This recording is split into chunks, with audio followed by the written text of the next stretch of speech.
Dude, I want you to be as smart as I am. Motherfucker, give me a Dude, I want you to be as smart as I am. motherfucker, give me a Dude, I want you to be as smart as I am.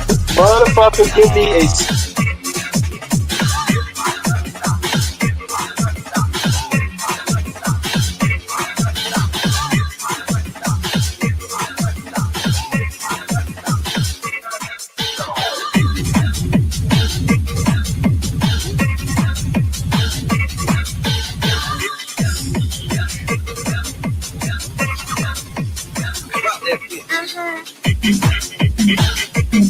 Dude, I want you to be as smart as I am.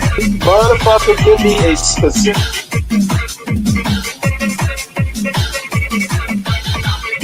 Dude, I want you to be as smart as I am. motherfucker.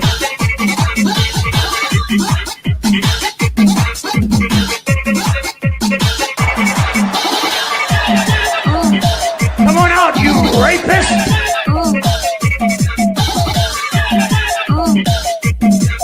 Dude, I want you to Ayy, I got the recipe, never gonna let any op get the best of me. Thought it was distance, but haters is next to me. Talk to the spirit, you know I've been heavenly. Company definitely show your trajectory. This ain't a diss cause I say it respectfully. It's time to eat up, bread like a speeder. Taking it deeper and that's how it better be.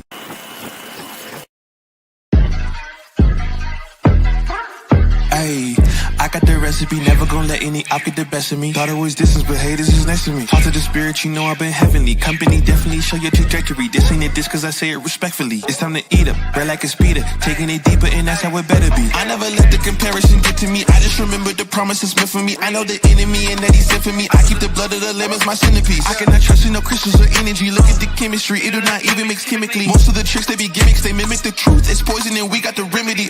There is a bomb, apply it. The fire can stand to the tallest of giants, the tyrant and all the suppliers are scheming and lying. They selling his dreams and we buying it. Show me the chicken, I'm frying it. Show me the dough and I'm prying it. Ain't never lacking it, so what I'm packing, he taking it, he magnifying it. They say you ain't bout it.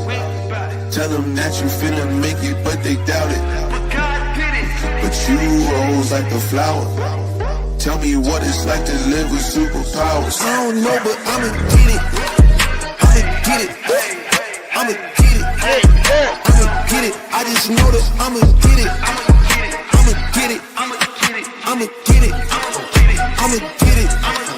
Ayy, I got the drive, the bus, the truck, the gas is stuck. I ain't the one to rely on the luck. I put in work and then he show up. I know it's fake, this shit in the reps, ain't no regrets, I do too much. It ain't me if you saying I stunt. He calling the place and I do what he want. This ain't a front, glory to G-O-D. It's what you could do with a mustard seed. It's what you could do when you start to believe. Take fear and you cast it inside of the sea. 100% out of me, cause he gave it all on the tee when he let it bleed. So what is you saying to me? You just insecure about the love that turned me to a beast. I take a step and I ain't turning back. He made me first cause I know that I'm last. I ain't got time for no thing in the past. Learn from it first and then I react. Hands off me, don't hold me. Get it jumping like a trampoline. All truth ain't no trolling. We in good hands, no folding. They say you ain't bout it. Tell them that you finna make it, but they doubt it. But you rose like a flower. Tell me what it's like to live with superpowers. I don't know, but I'ma get it. I'ma get it. I'ma get it. I'ma get it. I just know that I'ma get it. I'ma get it. I'ma get it. I'ma get it.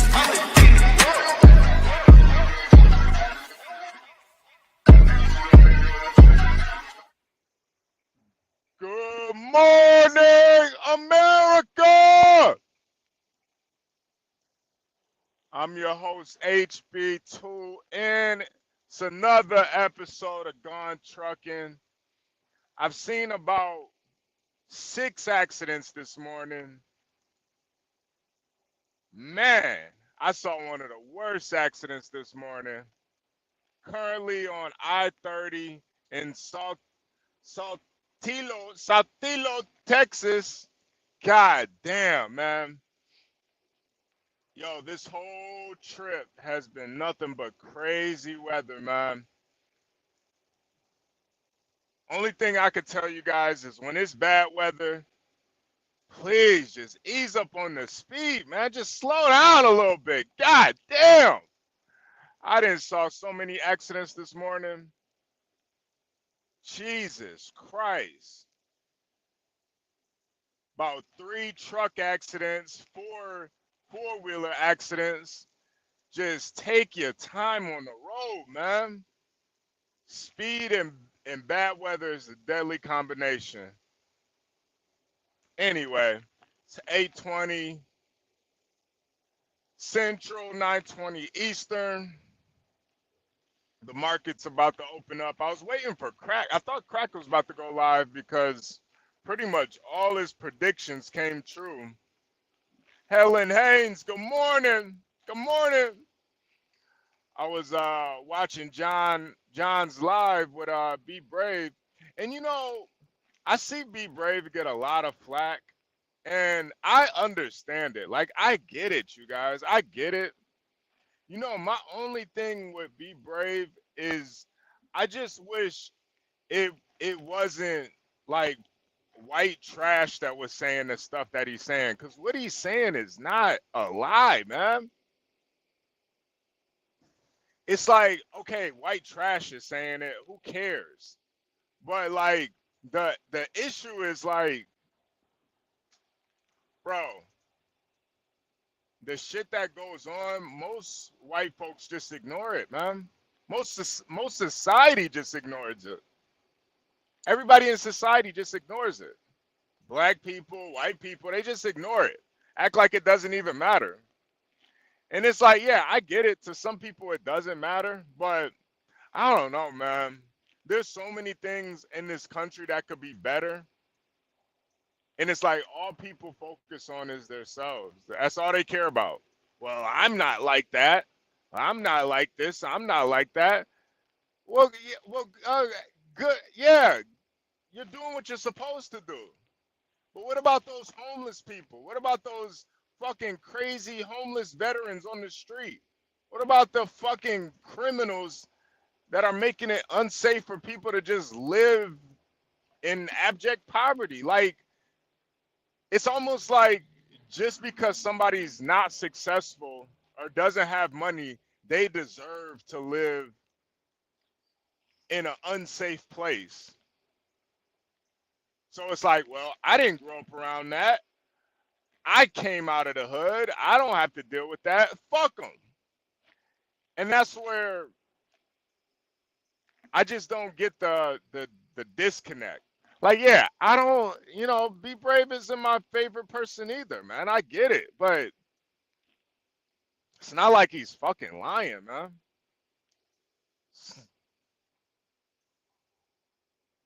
You know, it's just that nobody else is saying nothing. Even with that, yo, this is a good example. The halftime show.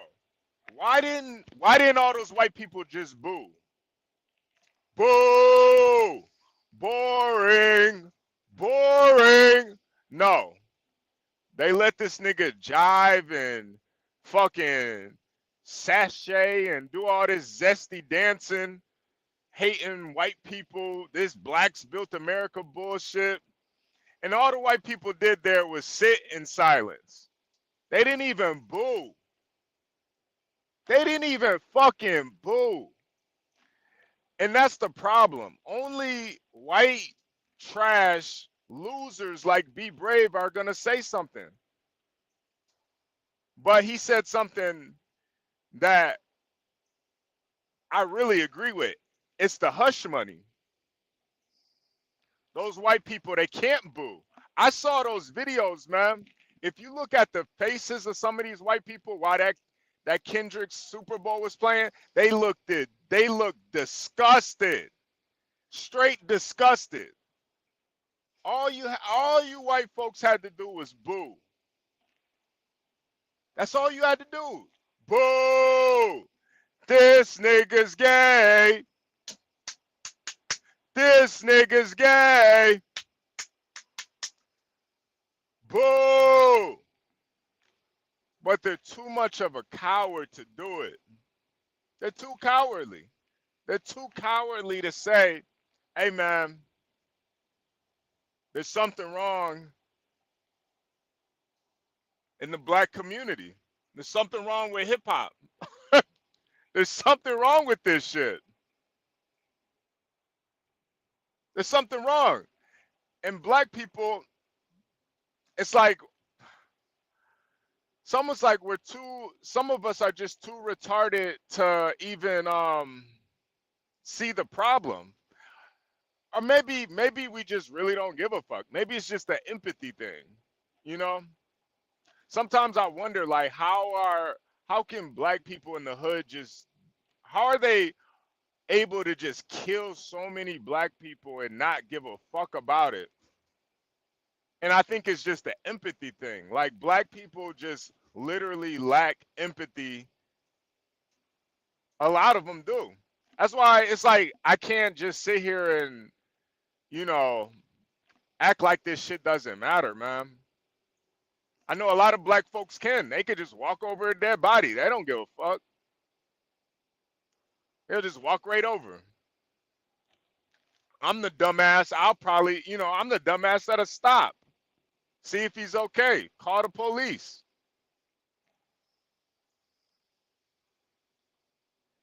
But I think a lot of black folks just lack empathy. Straight up.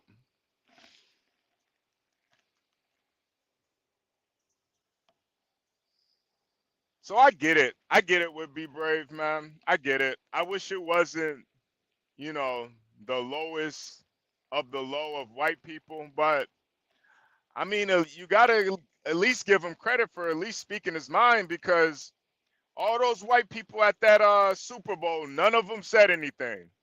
They let one of the worst performances ever in Super Bowl history go down, and they didn't say a word. They just all went into their phone. They detached from reality. Well, they just pull the plug in the Matrix. Yeah, Lindy Lou, too afraid to be called a racist.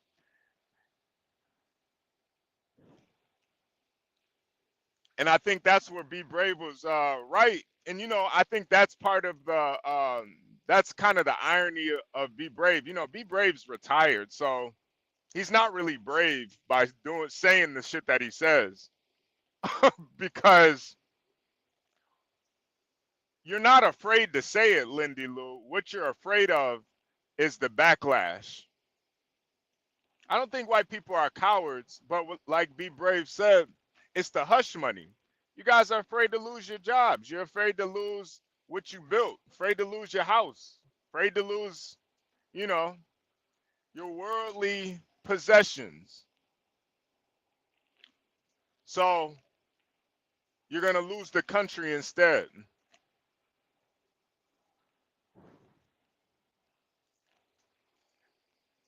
So I guess that is the, you know, that is the kind of longer, you know, the longer play. I guess don't lose what you have now. You could just lose the country down the line. You'll probably be gone anyway. So, you know, we'll probably all be gone when this shit really hits the fan. But I get it. I get it. I get it. Hold on a second, you guys. Hold on 1 second. Hold on 1 second. Let me we got Stanley Cross and You and Me Girl at The Urban Landlord. Hit the like button, subscribe if you're new here. And of course, if you want to help sponsor this episode, $ HB2N or $ Portia J. $10 a day for Portia J. Stanley Cross, You and Me Girl.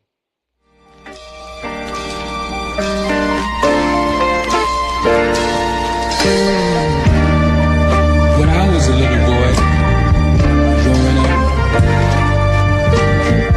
I remember the old saying,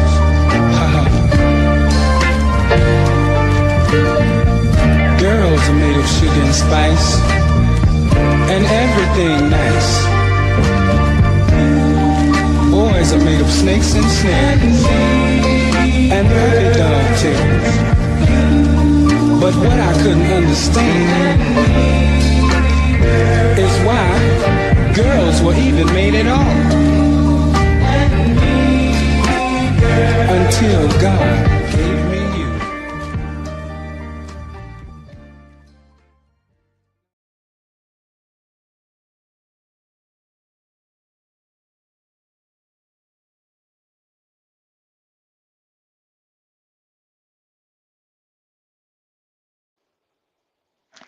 Yo, Daniel Nixon. I'm in let me see. I'm on I-30 South. I'm in Sulphur Springs, Texas right now, man. I'm way ahead of schedule right now. Bro, I saw so many accidents this morning. I saw one tractor trailer and yo, bro, this shit was so fucked up. That nigga died, man. That nigga straight up died. Like the whole truck was on the side of the road, but the whole tractor was completely obliterated. The trailer looked like it got chopped in half. I don't know what the fuck happened, but that nigga did not make that, man. He did not make it. I've seen about 6 accidents this morning, and really it's just people driving way too fast, man. You got to slow down. When it's raining, my when it's raining hard, like where it's hard to like see through the windshield, my go-to basically is whatever the speed limit is, go about 10 to 15 under that. 10 to 15 under that, and keep enough distance between you and the car or the truck in front of you. Because man, bro, I've already had to hit the brakes twice. My brakes started smoking today because there was another accident that happened in the left lane, and the people that come to fix, pull motherfuckers out of ditches and shit, they had literally just pulled up. So this truck in front of me, he hits his brakes. I gotta hit my brakes. Luckily, I had enough stopping distance in front of me that I actually came to a complete stop. But I was going like 68. I had to come to a complete stop. Going 68 with 75 fucking thousand pounds on me. So bro, it happens just that fucking quick. When the weather's bad, you gotta increase that stopping distance. You gotta increase, don't put as much, don't drive as fast. It's really that simple, man. It's really that fucking simple. But yeah, man, yeah, man, the thing about, yeah, sweet auntie, good morning. But yeah, I'm headed back. I think I'm headed back home today. I think they're gonna give me let me get off early today, because I drove like a madman last week, man. I think what's happening is like I'm making a little bit too much money, and they're like trying to like cap me a little bit. I don't know. It's kind of seeming like that. Like I'm putting in too much fucking work, man. They trying to cap me, man. So I'm getting the fuck out of here, man. But Crown Reese, salute. 12th man, salute. Oh man, yeah. But I feel like Be Brave is he's like last of a dying breed, man. If Be Brave was at that Super Bowl, he would have been booing. He would have booed. Boo! Boo! But all those white folks there paying $9,000, $10,000, $15,000, $20,000 for those seats. And they didn't say a word, man. Oh, just because they don't want to look like they're racist. When it's not even that. That's what the Luciferian, that's why I call it the Luciferian left, because they've really made you think that black is wrong or black is right. And if you're racist, by calling out what's wrong, it makes you racist. That's not what's wrong. When it's in your face like that, Just say this shit is wrong. Just say it's when they literally stuff it in your fucking faces. Now, obviously, when we go throughout our day, every day, we don't come across this shit every day. The internet makes this shit way more important than what it really is. It makes it way more important than what it really is. In real life, I don't come across a bunch of racist white boys or fucking, hood ass niggas that's trying to kill me. I'm ready for both though. That's the thing. I'm ready for both. So don't think just because I don't come across it, it don't exist. But when they force feed it, you have the right to say no. That doesn't make you a fucking racist just by saying no. It's like they're force feeding this shit. It's no different than the LGBT transgender bullshit.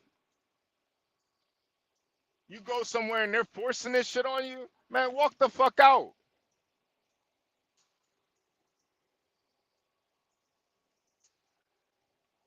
So I get Be Brave's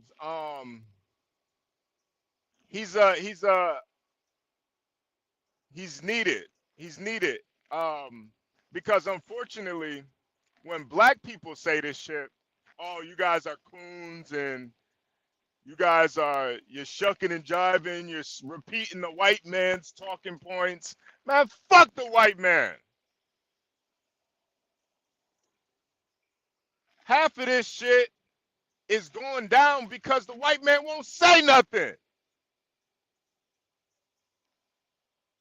Everything don't fucking revolve around the goddamn white man. But unfortunately, a lot of people won't hear it unless a white man says it.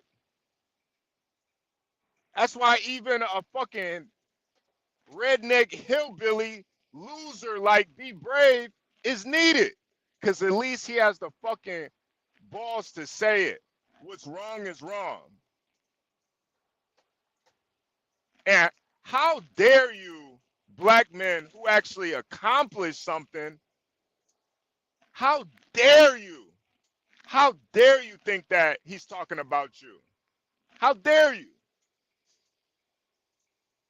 I just can't understand why so many people get triggered by it, man.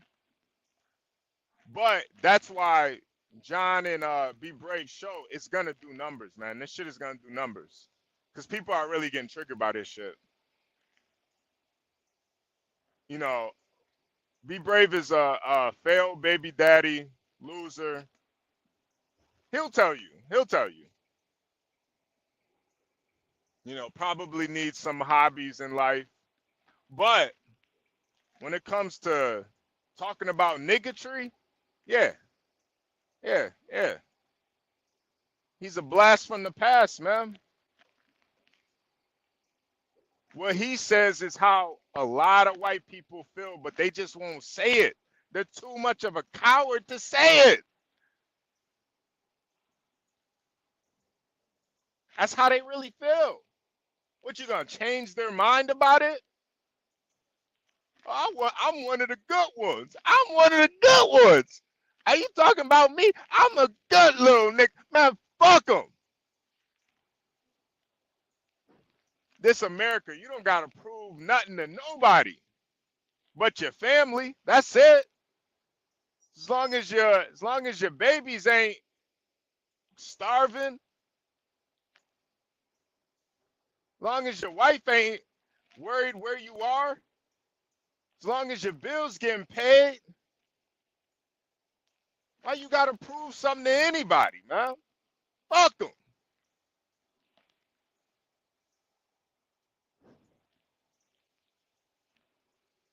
But I think some people, I don't know what it is.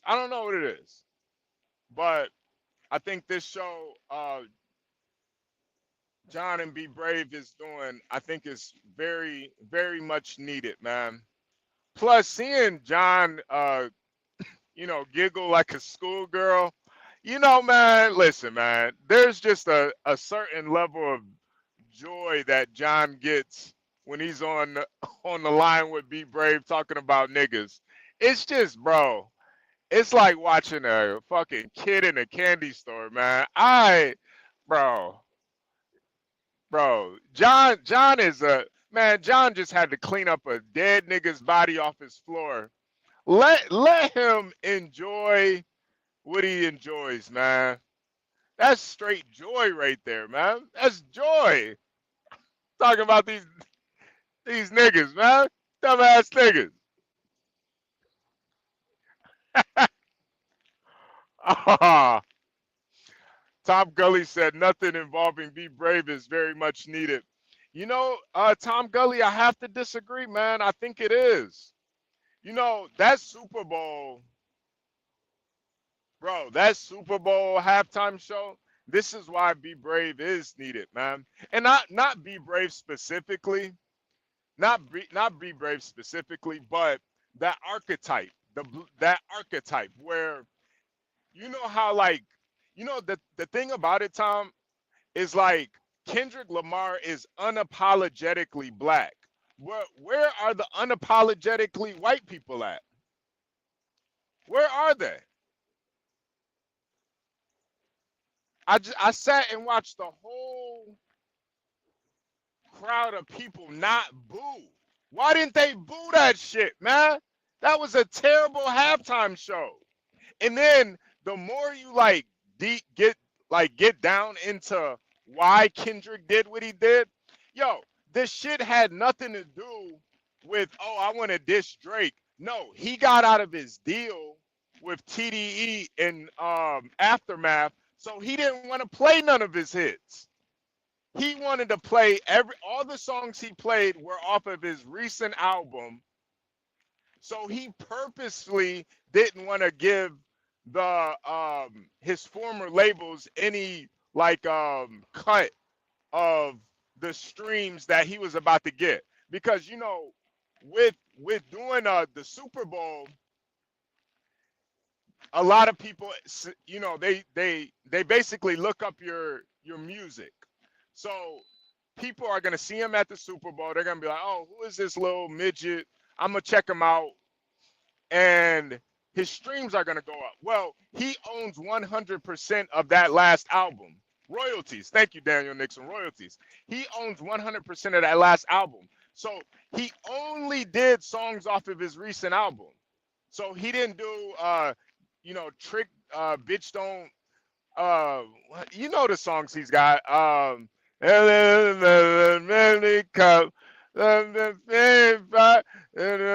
So something siding, siding, or bitch don't kill my vibe, bitch don't kill my vibe.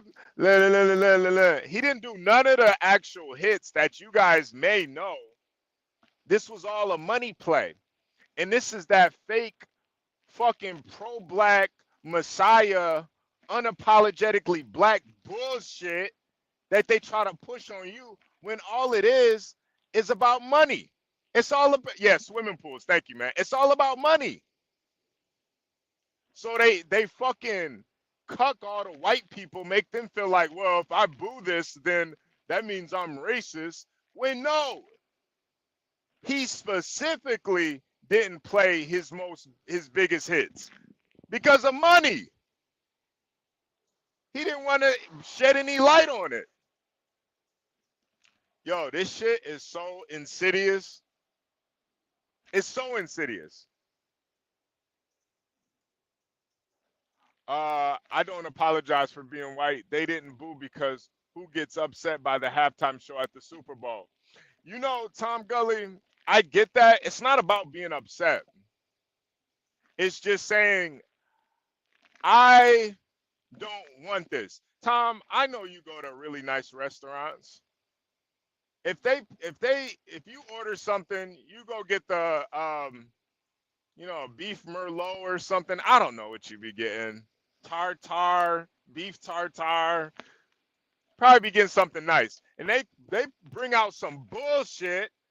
You're gonna say, hey, take this shit back, bring me something that's edible.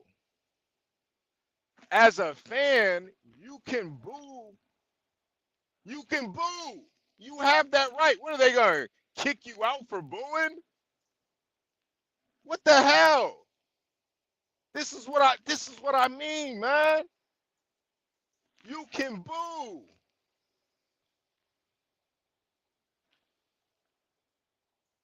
The audience in that NFL in that Super Bowl was probably 95% white. You guys can boo bad acts. You know, if Doink the Clown came out there and, took a shit in the middle of on the 50-yard line, everybody would have booed that shit. Well, I don't know. Somebody might have actually liked that.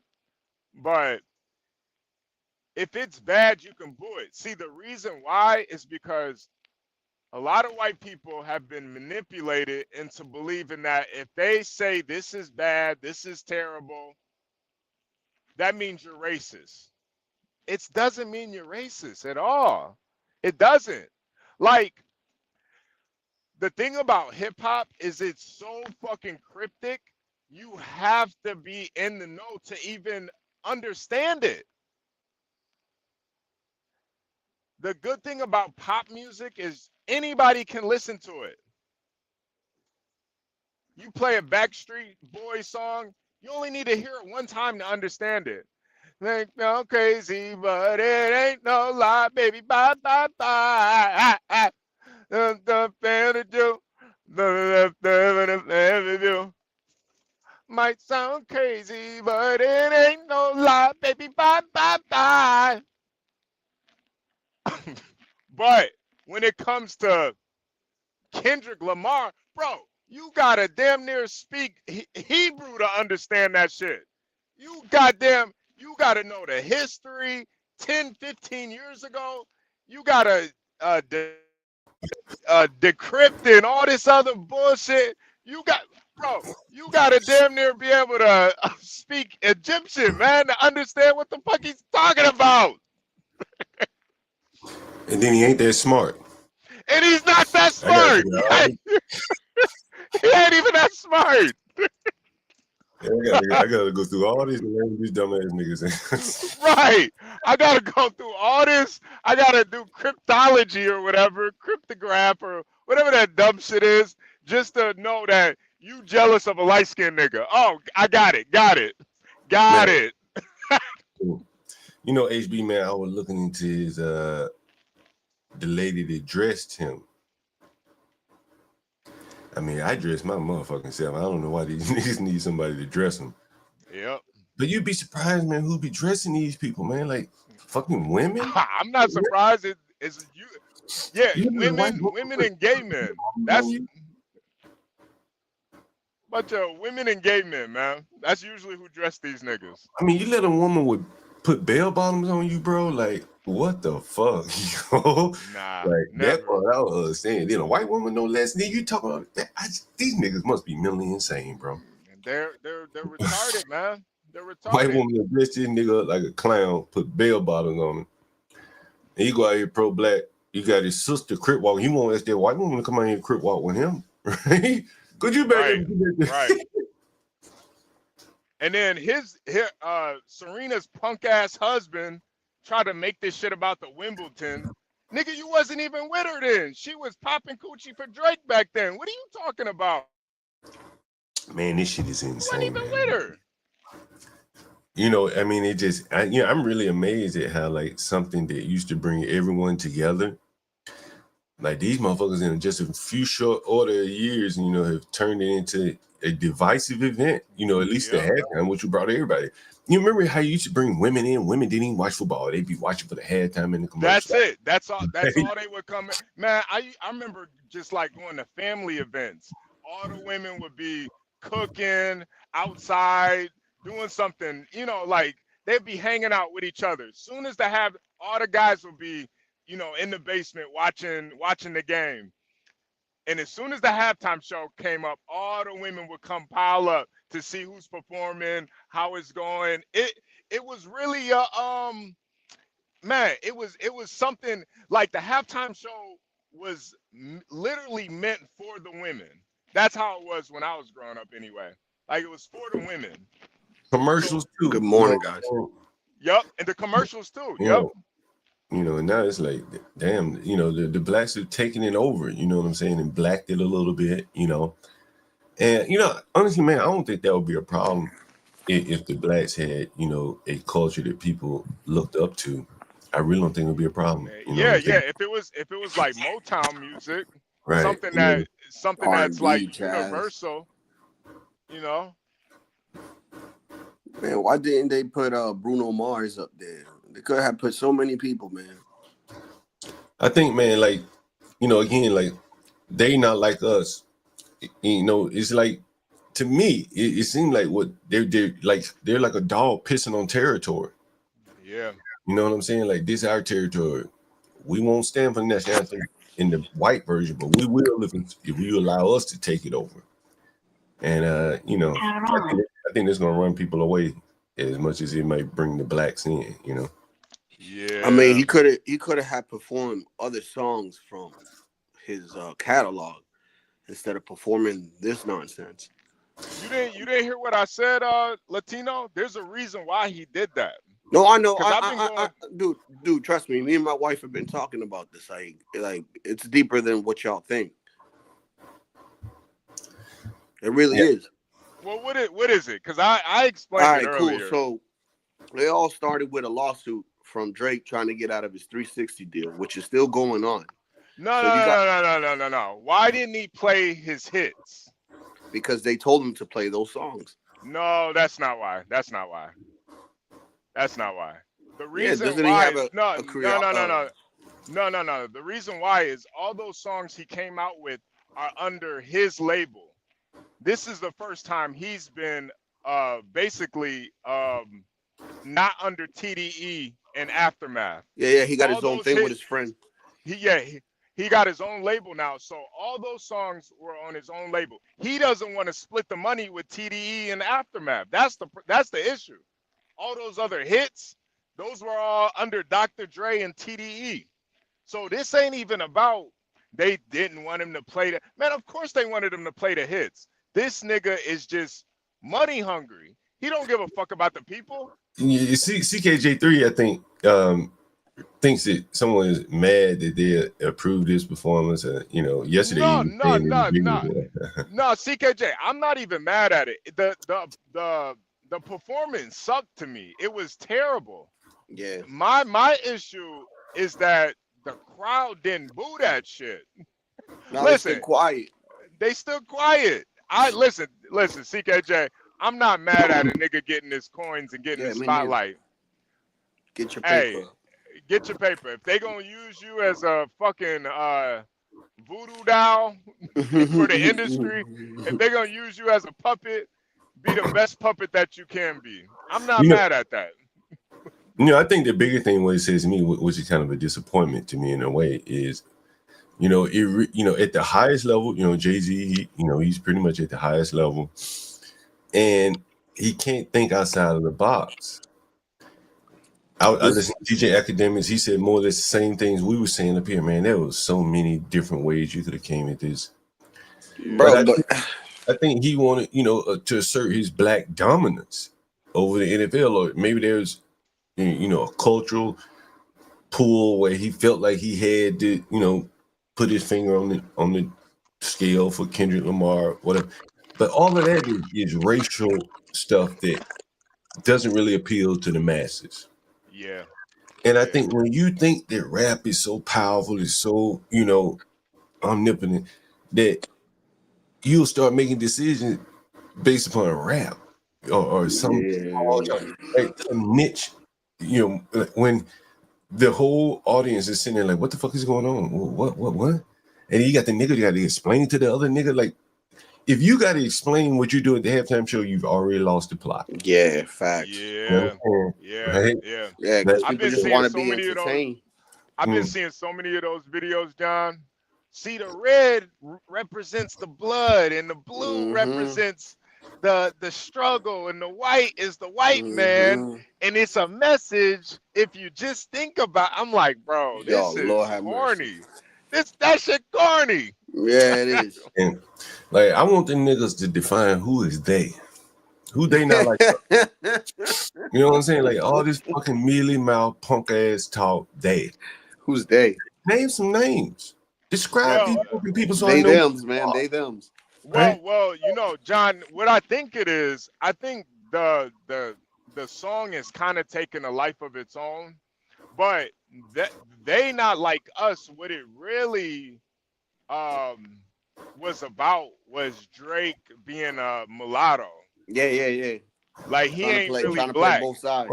Well, He not really good. black. Yeah, he Good. was raised by a white mom. Good. So a half nigga ain't like you. Okay, so Mahomes ain't Right. like you either. Okay, good. Yep. We getting Right. somewhere.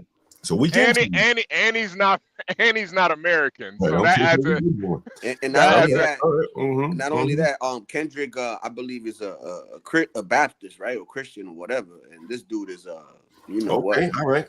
So religious reasons, and if both of your parents ain't black, you're not like us. Okay, those are the parameters that we're going by, right? Is Right, that Yeah, right? right. I mean, John, I've been through that all my life. So, so I want. Where do white people fit in? Nowhere. Asian people, Indian people, they're Nowhere. not like you either, nigga. Right? Nowhere. Now Yeah. you in a box by yourself with the worst 13% of these motherfuckers. Like, is that, but you don't want to live around us. I bet that nigga don't live around us. You know what I'm saying? Nah, Like, he this is crazy to me. You see, they made a Why you big think deal. that nigga don't live around the us he talk about? Look, they made a big deal when he performed with the Amazon thing. Remember, where all the Hispanics were like, "Yo, why didn't you include us?" I don't know if you remember that. You remember? Well, the Yeah, talk up shit. well, CKJ said I'm wrong. Where did he say that in the song? He doesn't say it in the song, but it's very much implied. That's what he's talking about. CKJ3 and was like basically, Kendrick. I don't know. I don't want to put that on him. I don't want to put that jacket on him. I think he's partial to Kendrick. That's fine. I don't want to put that jacket on him, no. But I think what he's trying to say is Drake isn't from the same cloth that Kendrick is Yeah. from. You know, Kendrick grew up in Compton. This nigga Drake grew up in Toronto. You know, there's just a different, like he's not cut from the same cloth as us. That's But why I he think says, what "Wop, ended up wop, wop." happening. But I think what ended up happening was it took on a more political meaning too, and a racial meaning. Yeah, I think it is very political. You know, I showed Benny Thompson, who's a high-ranking Democrat official, you know, complimenting Benny, Kendrick Lamar. And yeah, you know, I wonder, has there ever been a congressman, a black one, complimenting an artist in this fashion? I mean, he framed it under racial, we built this country. He even said they not like us. Again, like, who is the they? You represent all of us, don't you? And Ironically, Obama was asked years ago, but who's the better rapper, Kendrick or Drake? Years And he ago, said Kendrick. He said Kendrick. okay, well, there you go. Yeah, this whole thing may have been cooked up for years, honestly. Yeah, but he said in the song, he goes, "Wop, wop, wop, wop, wop." If you guys know what that means, that means without papers. See, and this is why I don't know. I don't know. Yeah. And see, this is why this. I thought WAP referred to Italians. WAP, Yeah, WAP, WAP. exactly. It's a term that it was used to Italians to say that they didn't have papers. And see, that's and I feel like that's the thing with like rap. Sometimes people put way too much meaning into this shit. Like, bro, it's not even that deep, man. It's really not. It's not that deep. Like, it's not that deep at all, man. But when you put these type of niggas on a pedestal, people think that there's more meaning to it than what it is. Bro, this shit is about pussy and a nigga jealous. That's all this is about. Yeah, you know, that part is, I didn't understand that part, why he would bring the man's ex women out there. I don't know what angle he Yeah, was trying to accomplish with that. that's Cause he's dude. jealous, That's some man. bitch made shit. That's the I shit that understand HB that. be talking about. CKJ3, explain this shit for us. Huh? Yeah, that's some bitch Why you made bring the shit, bro. man ex flames up there? You know what I mean? You feel me?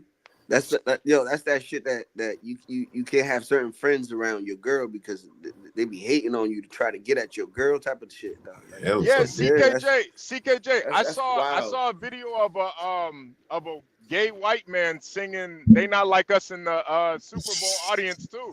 That's the audience for this shit, man. The audience is a bunch of fucking liberals. That's the thing. That there was oh man, John, I wish I had the clip, but literally it was a gay white man singing all the lyrics to "They Not Like Us," and that's where the political thing came into it. Now this is an anthem for the LGBTQ. This is an anthem for the pro-blacks. This is an anthem for the liberals. This is an anthem for the pro. You know, that it has many meanings. It can mean anything, really. you know, it is again, like they speak in such generalities where they can use these things. You're right, to apply to any different group. Yeah. I mean, he did say that at the music interview he had. He said that's for everybody. Yep. They take on the grievances of all these different groups to form like a coalition. Shit, wow. And hence he had the guy with the Palestine flag out there, right? Remember the guy with the Palestine flag? That was part of his troop. So yeah, that is very interesting. Now, your Ryan thing, I'm not talking about the music aspect of it. That, to be honest with you, it's not that interesting to me. I think what's most interesting is that you look at a lot of these businesses that fail, or you look at maybe the reasons why some of these, you look at Tyler Perry's movies, for instance. And I'm not criticizing Tyler Perry because he's done very well indeed, focusing on a very small market, and he does it very well. But that's his market, and there is a market for that, but that's not the Super Bowl. Yeah. And here is Jay-Z with the opportunity to show that he can expand beyond, say, rap and appeal to the masses. And I know CKJ3 said, well, he sold a lot of albums. Yeah. But this ain't selling albums. This is putting on a show for the masses. This is not selling albums. It's a different business, right? And that's what I think CKJ3 doesn't understand. This is a whole different business from Jay-Z rapping, right? Yeah. This is what they call that shit, a corporate, this is a corporate event. Yeah. This is an entertainment for a corporate event. You're right. Yeah. And the entertainer came out and performed, and the people sitting around trying to figure out what the fuck he talking about. Yeah. That's not a success, CKJ3. If there were any, if you were working at a company and this was the event you put on, they would call you into the office a day or two later and say, look, we need to have an after action report and see why the fuck this shit was so dull. What can you do to spice it up next time, or we replace your ass? Yeah, right? Facts. That's how it works. Jay-Z doesn't know how to appeal to. No, he don't. He's tried 3 or 4 times. Usher, who else? With The Weeknd, that was horrible. Usher, Beyonce. All he's doing is going to the same old tricks. Yeah. He can't think outside of the box, right? And when you can't think outside the box, all you coming up with soul food restaurants and shit, and you can't even do that well. This is what you get. What the fuck, right? Like shit, nobody should be surprised. Shit. Yeah. Oh, and shit. CKJ, and I agree with you about Drake, but I mean, bro is he's a goddamn R&B singer, man. You think he not gonna make songs about his ex-girlfriends and stuff and being all in his feelings? That's what they do, man. And girls love that. That's why Taylor Swift is popular. Yeah, Taylor Swift made a career out of talking about her exes. Yo, how big was that stadium Drake performed in Australia? I'm not sure. I did see clips from it though, but yeah, it's a pretty big audience. You know what I'm saying? Yeah. Let me ask you this, CKJ3: can Kendrick Lamar go to Australia, Packer Stadium by himself? I'm not picking sides. I don't know. That's why I'm asking you. CKJ3 better know. Maybe you guys will know. I don't think so. Shit, it's so crazy you say stuff like that because I would think that he would have to bring a group of artists like SZA and some other people with him in order to make that happen because I don't think that his talent is big enough over there in Australia. But Drake is different because he resonates with everybody. Like Drake has gone to Dominican Republic for 3 days straight and sold out. Yo, Tom Gully said the NFL gets a cut of their downloads after the halftime show. Wow, I didn't know that. And that probably makes even more sense why he only wanted to play the songs from his latest album. Yeah. Oh shit, man, that's see, you might be on some HB because I thought it was because of that lawsuit and they just trying to bury Drake basically. Oh shit, well, that's part of it. That's part of it. That's part of it too. That is part of it too. Yeah, because I'm like, why this guy won 5 Grammys back to back, and it's like Drake said it in his song. He knew that was gonna happen. Yeah, no, that's part of this thing too, man. Like that's what people don't really get. This is all like corporate shit. This is like it's beef. It's a corporate beef. This isn't a real beef. Kendrick is just the puppet to take Drake down. And Drake, I think where Drake really went wrong is he didn't play the game like they wanted him to play. You never hear Drake talking about, Black Lives Matter. You never hear none of that. You don't never hear him, he didn't endorse Kamala. Like, bro, you were supposed to play the game. You can't just come over here, make all this money in hip hop and think you're not going to be able to play the game and they're not going to get you back. And I think that was his problem. See, Kendrick does all of that. He checks all those boxes. Yeah, I think you might be hitting on something right there. Drake said something in one of those songs. He said, 1 week they is RIP, and the next week they forget about you or something. He was talking about, basically Black Lives, something along those Black Lives Matter. Basically saying, they use you, they RIPing you, pouring out looking shit for you. I can't remember the name of the song. And then like the next week, they don't even think about you. And I think, it was kind of a comment on the whole movement in the sense that, they just hustling people. And, he didn't seem he didn't go along with it. And see, Jihad, and that's the thing too. When you don't push the narrative, when you don't push the agenda, they call you a culture vulture. And Jihad is right. They've been calling Drake that for years, even though he's the one that basically revived a lot of niggas' careers by giving them hit songs and features, taking niggas on tour. Like the latest person he took on tour was Sexy Red. Sexy Red would be a nobody if it wasn't for Drake. He took her on tour. She don't sell no records now. This happened with Neil. Remember Neil when he was talking all that stuff about the trans? They canceled his ass. He had to come out and apologize and play the game. Yeah, you got to play the game, man. And that's where Drake thought he was bigger than the game. He thought he was bigger than the game, and unfortunately, bro, they'll use Kendrick, which is another person Drake put him on his first tour. Kendrick's first United States tour he ever took was with Drake. So they'll use your own friends. It's like the mob, man. They'll use your own friends against you. Yep. They're under the same record label. Yep. Hey guys, did you hear about that person with the Palestinian flag can never walk into another NFL stadium ever again? Yeah, I heard it. Totally, totally banned by the NFL. Yeah, Lil Bootsy got fucked up by the trannies too. Yeah. Are you hearing about CKJ? Go ahead. Sorry about that, HB.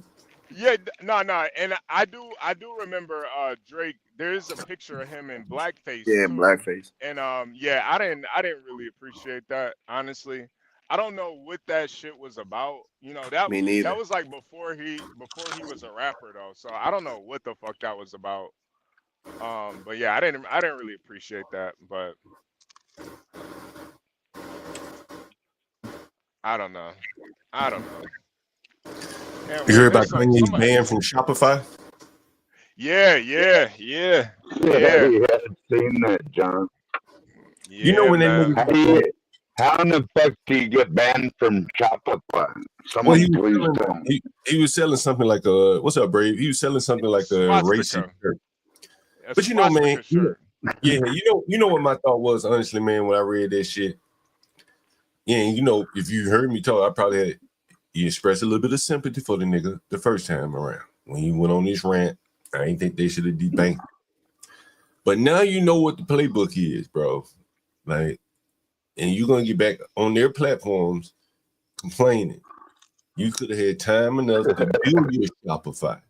You could have built the shit. Shopify ain't that fucking difficult to build, right? You know, when you got money, you can hire engineers. They got fucking templates, man. You can buy the damn template and then just customize it. Put your own banking merchant information. He's not willing to do that. He just want to complain about them people not letting him sell his shit and talk however the fuck he want to talk. And therein, I think, is where the void is. Nigga, you had all the time to get prepared to come back out here talking shit. You got your money. What stopped you? Is that dependence on the white man? I saw the nigga begging Elon Musk. Elon Musk, let me stay on Twitter. You know, so like, bro, you gotta be fucking shaming yourself. There's no shame in these motherfuckers. Yeah. And I think that's what really kills me, man. Like all that money, Puffy, all these motherfuckers. Like, how many billions would it take to build a Shopify? Probably about $100 million to build a quality software to process merchant payments for all their goods. They go to academics and all these other black streamers and hey, sign up with me. I'll be your payment processor, whatever. I'll be your Shopify. They just won't do that. And then you see how their wealth is just basically on paper because you can take it away from him just like that. He can't sell shit. Yep. Right? You got to be walking around the street, you know. I don't know. It's just sad. And you know what's so sad too, man? It's like, bro, you still using Shopify. Like, John, I got a Shopify website, man. Like, it's like, what? Why the hell does Kanye still print his merch on Shopify? Like, bro, you can't build one warehouse and get T-shirts printed up. That's what I'm saying. Like, come on, man. That's what I'm saying. You know, it's like, they just doing the very minimal to run a business, and there's no there, right? Like, it's taken away from him just like that. You be like, damn, you're a fucking billionaire. Is powerless as one of us, you know? Right. Yeah, John, you on to something because it's like they already like his sneakers, they already like his shirt, they already like his merch. Like, why not open up your own shit and bring all the profit home? Like, I don't understand, dude. Right. Yo, bro. Like, quiet as kept, I have a Shopify site that, I'm not gonna lie, I do pretty good on it, but it's literally I could run the whole business off my iPhone. Like, it's literally a monkey can run it, man. It's not that hard at all. But I'm not a billionaire. That's the difference. Look, this man rather work with Balenciaga, right? Instead of making his own brand, just yay. You know what I mean? And it's like, that shit never made any sense to me. It's like, why you want to deal with other groups of people when you could just make your own shit? Yeah, I think that's really the space that they're missing. What's up, Brave? What you got on your mind this morning? I need to talk to HB about his vile goddamn accusation of me saying I was a deadbeat dad when I get time. You want me to call back in a little bit, HB? No, you can go ahead. You go ahead. Go ahead. You go ahead. Okay, HB, quote me. When did I ever say I was a deadbeat dad? You said I said it myself. I could have sworn you said it.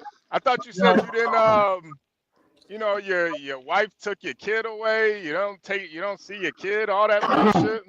How's that make me a deadbeat? When I had my kid, if I worked constantly, never missed a day of work, hitchhiked 15 miles if the car was broke down, and I brought all my money home and I fed my family until my child moved to South America, how's that make me a deadbeat dad while I had my child? Hold on, let me get the violins playing for you. Go ahead. Hey, thanks, buddy. Go ahead. No, I'm asking you a question. How's that make me? Would you call a man a deadbeat dad if he took care of his child until the child moved out of the country? I would call him a failure. Okay, I don't mind that. The deadbeat dad part. Why would you call a man a failure if he takes care of his child, though? Well, I would call you a failure, though. If a man takes care of his child, why would you call him a failure? Well, you're not taking care of him now. She's 50 years old. What are you talking about? Regardless, bro. No, wait. No, I'm asking you. I'm asking the audience. Can you call a man a deadbeat dad that takes care of their children and lives with their child and supplies food and housing? She took the kid away from you. Yes. Took the kid for whatever reason. I don't know why she made that decision. Probably the best decision.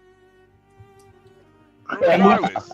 And moved to South America. It was a failure. Moved to I a understand. different country. I got you. Not a state over, a whole different country. She met a wealthy man. So then you don't give me credit for taking care of my baby? I mean, you could give yourself credit. No, but you don't. You're gonna sit here and keep saying that I'm a deadbeat dad. I still think you're a failure when it comes to that. Yeah. You can call me a failure when it comes to a lot of things, but if you've seen how well my child was taken care of, you wouldn't call me a failure when it came to that. Well, another man is taking care of her. Well, another man did take care of her. So I think that's a failure in itself. In another country. Yeah, in a whole nother country. That compounds it. That makes no, it doesn't. worse. No, it doesn't. It makes it so that I can't even see in a third world country. Okay, well, but no. That makes it. No, it was a very wealthy family. It was a very wealthy family in a third world country. They lived on a compound. Okay, number one. I just want to say for the audience, HB can think anything he wants. But if a man takes care of their child, works every day and brings food home and housing to that child, that's not a failure of a dad, folks. It isn't. Well, yeah, and anybody who wants to call a dad failure like that is a piece of human fucking shit and a liar. That's your opinion. No, that's general opinion, HB. That's anybody. Ask anybody. If a man takes care of his child, it's a failure. Yeah, I got you. I know you need to think that. I'm just up here man to man saying no. Hold on. It transcends race. If you lose your wife and lose your kid, you fail. What's race got to do with it? I mean, when a black person does it, he's a deadbeat. So no, if a black person takes care of his child, nobody's calling him a deadbeat. I mean, that's no, nobody's calling a black man a child when he takes care of his child the way I took care of mine. No, that's not true. It's a failure. It's a broken home. Okay, look, I understand. I'm just saying for the audience, I'm clearing this up. HB, you need to think I'm a failure. That doesn't bother me because I think you're a piece of shit. But here's the reality, audience. This old man, when I was young, I took care of my baby while I had my baby. Yeah. And then what? Now, after that, hold it. After that, HB, when she was adult, then that's when you could call me a piece of shit. Be brave. What did you do that was so horrible that made your wife and kid move a whole continent away from you? I didn't make enough money. She told me that. And she got a wealthy man, 12th man. Dig that? Now, I'm not asking for anybody's pity. What I'm saying is call me a deadbeat dad if you want. But you don't need to make it sound like you didn't take care of my babies, HB. That's pretty fucking rotten to the core. I mean, she took the kid away from you, Big Ray. It doesn't matter. I had no choice. I spent my money. I spent my money trying to get custody, HB. I spent my money trying to get custody. It doesn't matter. At that time, there was no, it was called, my attorney said that it's called freedom of interstate commerce is why she could move out of the state. Now, they do not let you move out of state if you're a mother and you got somebody's child. You can't move out of state. All I'm saying is to the audience.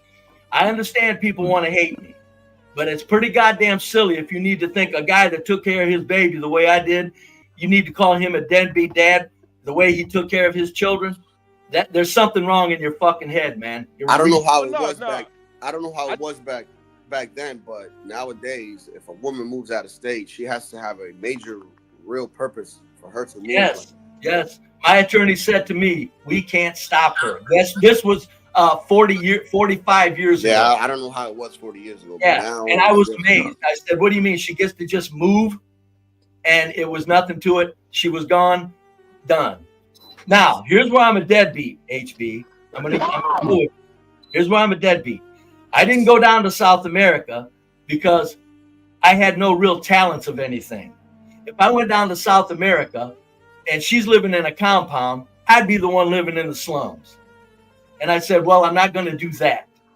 So I understood my limitations. But HB, for you to make it sound like I didn't take care of my baby, if we was man to man, I'd bust you upside your fucking head. You wouldn't do shit, B. I know. You're right. You sound like now you sound like a nigga. Now you sound like a nigga that you always talk about. I know. Stop Hold on, it. Stop it. Hold on a minute. Stop it. Let me ask you. Be brave. Listen. I wouldn't. Now let me ask you this. Hold on, HB. Let me ask this.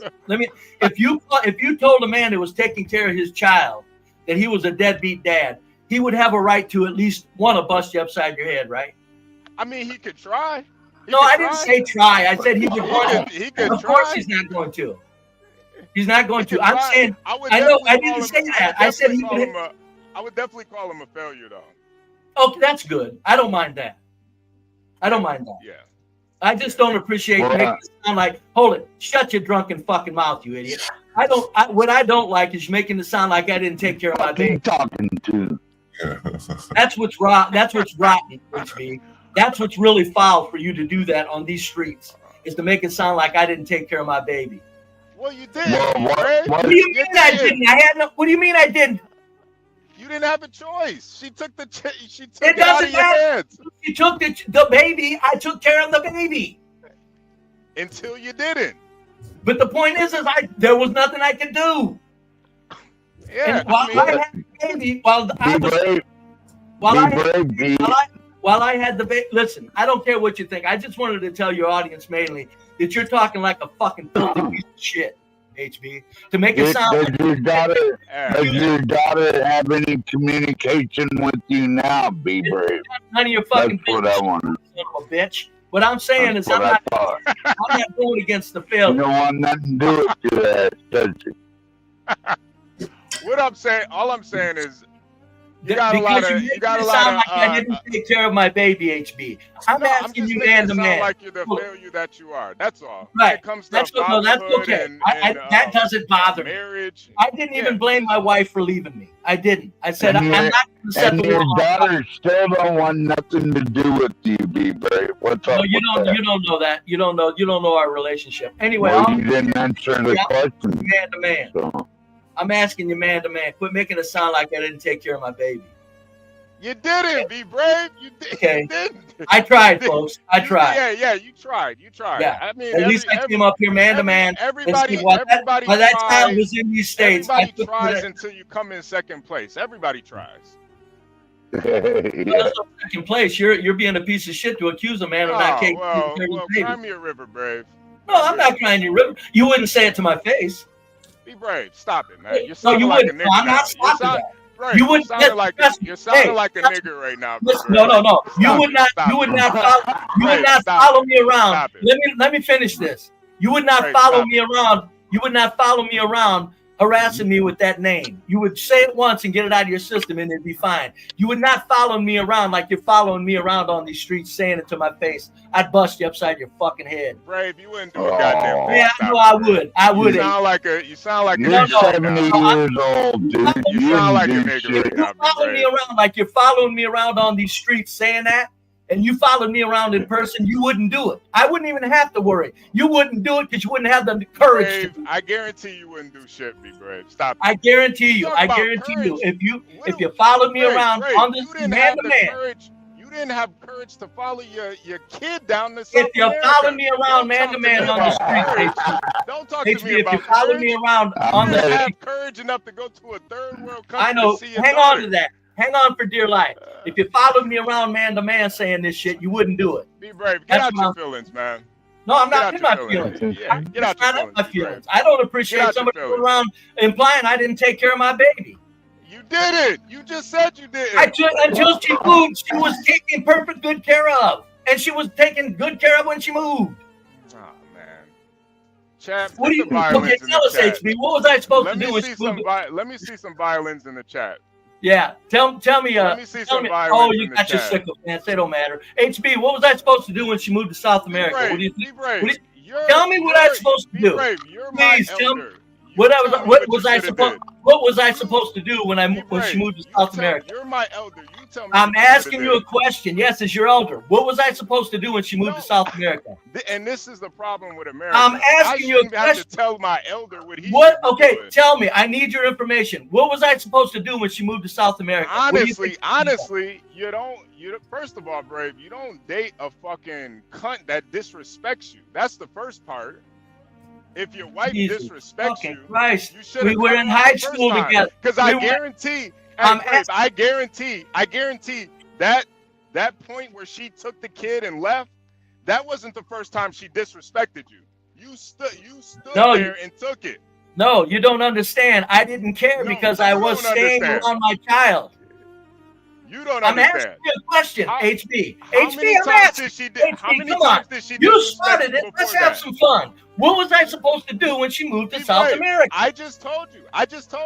How many times did she disrespect you before she moved to South America? Nothing serious. She treated me like a king.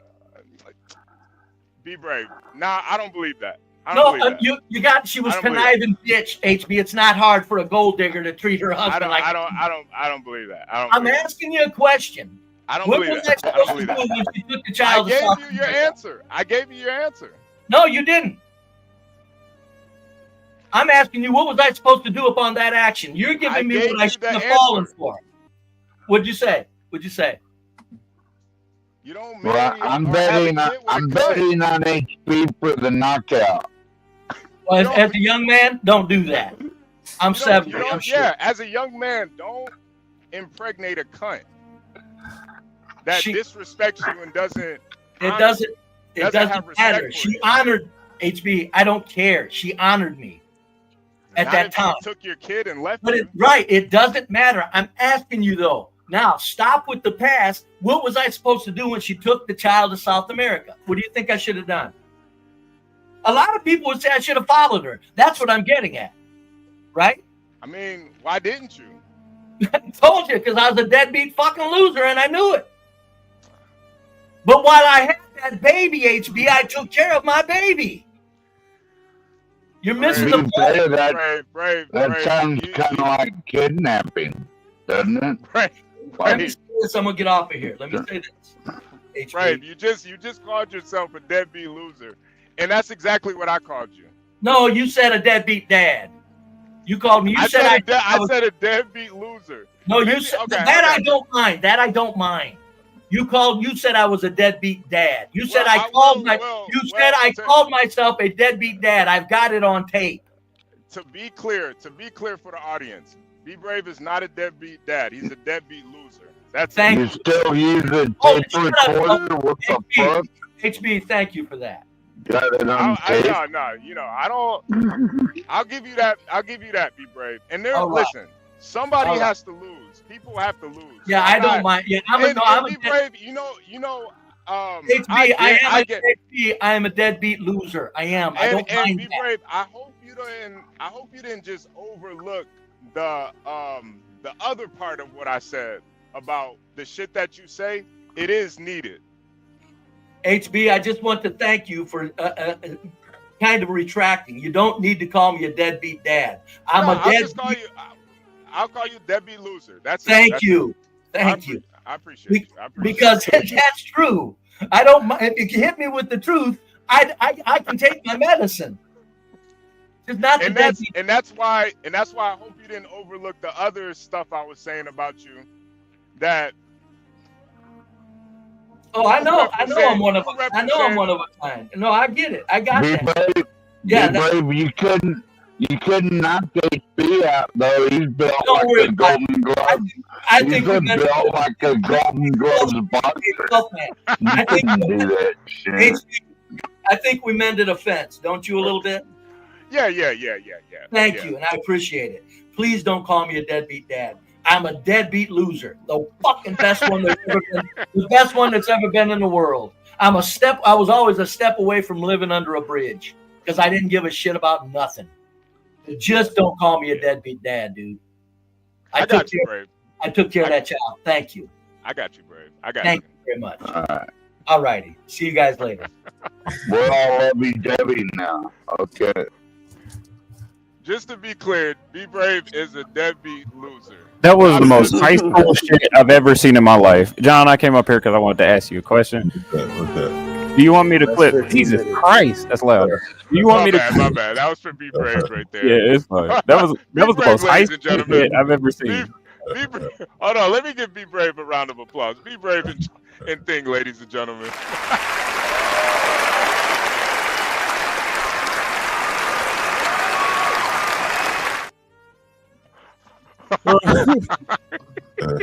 John, did you want me to clip the Be Brave segments from the last stream you had this morning? Yeah. That's good. That's a good idea. All right.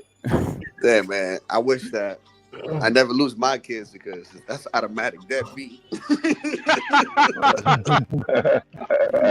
Man, I can't wait to be a dad, bro. This is some premier parenting right here. Oh Lord.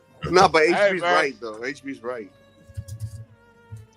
All right. Well, in the first place, not everybody can be a winner, but you know, just because you lose doesn't mean you have to give up either. Hell to the no. And in the first place, I wouldn't be dating some chick from South America. Like, I'm all American. Come on, talk, man. People can find love in other countries or states or whatever. People can find love in other places. Just like Be Brave's daughter, she found love in a whole nother third world. Wow, whatever the hell, wherever the hell. You stroke a nerve, man. If I get married, Gary, she's gonna have a American flag tattooed to her eye. That's the way that's gonna roll. Yeah, I guess there is a difference, though. There is a difference, you know. I guess we found out what triggers white people. No. Two things trigger Be Brave. I already know. Okay. This issue, which it's a tough issue. I no question for sure. If somebody took my kid, I would. I would struggle. Yeah, I'd be pretty triggered too. There's a lot of and I'd try to kill him. For sure. But or at least put a hit out on him. Allegedly. But and then the other thing is sometimes you just gotta take the L, you know? Sometimes you gotta just take the L. I can't take the L. Yeah, but did he even fight for it though? Did he even fight for it though? He said he did. Sometimes you just gotta take the L. Oh, okay. I'll give him that. Yeah, I think you got to find out what are your rights. Like, I don't think people can just take a kid out of the country. That's human trafficking. He is like 80 though, man. He is like 80. I was gonna say he said his daughter is 50. Man, this happened a long time ago. Yeah. This is like during the civil rights movement and shit, man. It pissed me off. So long ago that it struck a nerve. The second those interracial laws are passed, like I'm going with this rich Mexican dude. Well, I know the only other thing that makes him mad is when you make fun of his one invention, where he freaks out. And okay, I got something wrong on it. I said some things. He got very upset. But Ryan, didn't you say something about Be Brave having like a self-made heater or something, and he flipped out about it? Well, he's probably gonna call back if I say anything. But I thought I actually thought. No. He said Be Brave earlier said he had no skills and he's out here making heaters and shit. So you telling me he couldn't? Okay, he invented a heater. Yeah, I thought the heater was actually pretty cool. Honestly, I did. I was gonna say, what's he talking about? He ain't got no skills. He's out here making shit. You tell me he couldn't sell any of his contractions. He thinks I was making fun of him. I actually wasn't, because I didn't understand how he had it wired, right? So in other words, I thought he had all this shit on a 110 circuit, which is like, meaning it would really blow the circuit and possibly cause issues. He said it's on 220 or 240, right? And I'm like, oh, that makes sense if you got a bunch of them connected on 240. unless you can somehow knock down the power pull, right? So I was making fun of him initially because I thought he had it on 110, which would cause problems. But he said, no, I got it on 240, and it was 2 heaters, right? So that made sense. I mean, but I know 2 things trigger him, and it's his daughter and that heater. Or whatever. That heater infuriates him. Being triggered over a heater is kind of funny. He was like, I can't fucking believe it. I'm like, dude, okay, look, man, I made a goddamn mistake. His daughter and a space here, you just gotta avoid. You just gotta freak. So, but it's okay. John, can you show the heater video? I'm kind of interested in that. Jesus Christ! Don't bring that back up. Let's just keep moving forward. I just brought that up as an example. We ain't gotta go into it. Don't even talk about that. Don't bring up that heater. He's gonna fucking. Twilkman could actually use it. Twilkman could actually use it. Oh, he's coming. He's back. Oh shit! Brave, now while you're up here, Brave, let's see that heater. Hey, Ryan. Show that heater. You hearing me? Yeah, I got you, be brave. You think that's funny to compare me and my having fun with you about my heater to something that's serious, taking care of my baby? Do you think that's funny? No, there's a third thing, but I can't remember what it is. You get to apologize to me again, you fucking idiot, or you're not gonna ever come on my stream again. Do you honestly think? No. You're coming up here blowing up. Do you honestly think I think these are equal measure things? You need to apologize. You think I'm that fucking stupid? No, Be Brave. Right, Be Brave. You are the one that thinks that I am comparing the two. I'm talking about things that piss you off. You said it would burn my house down. Number one. Number two, you brought the both up in the same sentence. Don't compare them. But it's not. I know it. Obviously, it's not the same thing. Why would you think that I think it's the same thing? A child versus a fucking heater. You brought them both up. You could have at least just. Be Brave. I get pissed off when I get cut off, and when major shit happens to me with my family. But I get pissed off both. It doesn't give them the same weight, obviously. Ryan, when you apologize for comparing those two things as the same, I'll let you back up on my stream. Otherwise, stay the fuck off my stream. Okay, well, all right, that's fine. I don't care. Whatever. You're claiming bullshit. You're full of shit right now. You know that I'm a reasonable person. Oh, damn, he left. I was going to say, Be Brave. I'm the one who brought up your heater. Be brave. To be fair. Be brave. Don't worry. Ryan will come back on his hands and knees. Don't worry. He'll be back. I'm gonna blow it up. Ryan, you already apologized. Honestly, he's full of shit. He knows that I'm a lot smarter than assuming a family relationship thing is equal to a fucking heater. But I do know he gets triggered from both. And there's a third thing, and I can't remember what it is. And by the way, I get triggered over stuff with my family, stuff with my fucking job. Ryan, you shouldn't have brought up that goddamn heater, man. Leave it alone. To be fair, it's not Ryan's fault. I'm the one who brought up the heater. To be fair. Listen, no. I know of two things that trigger him. Those two, there's the third. I don't remember what it is. I don't remember what it is, but yes. Hey Ryan, do you think Be Brave will let me take your place on the show? What's up, Stanley? Go ahead, Stanley.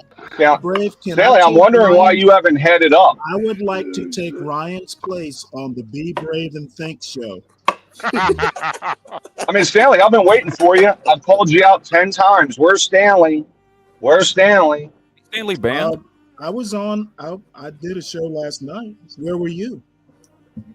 Oh yeah, I slept. I was sleeping, man. Some of them times I can't get up at 3 a.m, Stanley. You know that. Good show last night, Stanley. Yeah, I'm sorry, Stanley. We're not all Hey, plus you've been banishing Snake and shit. Like that's. Gotta get 12 and Snake up there. I haven't banished Snake. He banishes himself. He knows some of the the rules. He knows the rules, and he keeps breaking them. So he's banishing himself. You can't talk over Snake. It's impossible. Snake and 12, man.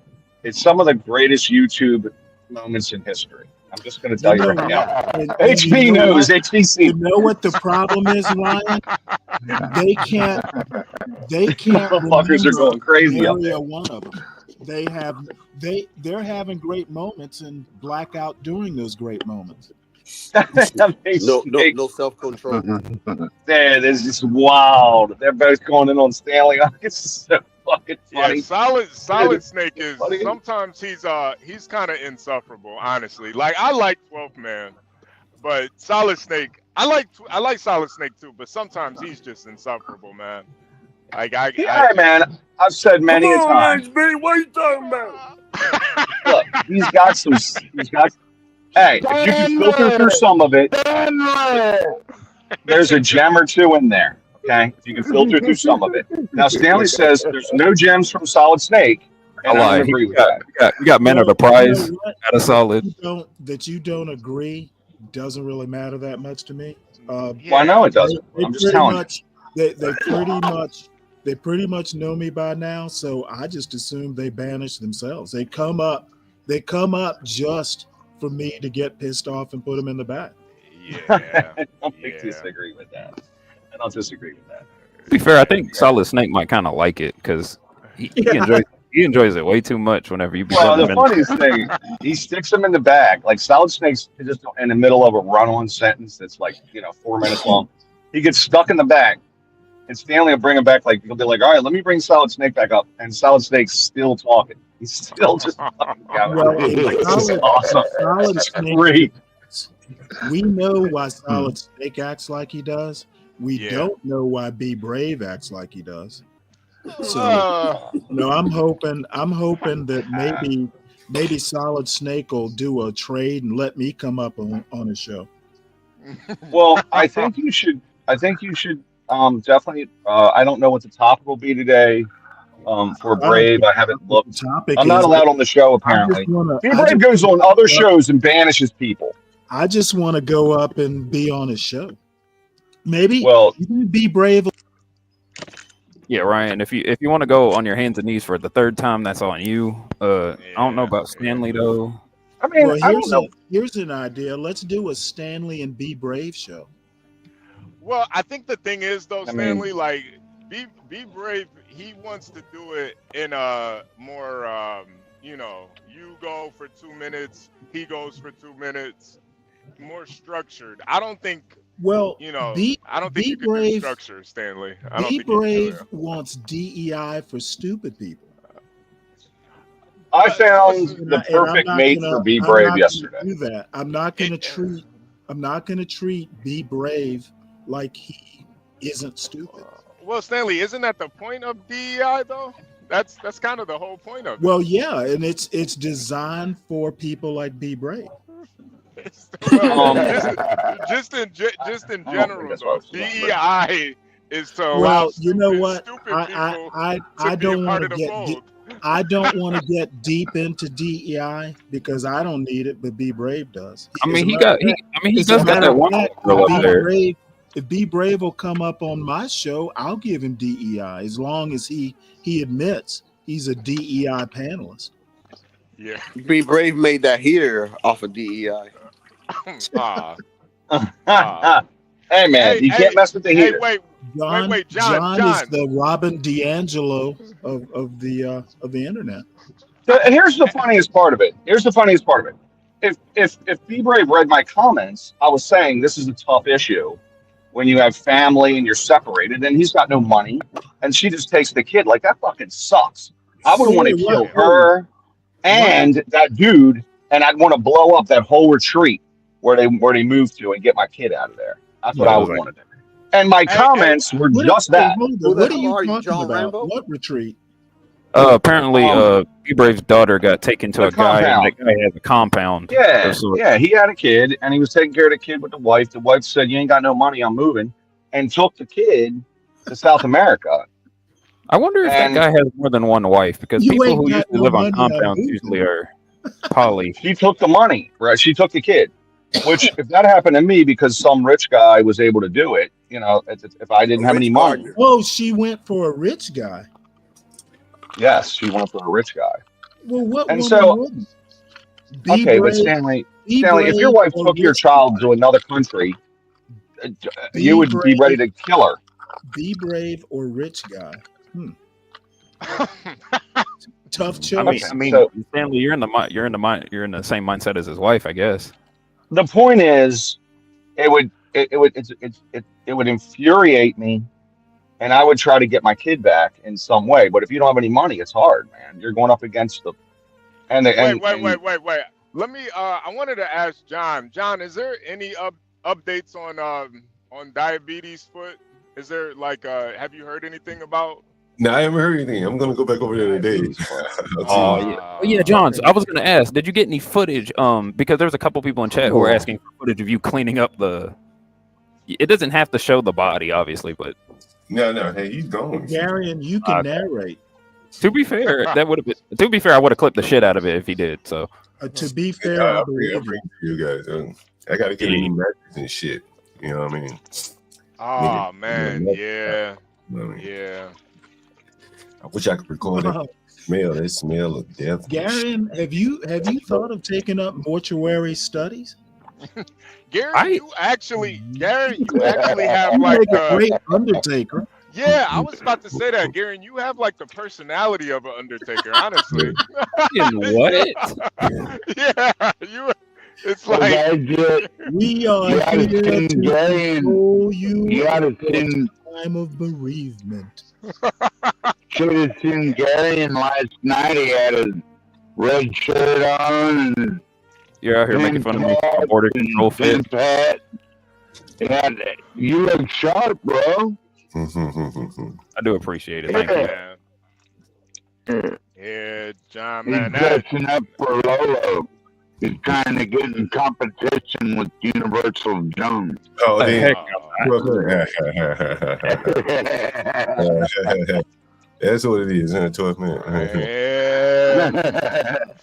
For the love of Lolo. That needs to be a show, honestly. Love of Lolo. Yeah, she did want to do something for Valentine's Day. I was like, screw it, I'll show out too, since everybody's camming up. Oh, wow. Gary, don't you have a girlfriend, Gary? What the I sure do. I gotta Oh, practice. Hey man, I gotta practice. Oh wow! All right. Look, if she's staying, she ain't leaving. I was gonna say she ain't going nowhere. Plus, she knows what I do on the internet. Yeah. Is she not moving to South America on you, Gary? I was going to say, if my fiance moved to a whole other country, it took half of our stuff. I don't know, man. I'll be crazy. I don't know. John might do a nigga review with me and Be Brave, man. I don't know. I mean, Be Brave probably spent years crashing out. Well, that's a fucked up thing. If my ex did that, I'd kill her parents. Guys have crashed They're still in America. I'd kill her parents. Crashed out over less. Yeah. And then I'd probably eat them and mail them, and then I would mail the remains to her. All right, Ryan. Relax, Ryan. You ain't taking my kids from me. Ryan out here gonna get the stream taken down. I'm sorry, but I'm just saying. You know what? This kind of talk is going to get you back on Be Brave show. No, he's mad. He's mad. Yeah, my comments in the chat were this must be a shitty thing, and frankly, I mean, I was sympathetic towards him, but now he's being a dickhead for whatever reason, and Ryan, you know, for Ryan, whatever reason. Ryan, don't worry. Be Brave He is lost his daughter to a better man. I'd be mad too. I mean, Stanley, if that happened to you, I would. Well, see, here's the deal. To be fair, Stanley never lost his woman. He lost his woman to death. Renato, it wouldn't happen to me. You don't know that. It could have happened. I know. It's called choices, Ryan. It's called choices. Yeah, I was going to say, I actually believe Stanley. It took death itself to take someone like that and not know who they are. I'm beginning to wonder if she was even a legal immigrant. I don't think she here legally. Okay, well, but we have to no information. Yeah, but to HB's point though, he was spot on when he said when he was talking about that wasn't the first time that they've actually had a spat like that, because there's no way that if your wife truly loved you that she would leave you just because you're low on money. Something else got to be happening behind the scenes. Gary, I will just shake my head and go, gee, you've never been married. Really? You think money is just enough to break an entire marriage? Yes. No, you're right. You said something about if she loved him. Oh, okay. I think she left him because he has a tiny white penis. I think not everyone. That's my I mean, theory. to inject a little seriousness in it. Not every marriage is built on love. That's like. Well, for women, financial security is important a lot of times. For some women, I don't know about that. I mean, it's financial security for women or security, feeling secure. Well, that has nothing to do with love. Yeah. But they are typically one of the point. One of the things about love is not women, a requirement for marriage. Women tend to be attracted to men that are secure. They want to be secure. And what I keep emphasizing, you're not describing love, you're describing financial security. Not every marriage is built on love. That's my only point. Yeah, well, no, I get that, but a lot of guys are like, they think if you're broke, women want people it's not about the money, it's about the security. Hey man, I've seen too many hood miracle stories where women are hanging around with broke niggas who can barely make rent. And that's the same thing. That's the same exact. No, back up. That's the same thing. I just watched. That's the same thing. I just watched Jeannie Ma take all her boxes out of Jeezy's house. Man, money ain't everything, man. Okay, but if you're in, John had a story about a couple days ago. I mean, not a couple days ago, a couple weeks ago, about that one nigga whose girl was doing all the renting and talking to him and all that shit. That nigga had no money. She was in the relationship, and those motherfuckers were still together, bouncing around from house to house. I mean, secure. You can be secure, or provide security without being a millionaire. That's right. And we just heard two examples. If you're in a hood or a lower socioeconomic area, security a lot of time is physical security. He's a tough guy, blah, blah, blah. I saw it in the old trailer park, okay, where the tough guys got the girl because they were tough. It was physical security, not just financial security. And in the rest of the world, it's financial security, right? So, but in lower socioeconomic, it's always the strong man gets the girl, right? So, but they're both security based. You know what I mean? Does that make sense? Maybe Be Brave was the Grand Wizard and got demoted, and she left him. Oh, come on, Latino.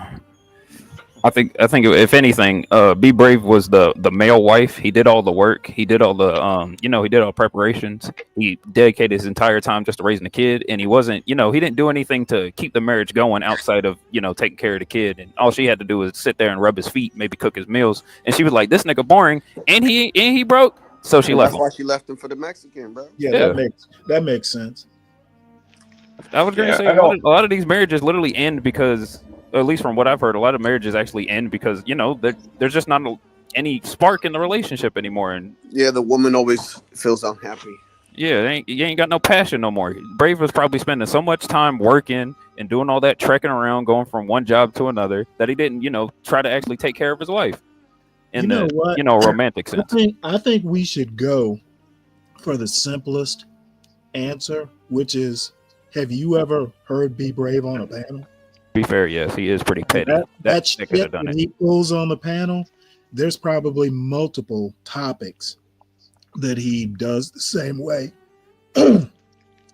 He, his level of certainty while being so provably wrong, that's not a performance on a panel. I think that's Be Brave. So who would want to stay with that? You never know, man. There's a I know just through experience. I've seen Be Braves before. Well, yeah, you are like they're around around the same age. Yeah, you are like. No, I'm not around the same age. I mean, you're both I'm around the same age, and I don't live in a plywood shack. At one point, Be Brave and Stanley shared. At one point, Stanley and Be Brave had different water fountains. Shit. different They water. probably, yeah, he probably waved at They're that Stanley. old. They're that old. Stanley They're probably that waved old. at him. Stanley probably waved at him, and Be Brave ran away. I heard it's His whole walnut, neighborhood Stanley. Get it right. is a separate water fountain. It's not What's that? I heard it's walnut, not plywood. Get it right. Get it right. Get it right, Stanley. Well, you know what? I'll leave it up to you to defend the racist. No, yes, Stanley, get it right, because the house would have been burnt down with that heater. Don't say nothing about nobody shacking me. Walnut doesn't burn. Well, maybe you got that Stanley, gloss you can on. go up and defend normal people and speak out against racism today, Stanley, on this panel. I have no idea what you're getting at. Do you speak for racism? No, I usually call out racism. What do I have? I have to defend. I have to defend being against racism. What planet do you live in?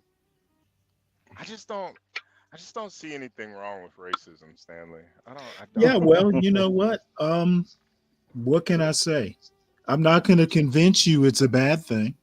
I feel like if everyone does their part, because I hear racism from fucking all kinds of stupid shit on the internet. It's really dumb. A lot of fake arguments or absurdity. Yeah, it's dumb. It's dumb to be against racism. How can you be against what are you a talking thought about, process? Stanley? Can you? I'm sorry. How can I be against what, HB? A thought process. A thought process. Like I don't get it. Okay, Like, you know what? Then you actually the ism means it's a system. Okay, racism isn't a thought process; it's a system. Racist behavior or justifying racist behavior is a thought process. What if it is justifiable? Racism and racist are two different things. They're similar, but not the same. What if you can justify it though? Okay, you know what? You live in your theoretical. If you want to theorize about justifying racist behavior and racism, you're going to be alone. I don't really have pushback against that. Well, let me give you a hypothetical. What if like a alien race came down to America that were like cannibals? Well, they were like humanoids, but they were cannibals. But for some reason, our government wanted to, bring them in. They're illegals. They're illegal aliens. They want to bring them into the fold. Would you be there's racist? A similar story that Derek Bell has. It's called Space Traders. Read that and then get back to me. Okay. It's kind of the same it's process? about aliens who come down to Earth. Okay. I got a proposal. Would you be racist if you didn't want to stay next door to them, though? It depends on why you don't want to stay next to them. And there we go. Okay, it may be that we go. Okay, motherfucker, let me finish before you keep going. There we go. Stanley don't like white people. Okay, what I'm saying is it depends. I don't know how he got one pregnant. It depends on why you don't want to live next door to him. I know, it is a good question. He ate them so much he had a kid with one. Yeah, That's but weird. that kind of Stanley, that kind of proves my point though. Like no, again, my answer is it depends on why you don't want to live next door to him. It could be racist, it could be something else. So what point have I proven? That there's nothing wrong with being racist. I think what I've proven is your hypothetical is incomplete. You didn't tell me why they moved. Well, I said they were cannibals. No, you asked me, was it racist? I said they were cannibals. Stanley. Oh, okay. I didn't hear that part. Okay, right? Yeah. Okay. Is cannibalism a race thing? Well, just for this hypothetical alien Okay, civilization. no, they don't want to be eaten. That's why they moved. Well, can you blame white people for feeling the same way? They don't want to be eaten by black people. You know what? Do black people? Do you really think black people eat white people? It's happened. Yeah, The yeah, bullets. The yeah. To be bullets. fair, yes. Well, white people have eaten other white people, so I don't really That get is the. true. That is I true. don't Oh, really don't get. forget us whataboutism, Stanley. That is true. Yeah, But it is. Ryan, I'm Not gonna tell you only this now. There was a this guy who goes, literally ate his Damn, own. this There's a goes guy who literally ate beyond. his own foot. We This covered it a goes couple weeks ago. beyond whataboutism. It's be brave level. No, I'm always you're always beating me up about whataboutism, and you just did it. I just had to point it out. Oh, It's not. bullshit, It's not hey, what Ryan. about it? You know They had a what, guy Ryan? grill himself in front of Ryan, the embassy. what did I do that was a whataboutism? wait. I You wanted just to ask you guys. I wanted to ask you guys about the just to get back to the Super Bowl thing. So, Yeah. the whole thing with Serena Williams and her husband. Now, I've been seeing it's pretty much split on how the sentiment on that. Now, there's half of people that are really happy that her husband is taken up for her, and then the other half is like, this woman is a gold medalist, tennis player. She won all these Wimbledons, all this other bullshit. She should have more decorum, and getting up there dancing, doing a gang ritualistic dance. It's kind of beneath her. So what do you guys think about it? What do you guys think about it? I think it's disrespectful that she's even up there dancing because a Crip killed her sister, bro. That's the only thing that comes to mind. But I could care killed less. Venus. Venus is dead. No, they had another sister, Ryan. They had another. That was a joke. It was just a joke. Oh, okay. That's actually hilarious. Where the fuck did she get killed? Holy shit! They had She's a another great tennis player as well. I don't think it matters. It's just drama. I think TMZ loves to do this shit. Which, by the way, my sister loves TMZ and just wants to hear all this stuff. But I think it doesn't really. I mean, what the? How is it disrespectful? She was dancing. Well, I let mean, me it's ask just you this, this is Ryan. just Let me entertainment. ask you this, Ryan. It was Yeah. a paying gig. Let me ask you this, Ryan. Would you be comfortable letting your wife get up on stage and crip walk for a rapper? I don't. I mean, is it why? So you're coming from a Take your perspective. time, Ryan. Wait, Take your time. Ryan, think about it. From an Think about it first, Ryan. anti-black Think about it first. perspective. Think about it first. Everything a black person does is bad. No, I don't think he's saying that. He's saying okay. So Stanley, I didn't say okay, you. I didn't hear him say that. So I I take this as entertainment. I don't think there was racial overtones. I think that this is hip hop and rap and all that shit, and a percentage of people like it. Younger people certainly like it. I don't even give a shit if it was country, rap, or anything. Hey, I'm not watching a fucking halftime show because it's gay. Okay, Ryan, it's fucking gay. Who I'm gives with a shit? I'm with you on this. It's Same. a non-issue. It's not. It's just the thing is, We if know you put who entertainers we way can up move here, on. right? You know the thing that I think you guys are missing though in the situation is these entertainers are very influential. And I see so many women praising and giving worship service to this husband that allowed this woman to pretty much make a fool of herself. And I want to know, you guys are married men. Have you ever drawn the line like, hey, you're not about to do this because it's gonna bring shame to our family? I think he's a Let cuck. me put on my anti-black hat here. Ah, Stanley, this isn't even about race. Sure, It's not you even about sure race. blacks sure obsess over your entertainers.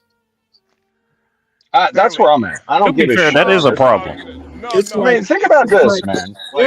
there are way more important things Yeah.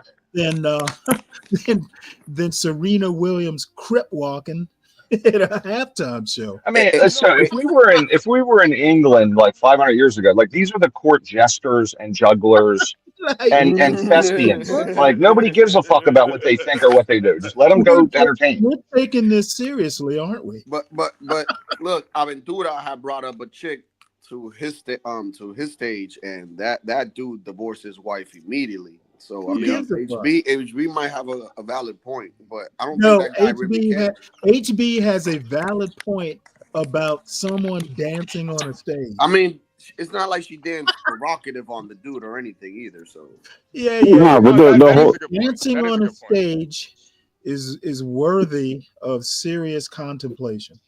Stanley, I think you're missing a point of it. The whole song was the whole song was a diss to her ex. Hey, don't get the idea that I'm missing. Who's your ex? I don't even know who he is. Yeah, that's what I'm trying to add that in. Stanley's not gonna let me. I'm The Frenchman. I'm shitting on the stupidity. Good job, Stanley. I hear you. But Drake was who the song is about, and that's on the sheer stupidity of learning about a woman you don't know, have no relationship to, dancing on a stage. She's 45 years old and wanted to feel cold. She wanted to feel cold. That's worth some serious thought. Stanley, I just want to ask you a question. If I could set this up real quick. If your ex, I'm not saying your ex, if your girlfriend or whoever you're seeing was to go out and dance on a song that was about her ex. Well, you got to understand that I love irony and I love dissing people. I actually wouldn't have a problem with it. It's her ex. Yeah, that's kind of weird. I'm sorry. He literally hasn't had a relationship with this dude since 2011. It's an ex. It is kind of disrespectful to her sister, though. Hear my answer. I wouldn't have a problem with it. But a married woman. As a married woman. A married woman. My wife, I'm assuming if she's my wife, we're married. I wouldn't have a problem with it. Man, if my wife got paid for it, well, damn, I definitely wouldn't have a problem with it. I don't know. This is blatant, like a tattoo on the forehead, man. It's like, damn, all this shit don't add up is like the thing to do. Such as you and HB. Why would you write a song? It might why be. would you write a song about someone you left behind, bro? 12th man. If you left them behind, 12th man. Then why write a song about them? You know what? 12th man. I was asked. You have my answer. Ryan, what about you, Ryan? And then Deacon Dave, I'm gonna get to you next. What about you, Ryan? If she was dancing on stage with a bunch of other entertainers. Yeah. How much money is she getting? I mean, let's say like 30, 40 grand. That's not enough money. I look. One time I asked my wife this. I said, "Look, you remember that show about the guy who millionaire?" Well, yeah, but the husband's a millionaire, and he wanted to sleep with his wife for $1 million.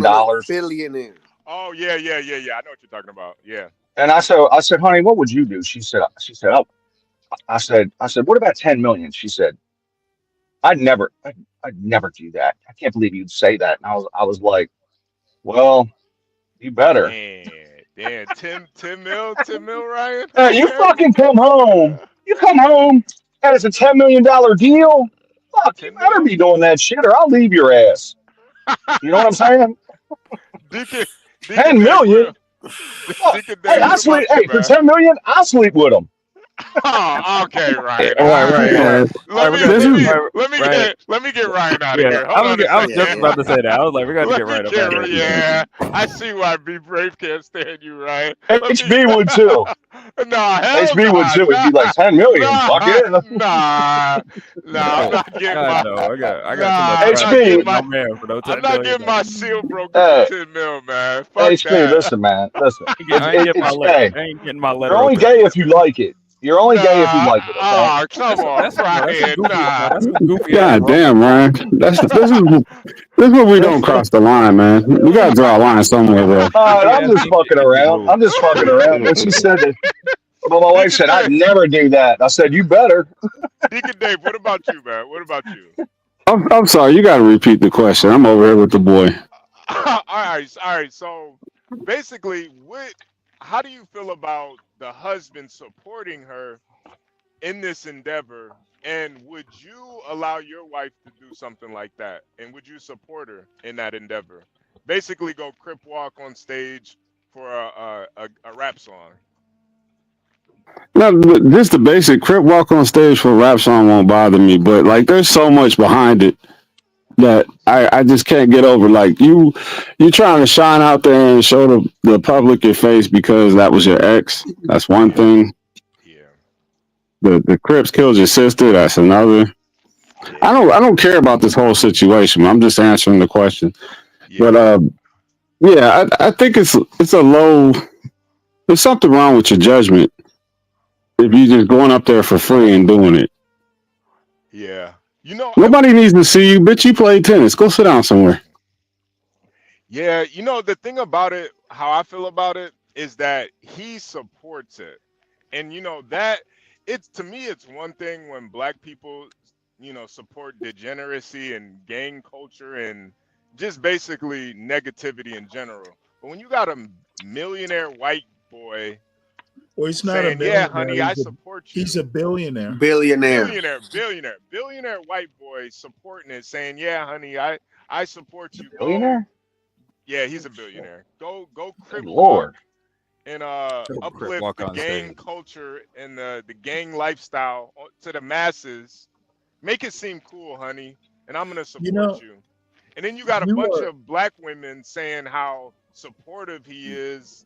It just seems very kind of demonic to me. Who knows? And I don't, So you think maybe she he was think it's supporting hot. gang culture?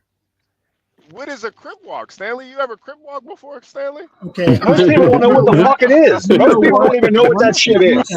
What is it in the anti-black handbook I know what it is. that prevents you from answering a direct question? What? Okay, wait. Ask it one more time. Ask it one more time. I need to see a video of what it is. I know what crip walk is. Think what she did was supporting gang culture. Yes, How absolutely. so?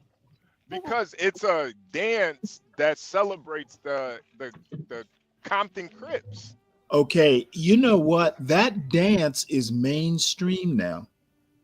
Who made Okay, it the mainstream? dance does not mean what it used to mean back in the day. It's changed.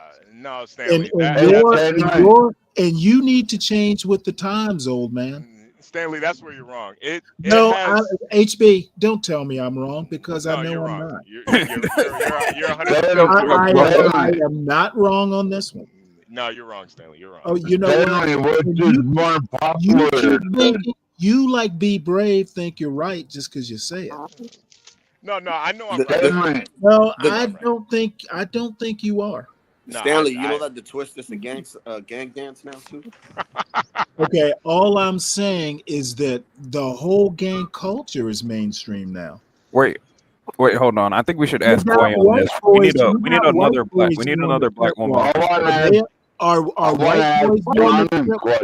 white boys doing the crip walk, upholding gang culture? HB? The Crips probably aren't doing the fucking crip walk. Yeah, they're venerating it. Okay, they're venerating it. Okay, okay. White No, people if I can chime in. your eyes, doesn't that make it legit? You know, I've been listening to you guys. If I can chime in, man, you know, this is just my thought. I don't know how old Serena is. I'm assuming she's at least 40. And you know, I read an interview or something where she was like, you know, what made her do it or something, and something about, you know, she first did it at Wimbledon, and when offered the opportunity, she couldn't turn it down, blah blah blah. We can say it's been normalized or whatever, but hell, you can make the same argument about the N-word, right? Well, shit, that's been normalized too. But should it be normalized? Should it be normal? Should what, the N-word? For a mother of two to be crip walking? I'm just asking questions. Okay, well, let me for yourself, right? You know, but let John speak. Hold on. And then if you add on the layer that her sister, half sister, was killed by a family member, you would think she would be incredibly sensitive to some shit like that. You know, John, you would think so, but apparently she's not. Yeah, apparently she's not. And see, okay, Darren, so if she's not, why is it a big deal? And so Darren is the thing, Stanley. You know, I went to the murder scene just the other day, and there was the next man up. and there seems to be a lack of sensitivity Wait, toward. hold it. You are talking about a lack of sensitivity? Yeah, because look, these people are suffering murder, right? And then you go back to the scene of the murder. Next day is just another man there. Like, fuck that little kid that was killed. It's my spot now. Here she is, like her sister was killed by gang members, and damn, she out doing their dance. Well, given recent events, yeah. you should be working on health care for indigent. Yeah, I understand you want to tell me what to do, but again, No. I'm saying you talking about sensitivity is a hoot. We're not talking about me. We're talking about Serena Williams. Well, I'm talking about you. Well, I understand. You don't want to talk about Serena Williams. No, I'm wondering why you're talking about something. Everyone else is talking about Serena why Williams. she has sensitivity and you don't? Let's stay focused on Serena Williams, and we can do a whole show. John. On me if you like, and we can psychoanalyze me. But again, okay. Well, you know what? This is all I have to say, and I will shut up after this. Yeah, sure you will. It makes me chuckle to hear you talk about sensitivity. Yeah, again, and again, we can talk about me. Yes, I just did, John. Thank you. Thank you for noticing. Okay, I thought you were down. And so, but again, like, I can imagine my woman wanting to go out and do the crib walk and going out and doing the shit. And I mean, it's something off there. That's masculine men behavior. I think of crib walking, I think of Dub C and the West Coast rappers and shit. And here she is, like, I mean, the fact that we're discussing it and people are just we shouldn't be discussing it. Well, but I think the it's fact irrelevant. Right, it has no meaning. But I think the fact that people are, I think the fact that again, it is so black to obsess over what our I haven't even mentioned her race, but the fact that she's okay. Well, I'm mentioning it. Just because you don't do something doesn't mean I can't. Look, a 43-year-old woman going out, desirous to go out and do the crib walk. Hell, one could reasonably say she did it at Wimbledon. Why the hell would you do that in Wimbledon? It seems so low class. But okay, let me ask you a question. Is this a reflection on the black community? Why are you so obsessed over this individual's behavior? Well, what is the symbolic nature of her doing what the hell she wants to do? It's deeper than that. It's deeper than that. Hold on. No, I'm not. Why did you think that? Hold on. It's HB. Seemingly, you have as much interest in defending it. No. I have no interest at all. You can step back. No, John, I'm not defending anything. Everybody else can't defend what I don't care about. Well, but what I care about is why if you don't care about it, right? Then we're gonna have a little discussion with the people that care about it. Sometimes people come up and you're right. I need to let y'all do what you do. Well, I'm saying sometimes you have to let the conversation flow, and sometimes you're not going to be interested. You don't give a damn, but you haven't expressed an opinion. You say you don't see a problem with that. That's cool. That's fine. No, that's sure. The problem is y'all obsessing over it. Okay, that's fine, and that's cool, right? So that's sure. Okay, I got that part out. Okay, so now, but again, as I said, this will probably be my last time saying it. Like, you got 43-year-old women going out crib walking. If you don't see a problem with that, I think a lot of people see a problem with it. I didn't ask you. And I think there's going to be a clear divide. That is something that people can't really fence and sit. And Don, you let what do you think's more popular, John? The Trump YMCA dance or the crip walk? Wait. John, I think because even with CKJ's comment right here, that to me is the bigger issue, is that you got these execs that are basically helping promote this. Even her husband, a billionaire, is saying what she did. Isn't it a billionaire? Say that again, boy. Say that again. He's not a billionaire. He's hold on. He's a billionaire. No, he's not. It doesn't Yeah, fucking yeah. matter. It doesn't fucking matter. He got a lot of money. Look, this is like childlike. Yeah, he is. No, he ain't. Yeah, he is. No, he ain't. Doesn't fucking matter. If he $500,000 short, But he was first. Okay, he was first. Like childlike. Yeah, Stanley, come on, Yeah, Stanley. God damn it, it's childlike. Sorry, John. Oh well, at least you admit it, Stanley. All right. I mean, this ain't too bad. B Bird literally came up here arguing over. it I got messes the over level some of words HB said. This ain't too bad. Yeah, B-Bird got hot over a heater. He came back up over a heater. But I do agree with John over the fact that I've seen I've seen so many people like pretend like what she did was like admirable or something, you know, and it's just like she's just doing a gang ritual up there. That's nothing to be. She's twisting up her fingers and her hands. And Because she didn't even do it good. She looked stiff and like she just ate or something. I get what I'm saying, you know, and I guess what I'm saying is, I thought Stanley didn't have any more comments on this topic. Damn it, Stanley, you got more thoughts on this topic? I thought you didn't care. I have many more thoughts, John. Are you giving me the floor? Now you have thoughts. Are you giving me the floor? No, I thought you were done. You didn't have any thoughts. Okay, John. No one's giving you the floor. If you thought I was done and I wasn't done, sorry. I thought you said you don't really care about it. So I said, well, you know, I don't care. Okay, all right. So that, you know, all right. Okay, are you telling me to shut up? No, I'm not telling you to shut up. I just figured if you don't know how much to say about it. yeah, Stanley, we care about it, man. This is the fabric of the United States we're dealing with. No, right here. I'm afraid it's the fabric of the anti-black part. Stanley, this has nothing. See, Stanley, and this is about the most. Y'all take the cake. Y'all can be anti-black even without Be Brave up here. Stanley, and this is where Stanley, you're so short-sighted, man. You don't see the motherfucker short-sighted about a crip walk. Bro, really? It's more than I'm that. short-sighted about a halftime show. Stanley, they are. Do you know how this is more than just black people. HB, do you know how teenager you sound right now? Hey Stanley, we had a conversation about standards and principles. What if we're talking about a person that has none? Sorry, look, we're gonna try to have a conversation. Hold on.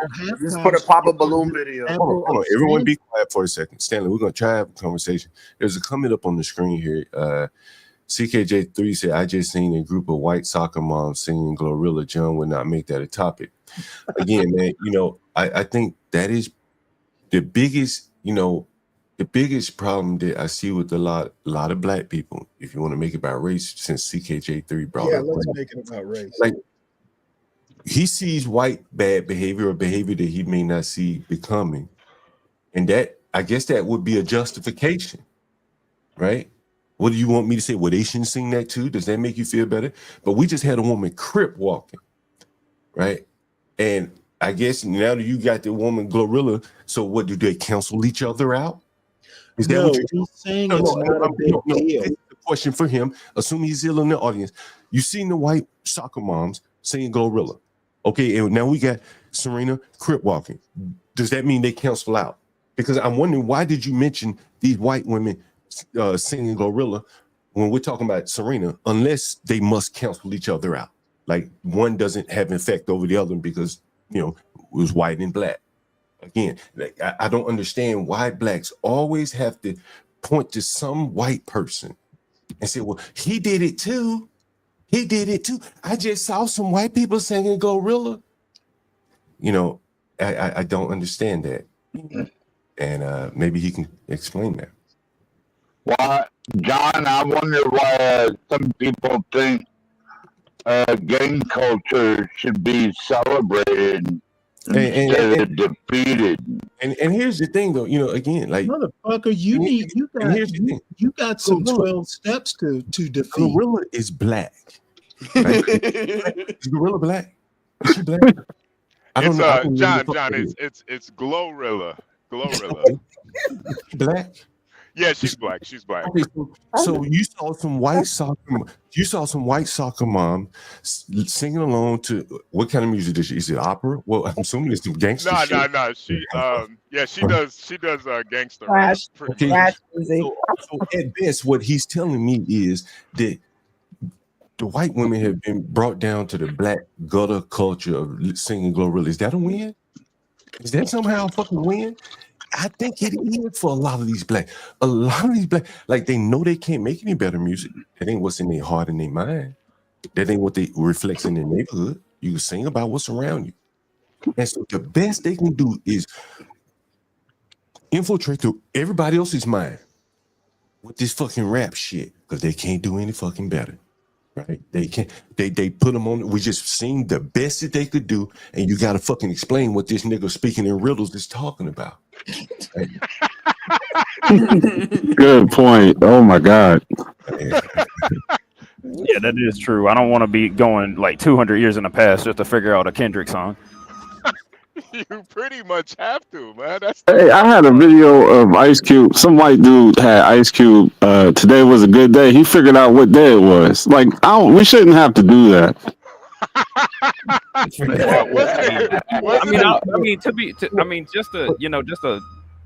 Just to do a comparison. You don't have to do any of that with Eminem's music.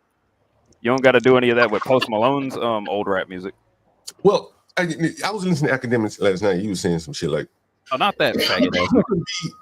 All that conscious shit in a rap, but when you coming out performing, like that's when you answer the questions. Like, I don't need a fucking interpreter. I shouldn't have to have an interpreter for this shit, right? And anyway, that's my point. Yeah. But back to the Crip Walk. Here's Stanley. Hold on. Stanley's 60 years old. I'm not calling out his age.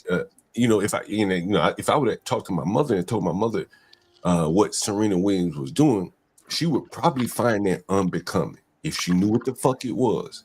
If most people knew what the fuck it was, they would say, well, woman.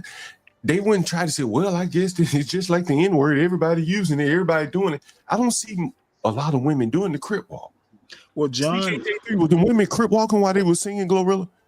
Your mother and I, both being old people, I think the most salient point is, what is that? That would be like just wisdom, and she doesn't even know she's being wise. I asked the same question. What is a Crip Walk, and why are we obsessing over someone doing it? Well, because they brought it to the main stage. No one would be talking about that if she was Crip walking at a party, a Super Bowl after party, pre-party. She was in there Crip walking, but they got to go to the biggest of the whitest stages, Wimbledon. So you're worried about how it looks. I'm not worried about anything. I got you. It's a matter of discernment. Okay. I got you. Yeah. What white people think of us. Yeah, I get you. Why would you want to go to the highest stage and then do the lowest? Why would you want to act like that? Imagine doing that shit out of Auburn. You know what I mean? Like, I don't understand why you would want to go to the highest of stages and then bring the lowest. Well, mainly because she has more money than most white people, I guess. Honor the people that killed your sister when you were crowned at the highest level. I'm gonna honor the niggas that killed all this over a dance. By doing that dance, right? She could have cha-cha whatever the fuck them other dances the niggas be doing, but she chose the gang dance. Let me put my anti-black hat on again. Stanley, only black people would be talking ontology of dance. You're making it about race, Stanley. Yeah, Stanley, you're making it about race. I'm talking about this is a gang initiation dance, man. This is a gang. This is Stanley, I'm curious. You guys don't understand that he's already saying that the gangsters are black. Yo, and then too, Stanley, if she was up there doing ballet, nobody would have a problem. So is that you know what? I have a feeling because Serena Williams is a black woman, you probably find a way to have a problem. No. Hey, HB, if it was Snoop Dogg up there, Crip walking, maybe it's not appropriate, but it's just a nigga doing it. Oh no! And he's done it all his career. Nobody would care. Snoop Dogg. Hardening of women. It's the coarsening of women. Where the coarsening of women. This shit is the woman has bigger muscles than you. that's right. And downstream is what downstream from that is why when I led off that Be Brave and John show, you see black women beating up white women. You know, they crip you walk. mean the racist roundtable? I guess they were racist. No, it's a racist variety hour. It probably was racist that the black girls were beating up the white woman and trying to tase her. Like, this is coarsening behavior. Women that should be feminine. This bitch out here crip walking with a nigga. Right? Like, and if you can't understand it, right, then you probably see it on Pop the Balloon. You just can't draw the connection. You see it out here in mainstream say. You see, look at some of these football players. They end up marrying, man. That nigga Travis Kelce, like, man, I can't take this big old buffer ass woman. You know, I just said she wasn't attractive, but he wanted a thin, more feminine like woman. I see the connections. I just don't take it as seriously as you do. Yeah, I understand. Sure Hey man, look, all I know is when black ladies hit the stage at the Super Bowl, you might see some boobies. Shout out to Janet Jackson. And we're I don't think we're taking this serious, Stanley. Hey, that behavior's been coarsening for decades. Hey, it's 30 years of coarsening it up. But look, seriously, imagine if Elvis got up on the stage. Imagine Elvis, right? Imagine Elvis. What will we be saying? Crip walking. We're taking this black music and we're all listening to this black music here. He's shaking his leg. All I have to say wait, is can we get Gwade had a wardrobe? Yeah, can we get Gwade's opinion? On the toilet. So I think he had the right idea. Oh man, hold on, let Gwade go. Let's get going here. 12 minutes. Go ahead. Damn. Going. I was speaking to everybody. If y'all didn't hear me. Yeah, no. Serena, she's a mom, you know, and the part that where the gang killed her half sister and she's up there dancing is just wrong. I think she's still hurt too because, you know, she was in love with Drake.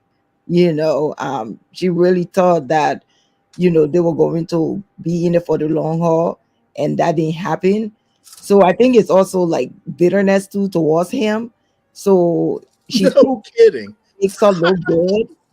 But it don't. Let her speak. She's up there crip walking to a Drake diss song. No kidding. That makes her look bad. What are you talking about? Okay, you know what? It makes her look bad to people like you. You know, she got dumped. So that's why she's doing all of that stuff. To people like you and John and HB. You know, people. The husband is not like an alpha man. Right. He's just like a weak white man. So he's not going to think. He's just going to let and he is not a billionaire. Normal people don't care about this. He only has $150 million. I already Googled that.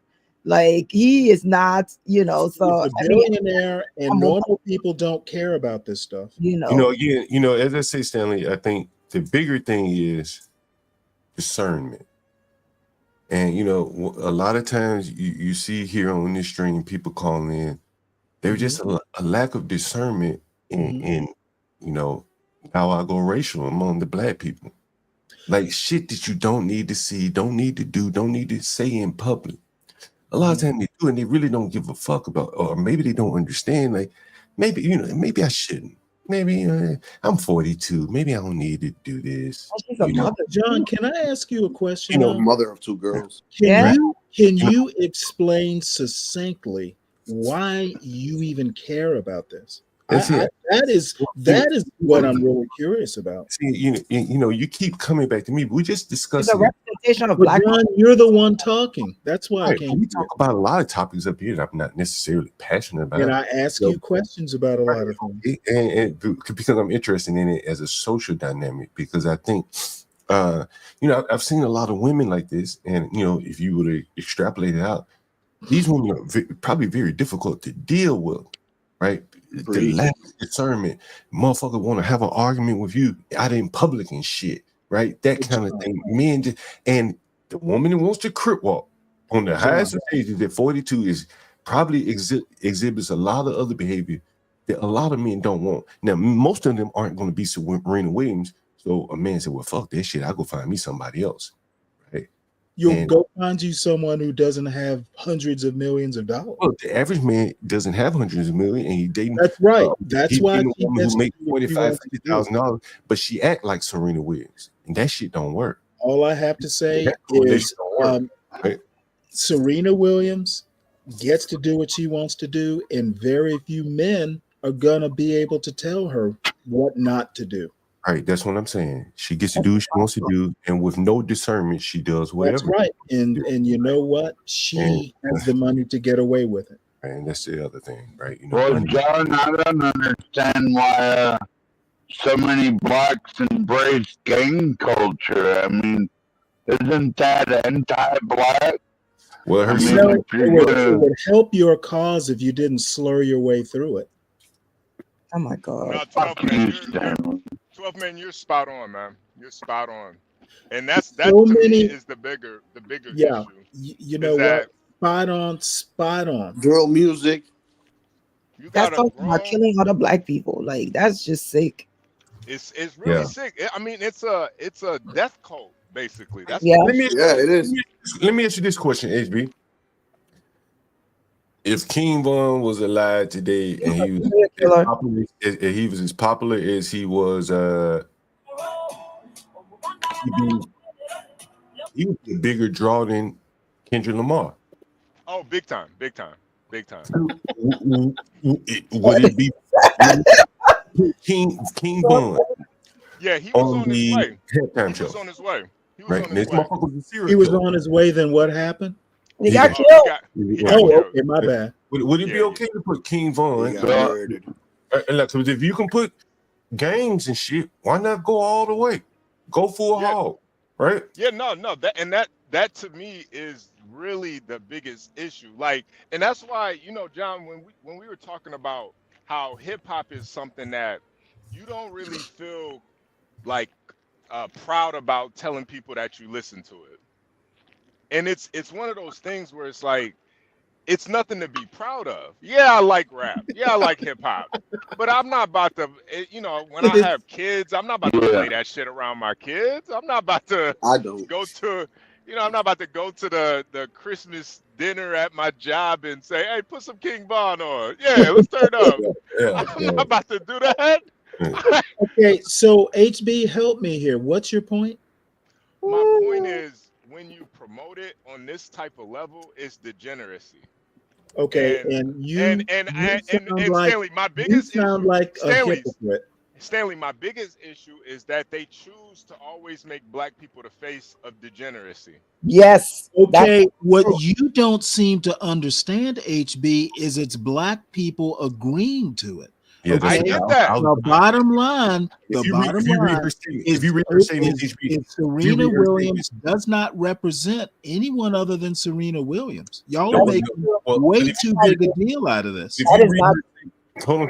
Wait, please. She's a representation of black culture because she might represent some. Hey, Gway, she might represent someone like you. I don't do crip walking. I don't even know what that is. Okay, you know what? But she represents you anyway. No, she don't. The thing is, that's why you care so much about it. Here is the thing. She's on a national stage, Stanley. She's on a national stage crip walking as a 43-year-old mother of two girls. All I have to say is you care so much because it hurts you deeply. We're gonna have this conversation. It doesn't hurt me at all. She just make people look dumb. Who is she making look dumb? Yeah. Black culture look dumb. What are you talking about? She's I'm talking about other than herself. Stanley, come on, man. Come on. Let John get in there. Go ahead. You can say that she only represents herself. That's what I said. Right? But those blacks that put that show on, they saw that as this represents the culture. Black culture. Okay, John, I'm finished. Look, Stanley, don't do that. And regardless of how you feel about it, you may disagree with what I'm saying, but there's a large number of these people that will defend this to no end, no matter how bad it was as a performance, in terms of a show. I'm not criticizing Kendrick Lamar. A lot of these people are not going to accept any criticism because this was a racial thing. You're probably so far removed you don't even know it. Okay, and you know what? Sometimes being so far removed is a good thing. And that is why. Because Well, apparently you're knee deep in it. But you know, again, I understand you don't want to talk. See, and it's the problem. No, John. What you don't want is pushback. That's what you don't want. No, see, you want us to move on from this, but I don't care. No, I want to stay right here and keep shitting on this dumb. All you can ask me is, why do you care? I want to stay here and talk about it. All you can ask me is, why do you care? We can keep saying, talking. why do you care? Why do you care? Why do you? And I said, well, if you don't care, you can bow out of this conversation. We put it in the next. That doesn't answer my question. But you don't care about this. But in reality, you do, because those people in their mind will represent you and your son, and they do not represent me nor my son. In their mind, not yours. You are not the one to see, motherfucker. What you want to do is tell me who represents me. Okay, I just told you they didn't, and you're going to insist that they did? No, I said what in their mind. Motherfucker, I get to tell you who represents me. Yeah, not you telling me. You don't get to tell them that they don't represent. Yeah, motherfucker, I said what I said. I understand your opinion, but don't you go overboard telling me who represents me. All you can do is tell you don't get to do that.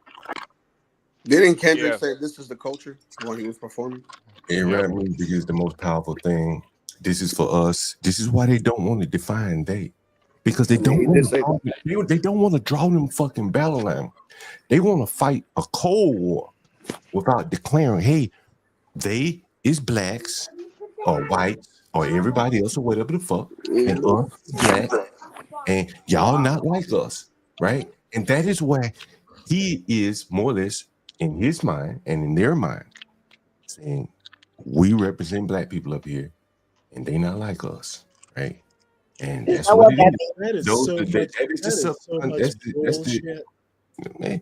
You may not see it that way, right? You probably don't even understand what the whole thing was about. You know, the battle between those two. The racial line. That a Super Bowl halftime show could mean so much. Stanley, what you're seeing is black culture bubbling up to the Super Bowl. Okay, what I'm telling you is that is one part of black culture. It doesn't represent the whole culture. But that's 90% is the loudest. I don't think it's. You know what? You're pulling numbers out of your ass like your buddy Be Brave. It was 70%. It represented 70%, bro. Yeah, they didn't do a commemoration for Thurgood Marshall up there. They were crip walking, Stanley.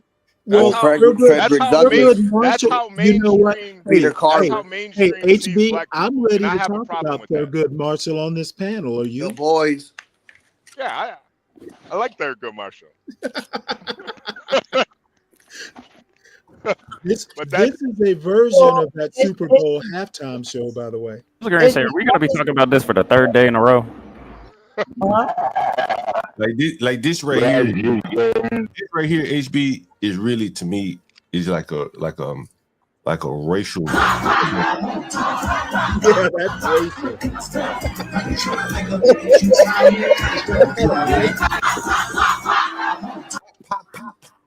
Motherfucker. Like, it's a racial celebration. Like a racial triumph. Is it really? Yeah, in my opinion. You know, when I listen to a lot of the back and forth with people talking about this shit, and it's more than music to them, honestly, Stanley. It's more than music. It's the culture, bro. But they're not like us. Yeah, no, John, that's what was so crazy to me, because even hearing Serena's husband support her,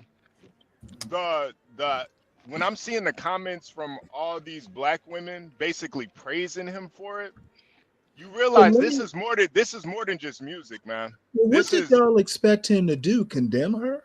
Well, he should have. He should have. To an extent, yes. To an extent, yeah.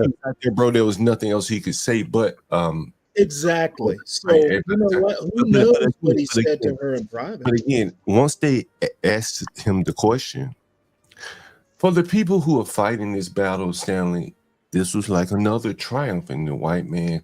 Okay, fighting what battle? What battle? What battle? The culture battle. They versus HB. Good luck with that one.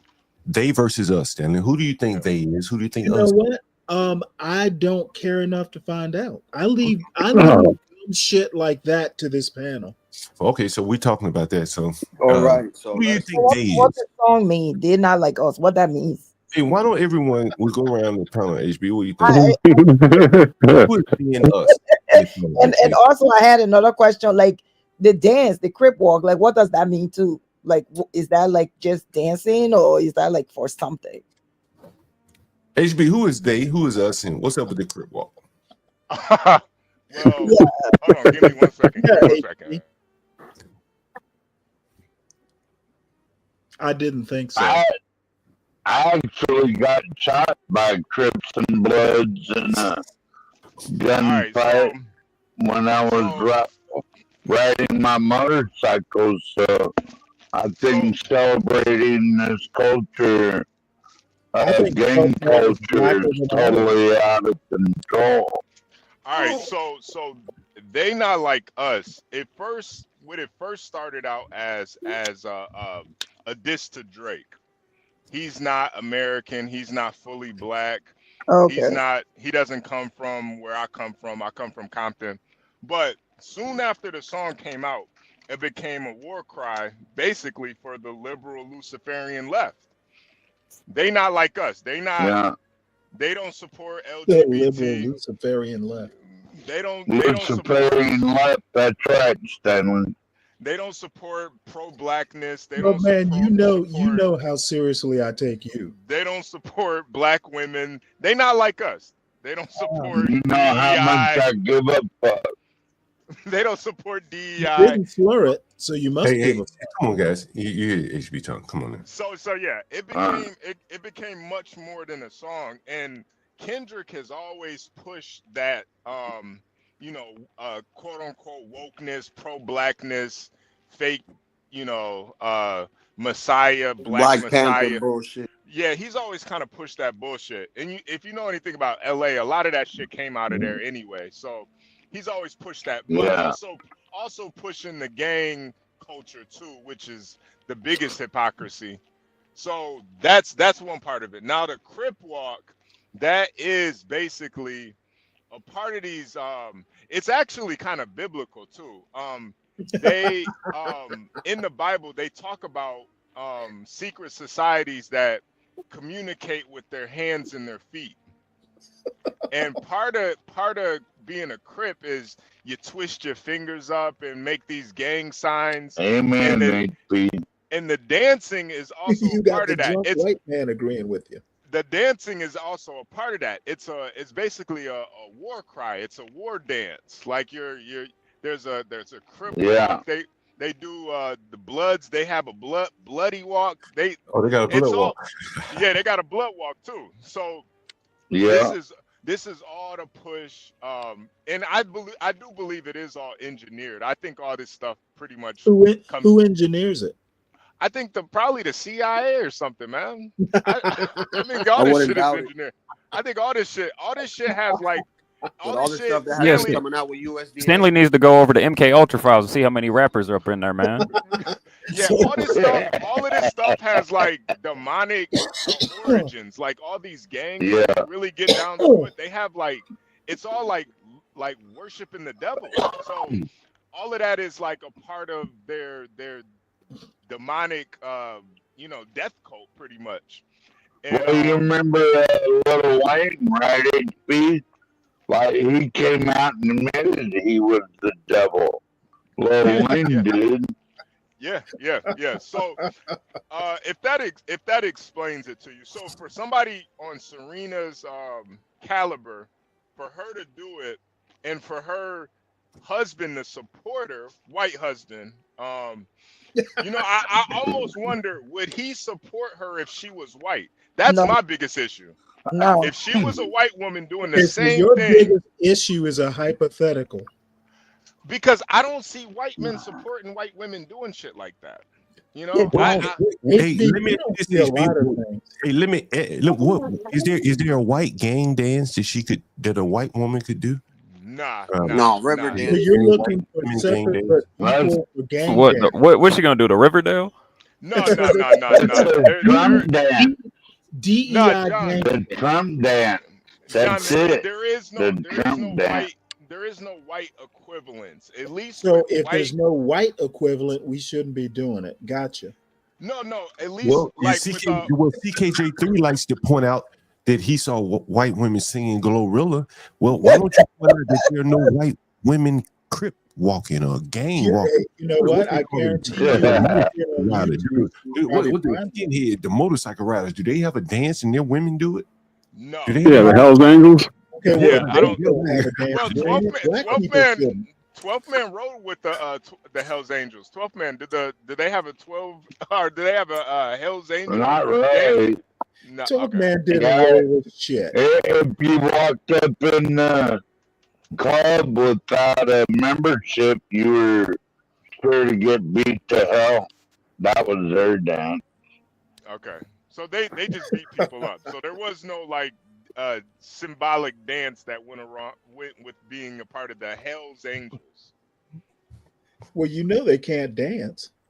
Yo, what are we seeing on the screen right now? John venting out his frustrations. That's what we're seeing. Well, this is roller derby. This is I saw this too. This is a Galentine's celebration. This is hilarious. What is that? Oh, and this is John. This is actually a good kind of transition because this is the problem. Galentine's is a they're fighting. Yeah, Galentine's basically is a version of Valentine's Day that predominantly black women celebrate because they don't got a Valentine to celebrate with. They don't got no man. So black women have. So for the black women that can't get a millionaire white boy, this is what they do on Valentine's Day. Yeah, this is a room full of best friends and shit. I bet you half of these girls are gonna eat coochie immediately after. Oh my God. Yeah, they're all best friends. Yeah, they fighting. I know, best friends. If they're best friends, why are they fighting? Well, I will say this: at least they ain't doing it in a public place. This is somebody's house. I bet that room stank like a motherfucker, man. We can just all see it on YouTube. The thing is, though, Gary, these black women had to create their own holiday because men don't want to deal with them on Valentine's Day. That is true. That is true. That is bullshit. And so here's a question I have for you, HB. That offer came in to Serena Williams. Hey, Serena, you got offered the crib walk. Because her husband said, sweetie, I don't think that's a good thing, dude. Why don't we just say no to that?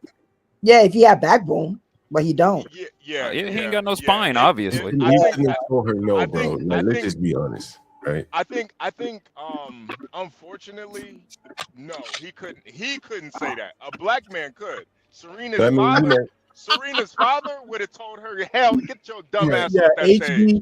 HB, you would have said that bitch didn't have my permission. No, you goddamn right. I think there's,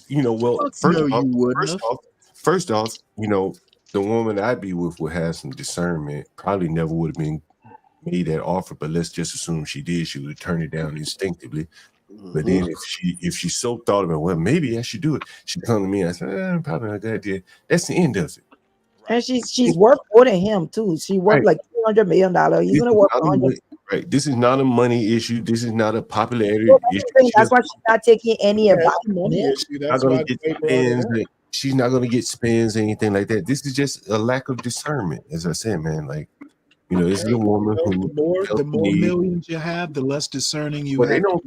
Well, I guess so. Again, but I think it shows up as well here in this video. You understand? Like, so this video is like the Super Bowl halftime show.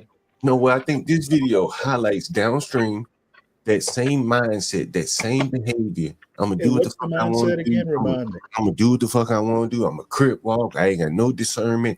I'll cuss your ass out in public. No femininity. No femininity. And so fuck it. If I want to crip walk, all I have to say is, I think femininity. Hearing y'all talk about femininity is hilarious. No, Stanley. I A lot think of it is. I think it's like Stanley. The way I look at it, man, this is like coping, man. yeah. This right here definitely is coping. Okay, This is sad. all I This have is to say, sad, Stanley. This is you know sad. what? It's making you sad, HB. No. I listen, Stanley. I got Stanley. I got Valentine's Day plans. I got Valentine's Day plans. I'm good. This is like that chick. This is like that chick that Stanley was arguing. Normal, the ghetto you chick. know what? You're a not whole black. bunch of them put together. So the bottom line is that normal people with a sense of proportion don't get all wrapped up in this fake Stanley, symbology. I get it, but it's content, Stanley. We're just talking about it, man. I'm just talking about you. And Stanley, isn't that content? Yeah, Stanley, yeah, like anything we say on this panel is actually going to change something.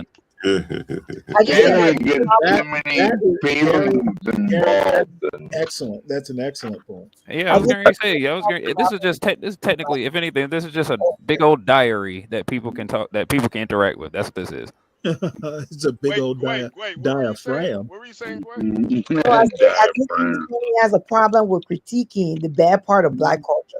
No, I have a problem with stupid critiques of the black culture. No, make that case, Stanley. Make that case. What's stupid about this critique? Yeah, what about what John said or anything HB said was stupid? Make that case. Just about every fucking syllable was stupid. Yeah, that's cute, Stanley. No, make the case, Stanley. No, except I'm not kidding. Stanley can't make Stanley can't make the case because he has no grounds to stand on. Say it when you don't have to slur it. I think you wrote it off and you wasn't listening. If you can't make that case, you wasn't paying attention. Because I think that they're making a clear case that there's something wrong here. Well, Dave, see, that's the thing. I understand and I know it is a clear case. I just don't think their clear case is worth consideration by someone with a sense of proportion. Can you make a counter argument? I don't need to make a counter argument. Well, then that's not really. No. I don't have to prove that their case. Well, Garion said it. It's not going to change anything. No, it's not. I don't have to make a counter argument. But that's why this was just a conversation. We were just discussing it. Well, right. And I'm hitting on it because I think the points are stupid. I think the cultural critique. Which point do you think is stupid? Just about all of it. The main. You pick one. The main thing that I find is that you're giving it significance it doesn't have. What about Galentine's Day and my critique of it? I have no idea what Galentine's Day is. A bunch of chicks. Wait, Stanley. So you don't even know about Galentine's Day? No. And if I don't know about it, then forgive me. I don't really care about it. Okay, and that's so apparently you know about it and you care about it. No. I don't know why you keep coming after me. I'm just going to. Why are you defending gang culture? Why are you defending right up front? gang culture? I'm telling you right up Stanley's front, a crip, man. I'm just going to shit on you. Oh yeah, I forgot Stanley is a crip. I forgot about that. Oh yeah, he is. No wonder he's defending it. I forgot Stanley is a crip. I forgot about that. All right, this makes more sense now. I forgot Stanley is a crip. All right. Yeah, My bad. Defend his homeboy. It's in the lineage. My bad, Stanley. But okay, so and I want to comment to Kelvin's comment. Galentine's Day is not racially exclusive. He is right. It is not racially exclusive. There are a lot of women who have pretty much given up, romance at all for whatever reason. Wow. And they just celebrate it with each other now. Are they shooting at somebody? Is this Galentine's Day up there? This is Galentine's. The opposite side. Yeah. Anyway, go right ahead, HB. Sorry about that. Yeah. No. Invented by that white lady off of Park or Recreation, right? I think it was. I think it was. I don't think it was invented by her. I think it was already celebrated before then. But they definitely kind of pushed it on that show, which is kind of moves towards the whole social engineering since they put it in the show. But it is kind of a critique of modern day America, really, that women pretty much, I don't know what it is. I don't know if it's they're so undateable that just nobody wants to date them, or guys have just become so weak that they can't date these women. I don't know which one it is. Probably But both. but in their coping, they've decided to come together on Valentine's Day and celebrate it with each other. Yeah. A day that used to be for people that were in love with each other to celebrate has now turned into pretty much a lesbian slumber party. I'm with you on that. I'm telling you, man, they were probably eating each other's coochie right before they started fighting. Someone licked it wrong, and all of a sudden they got mad. And then they put "fuck my baby daddy." They started gossiping. More than likely, they probably weren't angry that they didn't have a man. Maybe one or two of them bitches got called out to get fucked, and the rest of them hoes left there, and then that's when the fight started. It was like, oh, you got a dude calling you? Oh, hell no. What you be breaking the rules? John, they were probably talking about their last man that they were having about, and some bitch got a text talking about, hey baby, let me get back with you right quick. I need to talk to you about something. And all the girls caught on to that, and they started brawling. Yeah, I was probably like, oh, you talking to Ray Ray? I'm talking to Ray Ray too. Oh, that would be hilarious. Yeah. Honestly, Go ahead, HB. No, it's just Stanley. I know you don't really care, but I do want to see black women with somebody. I hate seeing them all just dangling out here by themselves. Well, it is sad to see. Dangling. I could give a fuck. HB, they stopped hanging people a long time ago. But caring about so deeply about stuff you can't change is really a waste of energy. It is. Yeah, that's that part I agree with, Stan. We're just talking about, many people have given up selling, and that is kind of one of the things. I was on B Brady's show the other day, HB, and CT came up, and it really highlighted, like the problems I think in the black community. So he was talking about how he tried to open up some kind of, he wanted to open up like let's say a chess and wine. Mm-hmm. And so I was saying that I said, man, and we're gonna bring Kim Wade up here. He'll tell us about it. He's on nightclubs and shit. You remember Kim Wade? Yeah. And so he was, I was saying, man, like once like black people don't drink enough casually, outside, to really make a go of selling alcohol. Not a lot of places. You have to add that social hour into it. Maybe start charging niggas at the door and shit like that. Right, and that's why the liquor stores and the package stores and grocery stores can sell blacks beer and wine, not having any problems for the most part. But if you start trying to sell it socially, then you got problems, right? Yeah. And one of the biggest problems is that the motherfucker will come in your spot, don't be drinking, but he'll cause problems. Yeah, you understand? And I want you to listen to this. And this is again, like, like it's killing a lot of people's dreams, and this is an example, Stanley. I hope you can kind of draw the connection here. Here's the video here. We have surveillance video from the shooting. We want to warn you, it can be considered graphic. Videos here. I'm going to play first. One of the owners for the Dream, Jamichael Smith, confirms their security guard shot a man who was firing shots into a crowd in their parking lot. This happened early Sunday morning. A man can be seen pulling up to the business, running toward a group of people and shots. The security guard fired multiple shots at the shooter. We are working to learn that man's condition. Smith says that the security guard did what he was supposed to do to ensure the safety of their customers. We sat down with Smith, and we have that story coming up for you beginning at 4. All right, now let's let you listen to this right here. Let's see. I think I have it right here. Yeah, it's right here. He's just a regular guy trying to run a business. And I want you to listen to one of the things he says here, which is, which really, highlights the problem with, someone like CT, a young man that want to open up a business in the black community. I wouldn't do that. Well, listen to what's going to be said, though. Like, you can't do this. Again, I'm going to bring Kim Wade up here, who's owned clubs like this, and he'll explain to you why the business model is totally fucked up, right? It just does not work, right? And so I want you to listen to this. It's business 101 right here. Oh, it's kind of low, right? Yeah, I can't hear it. I can't hear it. Are you even playing something? Oh shit, maybe I am not sharing. Okay, damn. I want you to hear these guys. The popular nightclub here in this. It's kind of low, but can you hear it? Yeah, we can hear it. Yeah, you're good. However, within the past 3 months, it has seen 2 different shooting incidents.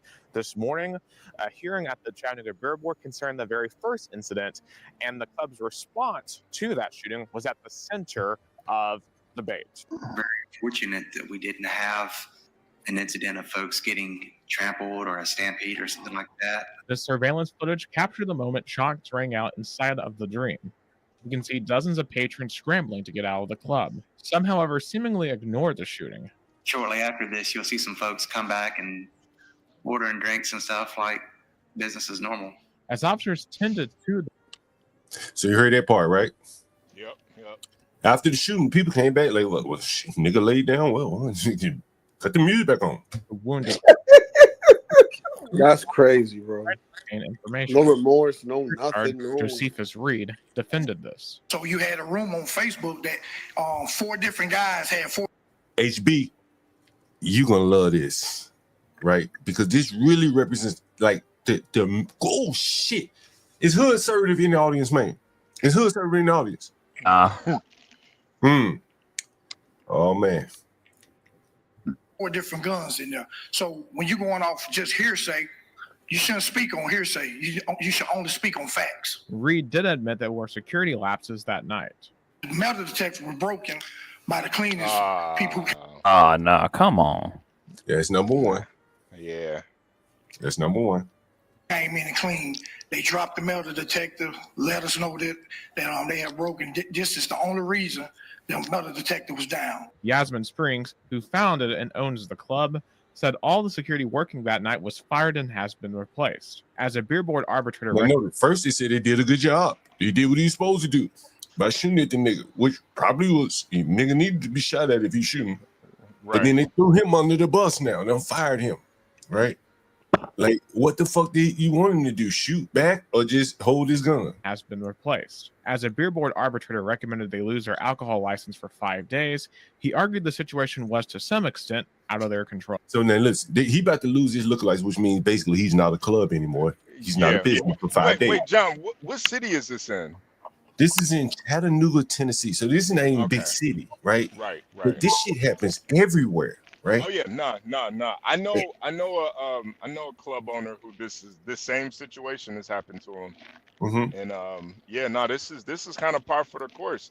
And in every city, their liquor license, I mean, that thing prints money. You got a liquor license, that's basically printing money. So you got to protect that by any means necessary, pretty much. But for the sake of violence, these niggas would be doing all right for themselves. Maybe, you know what I'm saying? It might be a viable. Oh yeah. But, and Mr. Wade is gonna come up here and talk about his nightclub experience. I'm gonna get him up. Like, these motherfuckers put you out of business with their fighting and shooting, bro. Yeah, like it's black on black economic violence. You understand? No white men are in these clubs. These guys probably put a little money into the club, saved up. And I want you to listen to what he says, HB. Can I ask you a quick question? Yeah. What are you expecting? Better? Oh, I mean, no, seriously. Well, why are you critiquing the inevitable? Well, what did you think would happen? Well, I'm just more or less showing you an example of. Okay, all you're doing is pointing out the obvious. What's the obvious here that I'm pointing out? The obvious is I told you about this boss I had years ago who said, "What do you expect from $10 an hour associates?" Okay, if this is in the hood, expect hood behavior. I don't know why you're continuously fascinated with the obvious. Is this hood behavior though? I mean, these motherfuckers are shooting rifles at each other. He had security with rifles. What was he? Obviously, he was expecting something. You know what, Stanley? That's good. That's good. Wait, hold on. Why the hood bar gotta have that much security with rifles? Hold on, Gary. Hold on, Stanley. I know you're not. I know this is another topic that you're not interested in, Stanley. No, I'm interested. I'm asking you a question. What were you expecting? Because obviously the business owner was expecting something. Well, I'm going to explain to you as the video plays another dynamic that people that deal with, you know, and I'm going to say black people, and no Stanley's jumping at the car, itching at the car. Like, this is shit that you deal with. And, you know, if you could just solve these type of problems, John, but let me finish because it's so embedded. And I want to play this video, HB. Why are you trying to solve something that I'm not, nigga? I'm just talking. I'm in my house. I ain't trying to solve nothing. I'm in my house. We just talking. Okay, you know what? You are in your house pulling out your hair. And I don't have any hair to pull out. But let me finish playing the video. I know you think pulling his hair out. My point is that every time I ask a direct question, you don't want to answer. HB. This is Going Truck on HB, and I want to get HB's opinion on this if you don't mind. Right. Thank you, Stanley. And if it doesn't interest you, Stanley, you know, we might get to something. It interests me. That's why I asked you the question that you didn't answer. I will answer the question. I'll answer the question. Thank God. You know, because I have worked in a lot of clubs, black-owned clubs, and you know, it is something where there are a lot of black people that do want to invest in the black community, but this is part of what ends up happening when you do that. There is this kind of self-sabotage that goes on when all you're trying to do is provide some entertainment. My question was, why were you expecting better? Because you do expect better from your people. I'm not even. You know what? You're continuously telling me that how bad they are. I think you should stop being so optimistic. Okay, good. I'm not expecting better. I'm just highlighting a pitfall here that you see a lot of black people. So you're saying I told you so? No, I'm saying don't get in the position where I can say I told you so. Avoid this. Right, but here. doesn't this ruin black economics? No, I don't think it does. Because I mean, not only with the clubs, but with stores and other stuff like that. You get what I'm saying?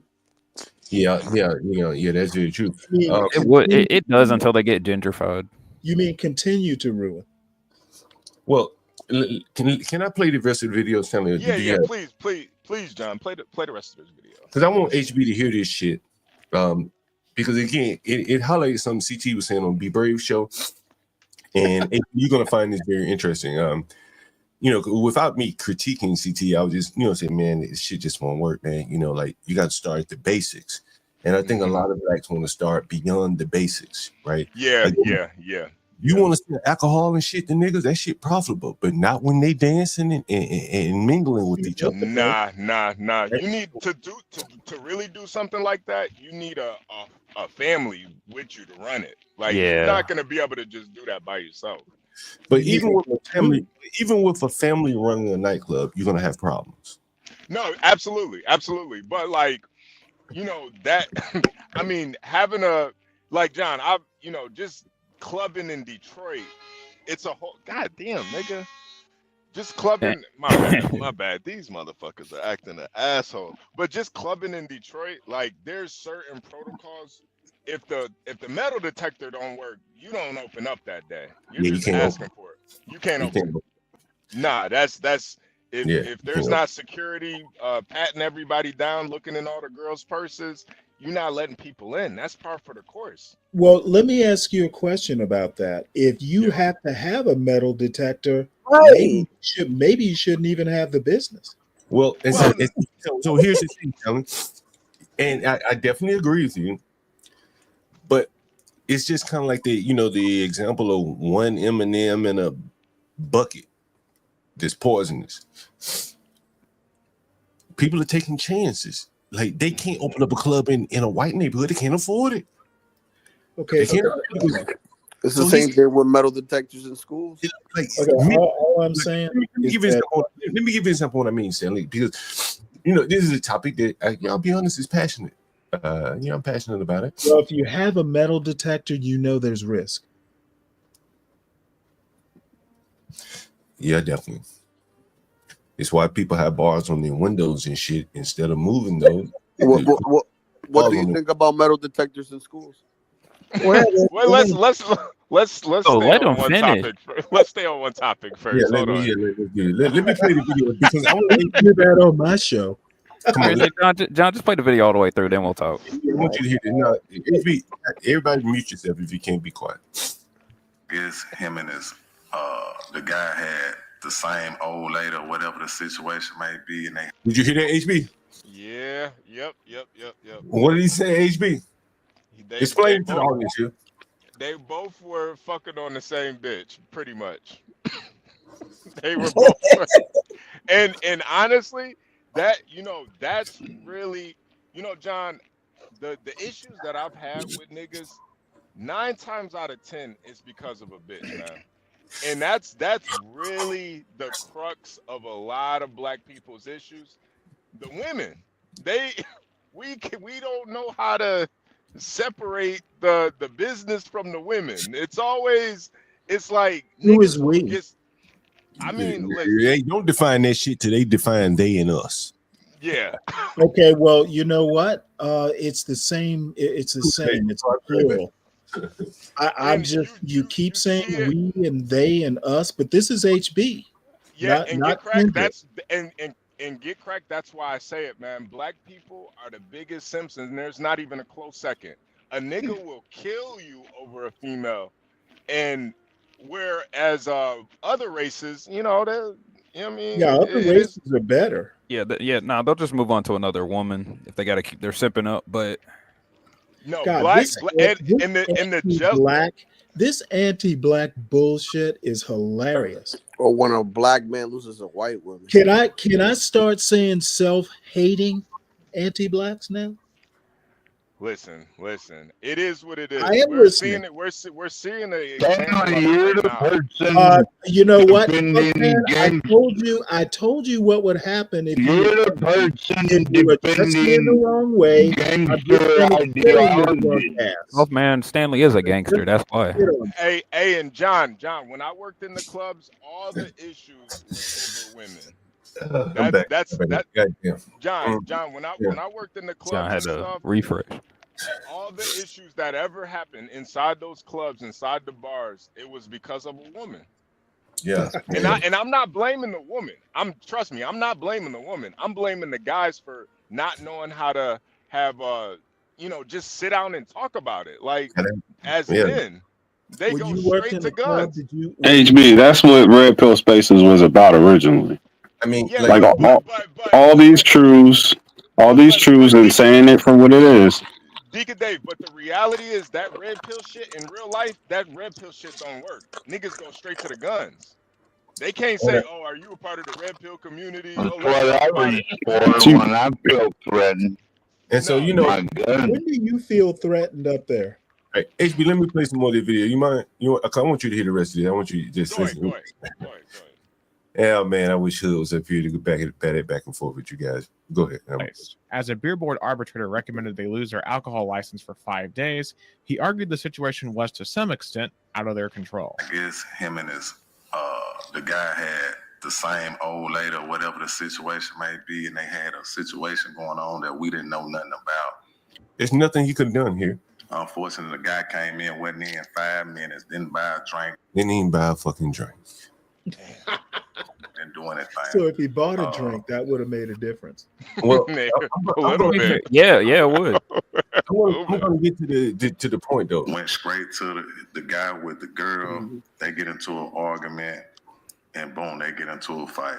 We asked for a comment after the hearing from representatives for the Dream. They declined to do so, knowing that they have a future hearing with the beer board to determine just how long they're going to lose their alcohol license.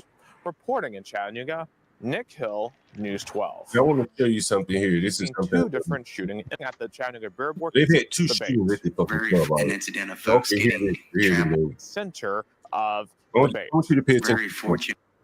If you really pay attention, nobody's really ordering any drinks, right? Ain't no fucking drinks in these people's hand, right? This is why so many black clubs fail. As I said, black people don't drink like that. They dance. They might dance 3 or 4 fucking songs holding the same goddamn drink. It's not a criticism. This is me telling you the nightclub business is very difficult to run if you're catering to black people. Yeah. You know, it's not a criticism. I'm giving you some advice here. I've seen many people. This club has a decent number of people in here. This bar should be fucking humming, right? There should be motherfuckers like, hey, want my drink? Want my drink? Look at the hands. Ain't nobody got no drinks in their hand. They just chilling, bopping their head, dancing to the music while he's keeping them cool or warm. Got the lights going. Ain't nobody paying shit to be up in here. That we didn't have an incident of folks getting trampled or a stampede or something like that. The surveillance footage captured the moment shots rang out inside of the Dream. No drinks. We can see dozens of patrons scrambling to get out of the club. Some, however, seemingly ignored the shooting. We can see dozens of patrons scrambling to get out of the club. Some, however, seemingly ignored. The surveillance footage captured the moment shots rang out inside of the Dream. That we didn't have. You see anybody with a fucking drink? I see one drink over here. Nigga probably got a beer. No, wait, that's John. That's a server. Is it? That's John. That's the server. He got a look. Oh wait, never mind. No, never mind. That's table. Nigga right here. That's a table. It like it might be one drink on that. Folks getting trampled. Look, it's like fat girl. She was showing up. Wasn't gonna put her drink down, so she had one. Right? And may have been one motherfucker with a drink in a club full of people. Yeah, nah. It's a if you're gonna open a bar, like black people do drink, but they drink with food. They not just drinking the drink. Yeah, I've if this seen- was like not a bar, but a restaurant or something that mainly dealt with alcohol. Yeah, black people don't, and part of the reason why they don't drink like that, John, is because shit like this. When the tension is high, you're not trying to get drunk around that. You got your head on the swivel. Well, in my opinion, man, I just don't think you know, like these are probably, lower working class people, right? These aren't fucking motherfucking making hundreds of thousands of dollars. So they don't have a lot of discretionary income. Many of them motherfuckers probably come already halfway drunk or high, right? Yeah, they just come in there to, have a good time, right? They pregame and then go to the club, where it's cheaper to drink at home, like drinking in your car outside in the parking lot type shit. And when you have these parking lots in these clubs, man, like the parking lot is your biggest vulnerability. Niggas can be shooting from the parking lot, hidden behind cars, all kind of shit. It's just a bad business model, and it destroys a lot of people. We've counted maybe 6 people in here that are going to lose their jobs, their businesses, maybe their freedom, their health, and it's just not a good business model. It's just Hey John, I got another black restaurant that I want you to look at right quick. I'll pull the video up if you got the time. If you ain't going nowhere. Yeah, I got a few minutes. Hey, John, can I ask you a favor, John Galt? I know it's about that. Go ahead, Crack. Put it in the audience, in the chat. What you about that? Yeah, well, we're in second place right now, and we could really use all y'all's help. See, I've received so much amazing support from the John Galt community, and we love y'all, and we're just trying to win that money, John, like everybody. It's like $10,000 for Stan Fisher in there, and we'd really appreciate everyone's vote. Somebody There we said. go. We got it up there. It's 12, man. We got it posted in the link. Make sure you guys hit Thank that. you, Ben. Yeah, make I sure love guys you hit that all link. so much. We love you too, 12, man. We love you Yeah, too. man. Do it for my Yeah, dog. John, especially nowadays, man. Maybe 15 years ago, 20 years ago, but man, if you're gonna run a black owned bar, like it really there's so many different things that depend on where you're gonna do it. Location is pretty much everything if you're gonna run one, and the type of black people that you get to come to your bar. You know, the just by the look of the people in that bar, that's not the type of people that you're gonna be selling to. I'd rather have a liquor store. They're not about to be buying drinks. You know, I Yeah. went in Chicago. There's different classes of black folks in Chicago. You know, Yeah. they're not showing up in t-shirts and that's another thing too. When you run a black club, because I've been in hole in the walls and I've been in upscale black clubs. There's dress codes for a reason. There's a You know what's interesting about that shit, HB? What I found, you know, 'cause they do it here in DC. They try to implement dress codes, and this probably is part of the problem here. The people who dress normal, right? The ones that just have regular pair of shoes on, whatever. May have a decent pair of shoes on, but they're not like those $700, $800 shoes, whatever. Those people that wear that fancy shit, they do spend money in the clubs. Those are the niggas that buy the bottles and the couches and right? Yep. And so the club has to make a choice, right? Do you keep him out and just have me in there sipping on a beer or two, right? Versus him that's gonna come in and buy bottles. Yeah. And that's the choice, bro. Right there. You know what I'm saying? That you can make 300% off a bottle. These clubs at 2-3 o'clock when they're still humming. I mean, you're really catering to the dregs or a large percentage of dregs, right? Yeah. In any inner city, I don't give a fuck how upscale your 8 o'clock, 9 o'clock crowd is. If you're still open at 2, there's some dregs in that motherfucker, And to be profitable, you're gonna have to still be open at 2, right? Because you only got a few nights a week typically, and that's the dilemma that you face, I think. Yeah. And that dress code too, man. Most hood rats won't want to dress like that, so they avoid going to those places. Paying and shit, like they'll be paying and shit like to get beyond the dress code, because they're gonna spend money if you let them in, right? Yeah. And that kind of is a balance to them misbehaving if they're spending a lot of money, and so. Now you got the hood bitches that want to be close to the hood niggas, so it just it's just kind of a crazy dynamic. Yeah. But I mean, I do think it does help though when you do have a certain ambiance to the business. Yeah, it does. And you see a difference. You do see a difference. Yeah. But you're right, man. The niggas that spending bottles, they're the ones. They'll throw the person at the front door $500 just to come in so they can buy bottles and stuff. And that's just how it goes. And they'll spend a lot of money in that motherfucking club. Yeah, they will. What you ever spend in the club, HB? The most I probably ever spent at a club, man. I don't even feel. I don't even.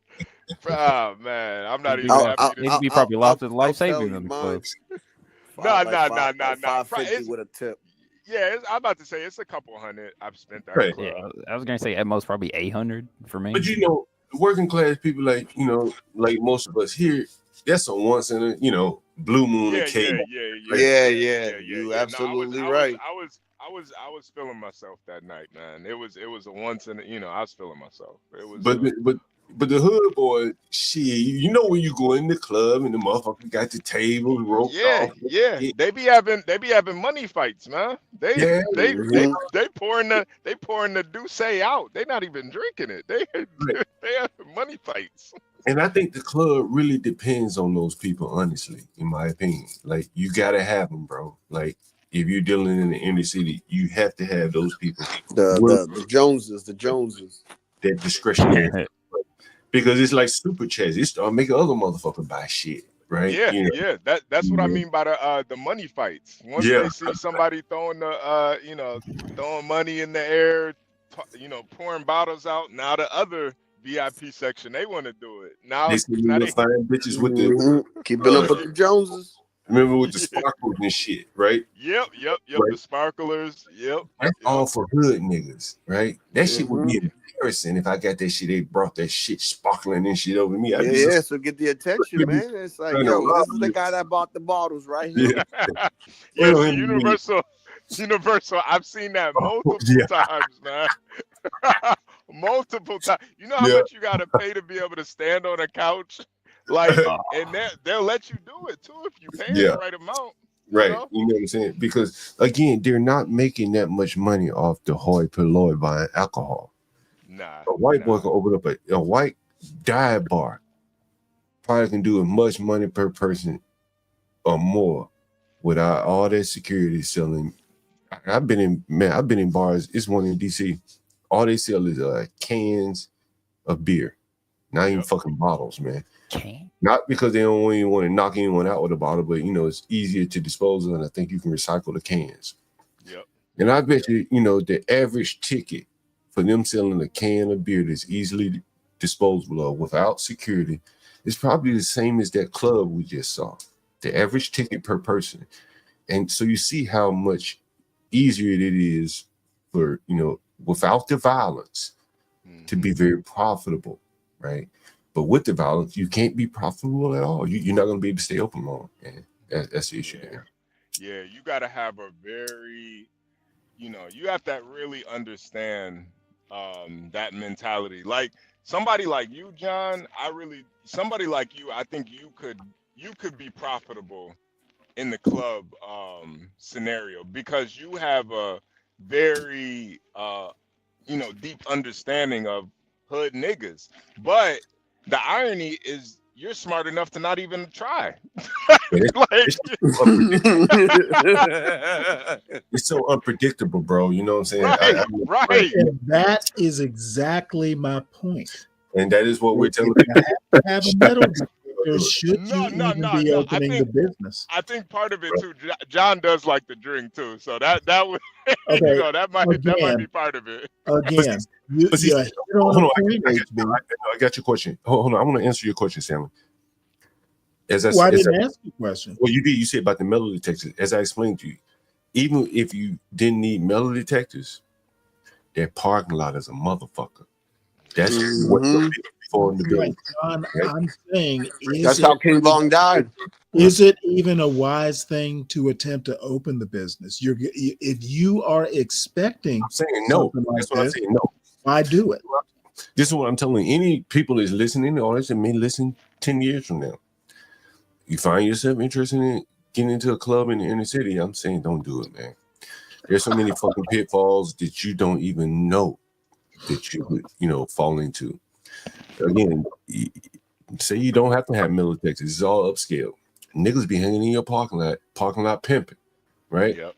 Oh, you gotta need a damn gate. Right. So then you got problems because you're gonna be responsible for everything that happens in the parking lot. Then if you got people calling the police about the noise or anything, they build a record against you and then they take your liquor license when it's time to renew. It's over and over again. And so it is a very attractive thing for many people to do, young men. And I think they see the easy money, and what I'm saying to you, downstream from that easy money, you get rolling for a year or two, and then boom, you're out of business because somebody walked in because he had a problem with a baby mama, and you want to take it up in your place of business, So Yep. that's my thought. Yeah. Oh, man. dang. Nah, it's man, John, especially in Detroit, man. I know so many stories of guys losing their life. Detroit. The strip club industry is real big in Detroit. Lindy Lou know about that. There's a lot of strip clubs in Detroit, and a lot of dope boys. They love going to the strip clubs. They might have a. What does Lindy Lou know about the business? Well, Lindy Lou may have. Come on, Stanley. In her younger days, in her younger days. Yeah, she did say she was a pug. In her younger days, but so many dudes, their girlfriends might be a stripper, and they might go to the club and see, some baller tossing dollars on her, making it rain on her. He can't handle that. He can't handle his girl, beautiful girl, getting all this attention from this other dude. Yeah. And lose his life right outside in front of the club because he in his feelings about a stripper bitch. And it's I seen it happen so many times, man. I thought that stripper bitch loved me. Hey, hold on, HB. Oh man, don't get me going on this shit. Oh man, you Latino, HB. I got a good buddy of mine. This nigga become man. I was out at Lisa house one night. It's a little, what's the name of that motherfucker strip club? Made me look it up. You want me to look? Can I look at it? Is that okay, HB? Yeah, definitely. Might be able to send Stanley over here. Yeah, look it up. And so I was out at my lovely lady Lisa house, and then nigga, damn, there's 10 strip clubs out there, motherfucker.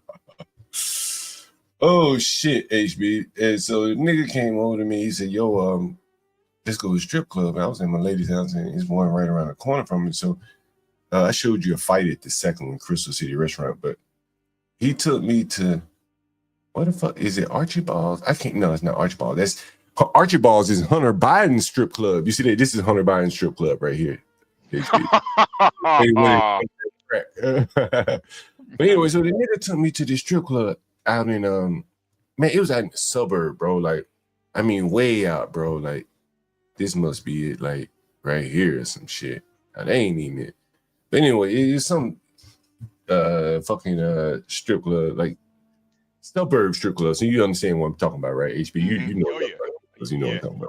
Yeah. Mostly white girls. That's what he preferred.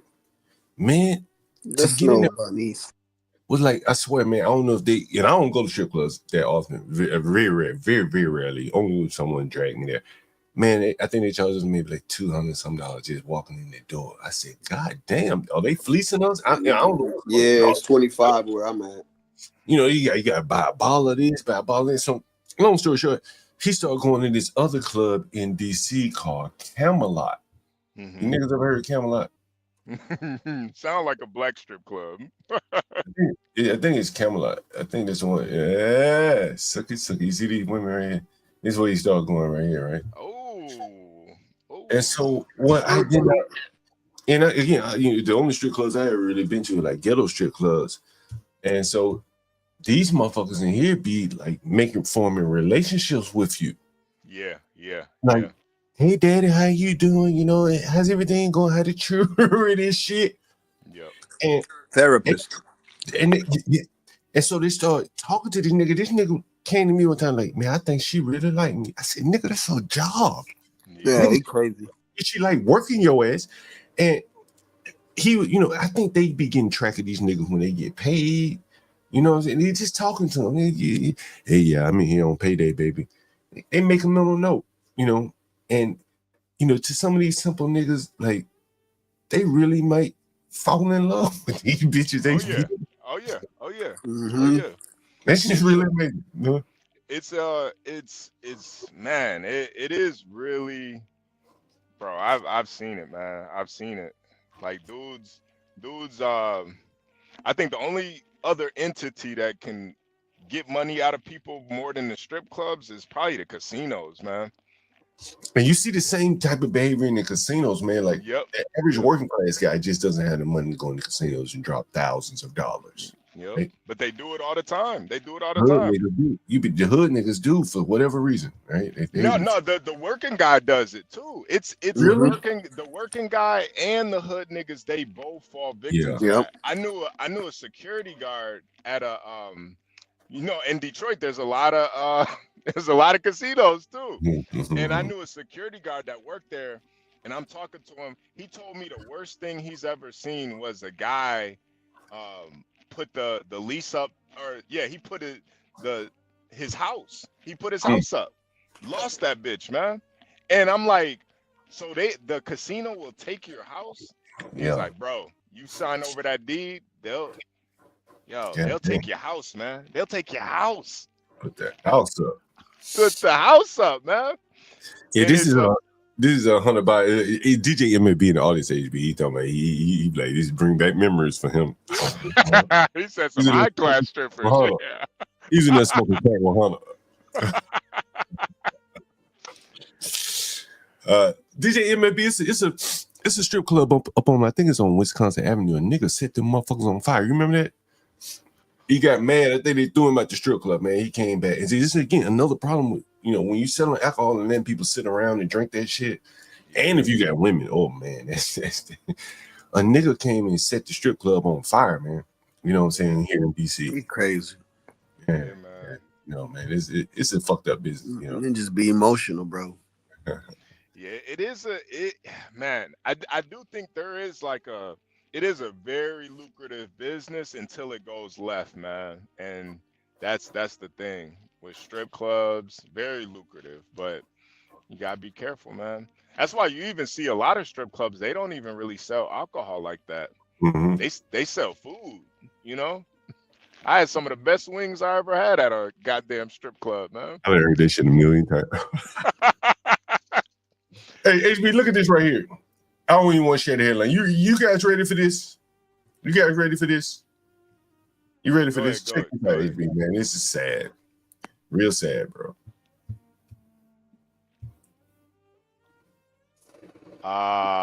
Grim Reaper cometh, bro. The Grim Reaper cometh. Damn. Everyone can see that, right? Everyone can see that, right? And I'm going to delve a little bit deeper into this, man. It's a sad story, actually. Yo, this is a sad story, bro. HB, man. Yo, bro. Damn. Bro. Master Kim licking his chops right now, man. I think some people further up the food chain got him, bro. Yeah. This is how it goes, man. This is like the same story over and over again. Yup. One of the things, man, HB, I like you, man, you see me on stream every day, man, drinking Miller Lite. I'm drinking Stella today. But I'll be drinking Miller Lite, you know what I'm saying? I live very modestly. You know what I'm saying? Live very modestly. And I think, there's some advice, again, if we give them advice here. I mean, look at this shit. Look what happened to him. Look what happened to this motherfucker, HB. Look at this shit. In a sign of his plummeting financial fortunes, the 86-year-old disgraced former comedian is being sued for defaulting on a $17.5 million mortgage. Oh. The house was right near Central Park, steps from Central Park, bro. This shit probably worth 40 mil. Mm-hmm. You hear me? This is like Trump Towers. This is I used to work at 59th and 5th. 59th, is it 59th and 5th? I think it's right there at the corner of Central Park. It's big money area, man. Mm-hmm. This house probably worth 40 mil, bro. Damn. He bought the house for 6.2, which means he should have a hell of a lot of equity in it, but he borrowed 17.5 at some point. Probably to fight those cases. That is correct, HB. And here we go, HB. Here, HB, when I show you this, you're gonna be like, oh, you gonna do it again. Let me see if I can find it, man. Man, this is really sad, bro. This is really sad, bro. That's how the industry gets you, bro. If they can't kill you, they try to get you with lawsuits. Bro, they ate this nigga alive. Man, what are you talking about here? That's how they did Trump. From the nightclub to the, what else have we talked about? The nightclub. Anti-black icon. I mean, he's pro-black before he's anti-black. But anyway, no one's ever perfect and no one walks the straight line. Yeah. You know what I mean? And, it's sad to see an 86-year-old man being eaten alive like this. The little bit of assets that he had, I mean, the lawyers were swirling around this bitch like a vulture. Listen to this. Since the revelations about his personal life first broke, Cosby has been mired in legal and financial woes, resulting in legal fees of $1 million a month, nigga. Oh. 28 lawyers working on 10 cases. Each lawyer made about $500 to $1,000 per hour. The net has been a huge drain on his resources. Now in his late 80s with a destroyed reputations, earning years long gone. Cosby appears resigned to losing his assets. So he basically is giving up. Yeah, yeah. So you feel sad for him? Yeah, I do. Yeah, yeah. Nah. This is, I mean, Bill Cosby. You know, It's a regardless. cautionary tale. Yeah, yeah. These It are is. cautionary tales here today. But you know, Stanley, HB, one of the things I want to tell you about this is I remember reading closely about Cosby's case.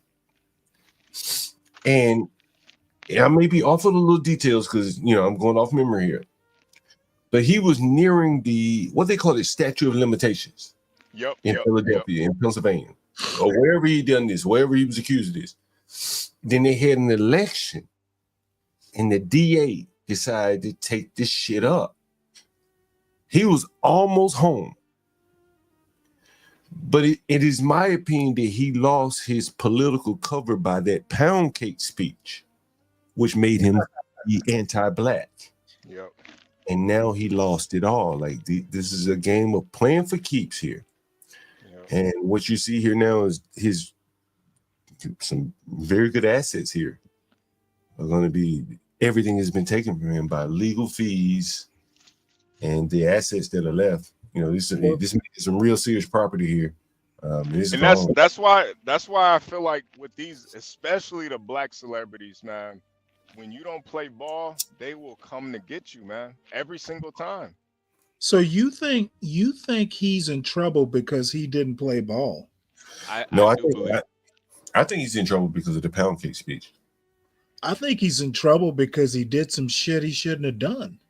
I mean, he's not alone though, and all these other people aren't being convicted. Okay, that's not the point. I'm talking about Bill Cosby. Yeah, I understand. Yeah, I understand. You know, he's guilty as charged. I'm not defending him, but I think he lost his political cover, and that is why he's in the shape that he's in. And the vultures circle him, and they picking his bones, bro, down to the very last morsel there. You know, damn, it's a sad situation to see. And the thing is, you know, one of the things there, you know, it's like a death by a million cuts, and it's kind of the theme of what we've been talking about here is there are a lot of people downstream from that nigga to end up working at Trader Joe's. Can I ask you a question? Yeah. You don't think that he could have avoided all this? Yeah, if he didn't do what he was accused of. Right. So feeling sorry for him, I just find that. Well, you know, I do have passion for, you know, this is an 86-year-old man. You know, I don't know. Someone says he's trying to buy a network. I've heard that conspiracy theory as well. I don't think that's it. He wouldn't be able to finance and run that network. You see networks having problems now. But you know, all the downstream people that were harmed because of his actions, all those people that were on Cosby Show that were living off of the royalties, they were, you know, they got to get out and work now. Yeah. And what he built and the lifetime of residuals that would have come from that were all obliterated by his actions, you know. And it's always, who said it? It's bigger than me. And he owed it to those people to behave himself because he destroyed all those people's livelihoods because of his behavior. That's because he loves the pudding. That's real. You know, and John, and mind you, it is a conspiracy, but I do believe if he never made that pound cake speech, yeah, I don't think it. And Stanley, that's what I mean by like, he's not playing that role that they need you to play. Right. Okay, I don't buy into a single speech causing all this. So we can start with, I think that's ridiculous.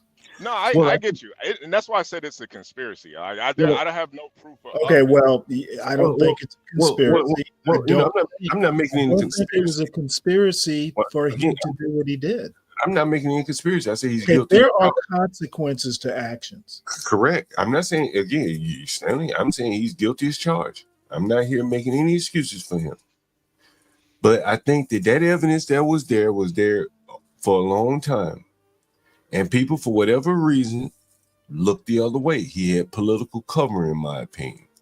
And once he gave that pound cake speech, and I think that was, I can't remember when it was, someone correct me on the dates, you know, he lost political cover, right? And which led him to be vulnerable to someone who maybe wants to make hay.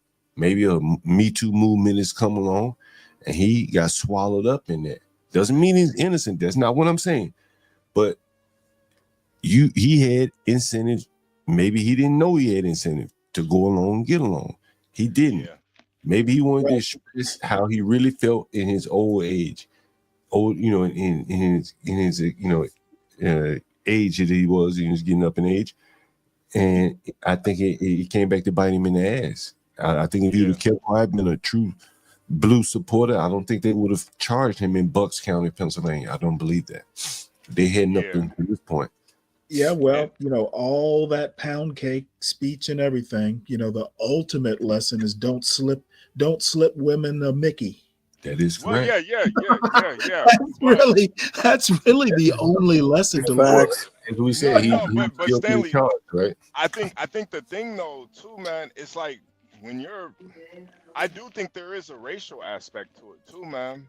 You know what? I'm sure there might be, but it all boils down to it was all avoidable. Don't do shit you shouldn't be doing. Was there racial whatever? Do not commit white crimes, young people. I would love to interview Bill Cosby. I would love to hear his thoughts. He really has nothing to lose, and I would love to ask him. Well, this John, question. I mean, at this point, he might be a tenant soon, man. You might get your chance. Now, I think he has his home in Pennsylvania.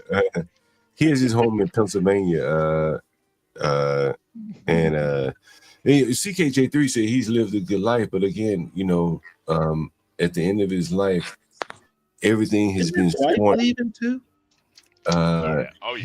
She may have left him for financial reasons, honestly. In this article here, you see something about he gifted the house to her or something to that effect. But now, what I'm talking about more or less is the assets being squandered. I think he had children, if I'm not mistaken. He did. Right. And so, this is millions and millions of prime fucking real estate, bro. And his assets were, basically sucked up by lawyers. And again, I'm not making any excuses for him, but this is very sad. You know what I'm saying? If nothing else, he didn't set his children up, have some kind of fancy ass trust or some shit to, preclude this. But very sad. And John, what makes me kind of think it was like kind of engineered the whole thing. One thing, they didn't really have any evidence, like no physical evidence anyway. But another aspect of it too is that pound cake speech was I remember it, and I remember how much backlash it got. Right. And then right after that, we had Barry come in right after that, and what ended up happening after that. And I think if he didn't fall off from grace, I got a feeling he probably would have been against, a lot of the movements that were happening. And I think he still had a lot of, cachet until he, made those speeches, basically telling black people, you have to take responsibility for the stuff that that happens, How dare you? You got to be better parents. You got to be better parents. Basically the shit Stanley says all the time. He hit on the sagging pants. Oh Yeah, man, he told them to pull the pants up. Yeah, he said, "Put your pants up." He said, "You remember this part, HB? Where he said, your dirty laundry get out of school every day at 2:30, 3:30 in the afternoon." Yep. Damn. Right. He said, because blacks have a saying. I'm not sure if any of you guys are familiar with it. You know the dirty laundry saying, right? I don't believe anything they accused Bill Cosby of. I think that was all set up. But is everyone familiar with the dirty laundry? I could be like the older person, the older woman that probably thinks that, but I just feel like, Quaaludes back then was like, Molly, what are we doing to these girls these days? He wasn't on the person doing it. They just used that to try to get him. And the DA in Philadelphia, he ran on that if he got elected, he was going to prosecute Bill Cosby, even though Bill Cosby already had a signed deal with the previous DA that said that if he testified that the things that he said wasn't going to be used against him. They turned around and used that against him, and that's why his appeals got approved and everything got dropped. So technically, Bill Cosby wasn't have convicted of anything. The whole case got thrown out, and he is clean. I mean, record wise, but I just think they use that to take down Bill Cosby. It's not a theory. I don't believe those women that came out. I mean, they look. Oh God, some of them look terrible. Yeah, that Universal Jones got this statement up on the screen, Stanley. You ever heard this growing up? This may be an older. No, I don't care that much about white people, but it doesn't surprise me that that you never heard that statement before, though. No. My parents grew up during Jim Crow. When I grew up, man, it'd be like, don't air your dirty. Don't air your dirty laundry. Period. Right. Well, Universal aired their white folks. I also heard that sometimes airing it out, or the sentiment that sometimes black folks are worse than white folks. Has anyone ever heard the dirty what they call it, pound cake speech? Yeah. I mean, he literally touched on everything, and honestly, I really do think he was just way too ahead of his time. Like the stuff that he was talking about, black people just weren't really ready for it back then. The hell do you mean, dude? That's what black people were saying it all along. Okay, I don't know where the fuck y'all get this bullshit from. There were plenty of black people saying the same thing that Bill Cosby was saying. Let me play it right here. You tell me and prove to me that black people are violent and that they're going to take over, and I can open up the New York Daily News. Oh, this ain't it. This is another speech. And show you white people who are killing their daughters, their husbands. You better take that down. Their wives, it's their children, killing each other off. Well, if we put that in the paper and make it black and white, which is where the whole thing happens. It's in the paper. If a black man does something, it says, John Jones, black list, said black, black, black, and did the black, black. Now, if a white man does it, it isn't white man Jones. It's just a man. Nondescript, just a regular old raggedy man went out, killed his 2 daughters and his wife, and shot himself. Now, if he does that, then everybody seems to just either sympathize with it or let it go out the window. But if a black man does it, then any white bigot can point his finger and say, "Nah, John, this isn't it. This isn't it." That isn't right. Yeah, don't let it finish, John. No,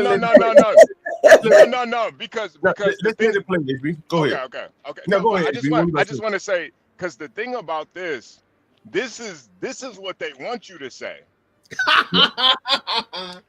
This is what the powers that be want you to say as a black celebrity. This is what they powers that be. This is what they want you to say. Yeah, go. Somebody disturbed. There's a HB, you're falling off track right now, man. No. But the thing is, in that pound cake speech, he did a complete 180. Let's play this, HB, and then we're gonna listen to the pound. I don't think it's a 180. Right. It isn't right to try and let America go this way, because as a black man who is becoming a school teacher who is aiming to teach not only poor blacks but poor whites as well and treat everybody equally, I mean, I can't bring it upon myself to say, well, because I've suffered. So this is pre-teaching, right? So he said, I'm trying to become a teacher. You caught that? Yep. Did everyone get that? Yeah. Right. Equally. Who is becoming a school teacher who is aiming to teach not only poor blacks but poor whites as well and treat everybody equally. I mean, I can't bring it upon myself to say, well, because I've suffered, I'm going to kick this little white kid. I'm going to step on him. Or somebody's mother comes up and says, Mr. Cosby, I enjoyed your show. Or for me to look at her and say, well, you're trash because I know all of your people. I don't live that way, and I try not to teach my children to live that way. Aha! But they are aware. They are aware of the feelings. They are aware of who they are. But it just isn't racially. So we have to take Amos and Andy off. We have to, at times, look at a Bill Cosby on I Spy from the late things and say, well, this guy doesn't have a girlfriend. He doesn't have this. He doesn't have that. So therefore, he is as. We have to ask for things that are back on TV because there are things that we don't see, you see. So that was Well, Cosby. you see it if you don't watch TV. And then here is Cosby again. Now this is the pound cake speech, and as HB said, there's quite a stark contrast in this talk. Because behind every drawing, you couldn't. In the old days, you couldn't hook in school because behind every drawn shade was an eye. And before your mother got off the bus into the house, she knew exactly where you had gone, who had gone into the house. Parents don't know that today. I'm talking about these people who cry when their son is standing there in an orange suit. Where were you when he was 2? Where were you when he was 12? Notice how the blacks are cheering for this shit. Yep. Right. It's total contrast from today. No, it's not a total contrast at all. How come you don't know he had a pistol? These are not political criminals. These are people going around stealing Coca-Cola. People getting shot in the back of the head over a piece of pound cake. And then we all run out, we're outraged. Oh, the cops shouldn't have shot him. The hell was he doing with the pound cake in his hand? Brown versus the Look how the blacks are laughing and giggling. They seemingly are laughing in approval. It's no longer the white person's problem. We've got to take the neighborhood back. He signed his death wish right there, John. Nah, I think y'all, man, it's as if y'all don't actually know how to string things together. I don't see this as opposed to what the speech before. Me either. Yeah, y'all are just making shit up sometimes. All right. There's literally Put the violins. There's literally no inconsistency at all. Well, we'll play a little bit more, and then we're gonna play another video, see if we can string them all together. On the corner, it can't speak English. It doesn't want to speak English. I can't even talk the way these people talk. Why you ain't where you is? Oh, He's not making that whataboutism now. Why white people do it too? He talking about why you be where you ain't is. Okay, well, white people aren't doing this, not in the hood. He's making a very specific He's specifically talking to blacks now. First, a very specific first he's talking to white people and black people. Okay, yeah, a totally different speech. That's right, totally different point of view Two now. different audiences. And then I heard the father talk. This is all in the house. Everybody knows. If he got up here and talk to these niggas about, well, white people do it too, they would not. That ain't what they want to hear. They would not get cheers. If he said, hey, don't you worry about that little 14-year-old nigga running crazy in your neighborhood because white people do it too. The nigga John, would that that first speech was to who? What was his audience in that? His audience. What was his audience in the first speech? That is the Dick Cavett show. Right, and that is the thing on the Dick Cavett show. Totally different. He was saying the politically correct message. Right, he was saying no, I don't think his message was bad. I don't. Yeah, he was saying. He said, if you look at white people, audiences, two different messages. HB, wasn't he doing what CKJ3 doing? I saw some white women singing Glorilla. No, John. I think the first speech was just, y'all are just, man. Yeah, the first speech was just telling, I think he was just telling the interviewer, the truth, which is that's true. When a black person commit a crime, it's very descriptive. When a white person commit a crime, there's not a lot of description in the headlines. Wait, let me explain to you from a black person perspective here. I'm black. I know about you, the West African. One of my ladies was kind of know where I'm coming from. And she gets caught up in this bullshit too, this propaganda. It's not. Oh my God, John. Listen, I'm telling you, it's Yeah, propaganda. John needs to teach us all how to be black. Go ahead, John. Teach me how to be black. All right,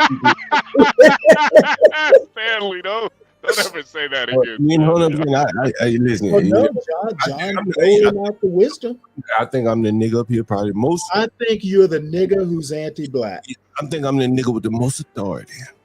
Okay, you know what? You might think you have the most authority, but you're not the smartest. Nigga, living or the dead, I brought it to you here, right? Nigga, I talk to niggas when they dead. You heard me talk to these niggas when they You know what? You do that by choice. Don't live with niggas who die. Life after death. Right. So I know.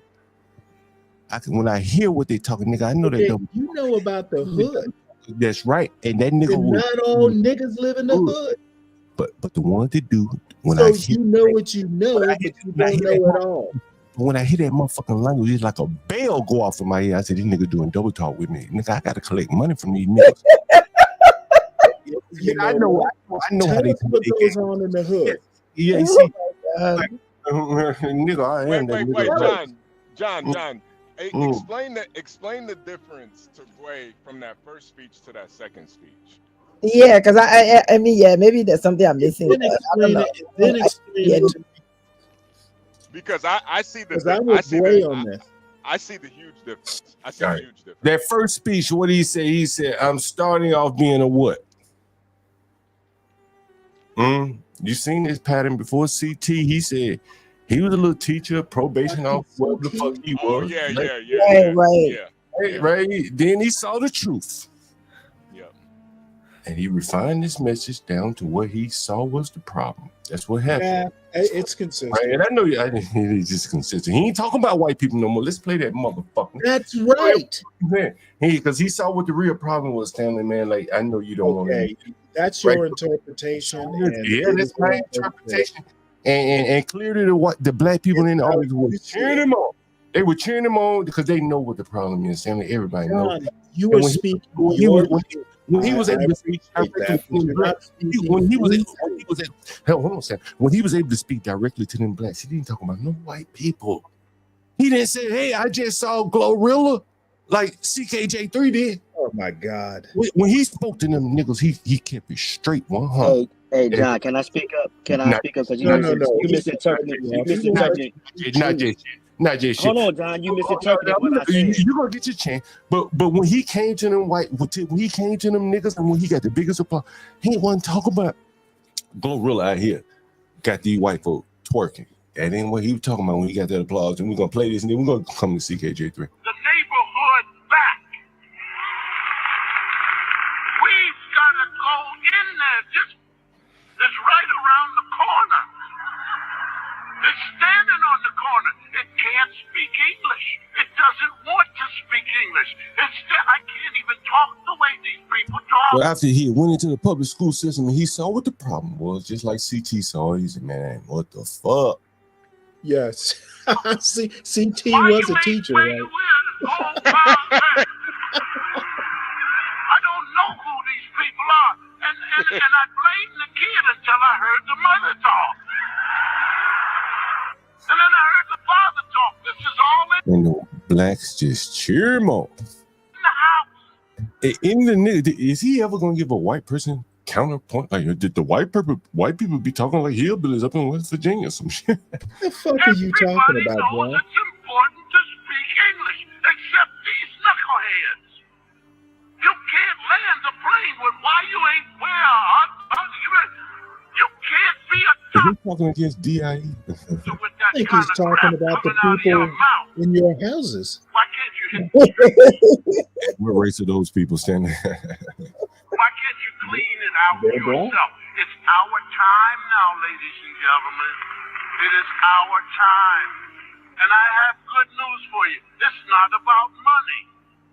It's about you doing something that ordinarily we do. Get in somebody else's business. Yeah, John, they had to get him out of there. I forgot about this part. It wasn't Ooh, about money. they had to get him up out of there. It ain't about money, nigga. What? Wait, what? No, we need programs, nigga. What you And talking about? I also want to put in, I don't have a problem with this speech. He's absolutely right. I just don't. Yeah, Hey, let me ask you this. Go ahead. The problem with this speech is, you know, when you got Barack Obama saying his son could have been Trayvon too. That has nothing to do with it. No, Completely you know what? against See, this is what happens when you're weak on rhetoric. You have to grasp the straw. I know, Stanley. I know. What does Barack Obama have to do with the pound cake speech?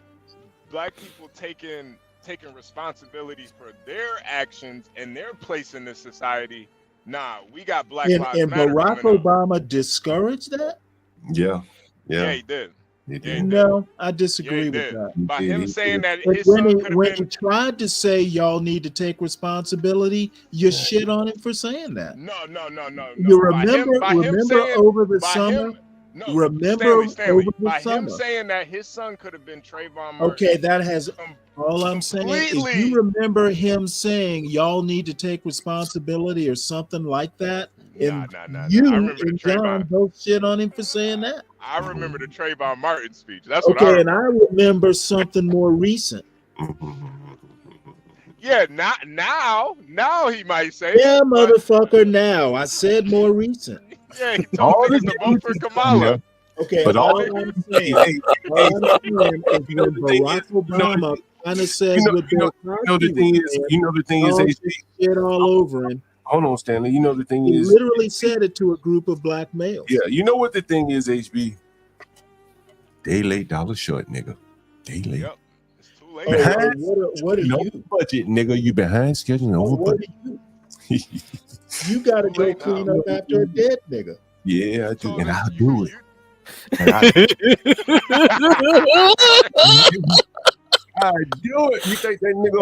Hey, you know what? Better you than me. Yeah, you won't do it. Stanley, say Hell no, I won't do it. Stanley, say his name. Say his name, Stanley. I made my choices. One of them was not to have to say his name, Stanley. He's more than a dead nigga. Say his name. Say his name. Well, I don't know his name. John, what was his name? No compassion. There's no compassion for the nigga that got gunned down in front of their store, right? No, nigga. Another dead nigga. I should have titled it. If you another dead nigga, y'all. Actually, I think I put this shit in there. Use that word so loosely. You know, we're never getting monetized ever again. Nah, we getting there. Oh yeah, whatever. HB, no way. We're getting there, man. I got faith in John, man. Put this shit in the motherfucking description. I think I said, what did I say? What the fuck did I say? I think I put this shit in there. See, Stanley, you know, there's the song, Stanley. What do they say? If you don't give a damn, I don't give a fuck. That's really how it yeah. Okay, well, John, listen, man, I don't know shit. Expending a bunch of emotion over something I can't control just doesn't seem like good common sense. Shit, nigga, we just looking and laughing. Drive by. Yeah. Look, laugh, wave, keep pushing. and Stanley, or clean up. We all referring to that shit. You're a lot more close to that sort of stuff than you like to admit. That's right. That's how I'm able to. Hold on, AB. That's how I'm able to bring you that dope. I don't need it, and I don't use it. So bring that dope to someone who needs it. Look at that foot. Look at that foot, Stanley. Hey, look at that foot, Stanley. I will look at it, but I don't have sympathy, and I'm not sure I have sympathy for the one who has to clean it up. It was choices. It all comes down to choices. Diabetes foot. Say his name, Stanley. Diabetes foot, man. I have no idea what his name is. It's Diabetes foot. Say his name. Yeah, okay. I bet his mama called him that. Hey, yo, my man. Hello. Yo, my man. Yo. He can hear you. He can hear you from heaven, John. Wake up! Oh, this nigga dead. On Christmas, he's going to be the ghost of tenants past. And then Leak wrote a comment, and she's like, oh, I said, we bring it to you raw in this motherfucker. Real raw. It's real raw. It's real raw. Yo, my man. Yo. This is some of the nigga. I think Serena Williams crip walking was real. Nigga, I recreate a best on this motherfucker. Serena actually came from Compton. How about you? Hey, yo, my man. Yo. Yo, my man. Yo. Wake up. Yo. Is the person sleeping? Oh, Gwen. Oh, yeah. Gwen. In a way, yeah. Yeah, he's sleeping forever. He's forever sleeping. Gwen, he died like 3 days before that. John just found him. 3 days. Woo. Yeah, he been in there. Damn. When you look at that thumbnail, Stanley, do you think really seriously a nigga like me really losing sleep over this shit? John, you think a nigga like me really even looks at thumbnails like that? But I don't defend these motherfuckers. You out here. Well, see, this is where you get it wrong. You think I'm defending something. No, I'm not, sir. I think it hurt I'm you. not defending shit. I think it really hurt you to see that stinky leg. Take that shit down so we can see that stinky leg. You see that cat?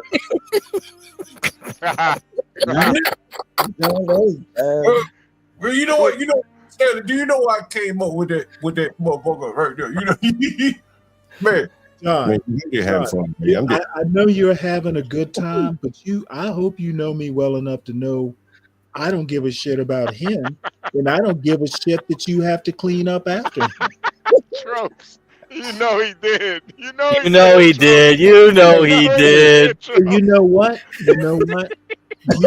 You know he's dead a lot more than I do. Stanley, it looks like a drumstick. Look at it.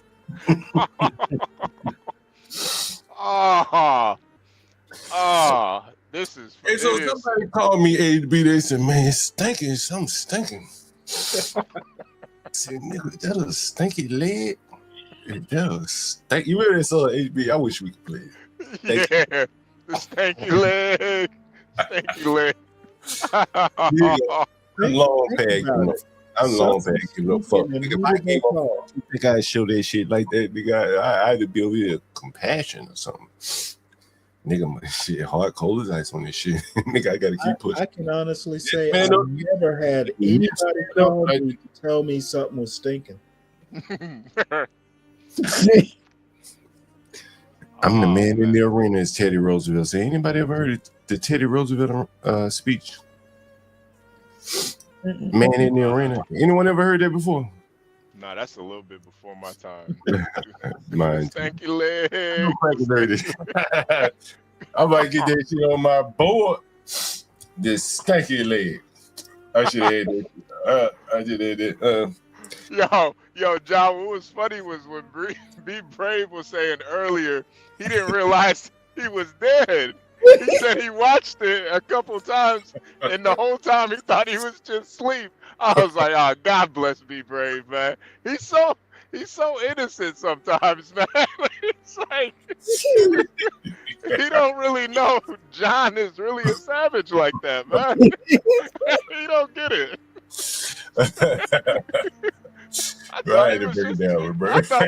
I thought that poor man was just taking a nap. I was like, oh, God bless Be Brave, man.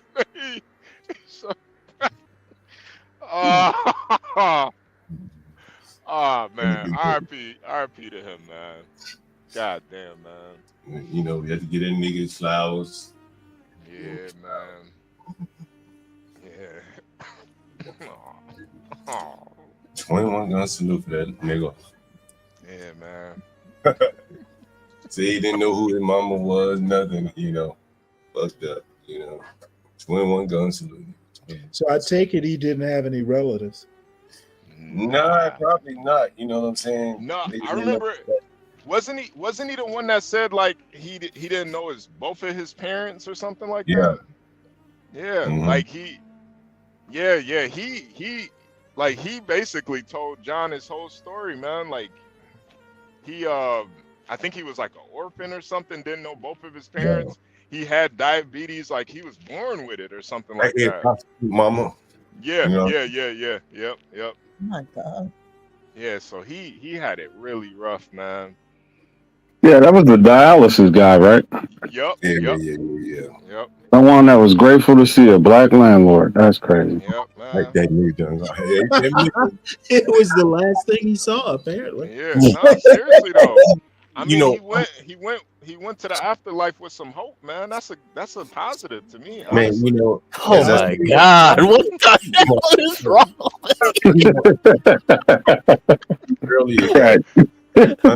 Like, he was living in Gaithersburg. If you're familiar with the DC area, that's not black, right?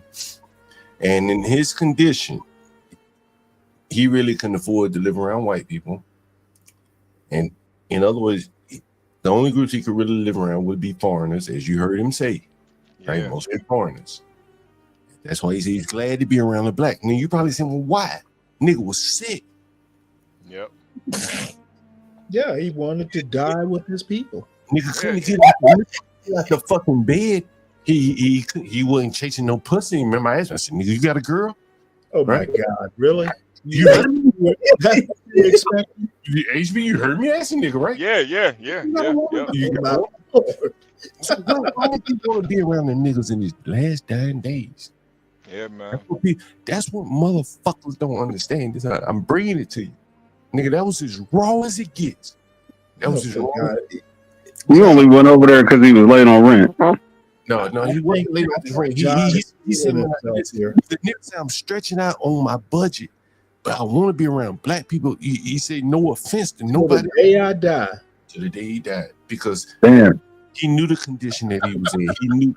It's funny. Niggas always find shit funny. And I don't understand. Oh, it's hilarious. Yeah, it's very hilarious, but that man, he died, and I don't find that to be hilarious. Well, I do. Yeah, I understand. And that's probably why the drug dealers hang out right after the young boy was killed. Another nigga, next man. And actually, what I'm finding hilarious is you're making a big production of it. I'm not making any production. What I'm finding interesting is that, there's very little empathy, compassion. You can hear it here from selling 60-year-old man. Motherfucker, join the military. It'll teach you some shit. Or did you go over there killing people? No. What I did learn is not to get my panties in a twist about shit I can't control. Nigga, that's what I learned. Nigga, listen. Does this sound like? Okay. John, nigga, I've told you what it sounds like. I ain't call the ambulance for that nigga. You think if my parents, nigga, I ain't even call the ambulance, man. Fuck that nigga. Oh, goes on, nigga. Shit. Yo. Panties and no twists. Yo. Going back up the steps on this motherfucker. Making a big production out of it, aren't you, John? Yo, John, it's like it kind of it kind of reminds me of like how like a dog will go to the most safest place they feel right before they die. Exactly. That's right. That's right. And this is what I'm saying. On one hand, these blacks have been fed diversity. Why you didn't want to go die among diversity? Oh man. Right? Why didn't he want to go die among a diverse population? That's what he been propagandized to believe. Why did it matter so much that I was a black landlord to him? This nigga had 1 month left. Why did it matter so much? Right? It's the question many of you niggas got to ask. You said, no, actually, it's not a question many of we niggas need to ask ourselves. Maybe you don't have a. Hey, John, you seem to think you are some meta example of negative. Listen, nobody gives a fuck that you have to scrape up dead bodies. I don't need it because I do it, nigga. I'm dead serious, man. You are making this a major production. I am the man in the fucking arena, and it is not the critic like Stanley who counts. Okay, nobody gives a fuck. Do your job. Man stumbles. Do your job. Done them better. He did the job, Stanley. Nigga, the credit belongs to that nigga who is actually Stop acting like it was like some big deal. marred by dust and sweat and blood. Who It is kind of a big deal. Who strives valiantly, who errs, No, short, who comes short again and again, because there's no effort without error and shortcoming. But who does actually? All I have to say is you choose this business. Who knows great enthusiasm? What were you expecting? Who spends himself in a worthy cause? Who at the best knows in Okay, there? I don't think what you're doing is a worthy cause. The triumph of high achievement. I And think who's the worst? business. If he fails, at least fails while daring greatly, so that his place shall never be with the niggas, cold and timid souls, who neither know victory nor defeat. Nigga, there's a lot of motherfuckers. It's a lot of motherfuckers. As you say, it's a young man, why the fuck? Yeah, it's a lot of motherfuckers. Yeah, man, how do you do it every day? Yeah, you do it because they're paying you money. Nigga. Are you doing it for free? Nigga, my children. They look for this one day. And they're gonna hear all them niggas call, yes, sir, John Gall, yes, sir, Mr. John Gall, boss man. They're gonna hear that nigga to say, boss man, will you take care of me after I die? And then they're gonna have a nigga like you who gonna be telling No, about motherfucker, they're not gonna have a nigga like me. They're gonna have a nigga like you. They will hear you. They're gonna have a nigga like you. I'm saying, not me, you. Books they should read. They're gonna have a nigga to clean up after they die, like John Gall. Nigga, I think this is my children cleaning up. They're not gonna have a nigga like me. That's right. We'll Nah. be busy reading the book. You ain't gonna be, you know when I first met you and I told you where else they ain't gonna find you? They're not gonna find me in the hood, John. Nigga, you ain't gonna find me in the hood. Be on YouTube cooking. You're not gonna be in the lab cooking. Ain't no Walter White. Nope. I'm gonna find something else to do, but it's not gonna be in the hood. You are not that man in the arena. You just talk about it and criticize it. But this is not the niggas. Oh yeah, I criticize a lot. And right now I'm criticizing your niggas that criticize the count. It's the niggas that the motherfuckers call when they. And I'm not.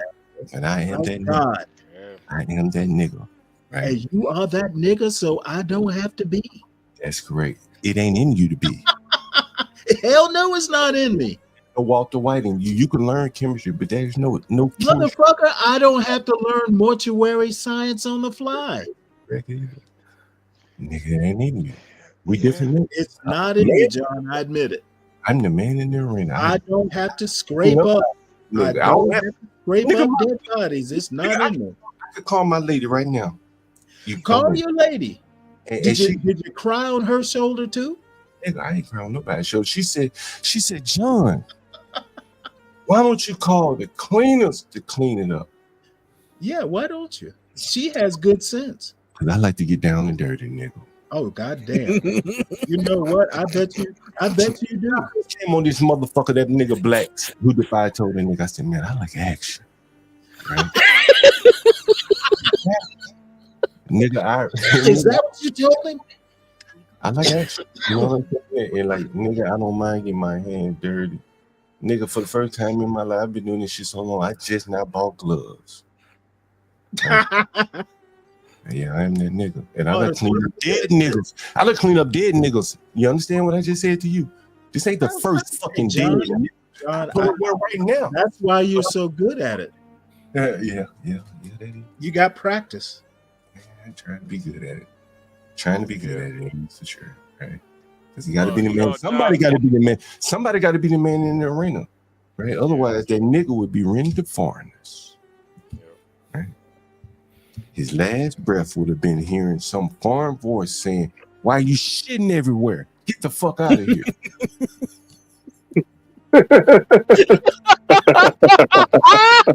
Damn. You know what that nigga told me? You know what he said? Remember HB what he said to me? He said, "You are a blessing, Junko." Wow. Wow. Did he leave anything to you in his will? Nigga, you ain't went into the lab and created no blessings. Motherfucker, you know what? John, good try. Okay, I'm still not breaking up that body. Yeah, Stanley, I think what you man, Stanley. You know, I think I'm cold-blooded, but Stanley, you are really cold-blooded, man. I get it though. I get it, right, I'm cold-blooded. Dude, He has no other choice to be. He has no other choice to be because no, motherfucker, I have more choices than you do. Have to look away. They have to look away. That's Oh why no. I never even thought to look in the first place. You gotta look to look away. That's why the Be Brave show kills him. He said he came in the chat. Be Brave. You know what? The Be Brave show is killing you. What Be Brave and I do. The Be Brave show is killing you. What Be Brave and I do is we put a mirror in front of Stanley's face, and that motherfucker started reflecting back on niggas that look like his son. Hey, Niggas John. that look like his Oh man. Yo, John, you think that's why Stanley wants to be on Be Brave show so bad? He wants to break that mirror? No, I was kidding. HB. When Afrodumas came up here, Stanley, I was peeping the game, bro. I sat there and let it go. I didn't interrupt. I let it go, and I texted Universal. Universal, if you're in the chat, I think maybe I can text HB. I said, I'm gonna let this shit roll. Good for you. It's a teachable moment. What did it teach you, John? Not everybody, you know, Stanley, not everybody can really look into the abyss, man. John is one of those niggas that can. John can look is not into looking into an abyss. He's looking into the hood. No. Dude, John is the abyss, bro. No. This is the difference. Like people on this panel think. Stanley, it's not really the abyss. When John looks into the and in a way, Be Brave is right. We're living like kings. When John looks into the abyss, he doesn't blink. Motherfucker, let John Stanley. tell us Stanley, what he sees in the you blink abyss. at the abyss, You don't have Stanley. to do it for him. You blink at the abyss, You Stanley. don't have to speak for John, HB. You turn your head. John, you need to stop letting your son speak for you. And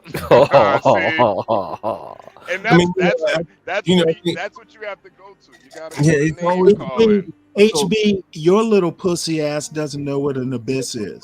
yeah, you gotta go to the name calling. I get it. Oh no, I'm going to the name calling because you don't know what the hell you're talking about. Nah, I just saw a dead nigga on the floor, and his last wish was to be in a black man's. A dead nigga is the abyss. I saw a dead nigga. His last wish is the abyss. was to be able to rent from a black man, and John was able to help him do Hey, that, you know what? That's what John does. He rents to dying niggas. It's a beautiful thing, man. It's a lot of niggas dying out here. Hey, I'm not saying I don't admire John. I do admire some faster John. than others. Some faster than others. I admire John. He's doing the Lord's work, literally. I don't think John has never spoken on that, CKJ. Nobody. I think. Nah, and that's. You know, that's CKJ. That's what I'm saying about the abyss. Oh man, no, but that's why I do point that out, though, Stanley. You know, with Be Brave, like I look at, you know, I do take the messenger as that's part of it for me. You know, John talks about nigga shit. He has the right to do that, man. You know, saying again, no. Like I said, it's not that I don't admire John. It's just not the end all and be all. You know, saying it's his business. You know, saying I think honestly, you know what I'm saying. You know, this shit is probably multi-level. But I think they back to the Alfredamus, I think it was a a teachable moment because I think what Alfredamus says strikes at the core, strikes chords with blacks because he is probably an exceptional migrant or immigrant, whatever, and he speaks very bluntly, in terms of his family were never slaves. He don't have the same grievance, and he doesn't hold himself up for validation to white people. And who does? I think a lot of blacks do, right? That is why they are so desirous. I talked here on the channel about Q Butter. I was on his channel and I asked the nigga, I said, like, I talked about it right in my neighborhood in Brooklyn, where he lives not far. There's a community center we talked about. It's called Weeksville, former slave, whatever, this community center. And he had a desire to put on an event in Jacob Javits Convention Center in Manhattan, far away from the blacks that he's so desirous to help. And I asked myself, well, why would you go so far away from the blacks? And they got to make a trek all the way to Manhattan. You right there in the ghetto. There's a Weeksville Community Center. That's not good enough for him.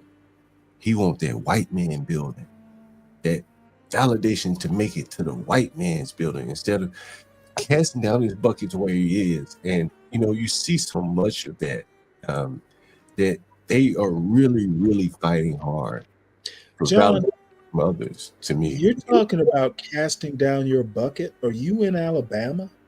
Well, that's not where I am. No, but okay, just check. But and again, you look at the example of Cuba. There's a community. I'm not looking. I know you're not. Internet person. Why would I look to him at all?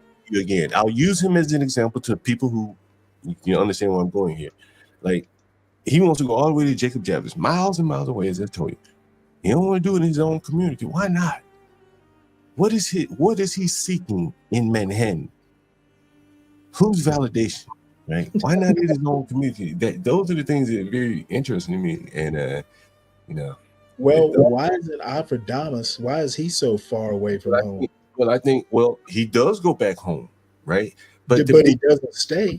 But the bigger point, he said he's go wherever he wants. Matter of fact, why doesn't he bring his family over to the land of the free so he can save some money and travel? You can answer those questions with him, but I think the points that he makes about him never being a slave, no descendants of slave. Okay, not a motherfucker alive has been a slave in 2025. Okay, his point is bullshit. Well, he's not a descendant. And you and the other anti-blacks buy into it. Well, he's not over here asking for reparations like some of these blacks are. Okay, you know what? My point is that his point about slavery bears no consideration, at least from me. Mm-hmm. He sounds as dumb as the rest of the anti-blacks. Mm-hmm. I think that was the reason why you didn't want to let him speak, because I think some of the things because he's an idiot. Well, if he's an idiot, you could. I hate it when idiots are given credence. Well, I think you really showed like your inability to expose an idiot by not allowing him to talk. No, you see, you and I are of different minds on that. I don't think idiots should talk. Well, clearly, I think they should listen way more than they talk. Well, again, he's a man that's come over here and he's done fairly well for himself, so I think he's earned the right to say something. No, not with me, he hasn't. Well, and therein lies the thing. This man is an employer of people, and oftentimes blacks employ people, or blacks that don't employ anyone. They have a lot of theoretical knowledge, and that's great. Okay, you know what? Not everyone is cut out to employ people. The bottom line is, hey, different strokes for different folks. If you think someone who doesn't employ other blacks isn't worth anything, well, that's your opinion. Well, no, Alfredamus probably doesn't hire blacks, but he has clearly he clearly has some experience that you don't have. Right? Okay, and I clearly have experience he doesn't have. Right, my opinion of Alfredamus is that he's an idiot, and I don't suffer fools gladly. Yeah. Right. That's fair enough. Let's help push it. Uh-oh. Oh. Uh-oh. Maybe she put something in the back check. Yeah, you know, Stanley, it's I think it's just more of I just see it a lot with black folks in general. They just can't have a conversation. That's why, you know. Yeah, well, you know what? Touche. See? Maybe It most happens. black folk, maybe most black folks don't have tolerance for people like Afrodamas. And that's why they go to shooting. They don't have that tolerance. They don't have No, the tolerating skill. stupidity. Why should anyone do that? Yeah, because sometimes people's lives are on the line if you don't tolerate a little Okay, stupidity. I don't think anybody's life is on the line on a YouTube panel. Stupid, man. Like You're being overly dramatic. No, I'm not. I'm Yeah, not. you are.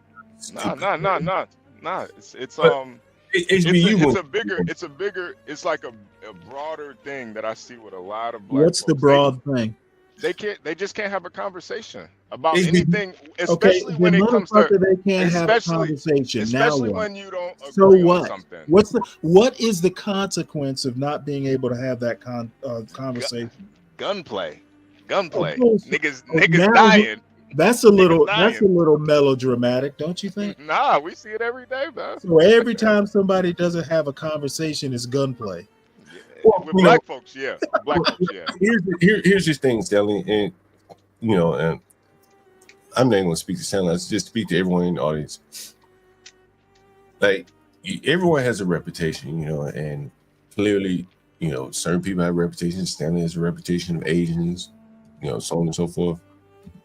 And you know, Afrodamas is an employer. He spoke of his. How do we really know that?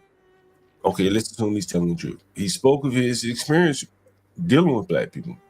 Then let's say he comes up on the panel and he deals with a black person who confirms whatever bias he already has. That's not a positive, right? Is that a positive? Even if he's stupid. Who does it have to be positive for? And I don't think he's stupid, right? Like I think we throwing that around. The man's clearly not stupid. He may not be intelligent on certain issues or knowledgeable on certain issues, but I don't think you call him stupid. Like there are a lot of stupid people. If he's stupid, then you know, if he's stupid, and like the bar is set pretty, you know, I guess pretty high for to not be stupid, right? And then we can just go around and start figuring out who's stupid and who ain't based upon that. Well, John, you're assuming you're the arbiter of the bar. Okay, Well, you don't set the bar high or low. You don't set the bar at all. He speaks multiple languages. He can speak. So what? You think that's stupid? Okay, well, all right, No, I think he's stupid. You think he's stupid and he can speak multiple languages? He can speak Okay, language. being smart is not the same thing as not being stupid. Mm-hmm. They're two different things. So you think he's stupid? All right. Yeah. And that's, you know, it's yeah. That's why Stanley, you are needed, man, because Oh, I wouldn't go that far. I think I think it you represent the consciousness of a lot of black people, man. No, you know what? I think you represent the consciousness of a lot of black people. And you know what? It's fairly limited. I wish I did. You need to expand your conscience. I wish I did. You know, and you know what's so crazy, man? You know, and you remind me of this. Like, there was a shooting at my college at Tuskegee, and you know, I got a bunch of friends, guys I know from there, and they all had to act like that shit didn't happen, right? Act like what didn't happen? The shooting was a mass shooting at the college I went to, and it was tell us about that. I didn't know. A while back, you know, I didn't even, maybe I talked about it briefly, but you know, the most interesting aspect of it was these are all intelligent people, fairly moderately intelligent. These aren't niggas, right? They got children and shit, and they have to look away and act like the shit didn't happen. You do know I have no clue what you're getting at. I understand. Yep. And that's what I'm saying, Stanley. It's like, damn, man. A lot of HB. Just because I don't understand the shooting at Tuskegee That's Nah, who nah, done. nah, I didn't go Stanley. there. Stanley, it's man.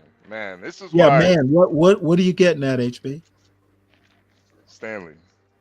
Yes. It's the point that even the most educated of the blacks, they can't, and not only can they not do it, but they refuse to confront the HB, issue you're of violence in acting the like community. you and John have some special knowledge. You No. We Okay, just no. we just grew Don't up talk around about niggas, some Stanley. That's blacks it. you don't know. You act like you have some special secret knowledge or some bullshit. Dude, you drive a truck. We grew up around It's niggas, not, Stanley. you don't have some sacred knowledge that no one else can fathom. Get over yourself. The thing is we've seen these stories play over a Motherfucker, million and I've times. seen some shit too. Yeah, you saw. Okay, all I have to say is that we all have seen different things. Your knowledge is not universal. Your knowledge doesn't matter to a bunch of black folks. I think when you characterize Okay, it when as you start anti-black, acting like Serena Williams crip walking is like a big harbinger of something, the degradation of the black community, you sound ridiculous. and that lets me know that you don't know No, what the hell it you're lets talking me about. know that you're taking yourself too serious. No. It just lets me know you don't know what you're talking about. You know? Okay, you know what? And I think the same thing about you. I think y'all will take shit and like blow it up just to be anti-black for sport. Yeah. And see, that's all that, book reading terminology, No. anti-black. Oh man. It's You know not what's anti-black? It's not, You know hey, what's anti-black? HB, Promoting gang violence. That's anti-black, Stanley. That's anti-black. You I ain't never promoted promoted no gangs. You ain't never done a lot of things, HB. Yeah, I never promoted no gang violence. I never wanted to. Hey, and you know what? Neither has Serena Williams. Oh, see, and that's what you don't understand, Stanley. No, what That's you don't literally what she understand did. is a little That's crip literally walk. what she A did. little crip walk on the stage isn't some huge gang banging manifesto. It is. It is not. Exactly what it is. That's exactly what it is. It's a dance. It is a dance. What kind of dance? Fuck. A Who crip does? walk. What's the name of it? What's the name? Motherfucker, it's a crip walk. Crip. Stanley, you're in denial, man. What are the Crips? I don't know. Last I heard, it was a gang. There we go. Is it still a gang? It may not be a gang anymore. I'm not the expert. You are. You in the hood. You tell me. Does anyone know if the Crips? I never met a Crip. Have you? Nah. Does anyone know if the Crips? Okay, well then, if you never met a Crip and I never met a Crip, who's the Crip expert between us? I think it would probably be Serena because she suffered. Okay, well, it wouldn't be you. Yeah. Mm-hmm. 12 That's man my actually got point. shot by My a Crip, point and is she it's lost not you or HB. She lost the sister to it. 12th man got shot by a You Crip. know what? 12th man got shot. Really? How does he know? I think again. I think if nothing else, I think this really kind of highlights where we are, in terms of like, who is we? In terms of like, if you look at the people put the they, who is they? I ain't answering no. I don't know who they is either. Until you can tell me who the niggas when they talk They're about they. saying Like, they, you're saying we. Yeah, right. So I'm talking about they and us, right? So we need to define that first. Who is they? San Jose made us see in the chat. The niggas been rapping about they and us. They not like us. I guess they mean there's they and us are two different people. Who are the they and us? The album. Have you heard the song? Yeah. Anybody else? I have. Do you know? Okay, so maybe that's probably the problem. Anyone else who want to come in? Can you just please tell us who is the they and the us? Solid Snake said he hangs with Crips and Blood, so there we go. Hey, San Jose. Solid Snake. Who does anyone know who the they and the us is? Anyone want to take a shot at it? Who is the they and the us that Kendrick Lamar's talking about? Hey, and John, you see what Solid Snake wrote? That's you know, that's the bigger. Because man, honestly, I think all these That's the gangs and dumbest stuff. shit I've ever These heard. Solid motherfuckers Snake, are are. you drunk? These motherfuckers are government agents. All these niggas work for the government, man. They all work for the John, government. to your question, John, I thought it was something about Drake not being American and half white. Like he basically saying he didn't know, anything about Black American culture. So who's they? They equal. I think the they is people like Drake. But how do you define? Well, hold on. I've never even heard the song. That's just what I think. I don't know anything in depth. All right, and who is us? I assume it's people like Kendrick. Yeah. And I notice I said assume because I don't know. And so, okay, since you don't know, that's what we've been trying to explain to you all morning. Is that you're the us? Well, or the they? I'm not saying they are us, but they are saying you are one of us or you are them. Right? That's what they're saying, right? You understand? And that is the kind of wedge issue that they are creating, where when I show you the club and the niggas are jumping up and down, and you see all of them, jumping them down for this song, that's like a racial, tribal. We're winning. They, us. Like most people don't. Let me just say that I reject the whole premise. The they and the us. Hold on. That's for y'all. But hold on a second. Like you think about what y'all is. Right. Think about how Black music has devolved to now is making more or less like evolved. I say evolved, where it's like more or less like tribal war chants. They versus us. Kill the boar. They versus us. Like no other is any other genre in music making music dividing up groups of people. Them versus us. Maybe in India where it's the Telugu versus the whoever, but John, so yeah, it's a bad thing that it's a they and an us, but in the end, it's just music. And I understand that it's a culture thing. I kind of get where you're going, but I think once you grow up, it'll just be a thing. Once you assume adult responsibilities, and I'm not 100% sure that a Drake or a Kendrick actually are adults. And the more and more I think about it, if Dre represents us, then and us being he's probably Dre represents them being partly because he's half Jewish. That's really the only fucking reason they're complaining. Then well, hell, this becomes like a black versus the corporation type shit. Well, I think it's something to do with him being Canadian too. I don't think them niggas give a fuck about that Canadian shit. Niggas go back and forth from Detroit to Michigan. Well, you remember that conversation I had with Andre 420? Oh yeah. About him being Canadian. Yeah, but he's a little slow too, Stanley. So I think that's. I don't know if it's because he's Canadian he's slow, or because he's slow because he's Canadian. I don't know which one comes first, but. Well, I was kind of making the same argument. Yeah. And that's the thing. He doesn't know what's going on. And I think that's another part of the they not like us, but it took a life of its own. Like I'm telling you, man, I'm trying to find this clip, but there was a gay guy in the stands singing gay white guy in the stands singing "They Not Like Us" during the Super Bowl. And all the white people around him. Oh, nah, he was flaming, Stanley. Like it was really obvious.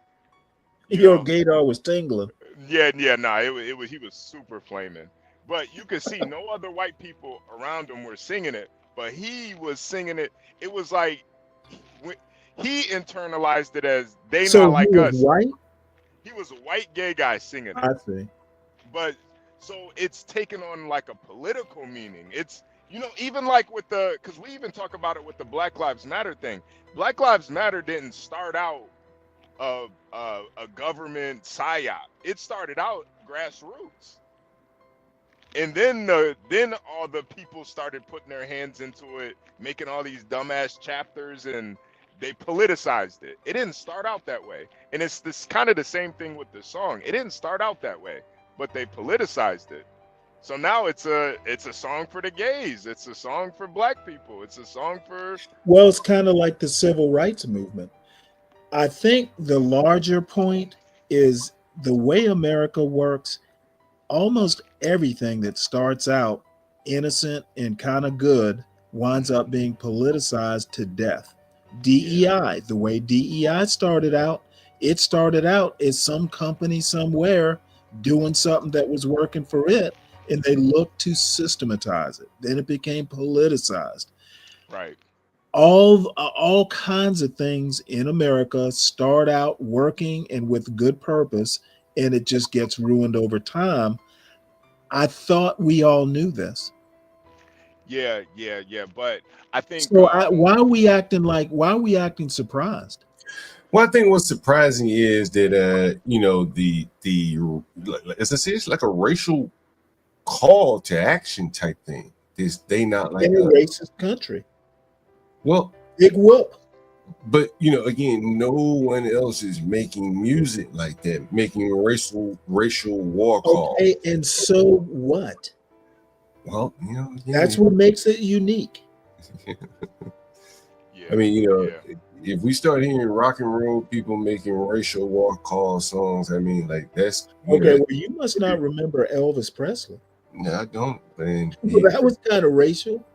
Was it? Back in the day, they were saying he was acting like a black. But I mean, if you're saying can you imagine white people made a song? They not like us, and white people were cheering that shit on, and the blacks were like, "What the fuck is this?" Like Eminem, they did. Eminem doesn't do diss songs. No.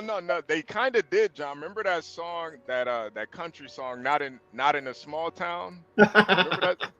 That was, and it got a lot of backlash, but it got a lot of support. No, I vaguely was it Richmond, south of Richmond? You can't, it was about you can't do crime in a small town or something. Was that the Yeah. Basically, you can't. There were actually a couple different songs of that ilk. You can't come to my town doing that type of shit. You ain't about to be rioting in my town. You ain't no Black Lives Matter in my town. I think it was called like in a small town or something like that. Yeah, I remember that. But I mean, that's about as close as you can get. You can't go up to the line and say they not like us. But I think the biggest difference is that's kind of what they were doing. But Stanley, the biggest difference, John, is the NFL would not promote that. Right. Jason Alden. And that's the biggest difference. Was it Alden or Alden? Badass. It's Alden. It's Jason Alden. Yeah. No, they would not. Maybe I'm just a little, Stanley. I guess the real reason, and I got a picture I want to show you guys, but the real reason I have an issue with what Serena did. Now, if she was like dating a Crip. Let's say her boyfriend was Nipsey Hussle before he died, and she did that to, show respect to his gangster. I wouldn't have a problem with it. But when you say you doing this for the culture, and then this is the guy you go home to, I don't know, man. It just seems a little. I don't know, man. But see, HB, the problem, HB. And I think really the main problem of these types of critiques is it's really none of your business. No, it's not. Oh my God! They are celebrities. I realize it's content. I realize you got nothing better to do with your time. But I don't. What does this really matter? I think he made it bigger than what it was, Stanley. Honestly, with that shit, not you. Let me address CKJ3 here, man. I don't care about his song. I don't care about, I was talking about from on a show perspective. I just didn't think the song hit. Now, as it relates to Beyonce, what I said was the niggers have ruined the R&B rap category. They don't even want to fucking win them awards. Who won that shit? Right? I don't know. right? Niggas they torn down the rap R&B neighborhood, niggas in prison for raping and shit. They don't even want to be associated with it. So they move on to another neighborhood country after they've torn down their own neighborhood, R&B and rap. And then they just want to come over there and get attention. But you destroyed what you had. You so couldn't you build don't on want your pure country music. And the irony is, man, niggas don't even listen to no fucking country music. You ask the average nigga, hey man, who your favorite country? He wouldn't know. He probably say Garth Brooks. And that's the crazy thing. And again, we gotta Nelly. All I have to say is, John, bless your little heart. This is motherfucking thing. Now we gotta worry about the oddest thing. J3, he's up here. These niggas really are swallowing the lie that niggas listen to country music. This niggas really, niggas really believe this shit now. And this is what I'm saying. It's some kind of mental illness, man. Like they'll just swallow any lie, man. Right? Well, I think the real mental illness is you're losing so much sleep over it. I think it is interesting because even with you, like, you know, niggers don't like no country music. Phoenix Fish, George Strait for me. Yeah, shit, nigga. If I go back, if I get on your phone and looked at your playlist, what you played last 30 days, ain't no motherfucking country in that bitch. Most niggas ain't playing no country. That's what it is. Hey, my grandmother introduced me to Charlie Pride decades ago. Yeah, and then you moved on to Motown. Hey, I moved on, but I know who Charlie Pride is. Yeah, but shit, that ain't your favorite. It ain't So, your so what if it's not my favorite? Is Charlie Pride your favorite? The niggas had their own music. Is Alabama, named after your home state, your favorite? Their R&B, the top R&B guy in prison, so they don't want that award. Their top rap guy, he put in prison, and the other one under investigation, so they don't want that award. They've sold their own neighborhood, right? And then you got the one nigga coming up on the Super Bowl. They said this shit the greatest culture ever. How so, nigga? Your greatest music niggas are in prison, right? Your greatest music nigga.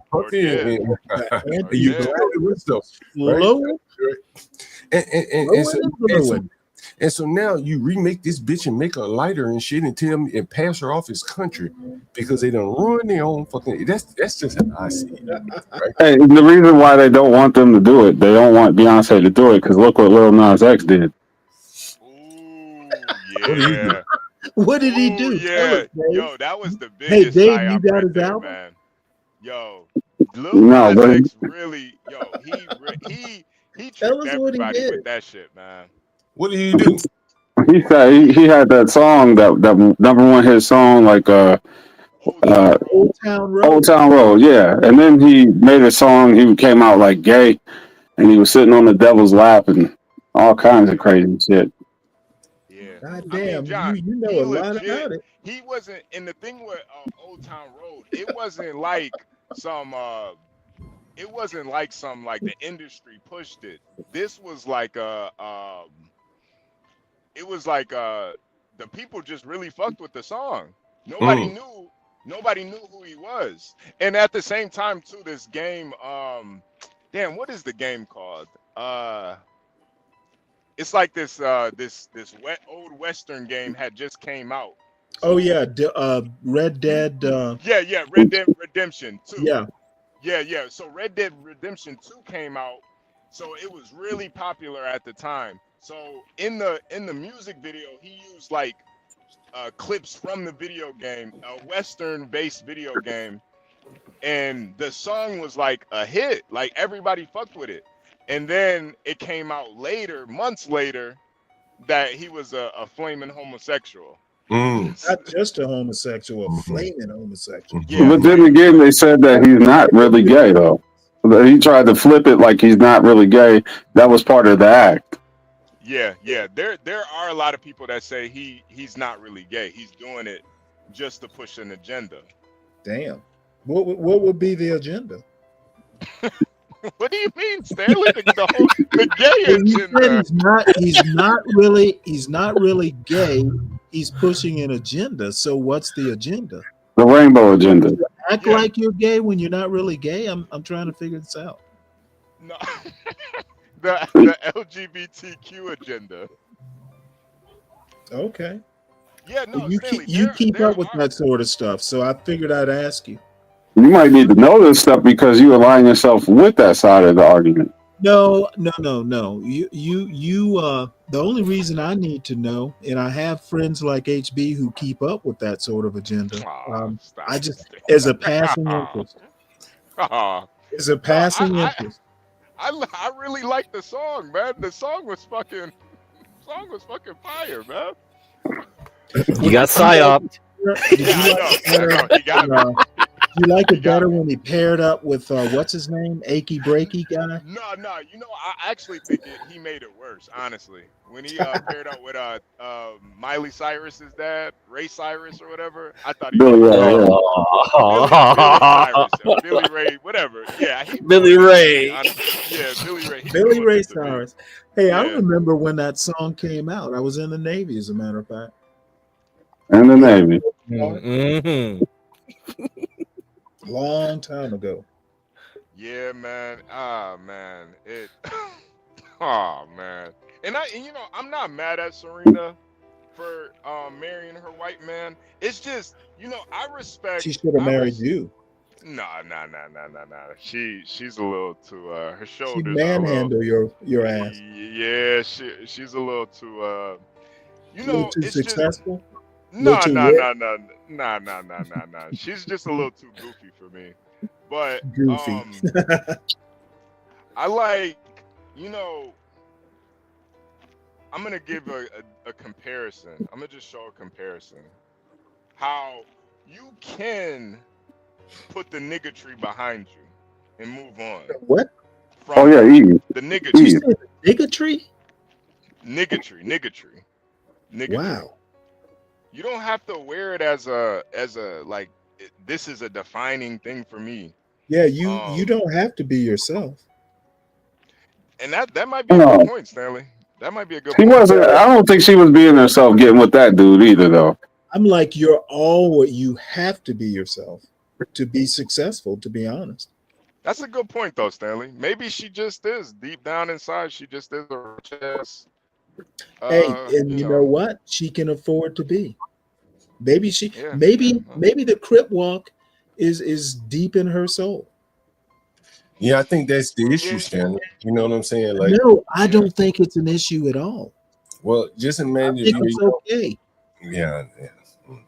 Be yourself. It's the influence that comes with it. You know what? Charles Barkley said it best. Just imagine you had a whole bunch of women Crip walking. As opposed depends on what they look like. I might like it. Yeah, see, you know, that's the thing. Of course. You know, I think that the women, you know, probably more in line with Crip walking than they are with, you know, being feminine and elegantly walking. And that behavior shows up in back talking, assassin, and, you know, shit like that. You know, that's kind of the bigger point here. You know what I'm saying? Yeah. And so when you hear men jump on the panel and talk about women and shit, John likes his women to be dainty. Well, you know, shit, most men do, but you definitely don't want them. Like, you know, most men up here, if you had to ask them, most men in the panel probably don't want their woman 40s up 2 years old with children Crip walking. That's the reality. Most on the panel aren't going to get what they really want anyway. Right, but they do want at least that, right? But if you can't get that and you sitting here with a fucking Crip walking, you're looking elsewhere, right? That would just seem to be reasonable. You know what? Yo, my girl better Crip walk. What'd he say? My girl better Crip walk. In Chicago, you might have to. Wicked, what's up? Yo, what up? Yo, I heard the whole exchange with you and Stanley, and my favorite part was when Stanley said he would never be called dead in Blackistan. Did Stanley use the word Blackistan? Stanley doesn't use the word Blackistan. Not word for word, but that's what how about motherfucking quote me correctly? Okay, well, let me quote you correctly then. No. Stanley doesn't use the word Blackistan. That's how I know you're lying. Hold on. Hey, motherfucker, if you don't come up here bringing heat, Quote me correctly. Hold on, Wicked. What exactly? Bringing your ass up here, half cock. Can you paraphrase without using Blackistan what Stanley said? And if Gary's in the audience, Stanley would appreciate it. or Portia's Gary's in the audience, we do need to clip that. We do need to get the. Yeah, it was it was a part where you were talking about the body, the dead body, right? Mm-hmm. And that's right. You referenced a point where you were pointing out the hypocrisy and how Stanley defends, I guess, quote unquote, black issues so vigorously, but don't want to be around. I'm not defending anything like that. All right, let me finish with us, and go ahead, Wicked. Yeah, and then at some point you meant he was mocking how you're there. I guess cleaning up after the dead bodies. That's part right. And then you mentioned about him being there, and he basically said he would never be there. Why would I? Yeah, goddamn right I said it. Now what? That's right. Now what? That proves my point. All it proves is you brought your dumb ass up here to misquote me. Why would you come all the way up here just to have me shit on you? Hold on, Stanley. Let me hear what you say, Wicked. Go ahead, Wicked. But he's gonna criticize you though, John. Goddamn right, I'm gonna criticize him. Then I'm gonna criticize you next. Come on, Stanley. Come on. To provide them housing, and here you are providing them housing. It don't matter if they're paying Let me you know or not. when I can respond, John. I will. Go ahead, Stanley. Go ahead, Wicked. Cool. Go ahead, Wicked. Go ahead. Wicked, you still there? Yeah, no, I pretty much made my point. Stanley has What no point did you ground make, to Wicked? stand on. Just out of curiosity, what Right. point You know, Wicked. The thing is, I didn't catch exactly Stanley when he said that, but it does becomes like the chicken or the egg. Hold on. I can respond, I will, because I'm almost done. Let's say people like Stanley will say, I'm not going to be over there. Okay, well, who's going to be over there? Someone's going to fill that void. And then, there are no businesses and communities and shit like that. The people like Stanley that can move away. Okay, boom. I never lived there in the first place. Yeah, well, you say you grew up in a black neighborhood. But it wasn't the ghetto. Okay, fair enough. But whatever the case, if that's all the blacks can create, that's what they can create. But part of why it is the ghetto is because the people who may have the ability, like if multiply John Galt by 10 or 15 people, now you got something going here now, right? Or maybe not. but the bigger point, you'd have more people taking the phone calls of that dead man saying, with a familiar voice. Maybe that curbs some of the behavior, right? You understand? And without that, you'll never know. But that is the way every other community is for the most part. And these people don't have it. And you'll never know what could be because they can't seem to get a hold of the most basic thing, controlling their own neighborhood. John, one of my basic core tenets in my communicating is to let people know that there are black neighborhoods in the South, which John, there are plenty black neighborhoods that are not considered the hood. I grew up in an all-black middle-class neighborhood that was not the hood. I've never lived in the hood. My message is not every black person grew up in the hood, and you are doing no great service. I think as you've heard on this stream here, and I don't know, Wicked, if you were here, it was a black woman that called in, and she directly said she did not want to live around other blacks. I've never heard any other race call me and say, I don't want to live around my race. Man, that's a real serious problem, bro. Like, Well, John. And everyone remembers it. HB, you remember that call? Yeah. No. But John, did she give you any reasons why? Because it's dangerous, goddamn it. Yeah. What did you think it was? She wouldn't just say that, an explicit reason. She wouldn't just say that, though. She wouldn't just say that. She kept going around it. Mm-hmm. She's like, they be. What she say? Like they be turning up over there or something like that. What do you think? That's fair. I mean, that goes along the lines of it's a lot going on. It's kind of dangerous, right? Yeah, no, you make a valid point, John. And I think Stanley, to me, sounds like he's in denial.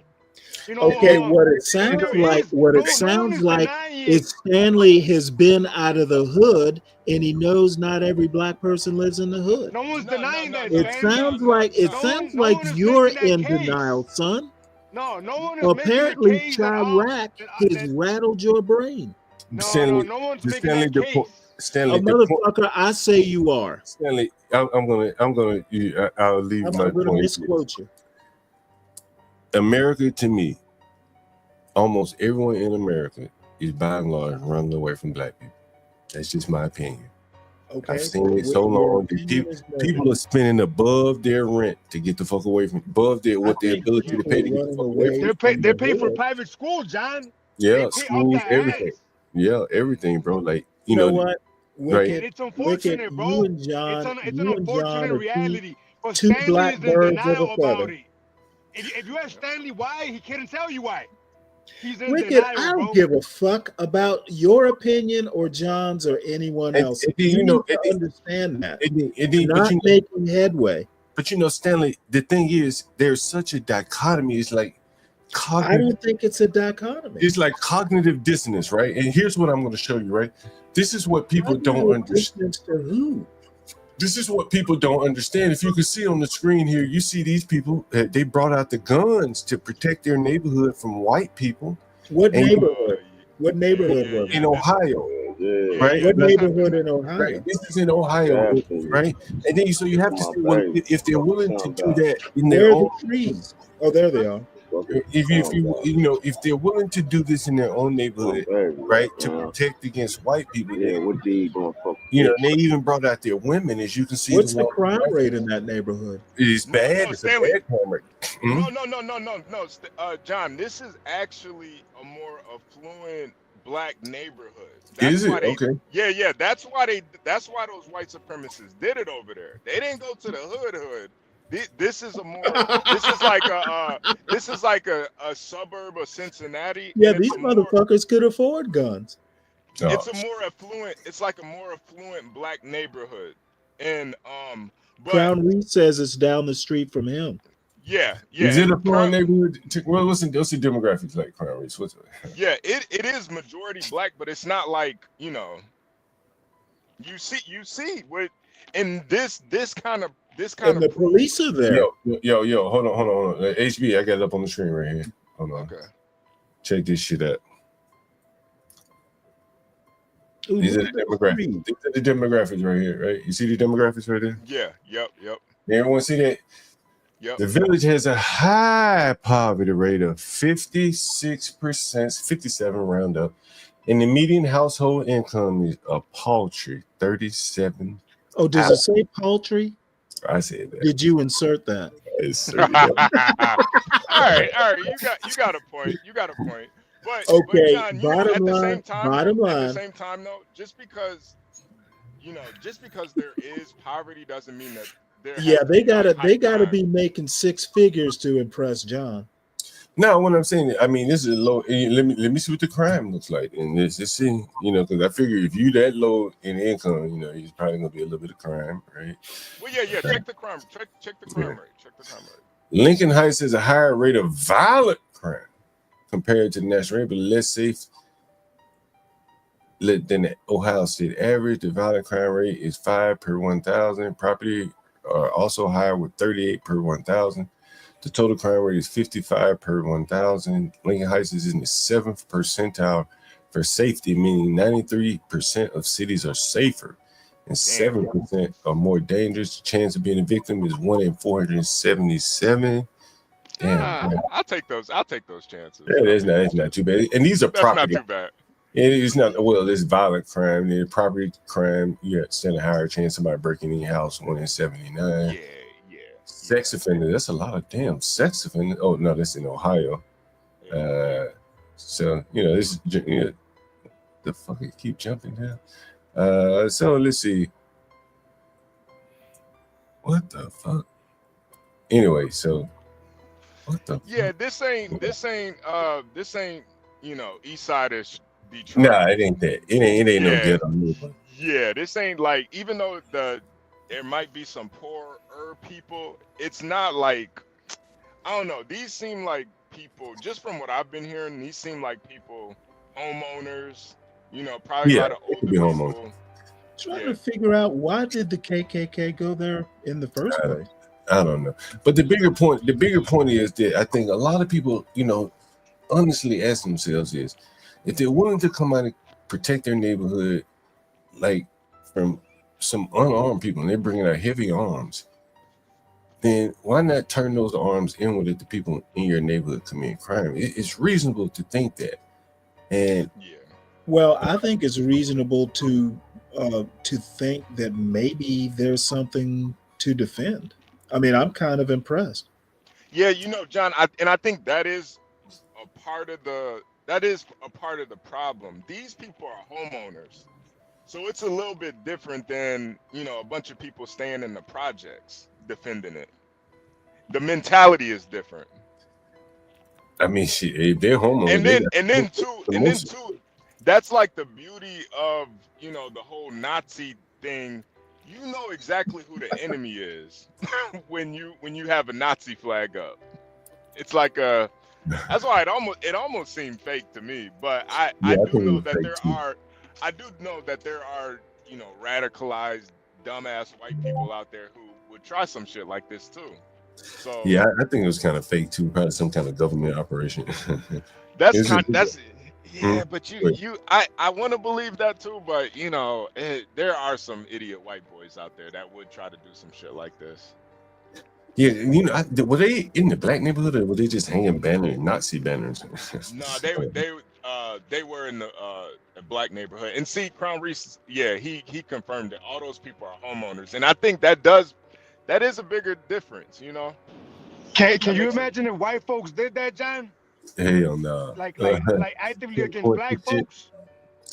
Checkpoints and shit. Hell no. It'd be like, hell no. Man, the government would shut it down so quick it wouldn't be funny. You remember when it would be at ESPN, Fox. It would be on Fox Sports. Yeah, remember the couple that came on TV in St. Louis, and luckily the riots, right? During the George Floyd riots, right? Yeah. I remember that. Luckily, she was an attorney. I think she took the firing pin or something out of the gun. So when the police raided her for pulling her gun, when the people that entered her property, they took the gun, but the gun didn't fire because she had altered the gun. It was altered to not fire because she was an attorney. Maybe she used it in court, and that is really what saved her right there. I mean, John, remember that case, right? That white guy, that fucking dork, was the face of like the biggest threat to our democracy, right? To our safety as POC. That dork, John. Not these clowns shooting up the neighborhood, John. Yeah, they went after him real hard.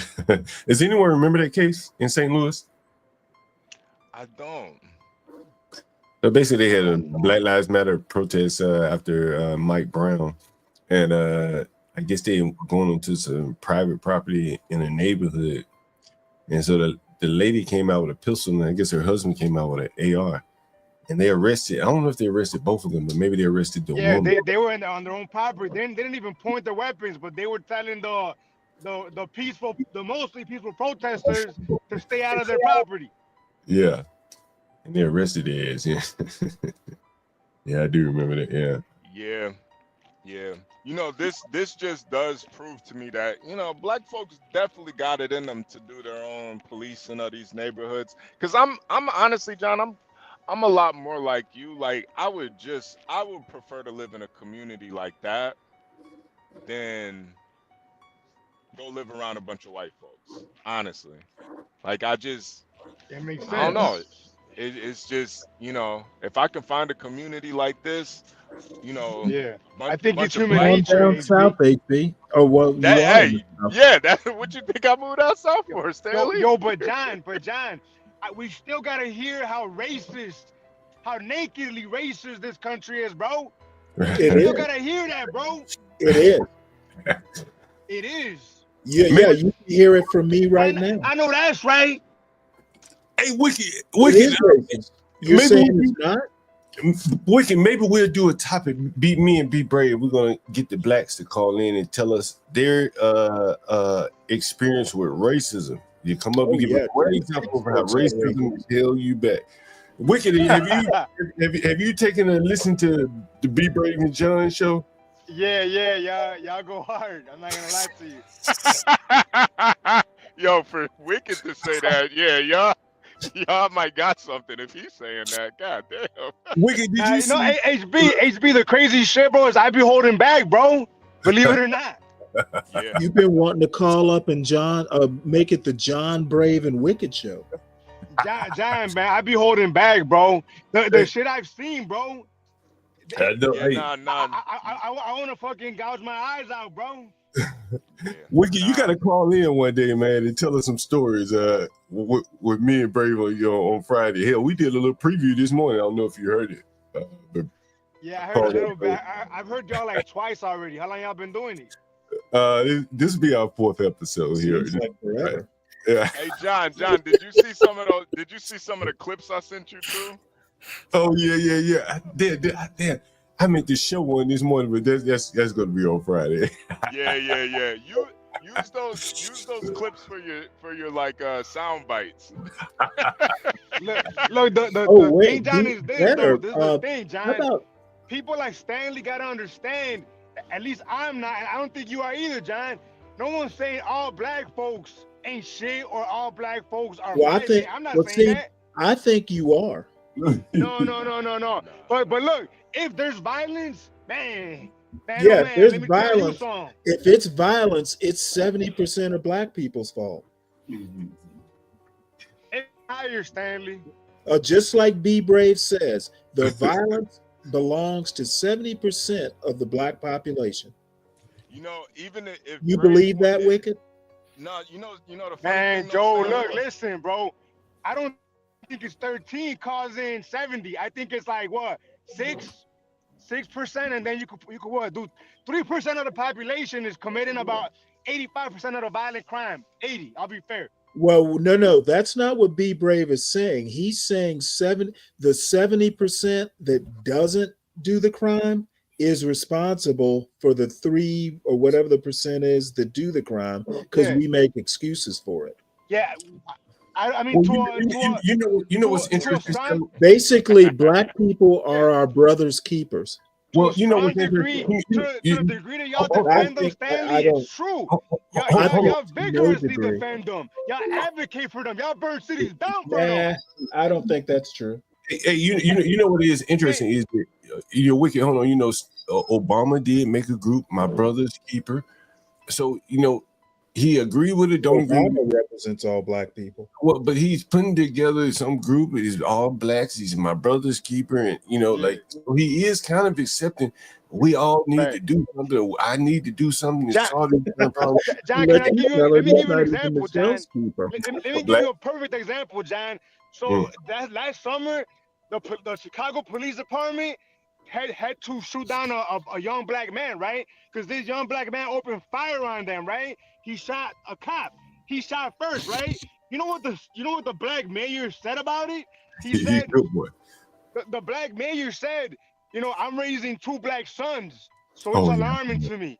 Yeah, I think I know that. Okay, well, Wicked, to your point. Fire on 2 cops, Wicked, and you're gonna invoke your sons in it. If your sons open fire on the cops, I hope they get murked too, dude. Hey, Wicked, you said it's an example of something. What is that?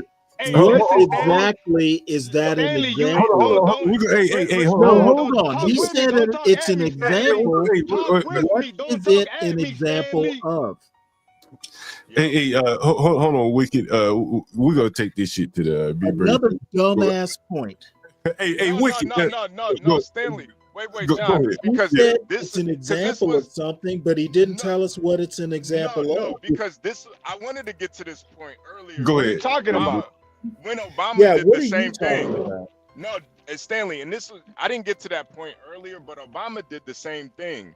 And that's why I was saying that what Bill Cosby said was so divisive at that time. I don't think it was divisive. Well, it was divisive, but not. Yeah. It's not why he went to jail. No, that's just a theory. But when Obama is saying that his son could have been Trayvon Martin, that's pretty much basically saying that it's not the behavior, it's the skin color that caused this. No, I don't think he was saying that at all. Well, that's how I took it. That's how I looked. Yeah, well, you take a lot of things weirdly. I'll give you that. Hey, you know, the beer summit was But John, look what Stanley just said, John. That's what B Brave is talking about. B Brave's a goddamn Shit idiot. right there. Okay, you know what? All I want to do is shit on B Brave because he's an idiot. Okay, I literally don't take B Brave any more seriously than I take Yosemite Sam. That's that shit right there. Hey, let me talk to Wicked for 1 second. Wicked, man, you got to come to the Be Brave and John show. You really gonna love this shit, man. We got some sound effects. Oh, Wicked, we got oh.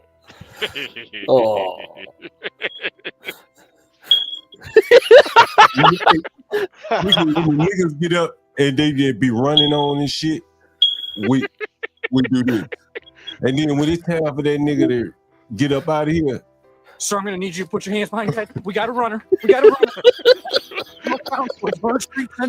Right. I'm not resisting.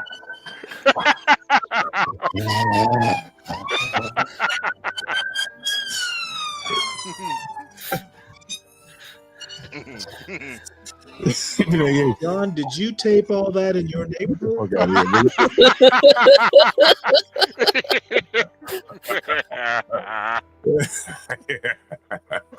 Hey, salute Wicked World, man. He had to get up out of here, man. Oh, Wicked left. Oh, that seems still up there. No, he's still here. Yeah, Black. Oh, he's still here. Okay. What's up, Black? Man, ain't seen you in a while. Flex, man, salute. Oh man, CKJ, man, it's not that, man.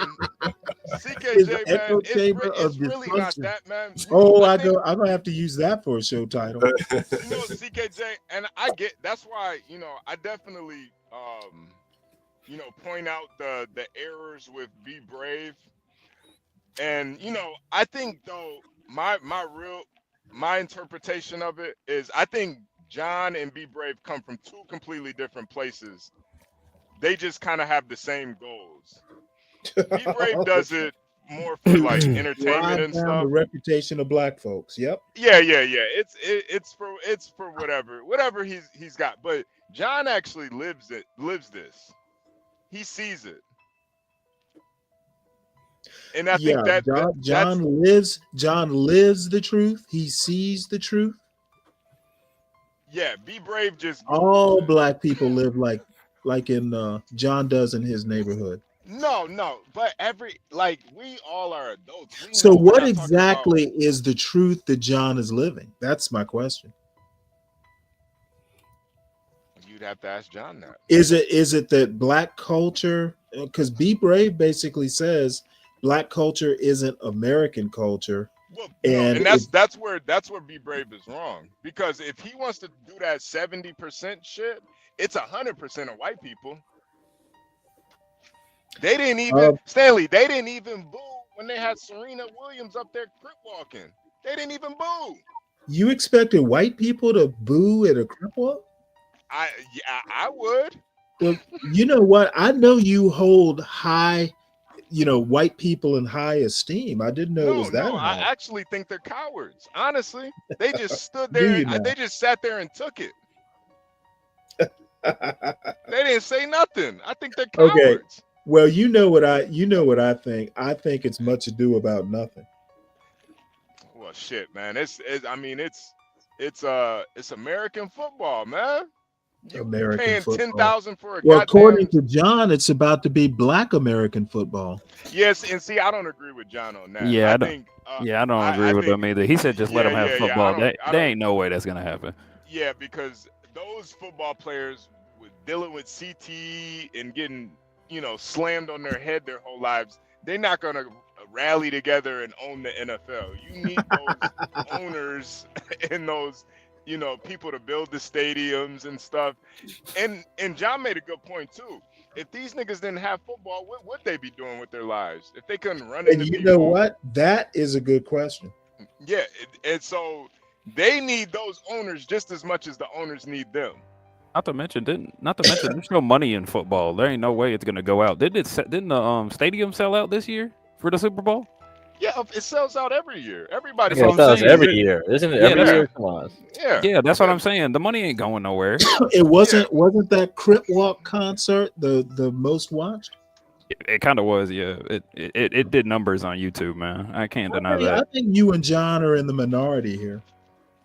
No. It definitely. Y'all didn't enjoy it, and you just mad about it. To be fair, I didn't. To be fair, it was just boring. That's the main problem. It was boring. Stanley, that's kind of the era we live in where everybody's a troll. Even these billion-dollar companies, it's a troll. They're trolling us. They're trolling white America. They're trolling Black America. No, they're that not. Performance is a troll. It was a troll against Drake. That too. Oh, that too. Yeah. They trolled the their trolling golden against boy. Drake was just a side project. Actually was. Yeah. Okay, this trolling America thing, what is in your Kool-Aid? You know, Stanley, I've been seeing it for years, man. Even if you look at like Star Wars or something, Star Trek, the way that they've literally like devalued these pretty much cult classics of like movies and like Lord. basically like Star Trek and Star Wars was something that people held very seriously at one point. Now it's just a joke now. It's like I'm they going to basically tell you troll. right now, nobody ever took Star Wars that seriously other than I literally now you Stanley, come on, man. You That's got to fine. realize I actually saw the original in the movie theater, so I've known about Star Wars since I was in like 7th or 8th grade. Nobody takes it that seriously. Stanley, let me respond to CKJ3. He says John had probably blah blah blah. If he moved to the opposite side of town, he wouldn't have any content. Would the nigga still be dead? Was he right? Question for you: would that nigga somehow rise from the dead if I lived on the other side of town? Okay, I think Maybe. He might be neighbors with a doctor, a white doctor. Somebody, Yeah. I don't know. Maybe the cops would have found him. Hold The on, cops would have found him. hold on, CKJ3. This is a question for you. If I lived on the other side of town, would Stanky Leg still be dead? Hey, Oh, not CJ, stanky leg. you got to realize John thinks he's some sort of hero. Would have been better if Serena Williams did the He's stanky in leg. the arena. The gladiator. He doesn't realize that if he was on the other side of town, some other person would be cleaning I it up. get CK. No, I still have to come over here and do it. You are not indispensable, John. But you could probably, CK3. The reason why I still here. If you really want to know, to be honest with you, inside baseball here, you gotta be close to where you have to put your hands on shit because the niggas cause more problem. I don't have no problem with the white folk. The fuck I'm gonna take up space up there, rent all them shits out. I think I got is there a funeral home in your neighborhood? I don't have to be in the Northwest where the white people are. There ain't no fucking problem. You buy a funeral home, you'll be a one-stop shop. That's probably right. See, there you go. You're talking about. That's what I'm saying. More blacks should buy funeral homes. If you can't solve the problem first, buy a funeral home. Mortician. They do in the South. Create a concoction that'll dissolve a nigga in half an hour. Right? Yeah, that's a good idea. You can have your child's ashes. If he outside selling dope, you can have his ashes in 30 minutes. Come on, hey John, seriously though, there are do this shit in my black garage. funeral homes in the South. Say what? Ton of black funeral homes in the South. Yeah, I know. I'm just talking shit, but you could come up with a process to melt a nigga body down fast. That's a good idea. Actually, hold on. Disposing of a nigga. Something. Anyway, I'm just talking shit. John out here cremating. I mean, cooking. My bad. But no, CKJ3, the nigga still would have been dead no matter what side of town I lived on. So I still would have had the content because I would have had to go over here and fix it. Hell, when the nigga was killed in my apartment building, I didn't live over here at that time. Yeah, CKJ clarifies here. Yeah. He's saying you're complaining about something you love.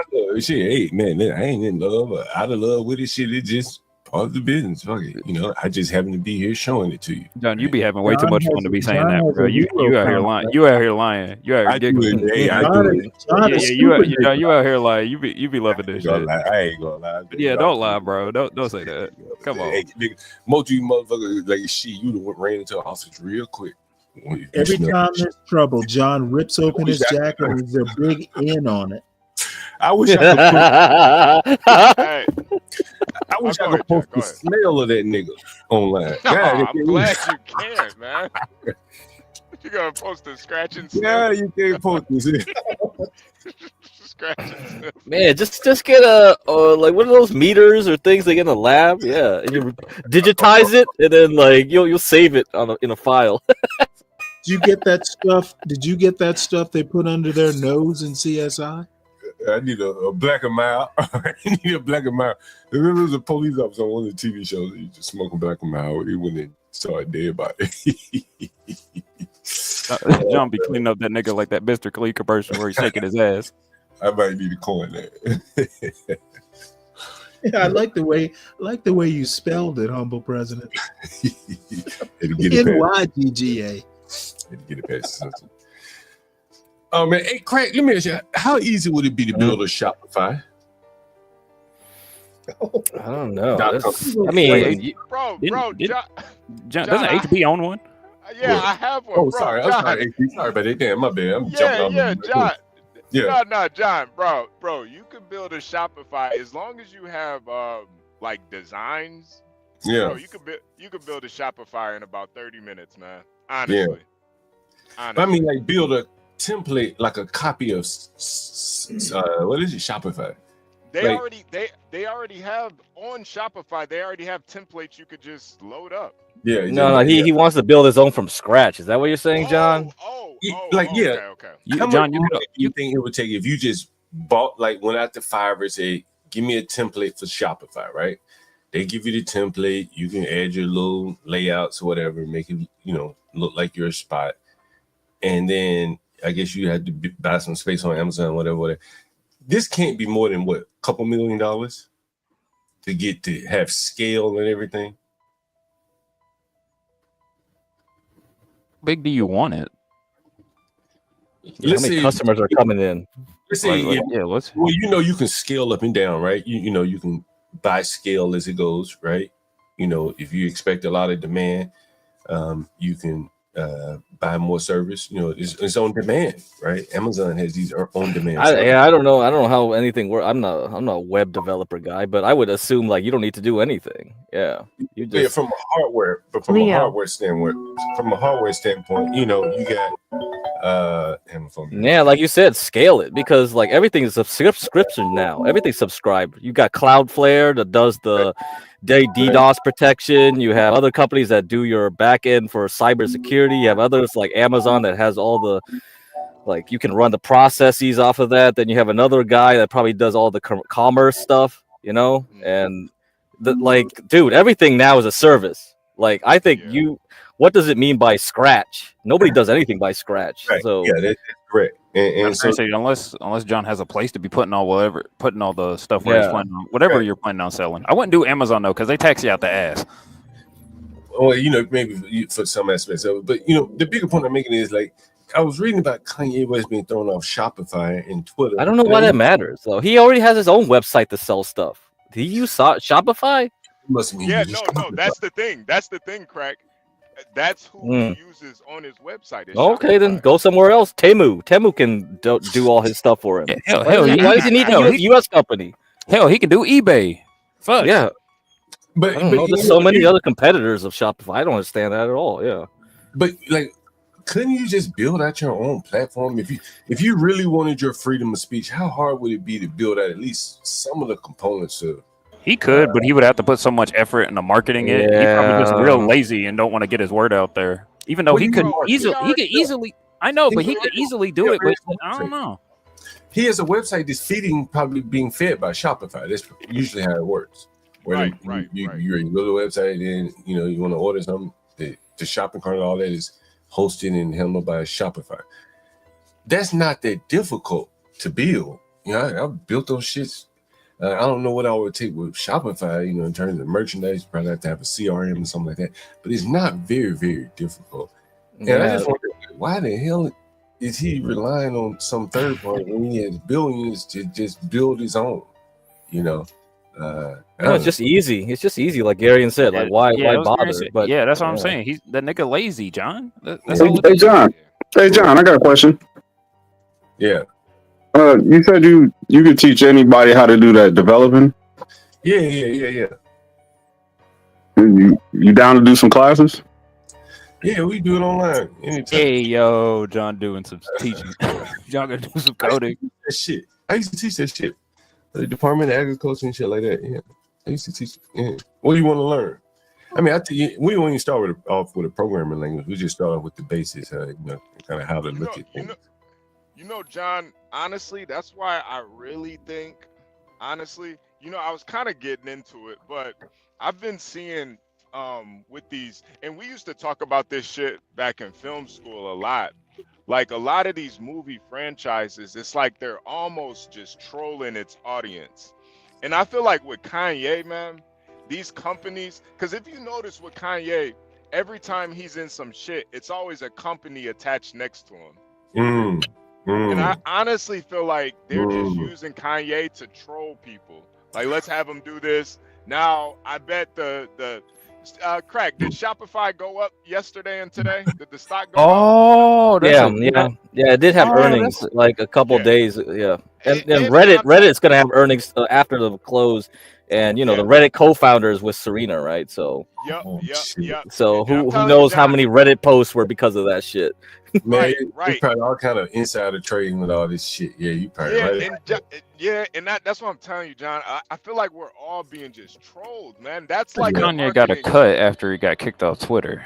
Yep.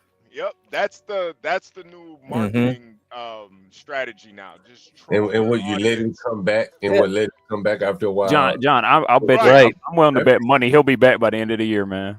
I mean, look at you and B Brave show. That gets the views, right? You got to get controversy to get the views. That's the way to do it, man. Right. It's all a troll, man. Everybody just troll your audience and then bring them back in. Troll them, bring them back in. Yeah, and Jewel was talking about like the sea walk, and now there's all these people trying to teach people how to do the sea walk now after like she did that. I mean, dude, people were doing that in middle school. When I was in middle school, there was all these dudes trying to do sea walk. Yeah. And I was like, this is 90s shit. What the fuck is who cares? God damn. CKJ3 says something about building your own. I think this is one of those things where you probably wouldn't build a Spotify for yourself, right? Unless you're Procter and Gamble or something. You may handle all the processing your own. And I think this is if you can always almost attach like the whole Kendrick Lamar thing to this, that these two rappers are fighting each other, the corporations. They're expending so much energy battling each other that they could be working on building a Spotify for themselves or Shopify. Anything, they could profit off the beef the same way what's his name did, Logan Paul and right. And but and so these guys are fighting, dividing themselves and getting the pie sliced in a million different ways. I tell you, Kanye West had the other guy, Kendrick Lamar, had a fucking woman dressing him. God damn, man, you can't fucking dress yourself, right? It ain't like she came up with something that was extraordinary. And it just seemed very interesting that their focus is not, as Garen said, the hard things. They're just using Shopify and just going along. Can I ask a question? Yeah. Why are Jay-Z and Kanye, why do we even wonder why they don't get together and do stuff? Why are they examples? To be fair, I think Kanye's trying to get his own bag with his own, trying to market his own controversy. But Jay-Z, I don't know. Why are they role models in any way, shape, or form? Well, I'm not saying that they're role models. I'm just pointing out. Well, I mean, I observe this a lot on this particular channel. There's a lot of critique of rap culture and all that stuff. Well, Stanley, I think you're more of a role model than Jay-Z and fucking Kanye. Yeah, because I mean, I think you're more of a role those guys are really, there's some shit they do. But at the same time, there are books written about really successful people, be it Steve Jobs or Bill Gates. And so I think, this is kind of like, hey, look at how rich these guys have gotten. And then you see the motherfucker using Shopify. I was surprised by it, to be quite honest with you. And he's downplaying on the same level with HB. There's no sophistication there, right? And then boom, he said a few words, his ass get bounced up off of their sales platform. He's like, God damn. I'm saying to myself as a software developer, that ain't that hard to build your own. I'm like, man, just kind of interesting. Well, I mean, it's the same thing with the Hawk 12 girl, right? With their stupid meme coin and whatever. Somebody just told her, just use this platform here and pump up the coin. These people get like people talking in their ears to do stuff. So they don't even know what's going on the back end, really. But I think he has a serious interest in fashion. He wants to advance his fashion, which means he wants to be able to sell it. And so you would think, like in business, you know how they always talk about contingencies. You want to have a backup. We have backup YouTube sites. Like that's just business. You don't have a backup payment plan in case the other one goes down. Like that's just business. I don't even think they even know that's how it works. To you or me, it's just a website, right? That's what most people look at a Shopify like. It's just a website. I don't know how would they do it in the back. It's just a magical elves, because the technological level now is so abstract, man. But that's bullshit coming from Kanye's perspective because that nigga's so daggone paranoid about everything. Or is that just an act? Or is that just an act? Now we have to wonder. Yeah, no, here's the thing. If it is an act, let's just say it isn't for now. That nigga is so fucking paranoid about every aspect of his life because, Jews control this, Jews control that. Yeah, blah, blah, okay, blah, blah, blah. okay, I'm right, surprised right. that nigga didn't at least look into it to see how it works. You got a basic idea of that shit. It's like a motherfucker that all in the gun, just shooting them. Like, hey, John. When you fucking call the motherfucker, just shoot that bitch. A quick side note to something CKJ said. He said, you don't talk about the richest man in Black America. I responded to you talking about you and Out of Pocket or whatever his name is, talking about the second richest Black man. Yeah. We did. And one point I wanted to make, and I actually appreciated Crack's point about the dude is living the American dream. He did all that shit, all that stuff. Oh, yeah, I did talk about and that. had enough money to get out of it. The reason I bring this up is about a week and a half ago, Robert Smith was right back up on MSNBC talking about something or another, and they didn't even bring it up. Dude did all that, and he's right back up. It was CNBC, like it never happened. And I actually think that a Black man rich enough to go through all that and still wind up back on CNBC, that's saying something. Well, we talked about it. What is it saying? What is it saying to you, Stan? It's saying that he was treated just like a white man. If you're rich enough, you can get away with shit. Black people should want to be that rich. Yeah, he got that Playboy model too. I was looking at that stuff. I was like, what? Oh, he got her? Oh, that ain't bad. Shit. That old man. So CKJ3 is saying we don't talk about the richest Black man. Well, Kanye is one of them, and what we are talking about here, we were damn surprised this motherfucker using Shopify, right? Him and HB got an account together. Yeah, HB, you gonna be selling Yeezys? You gonna be a new distributor? Nah. I mean, like you got it there. Like you should be looking at this like, damn, this is so unsophisticated. Yeah. That's why. John, Robert I think Smith is unsophisticated. No. He's talking about CKJ3. Oh, no, John. That's why I think it's more to it, man. I really do. I really do think Kanye is just used as like a puppet for these major corporations. Of course he is. Well, what about the issue with him being debanked? I don't know whatever happened with his bank account. Yeah. He got it back though. I miss you, but we're talking about one of the richest men in Black America. You say we don't talk about him. Isn't he one of the richest? Kanye? John, he wants you to talk about somebody like David. What's his name? David Stewart. You What give you us talking a about that nigga you nigga? want us to talk about. Find us a nigga. Okay, Right? well, John, you Yeah, made John, talk about David Stewart. He pretty boring made and you he a made black a man. point. It's Find us a me someone who doesn't sell shoes, apparel, or rap, or is in sports. I just named the guy, David Stewart. Well, no, I'm not talking to you. I'm not talking about you, Gary. Nigga, CKJ3 ought to be spamming the chat with names. Give me one. Right? Yeah, shit. I'm showing you the Well, nigga. Michael Jordan, I think, is the third richest. Okay, we talked about Michael, right? Everybody know We about can Michael. go back to talk about the Sunday stream. Well, where did that stream go? Did you delete that? Which one was it? Was that the stream When where I he called in? Yeah. Oh no. Was that about the dead? Was that the dead nigga on there? No. No, I don't think That's where so. y'all were. Yeah, that's when y'all were laughing it up. That shit was funny. Damn, I think they deleted. What's the name of that motherfucker? The one where you guys man, I should reviewed. have saved that then. No, I remember. It's the one where you guys reviewed the Palantir website. Remember? Yeah, man, I don't remember that. Yeah, it was Sunday. It was like just before like the fucking Super Bowl in the morning. It was Sunday. It's gone now. It's gone. Damn. Yeah, Stanley was reviewing it, I think, overnight. That's what he was talking about now. It's like we were talking about the richest, one of the richest black I men. did a part of it, but I didn't do all of it. Yeah, I don't know why things are disappearing, man. I don't know. Is YouTube hating on your solo streams, John? Oh, so they list Alexander Karp as a black man? He's not a black guy.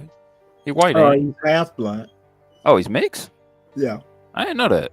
Thought he was full white. That boy pasty as hell. Well, he's listed as the third richest black man, and Michael Jordan is the fourth. Alexander Carr. He's the guy who runs Palantir, right? Right. Okay. He's half black, half Jewish. Yeah, that's right. He's half black, half Jewish. Yep. He's not like us. Damn it! I was about to say that.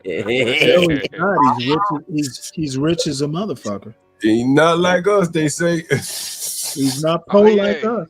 That's what I want. He does kind of look like Rock a little bit. Yeah, I can see it now. I can see the blackness. No one would ever say who is today. I know Stanley just never gave us today. Don't care. Got me rich. I don't give a fuck. Sorry, gave us a what? Who is it they? Gave you a what? Who is it they? They not like. Oh us. no, I have no clue. I thought they was just anybody who ain't black American. I think that they, if I had to make a guess, would be Be like Tethers ain't like us, Jews ain't like us, whites ain't like us. All is not like us. Yeah, anybody non-black is. Not anybody who ain't anybody we don't like is not like us. Be Brave is not like whites. They don't claim him. I don't know about that. I don't know. That Hispanic guy claimed his daughter pretty good. What? So. Be Brave. If Be Brave is to be believed, he's got an immigrant background. Him talking about how great white culture is and all that stuff, it's stolen valor. What has he done to make white culture great? Yeah. In my opinion, he's given it a bad name. Well, I mean, me and Be Brave did have a conversation today. He did say he is a deadbeat loser. So at least he lives. He says it tongue in cheek. He doesn't really believe he is. No, I think he does. I think he knows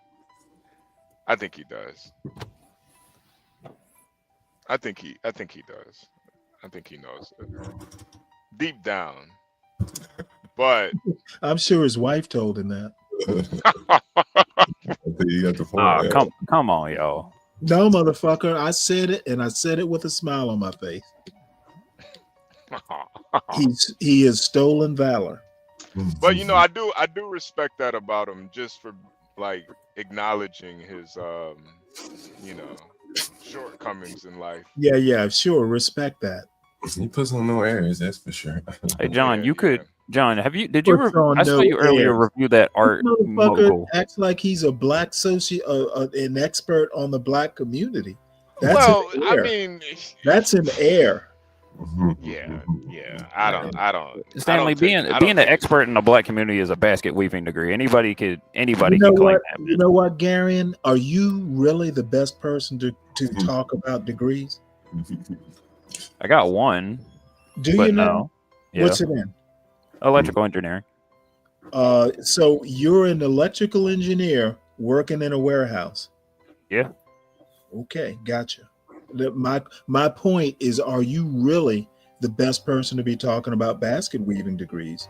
You got a non-basket weaving degree, and look where you are. Same place that a basket weaving degree would be working. Yeah, I did say that my Okay, the time and bottom color for the line, waist. listen to what I'm saying. Don't be prevaricating.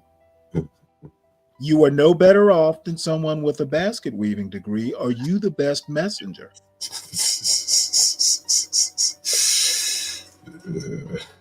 I didn't think so. I'm back down, Gary. Gary, did you get that clip of Stanley saying he wouldn't live in black neighborhood? Yeah, I never said I wouldn't live in a black neighborhood. I wouldn't live in the hood. All right, mister, I was never there. I would not live in the hood. I have no need to do it. Gary, And I wasn't born there. Put that one up whenever we get a chance, Gary. Right, I got you, John. I'll get it when I get home. Put it up and make sure I'm on the panel when you do it. Oh, I'm gonna do it, man. Yeah, I'll let you call in. That's gonna be a good one there. But you know what? Brave and I are gonna do a react to it. That'll be perfect, Stanley. And then you can call in to the show. Wait, hold it. A reaction to what? This clip of Gary has of you saying you wouldn't live in a black neighborhood in the hood. Okay, you know what? I doubt you have that clip. Just make sure I'm there when you do it, so I can tell you exactly what it says. Don't worry, Stanley. I'll make it nice and pretty once the stream ends. Do I sound worried?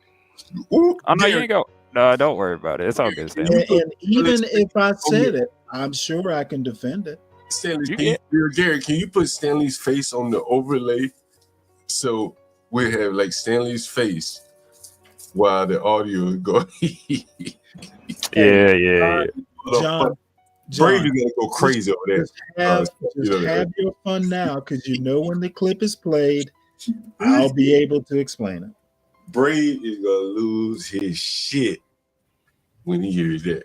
Got any requests? You got any requests for background music? Be brave. Losing his shit is a real threat to me. Oh, that's gonna be a beautiful thing. It's gonna be a beautiful thing. I'm looking forward to it. Stanley, you know this Project 2025 person? You know who that is? No. Okay. I've seen him. I've seen him in the chat before. Hey, Project 2025. Why don't you give your why don't you tell us what you thought some of the subliminal messages were? Any moments that stood out in what? Oh, He's talking about. I didn't watch the Super Bowl. He's talking about the halftime show. I didn't watch the halftime show.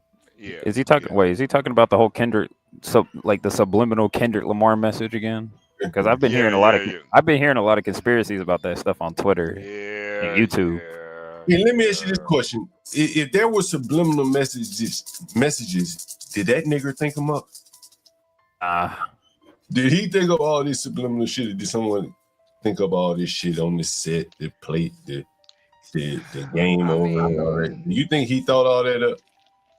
Probably not. But even if he did, the messages that I got from it are, I mean, they're not any messages that are groundbreaking. He didn't. It's not like he said game over.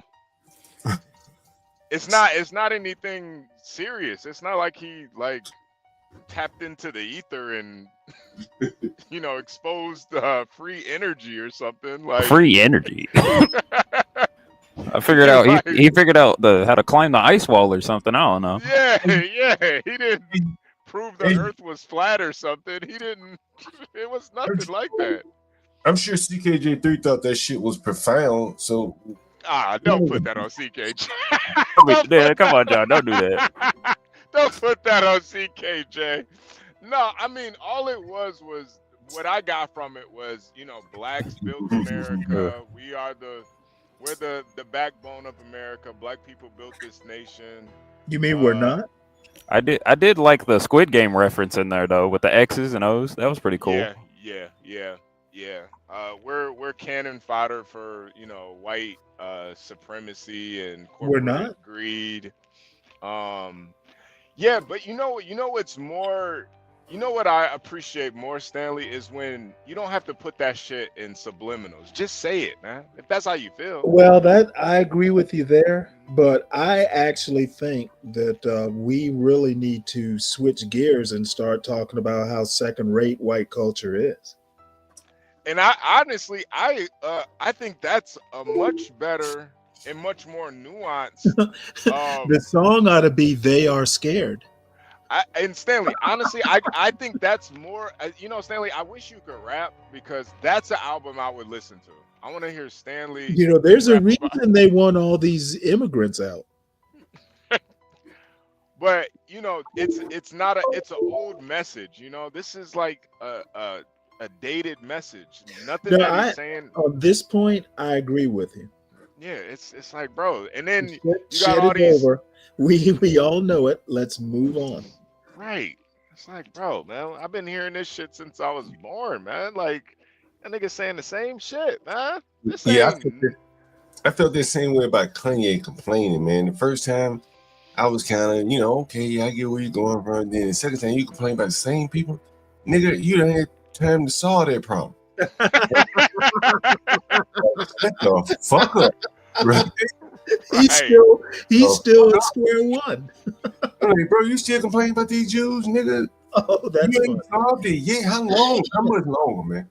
Just put a time limit on. Let me know when you're gonna be done complaining about these He people. needs to spend more time with that wife of his. Yeah, she doesn't. Maybe.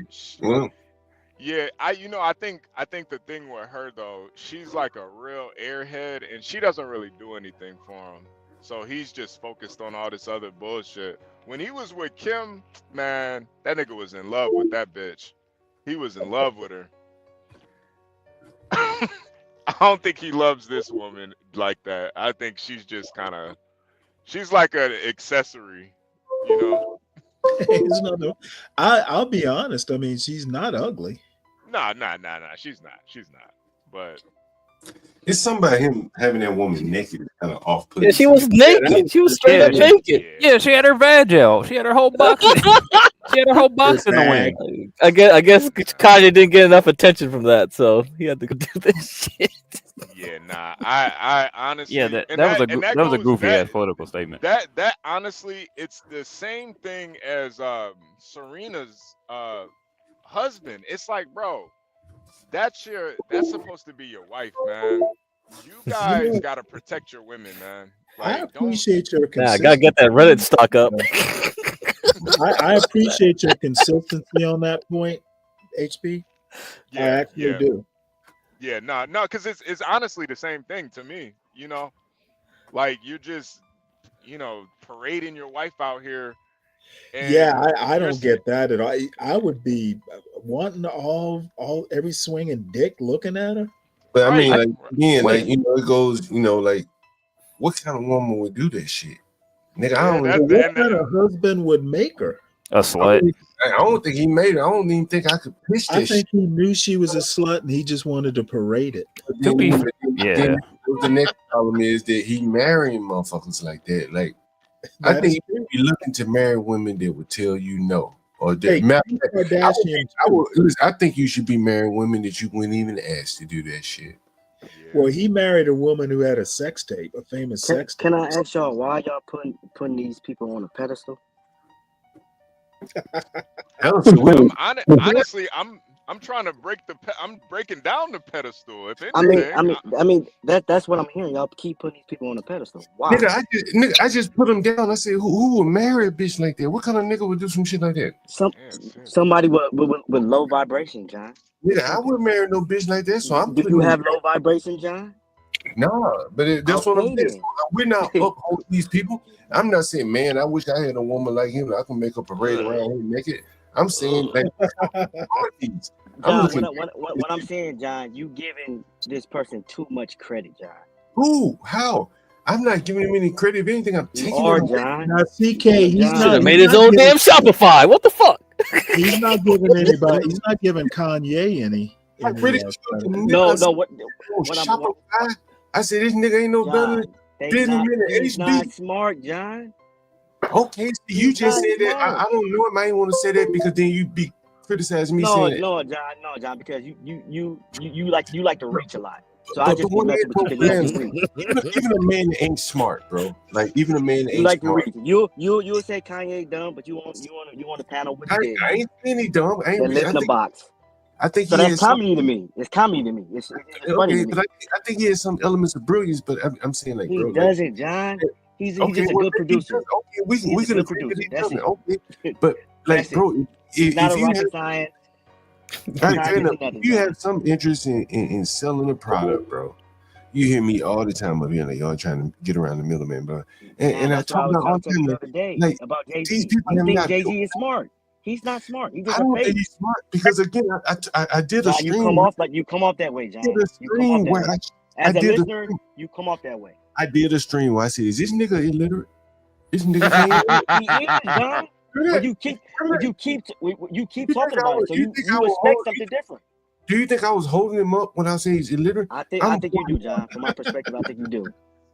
John. From my perspective, John, that's what it seems like. When you keep talking about somebody, it's like you want something to change. It's not gonna change. He's not smart at all.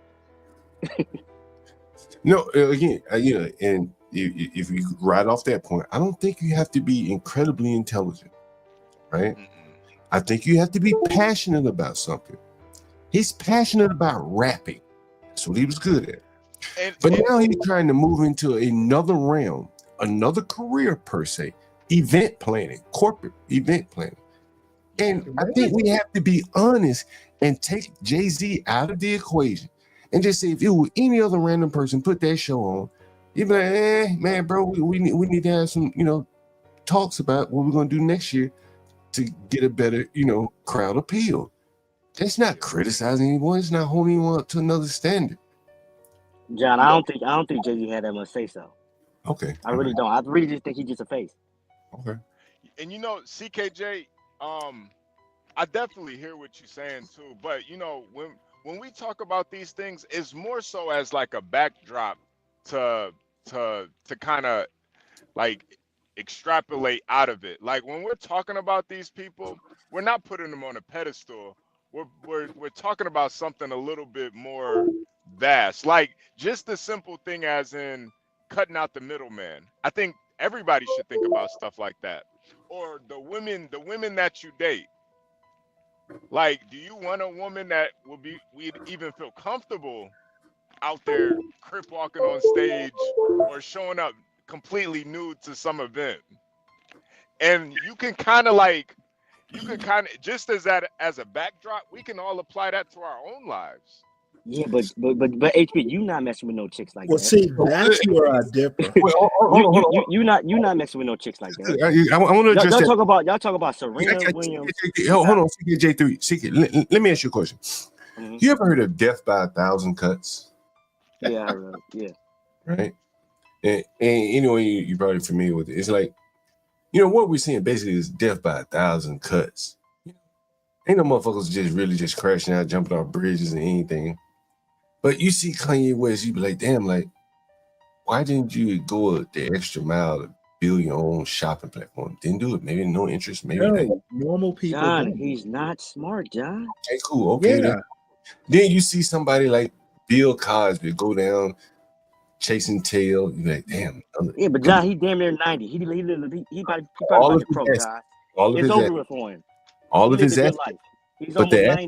The assets that could have been passed on Vamoose, right? The assets that could have been passed on Vamoose, chasing pussy, they end up being some fucking in between transgender man. Okay, John. Okay, John. Now, take that energy and talk about David Stewart now. We get there, bro. We do. No, get there right now. Get there right now. Well, I got to give it a run, honestly. Yeah, I know you do. Hey, CK, let me offer one observation though. HB says something about taking some of these celebrities and applying them to our own lives. That's where I totally differ. Okay, I don't wonder why Kanye does shit other than the crazy stuff. Well, I again, I don't think about why isn't he making some business decision or not, because he doesn't matter to my life. well, Stanley, That's let me. where I get weirded out. Can I make it personal for you? Like many of these people. Right, Well, don't make it personal because they don't matter to my I life. shouldn't even say that. Let me just give you an example of what I mean. Right, many of these people who look up to Kanye West, for his They business. shouldn't. All right, you've expressed that many times. You don't have to keep repeating yourself. Well, you keep asking questions like you're gonna. What we're seeing, I think, are teachable moments. That's the point. That's the point. Compare and contrast. I don't think they're teachable moments. Compare and contrast me, right? You always hear me talking about trying to go around the middleman. The middleman for Kanye West is Shopify. Oh, God damn. With millions upon millions of dollars, he hasn't figured out a way to go around the middleman. And then they just... And who cares? Well, for people who are interested in business and things like that, this is a lesson in contingency planning.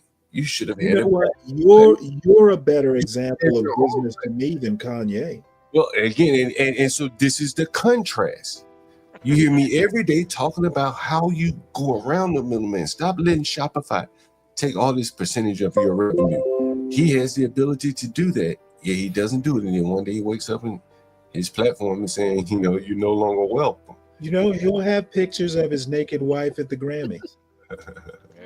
Yeah. I think for Kanye, just like you, John, Kanye rather have somebody else do the dirty work for him. He not built to clean up after a dead body, man. He just not built for that. Yeah. That's the measure of a man right there. Hey, do you think that Bianca chick was a sign of power when he told her to take the clothes? I don't even know if he did or not, but like, is she one of the small hats too? Yeah, I Man, think y'all so. y'all giving Kanye too much credit. No, wait, and he told her to bust them clothes off, and she a small hat. Y'all don't think that's not a statement? Too much credit. No. This is crazy. I don't. This is crazy. I think people just talk about the CKJ3. I don't think anybody. Nah, man, this is crazy, man. No, let him chip out about it. It's cool. Come on, don't put that on CK. No, I'm not. I'm just saying. Y'all acting like he's Einstein or something. Like, come on. Y'all acting like that. Hey, CKJ3, tell us about this show. First off, I want to ask. I think I asked you in the audience, who is the they and the us and the not like us? They not like us. The A is America versus Canada. Okay, so us is America. So this is a Hey, picture. John, you see my picture, right? You see my picture, right? Yeah, I can vaguely see. Let me You get that? You get my picture? Let me see. Put it up there. That's the day. That's the day, John. So let me ask you. That's the day, John. It's simple. So let me ask you. So this is like a patriotic song. Yes, it is. Okay, so that blacks are now kind of patriotic now. I'm black, John. I served in the Navy. But for the last 5 years, tell him CK. For the last 5 years or so, I've been under the impression that blacks were kind of at odds with the country. I didn't know that they were now making patriotic. Oh my Lord, blacks are at odds with the John. It's news to me. Okay, Where did you get that from? You put blacks all in the same box. I didn't know that they like us. They not like us was a patriotic song. CKJ. Well, I'm telling you, it is. Okay, well, you also said you thought blacks were at odds with the country. Universal, come up here, bro. Universal, come up, bro. Hey, John, you can't have a good memory around black folk. Before I get out of here, all I have to say is that I think the reason if blacks are at odds with the country, it's because they think it can be better. Hey, HB, did you characterize or classify They Not Like Us as a patriotic song, an ode to America? America, the new Ray Charles America. I didn't. America. Nah. I thought it was more personal than anything. I didn't take it that way. I thought it was a direct shot at At who though? At who? At who though? Non-blacks. Non-blacks. At who? Non-blacks. At Okay. non who? Where's Drake from? HB? He's from Canada. Oh, He's from okay. Degrassi. Okay. And what Yeah, he's from Degrassi. exactly, Crack. Yeah, he's from Degrassi. Yeah, he's from And Degrassi. But the thing is, Motherfucking Degrassi. what did he say in the Wasn't he in a wheelchair too? What did he say in the He should do the cripple walk. He should do the cripple walk versus the sea walk. CKJ, he didn't feel like that. He didn't feel like that when he did that record with Drake, though. He didn't feel like that when Drake put Kendrick on his tour of the United. That's side. That's side. He didn't feel like that then. He didn't feel like that then. So you're telling me hold on, CKJ. Hold on, CKJ. Hold on, CKJ3. Here's a question I have for you. When did blacks start taking up foreign relations in rap?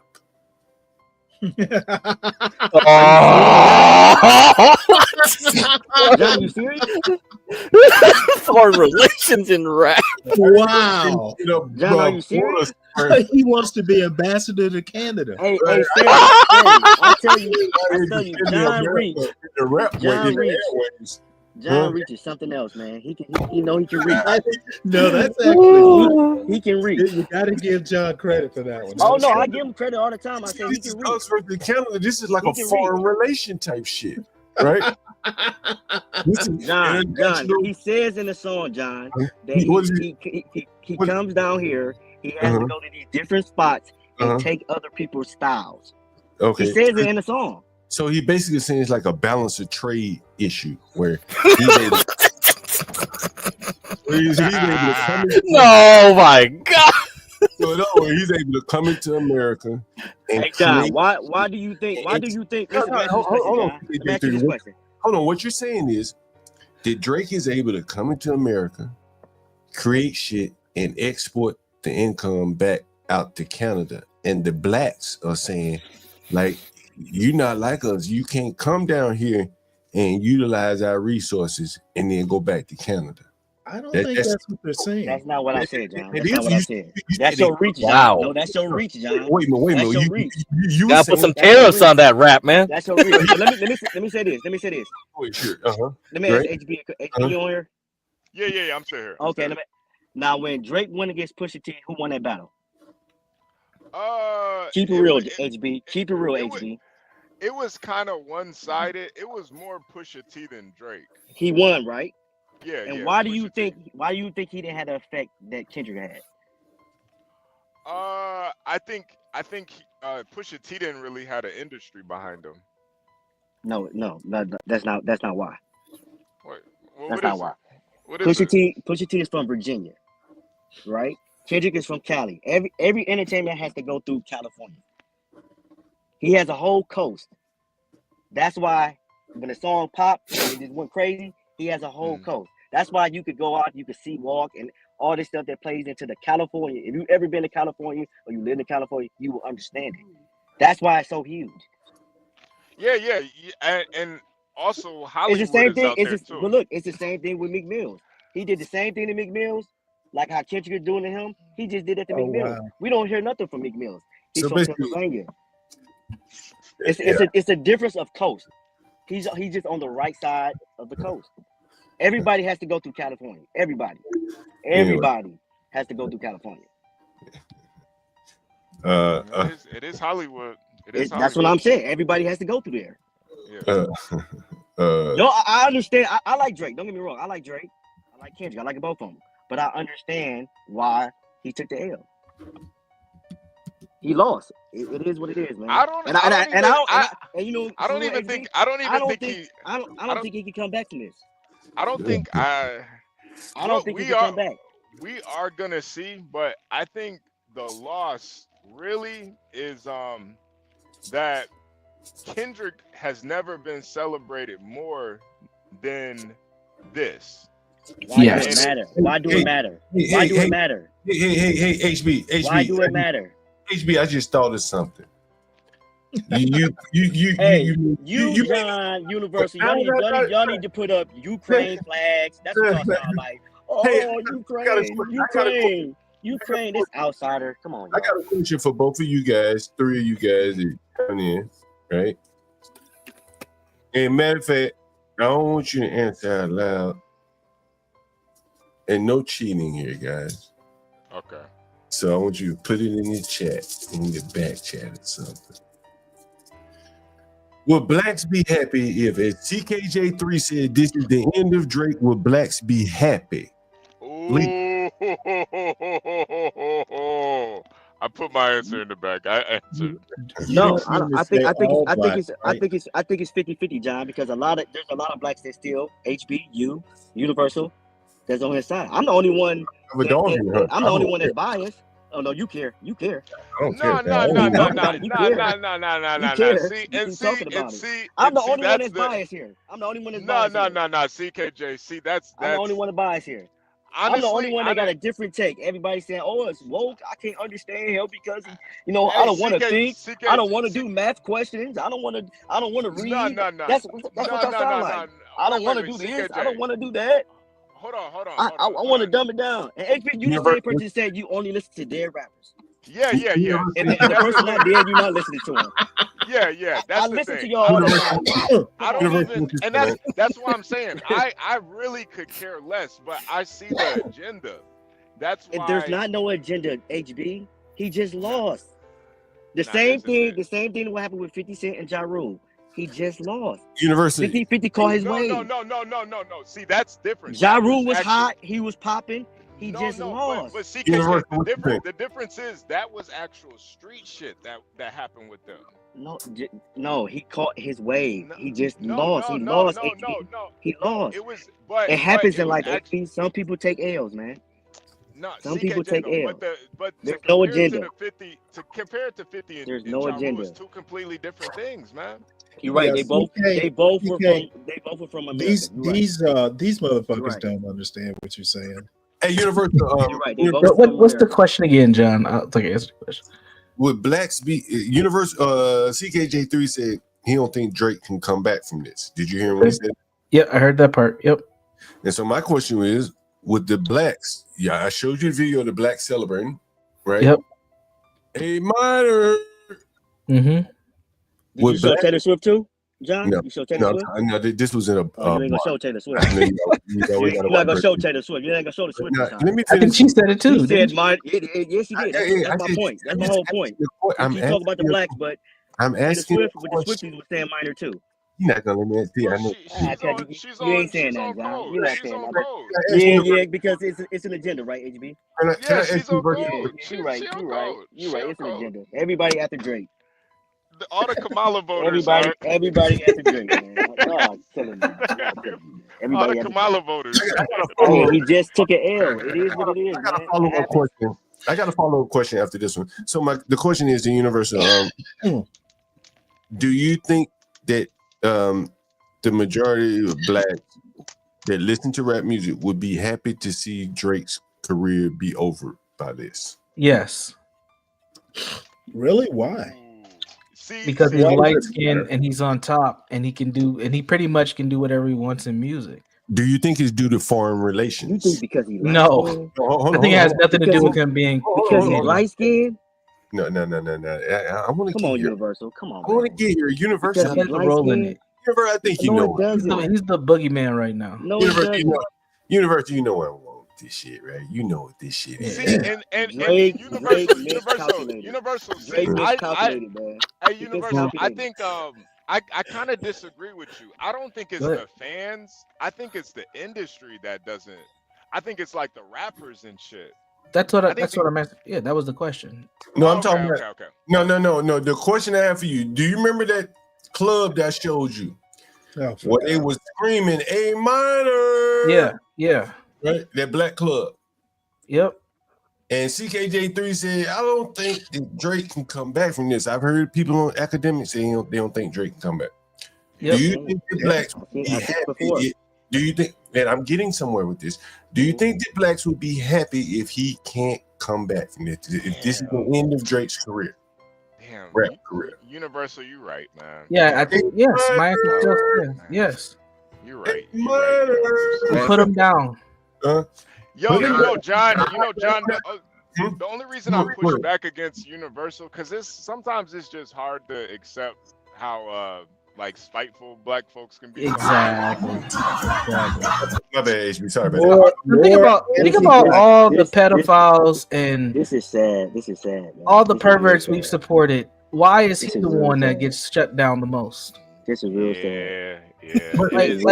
Like half of these people in this club got somebody in their family that probably touched somebody. Let's stop playing. Wait a minute. This is sad. Wait a minute. Hold on for 1 second. Half the CKJ3. people in the club. Hold on. Damn.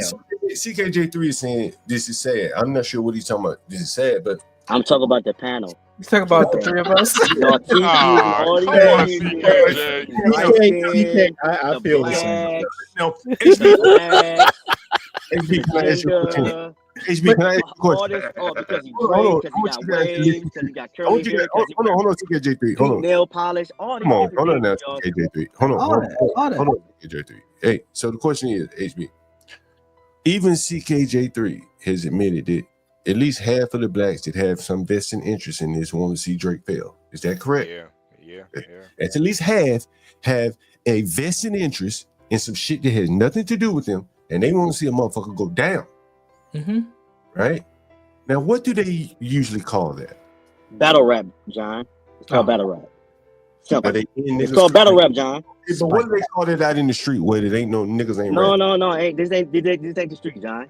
Okay. Jay-Z, how is it hate? Jay-Z and Nas went against each other. It's battle rap. Have you ever have y'all ever watched Smack DVDs? It's battle rap. Smack DVD. Wow. This ain't. Yeah. I'm not. CKJ. This ain't. Yeah, I know battle. about. Yeah, you know what I'm talking about. It's battle rap. It's simple. This ain't. CKJ. battle rap. Honestly, I feel like battle rap is face to face. Oh my goodness. No. Kendrick's he would rather join a lady. Battle rap comes from rap.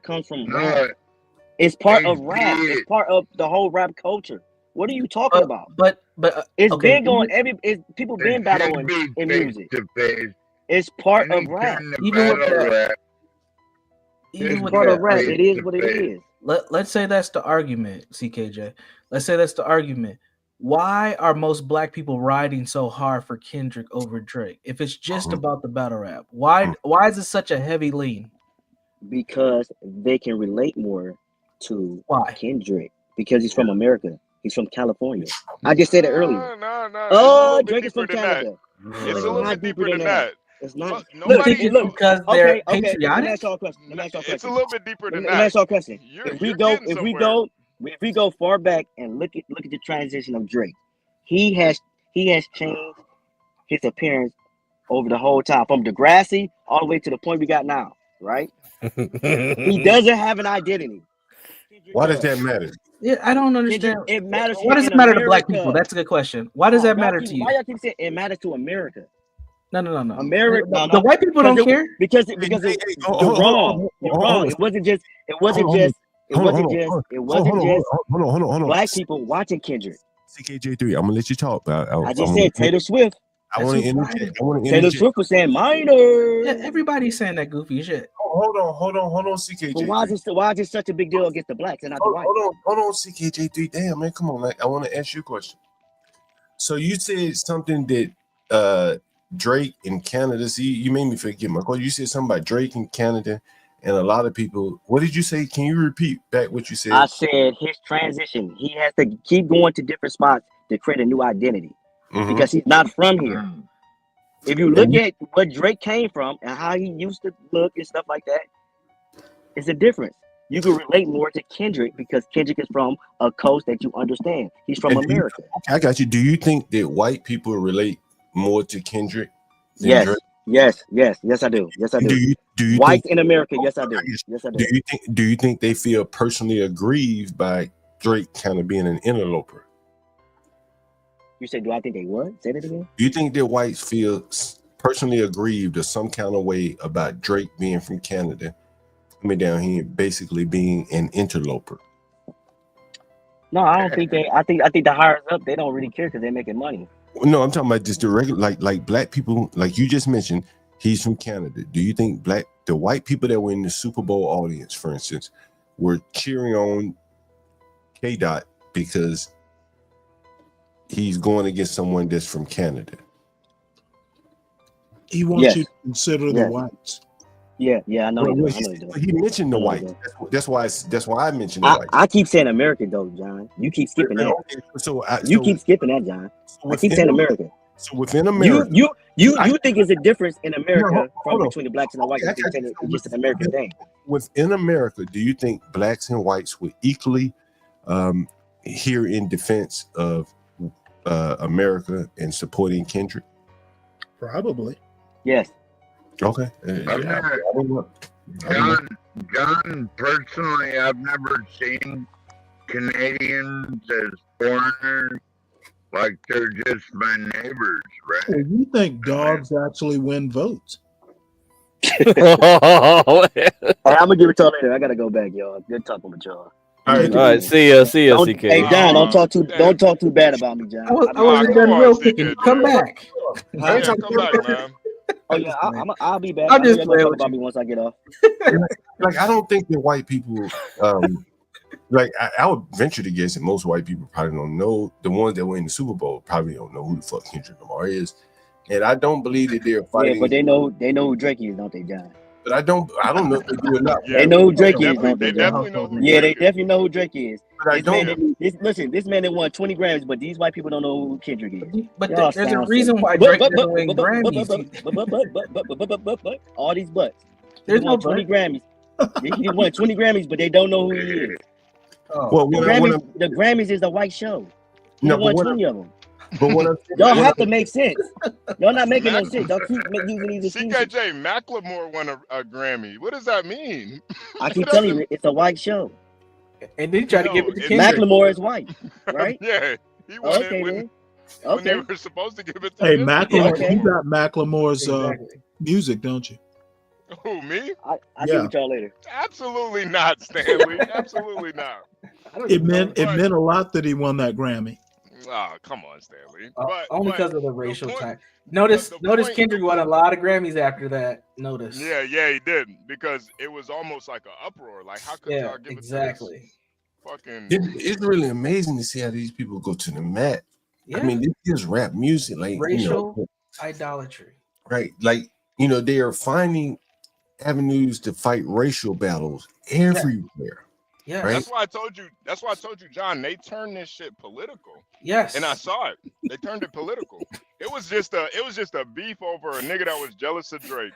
But they turned this shit political, man. Into a fucking black power. You mean the they, as in they are not like us? Yeah. Not Americans. They're not like us. They turned it political. They made it like way bigger than what it was. This was just a beef between two guys, but they made this into this huge political movement. Like, this is whites versus blacks, Americans versus Canadians. Honestly, I believe he's lying to himself right there, to be honest with you. He can't believe that 12 Man is behind Kendrick, for foreign trade issues. Right? What was that pipeline coming out of Kelly? Right? It's out of pipeline, man. See, I'm with Kendrick. Right? I didn't know we had a rap trade deficit, man. Too many lyrics are going one way and not enough lyrics going our way. That's the deficit. Hold on for 1 minute. And there's another thing that Crack just mentioned, and CKJ3 started touching on it. A rap trade deficit. That's an interesting term, Crack. Nah, man, I'm just fucking. Nah, you can't take this shit seriously. Are we serious right now? Seriously, and CKJ started going there, and I kind of lost my train of thought. But he was basically saying Drake is an interloper. He can come in, do business with American business owners, rappers, make a whole shit ton of money out the business, and take it back to Canada. These are rap trade deficit. We got a trade deficit here. Leave some money for us in the States. It was really that deep. Stop with all our women. There's all kinds of things I'm learning here. Here comes Linwood. Linwood's coming in. Oh Lord! There we go. Let's go. Interrupt me. I'm gonna put you back. But Drake got the biggest deals. The blacks feel like he's racially connected to these people in power, and they feeling maybe it's like an uneven playing field. He got the music business behind him and things like that, and hence you're not like us. And he's coming into these inner cities, Atlanta, right? Because I did a stream on, remember the boy coming up on a Tuesday, that nigga, right? How Drake shit on that nigga, right? McConan. Who? What's his name? McConan. Well, hold on, John. Who's it? Oh no. Hold on, John. Let me say that. 30 seconds. Yeah, get it out. Yeah, I caught the glitz of the song. They not like us. I saw the Super Bowl. It was a great game, by the way. Love the game. The halftime show started off a little concise, not as energetic, but it started to get that climax toward the end. But really, yes, I understand the message behind it, because let's be honest about it. Under a system of racism, white supremacy, which none of you guys believe in, but that's VGQ, the white people who run the areas of entertainment and labor, the smartest, most powerful white people, would use a Drake to put him out there, put him up front. You become the mastermind, you become the head of the rap, because we put a white rapper up there, which has not really functionally worked. They tried to put, All right. I like the greatest black taking American black acting job. Yeah, back to my point. In terms of this rap trade deficit thing, I think CKJ3 was going somewhere in that is kind of Drake's business model. He's able to go down in these inner cities, create a hit. But that doesn't benefit the communities, is what Kendrick Lamar was saying. Okay, fair enough. You are from another country. Hold on. Right. And see, there he goes. He said that's the rap trade deficit, crack. That he's from another country.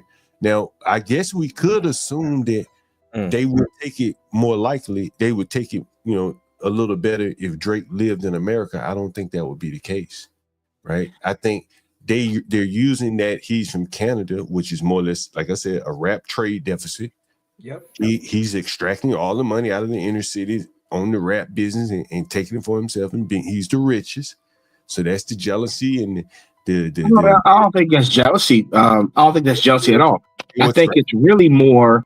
It's the interlocal aspect. Whatever it's the industry. It is the people who run that industry, and this practice has been done in the area of entertainment for years. I don't need a history lesson. What we're talking about is right now, and so. Well, this is relevant to what I'm saying right now, John. This is relevant to what I'm saying. Is that he's accusing Drake of mainly being an industry plant or mainly the white man. Let's keep it real. The white man's tool. I think is basically, HB. You remember when we did that stream and what was it? We were talking about Kendrick and Drake. Oh, John, I'm over here crying, man. And I was like, seriously, stop it. Geneva Convention, man. And I said, I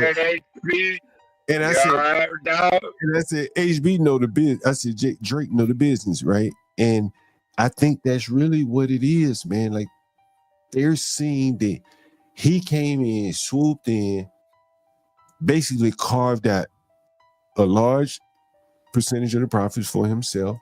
And if you want to add the foreign policy angle to it, he took it back to Canada, right? But I think you niggas would be mad if he lived anywhere in the 48 continental states. You niggas would still be mad.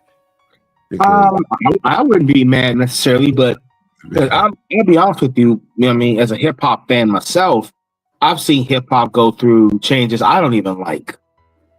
We went through, being. All right. History. We don't need a history lesson. Hey, HB, you ever have there ever been a rap battle where or battle in other genres of music where, according to CKJ3, at least half the blacks that have invested interest in this are rooting for the loser of the rap battle to no. Usually in rap battles, what ends up happening is everybody wins in a rap battle. No, the hell they don't. No, the hell they don't. Usually. I mean, Ja Rule lost his career when he lost to 50. in the rap beef. Partly because NWA got dissolved after Ice Cube dissed them on No Vaseline. No, NWA got dissolved after he died. Yeah. You're making my point. All right. So you're making my point. No. But the thing is, nobody wanted them to dissolve. Like Right. nobody had like a vested. And even with Ja Rule, nobody really wanted Ja Rule to leave. It was just 50 was that much better at that point.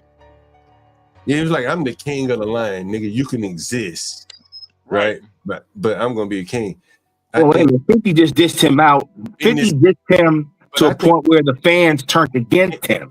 In the sense of Drake, HB, it seems like they want him gone, so whatever remains of the music business they can take for themselves. Yeah. As you mentioned, that nigga wasn't it K-Dot.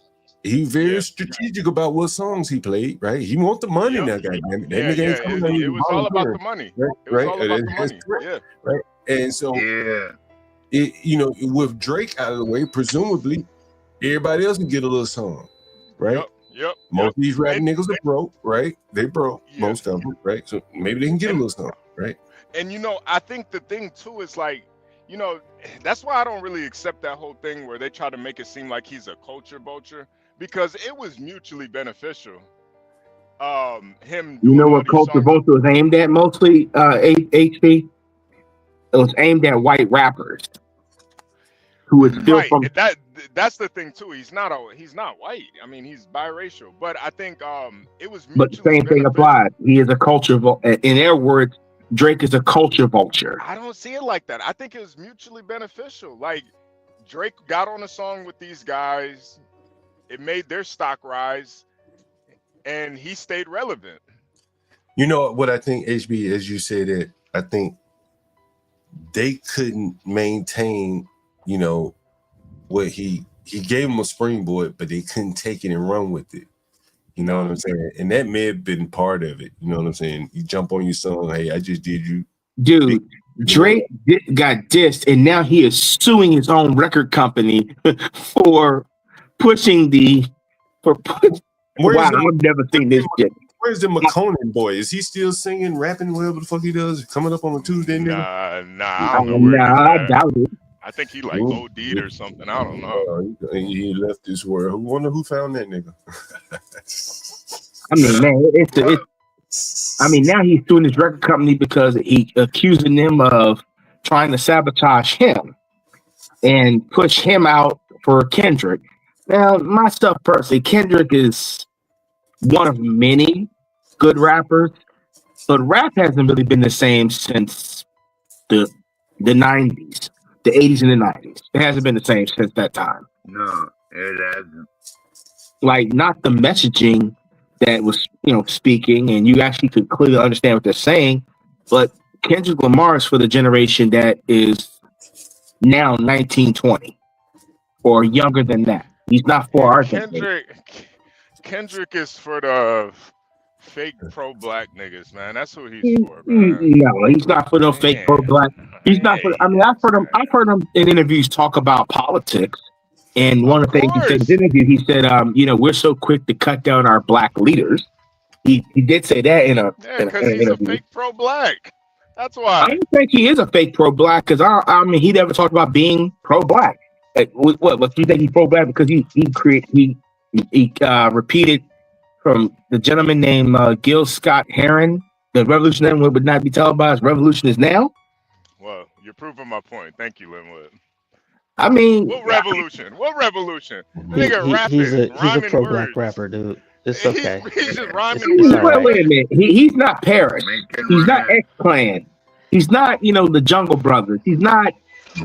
Unless you probably know who these rappers are. Well, he's not to that extent, but he does community work in his hometown. He's got different charities and missionaries and stuff that he does in Africa and stuff like that. He's pro-black, bro, and it's okay that he's pro-black. It's all right. I mean, he's not. Far from, or the mother dead prayers. Well, I mean, yeah, but There is But no modern day, Dead Prez or even Public Enemy or any of that stuff. oh no, not anymore. You know what I mean? That time is done. So Right. now I disagree with the fact that the only people who like him are pro-blacks. That's asinine. That's cap. White people eat him up. White people like Kendrick Lamar. Yes, they do. With this song, the black people have it's like a racial war chant, right? It's a song they be rapping on the battlefield. A racial war chant. I disagree. I disagree. Okay, which one? Not like us? Not like us? Why do white people like him? Why do white people like him? Because the songs that you view from a black lens as protest can be applied to across many spectrums.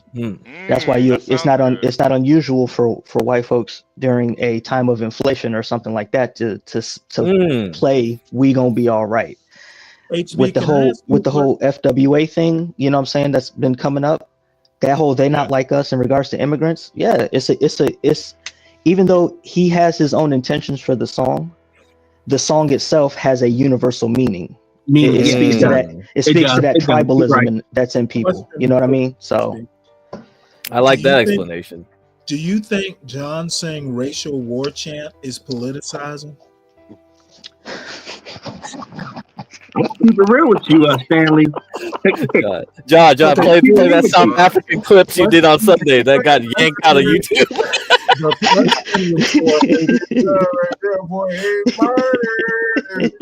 HB, do you think the racial war chant comment was politicizing? I don't know about politicizing. I don't know what the. Well, I was asking HB, did he lose connection? He might have. Yeah, I bet he did. How convenient. I'll say this though. In the political time and era we're in, I would say, he wasn't. I've been hearing Thomas all day. Why wasn't he speaking to the mainstream? Because it wasn't for mainstream white people. It was for grassroots black folks to hear that message. Because a lot of what that caricature in that Super Bowl thing was actually true. No, you're too aggressive. You're too this and you're too ghetto. That's what many white people think of black music. It's just if it doesn't make them feel comfortable, it's negative. And I think black people get to a point where those black people who are more conscious are starting to get to the point where we're tired of appeasing white. We're tired of being the appeasement of white comfort. We're tired of that. So Linwood, I need you to stop right there. So what you just said is interesting. You said that you think blacks are tired of appeasing white. What did you say? Comfort or consciousness, or appealing to that. Okay, got you. That's what you said, right?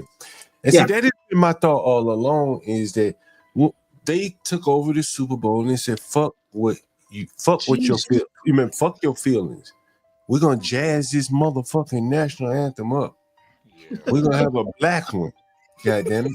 It was a plan." And then we're gonna have a rap nigga. I just think that is the way things happen. John, I'm telling you, man, I've been seeing this. Even John, when you look at these Hollywood blockbusters, they do it to them too, man. Nigga, look at how they did Look at how they did like Ghostbusters and Star Wars and Star Trek. All these like Hollywood blockbusters that used to like have a lot of just social kind of, they meant something. Now they're look at Hamilton. To white folks. Yeah, is that what you mean? Like look at Hamilton, right? They're making American history black. Yeah, they start rapping in that right? Hamilton. Yeah. This is now you accept the Federal Reserve, don't you? Because he's black. Right. You look at. I was watching you look at people like Too Short, and they made their millions, and they got out of Oakland. They made George Washington black. Like I was watching. I was watching a damn movie. They had a black nigga with one of them wigs on, like he was over in Europe, like in the parliament. That nigga had a wig on. Parliament. Yeah. But they do that in Africa all the time, though, John. They do wear those wigs in actual Africa. They got the parliamentary system. They'll wear the wigs. They'll wear the powdered wigs. It's like, what the fuck? No funkadelic. No. Yeah. But John, I've been wear that shit over there, Yeah. They take it seriously. Yeah. The blacks will still wear that because it's customary. Yeah. Go ahead. In Africa, yeah. But no, I've been noticing a lot with these movie franchises. I know it sounds a little crazy, but it's almost like they're purposely making these movies bad just to piss off and troll that original fan base. Like I know Stanley doesn't believe it, but man, those Star Wars fans, those Star Trek fans, those motherfuckers would die hard for this shit. And to see what they've done with these franchises, it's honestly like. It's like, bro, these people are purposely trying to make this shit gay. Yo, HB, did you see what they did? The Captain America nigga talking about? Yeah, America? yo. Oh boy, here we go. No, that's another one. Hey, before you get in that bag real quick, I do think a lot of this is I don't want to say staged, but a lot of these movies can't stand on their own, right? So they're basically succeeding off of the outrage of the movie. I don't think because these same people who talk shit about the movie, right, and will hate Star Trek with a passion, they'll go see it, then review it and tell everybody that it's trash. And I do see that point. It's all in the game, bro. Because what used to work doesn't work anymore. Bro, it just doesn't. What you're saying is true. Then that we're to the point where we can't make this shit. We gotta make bad shit. Make money off niggas talking about how bad it was. That's some upside down shit. Yeah, I do feel that. I see that. Monetizing outrage. That's the new shit, man. And that's what we're doing with the Sea Walk right now and all this shit. It's just like, dude. Yeah. Because realistically, who gives a fuck if Serena is up there fucking crip walking? Nobody gives a fuck. Yeah, right. Really. They got the ratings though. You got the ratings, and you got people rewatching that shit. People do care about it because it's hello. Degrading the black people. Right. The Serena thing is totally degrading to white people. The movie thing, I think, like, come on, Stanley. That doesn't make sense to me. To make it actually does. Hold on. To put bad actors in there, unappealing motherfuckers that you can't look at, that don't make sense to me. Like, I'll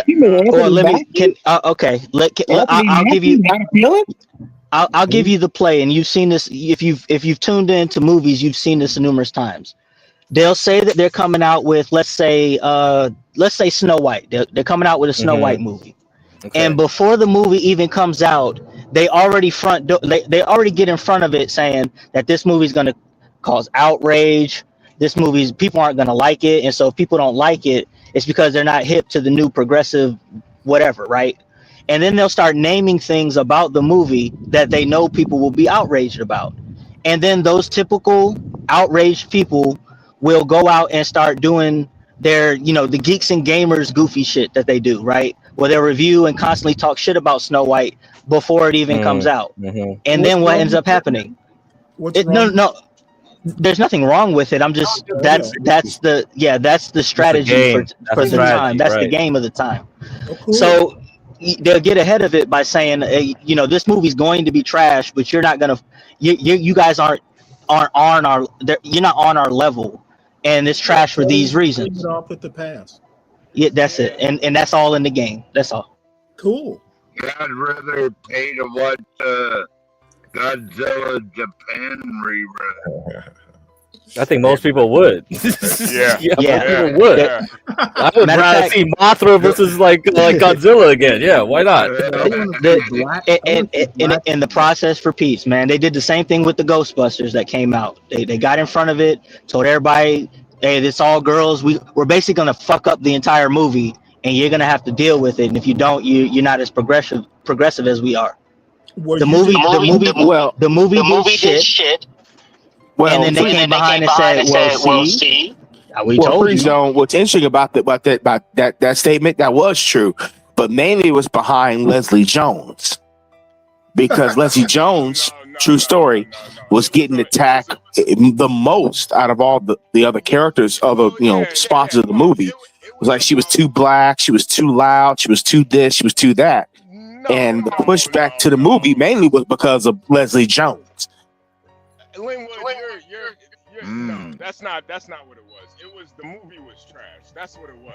And I mean, that was word on the street at the time with the Hollywood Reporter and all that stuff, that she got Leslie Jones got a significant amount of Hollywood hate mail Reporter. Oh well, for being according to being on the street for word on the street.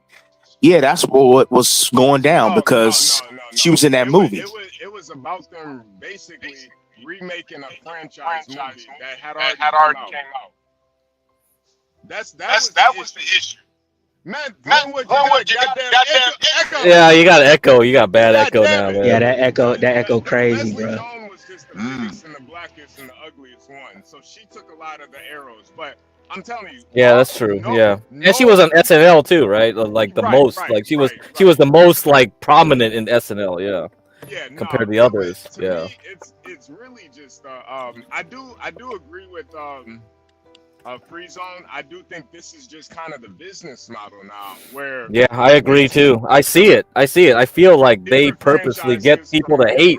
Yeah. Yeah, and they get people to fucking hate on it. And what's kind of crazy is like they still own all the intellectual properties of everything. So when you review it, man. they get a piece of that. Man, don't get me on the intellectual property laws, man. They renewed all that Mickey Mouse shit and all that. Dude, I'll be like 100 years old before Star Trek is public domain. And even then, it probably won't. They'll figure out another loophole to make it like, fuck. Yeah, nah, it's deep, man. And I think part of it is that, but I think another part of it too is there's like a certain social engineering, Yeah, you loved as a kid, I'm gonna turn it around on you and make you fucking hate it. It's like a mind fuck, man. Yeah. If Universal was back up here, you could talk about that. Yeah. What's the movie that they just did with the witches? Oh, Wicked. Wicked, yeah. Wicked. Yeah, so that's an example. They did the same thing with Wicked. The only difference was that Wicked actually turned out to be. I haven't seen it, but from everybody who's seen it, they take their kids and all that stuff. Even the adults were like, "Yo, the movie was actually pretty good." It's hard to fuck up Wicked. It's hard to fuck up Star Wars. Yeah, that's true too. Yeah, it is hard to fuck up Star Wars. It's hard In all honesty, Wicked is better than Star Wars. Oh yeah, of course we know that, Stanley. Yes. No, but Stanley, that's the problem, though. That's the problem. Hey, HB, can I say something to Stanley? Yeah, go ahead. Of course. I'd vote for a dog before I'd vote for you, just so you know. And you know what? I have voted for a dog, so we got something in common. Oh God. Yeah, I put in my vote for your dog, bro. I definitely got that done. I appreciate that, Improve. That was a pretty clever way to get votes for Sam deserves to win. Yeah, clever. I mean, if tomorrow, like, he's still not first, I'll just throw in some vote. Like, we have to pay votes. I'll just throw in some pay votes into that. Yeah. I appreciate that. Yeah. Correct. And to tropes. To tropes in the chat, I completely agree. I think we're in this time where people love to hate watch shit. They just like to sit in front of a TV and just this fucking movie, and they'll sit for an hour and a half. Yes. Dude, the hate content is such a big deal. Like, all that stuff is it's a subculture in YouTube. It's like being in D-Brave's chat. Yeah. Dude, that's why John is doing it, Stanley. He knows, dude, there is a market for this trash. Yes. What can we do, man? We gotta get ratings, right? And Stanley, that's why The last I was movie that's why I I was watched telling you, was Stanley, Hurt like, Locker. you know, if certain shit, if you know it's gonna trigger you, bro, just don't even watch it because that's exactly what it's there for. It's just like us watching like reality shows. I'm not gonna watch that garbage, but people Yeah, love man. it. What can I say?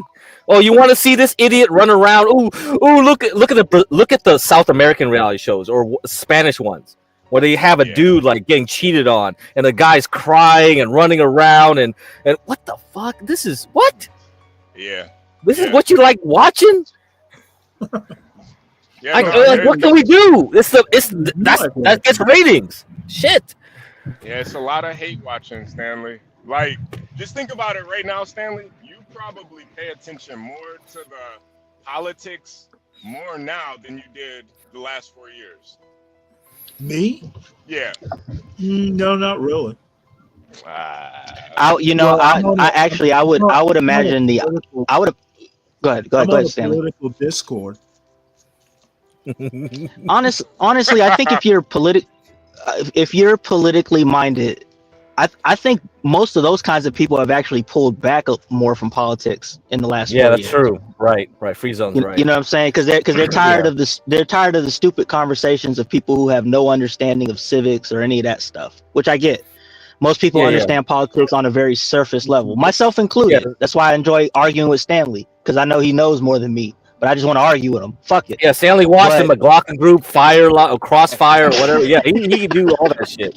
We were just like, what? I watched the McLaughlin group, though. I like that. I like that shit. Yeah, man. So it's just, My last movie I watched was The Hurt Locker, where they go in there with those bomb vests. And what? There's a goddamn. Hey, Clothman, did you think the A-Team was real too? No. I heard that was what does the BA stand for? Bro, no, I was in Egypt and I was on a bus and this dude was just watching the A-Team movie. Like, dude, every time I go to America, all they think about America is Lakers, A-Team. This, I was like, what the fuck? The most stereotypical shit. They think I knew all that stuff. I'm like, dude, I don't give a fuck about the Lakers. I live in Northern California. Why the hell do I give a shit? I would think about the Kings or the Warriors. Or like, what the fuck do I care about the damn Lakers? And that if anybody's wondering why that Luka trade went through, Craig just told you why right there. Yeah, right there. Yeah. I don't even follow basketball that much anymore. Apparently, it's a big deal. Yeah. Yeah. That's why it's all big business. Like even like just even like racism is, to me, is like it's a business now. It's not even. Yeah, it is. Yep. Yeah. Yep. And these are the things that happen when things go mainstream, right? Yep. And that's why okay, like I understand what Linwood is saying, but he's like 80s black.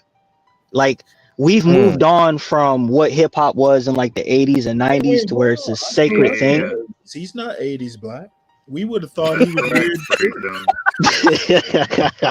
A sacred thing, yeah. So Stanley's like 1800s black. It's not 80s black, it's 1800s black. Douglas Proud. Yeah. Now see here, Negro. Shit. He would do that. He was fucking. Oh my god! I can see him do that. You are going to pay respect to the great Kendrick Lamar.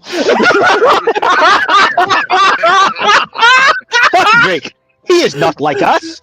Oh my god, dude! Oh man, that is gold, man. Get Stanley to say that. That's gold. How dare you? How dare you blaspheme against that walking queen? Oh man, dude, I can see a duel right outside. Let's go. We got you dare blaspheme against the great Serena? I challenge you to a duel. Yeah, he just slaps him. and the horns just go out of nowhere. Yeah. You want a horse? Oh man. You want a Oh horse with a man. stick? Charge! I can actually see Stanley in I like actually could see it. I could see it. That ain't funny, like actually. No, that's actually real. Yeah. Netflix special. Lord Stanley, rest of his name. Yeah, he would ride that horse English style. He wouldn't ride that shit like a cowboy or anything. He Come was on like, now. "What the fuck?" Come on now. I'm not riding side saddle. Yeah. Oh, you're not.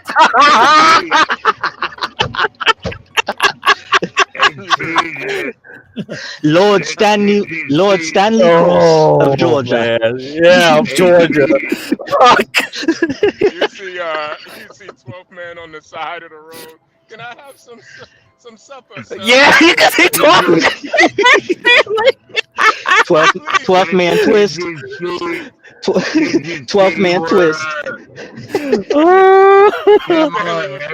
Get your filthy hands off me. Get your hands off my lady. We know that would be a poacher. Unhand her. Oh man. Yeah, seriously. Yeah, I can see it. I can see it. You'd be poaching my grouse. Yeah.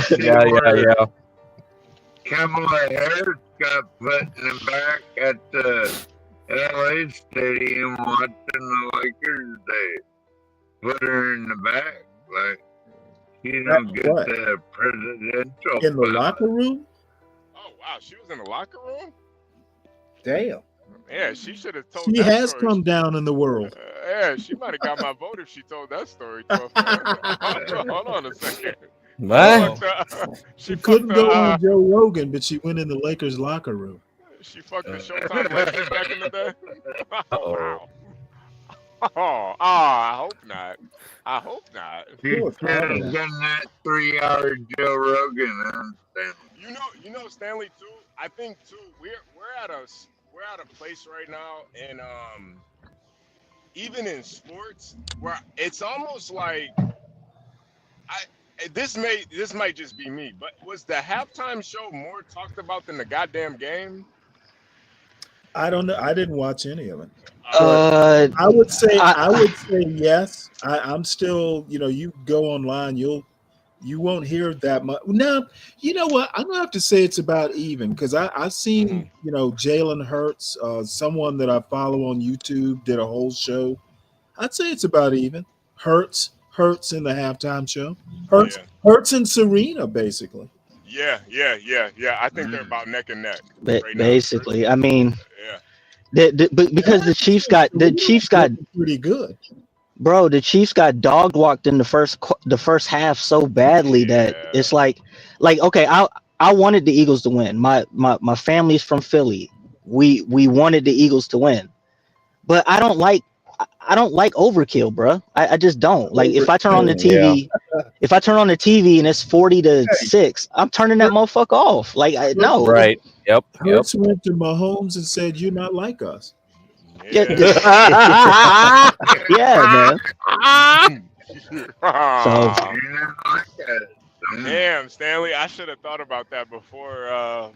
Damn, Mahomes is the biracial. That's right. That's why I was waiting for the Be Brave show. They're gonna Be Brave and John were gonna talk about something about that. It's like, oh, is this gonna go against your narrative or this and that? I don't know. Yeah. Damn it, I beat him to it. Yeah. John did kind of. Oh, did he? Yeah. He definitely gave Jalen Hurts a lot of respect, and he even talked about back in college how Jalen Hurts basically sat down and he just was basically like, it just shows what type of character the guy has. He's a real leader. Apparently his father's a coach, so he was a coach's son. Yeah, and I think that's Stanley, that's the thing about when you're black and in any position, you don't get the benefit of the doubt. You got to prove yourself, and that's just, to me, that's just the reality. And you know what though, HB, if that's the way it is, as long as you actually can prove yourself, it's the way it is. Don't be bitter about it. Just do it. Nope, you got to be the best. He wasn't bitter. Nope, hell no, he wasn't bitter. He loved the opportunity, man, and that's the thing where you know, you can cry and complain about it, but I look at it as like, bro, this is something else to conquer, man. And guess what? He's got a Super Bowl ring, and Tua Right. does not. Mm-hmm. Yeah.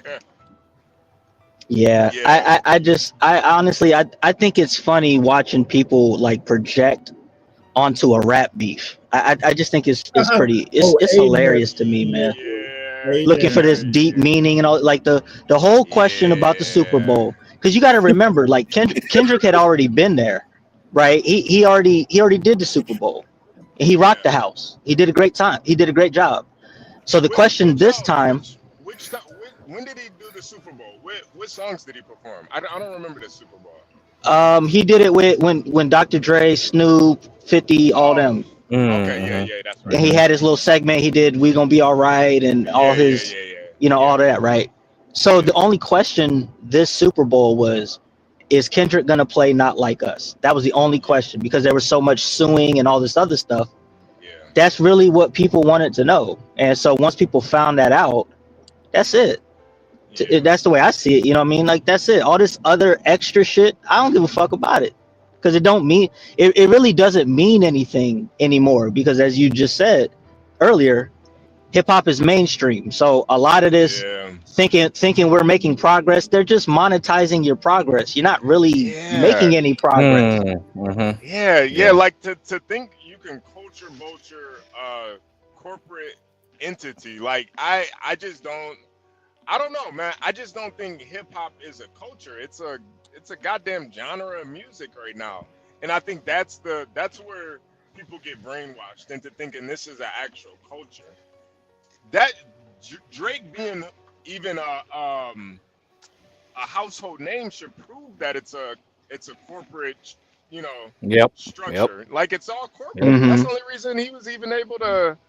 Man, Drake wouldn't be able to be who he is if this wasn't a corporation pushing this shit. Yeah, but Drake also light skinned narrative. Drake also wouldn't be where he's at if it wasn't for so many fucking weak simp ass niggas that enjoy that kind of goofy ass shit, along with all the ladies. You know what I mean? That's right. Drake is he a weird, like, Kendrick had a point, and that's my thing, man. Like, I'm not a pro black guy, right? I'm not on that plane at all. But if I have to choose between a fake hotep and a sassy, effeminate nigga that likes some young, I'm gonna go with the fake hotep. This is just what it is. Oh damn! I'm telling you. I really think it's a lose-lose, honestly, because even with Kendrick, like, for him to pretty much dedicate that whole Super Bowl to dissing Drake, it's pretty sassy to me too, man. Honestly, pretty sassy. It's pretty sassy. And mind you, what do you mean? This is 2025. Rap beef, you gotta kill somebody, man. That's rap beef in 2025. This is well. That that ain't happening no more, man. that shit done in the 90s, bro. Yeah, we this ain't 80s and 90s shit. I It's know. over. That's how you know it's a corporate fucking battle. That's It's right. not even. It's not That's even. right. Eat your Betty Crocker. Be happy. We're watering this shit down. Right. Yep. And that's why. And CKJ, that's why I only listen to dead rappers, because they really beef.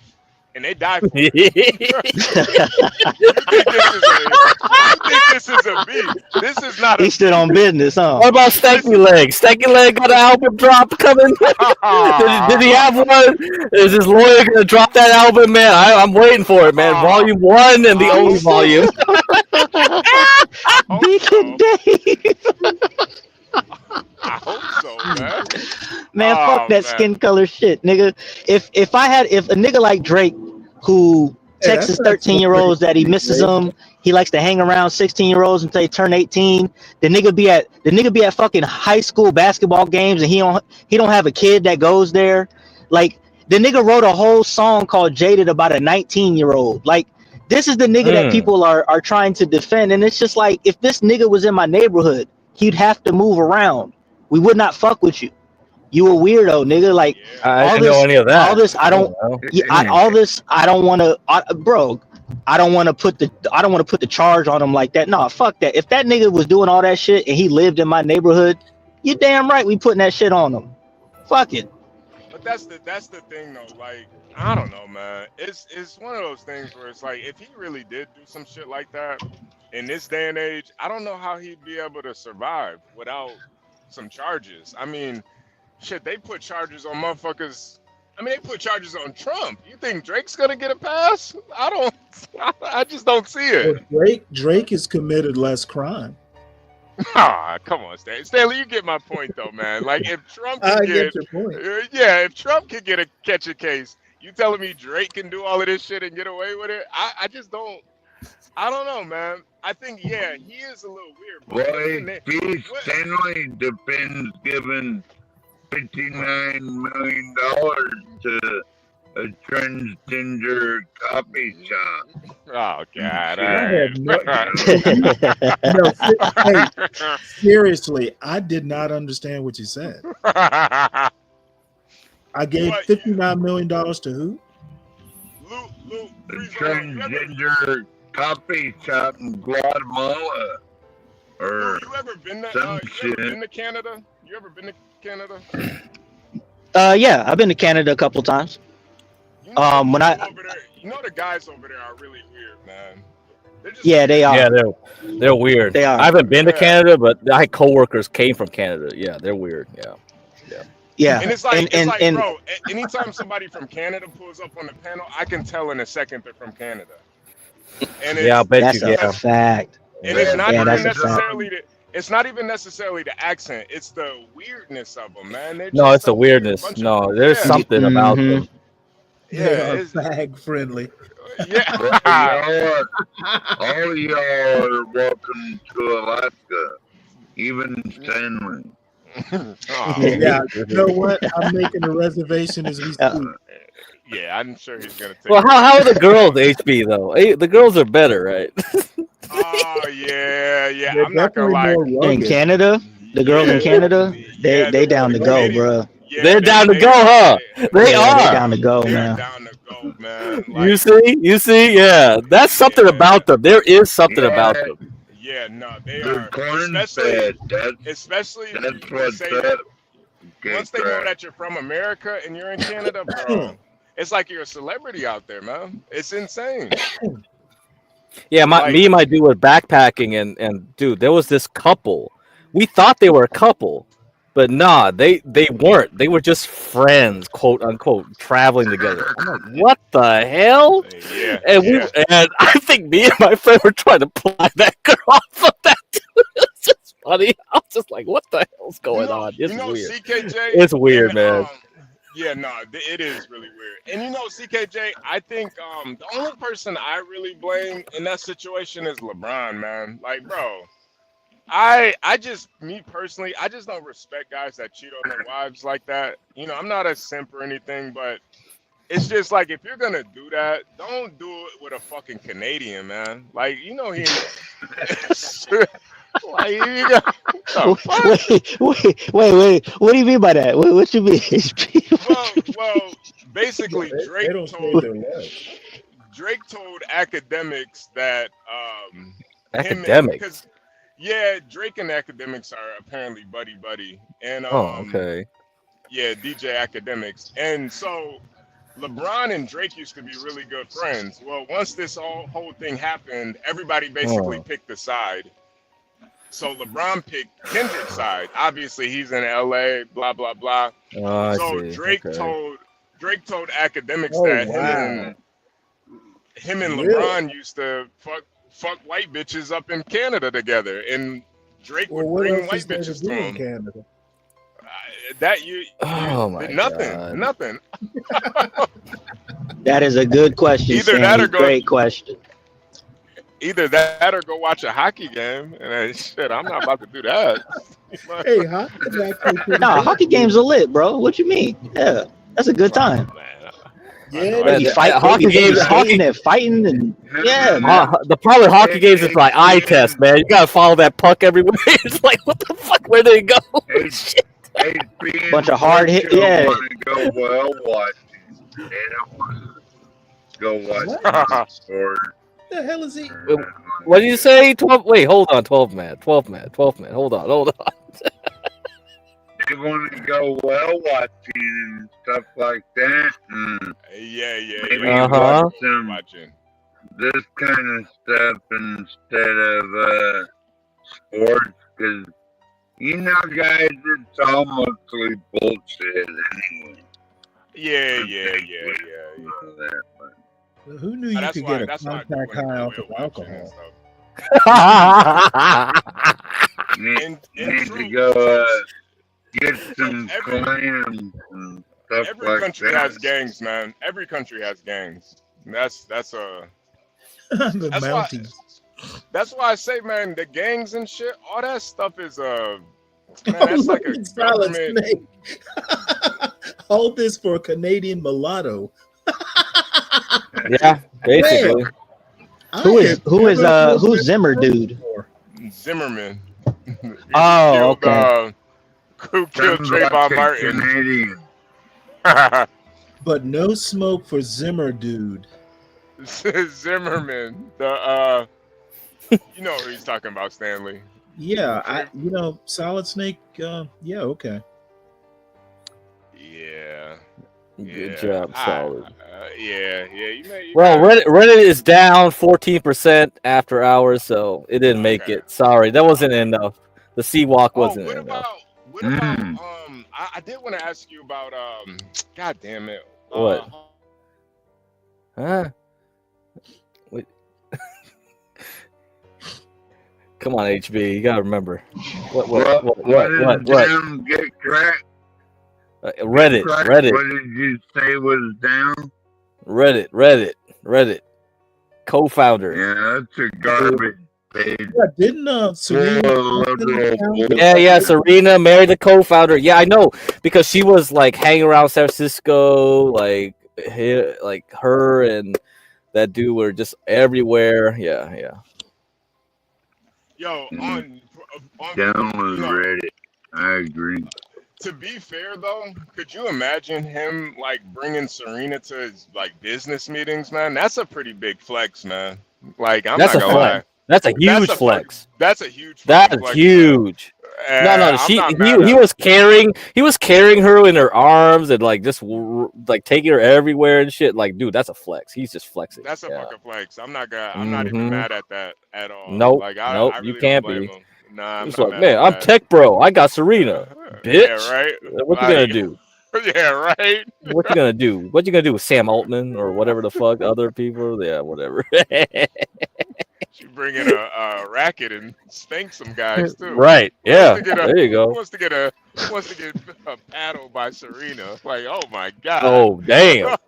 Those white guys probably line up for that type of shit. Yep. Aw. She takes a huge running forehand. Oh,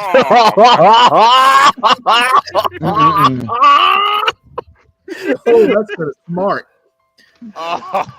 Yeah, man. Two sets of three straight to the ass. Oh damn. And That's then a she flash. does that. What's the grunt Nah. the women do when they hit their foreheads? Yeah. Oh yeah. Well, yeah. Yeah. Oh, come on, man. Come on. Anna Kobe used to do that shit. I used to get a little turned on. That HB a little chub off of that shit. What the fuck? Yeah. Like, why do I have a hard What's on happening right now? here? Yeah, what the hell is going on? Like, what Okay, HB, calm down. What are you gonna ask, HB? Wait, what are you gonna ask? Upstart.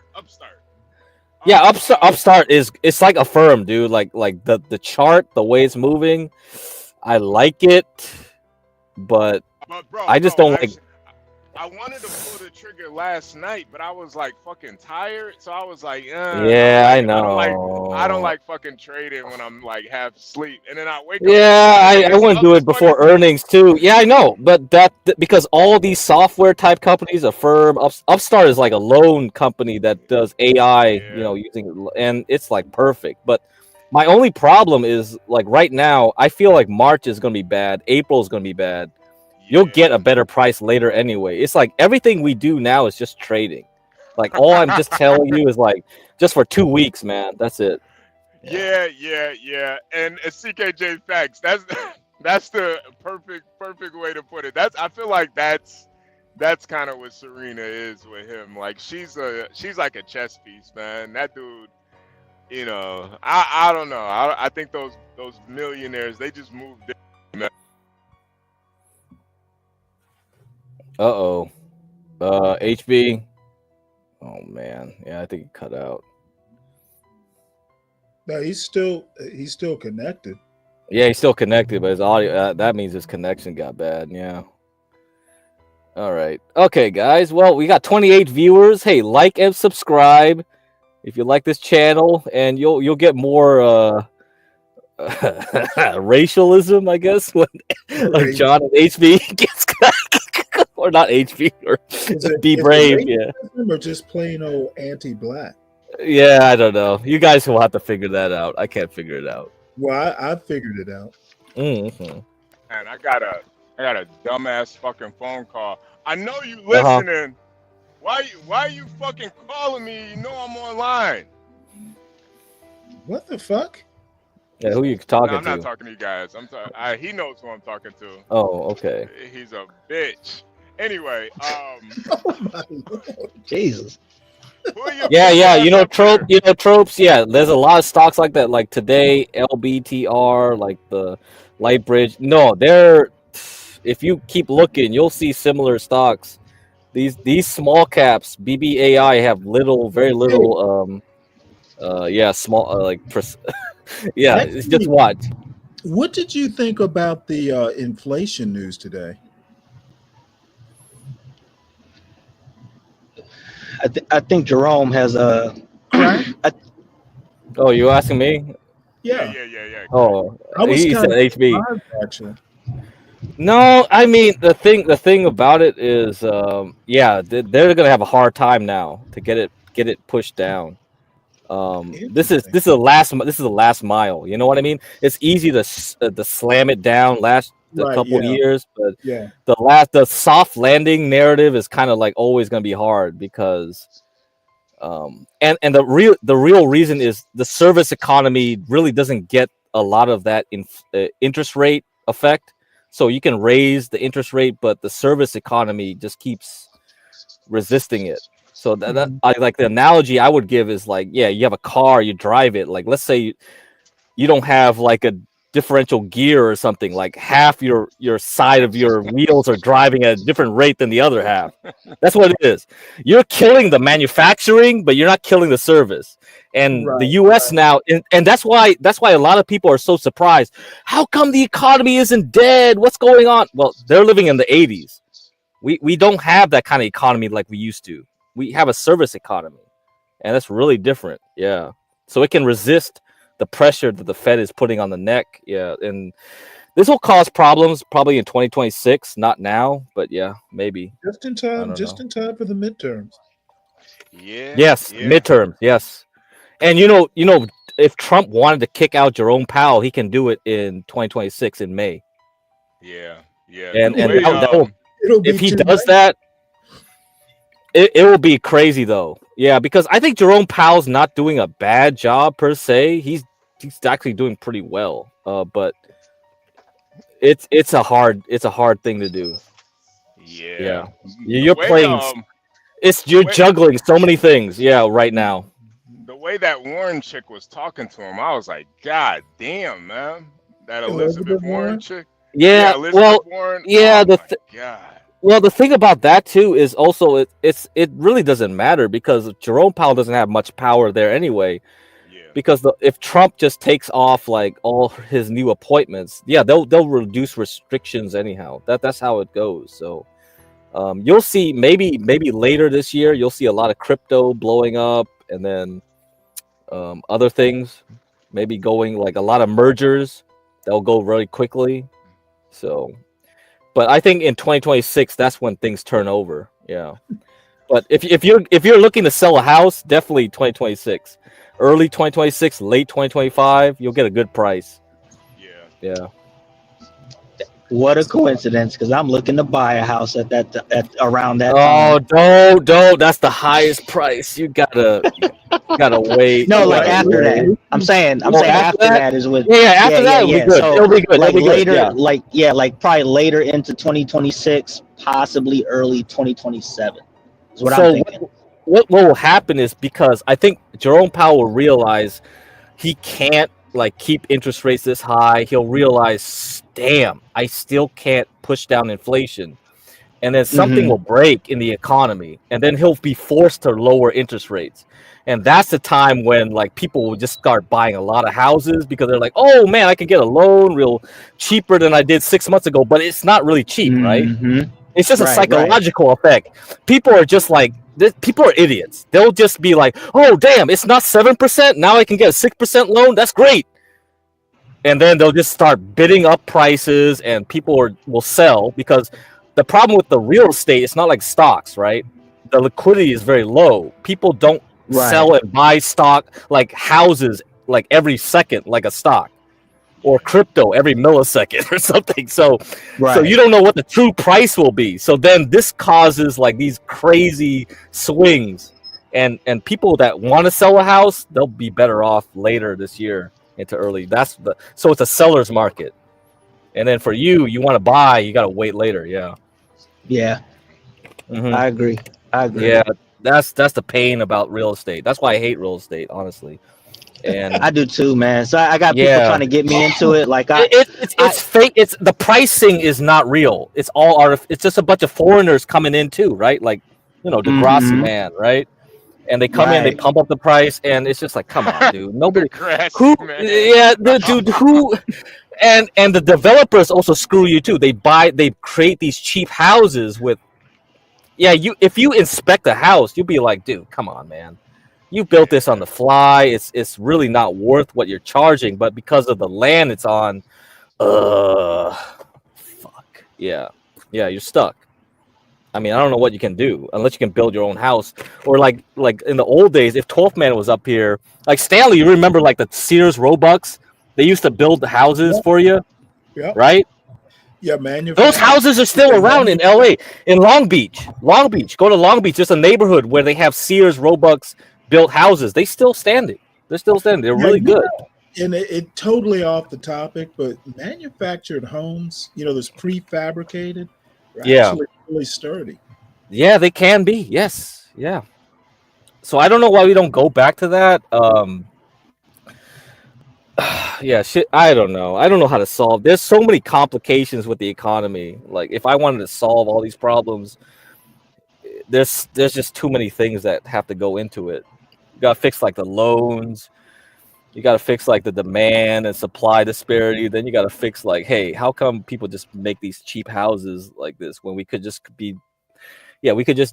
back to the old ways, because those houses are still standing. Yeah, I remember looking at an old Sears catalog. I'm like, God damn, this is how this how Stanley I had an old one too. Yeah, I had an old.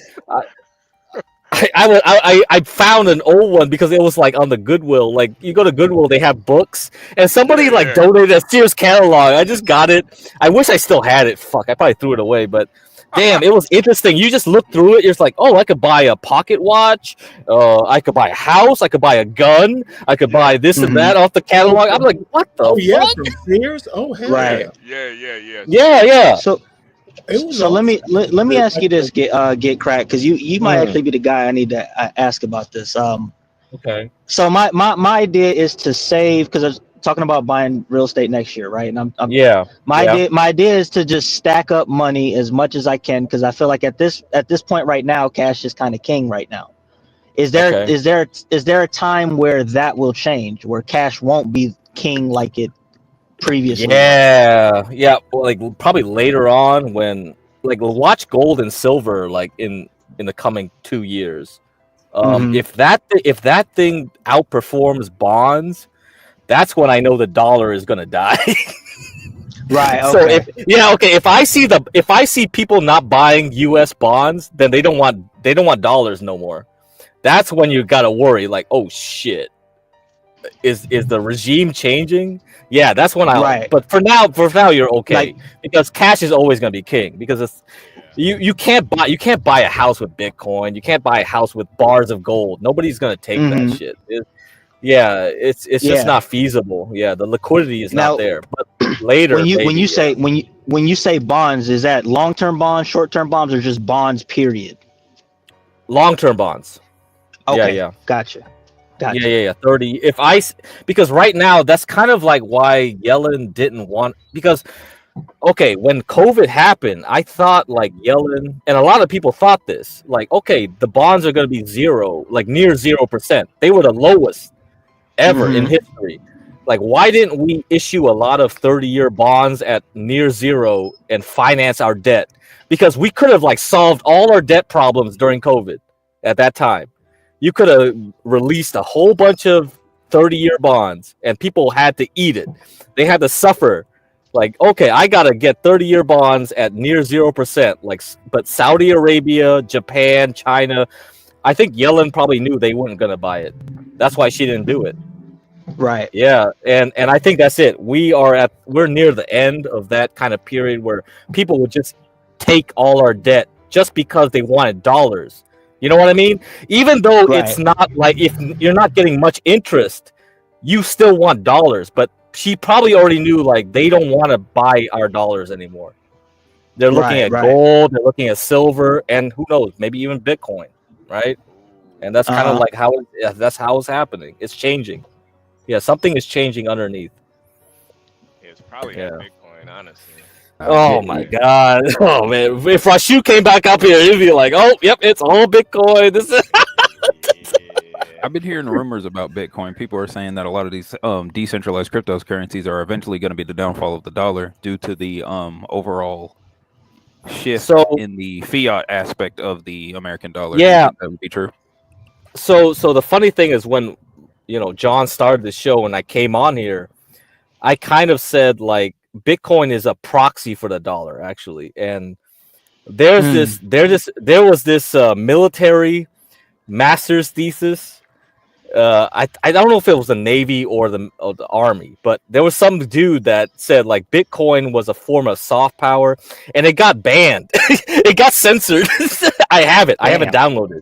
So one of these days, I got to read through it, and I got to find the select bit because they were saying like, oh, Bitcoin is a form of soft. So there's something about Bitcoin that will be useful, and that's why you see Trump doing all this Bitcoin stuff.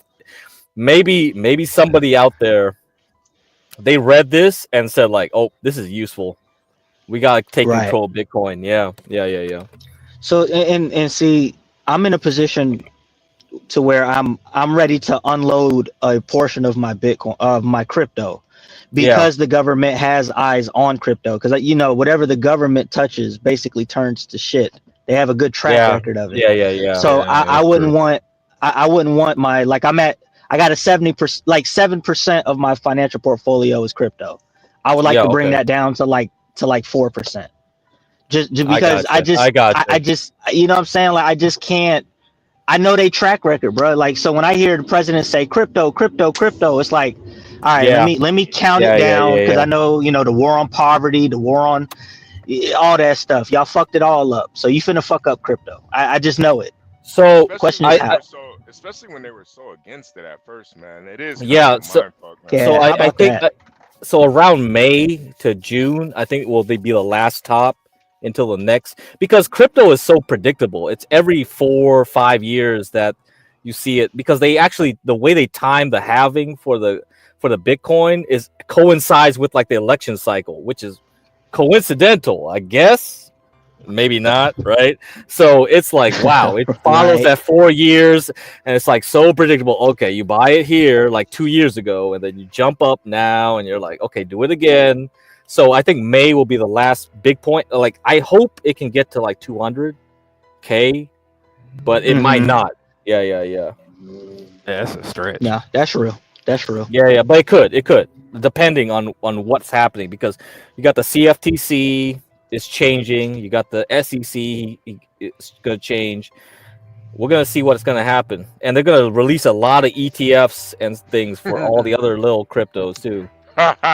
Yo, Claris, man.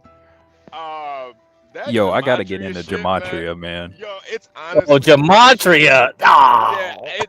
it's honestly bullshit. I know a lot of gematria guys, and bro, yesterday they were basically saying like, this is the 666 game that the Kansas City Chiefs played. And they had You gotta get The fucking numerology shit. Did you meet that one nigga on that one gematria guy on CTs? I think his name's called like Gematria News or whatever. Oh nah. These guys are Yeah, they be saying some wild ass shit, man. I'm thinking about getting into it, man. You can really make anything into that bullshit, man. Yeah, you can clean up. You can clean up, bro. You get paid off that shit. Well, you're doing the Gary. You're doing the streams about like. Come on, you can do that. I'm already pretty Freemasonry. I'm already pretty familiar with the I occult. I think I can make some good money off of that. I think you can honestly get more like knowledge and clarity about society if you just smoke crack. Honestly. No pun intended. Shout out to Get Crack. That shit is so much bullshit, man. Like everything's by the numbers. I do think there are some trends and stuff, but trust me, if anybody could crack the code, we'd all be fucking millionaires right now, man. These motherfuckers are just crazy, man. Oh my god. We gotta learn the secret of the world. All we gotta know is the birthday of George Soros or some bullshit. Yeah, come on, man. He's born, his number is 15 and 1 + 5 is 6. And I like bro. Equals 17. You know what else means 17? Death. Death. Yeah, every number means death too. Like, bro, stop it, man. I could just do some random bullshit on YouTube and put it in the gematria calendar and come up with some bullshit. Did you know Star Wars was actually a reference to the Holocaust because a star Oh my god, no you know what else equals way. 13? Yeah.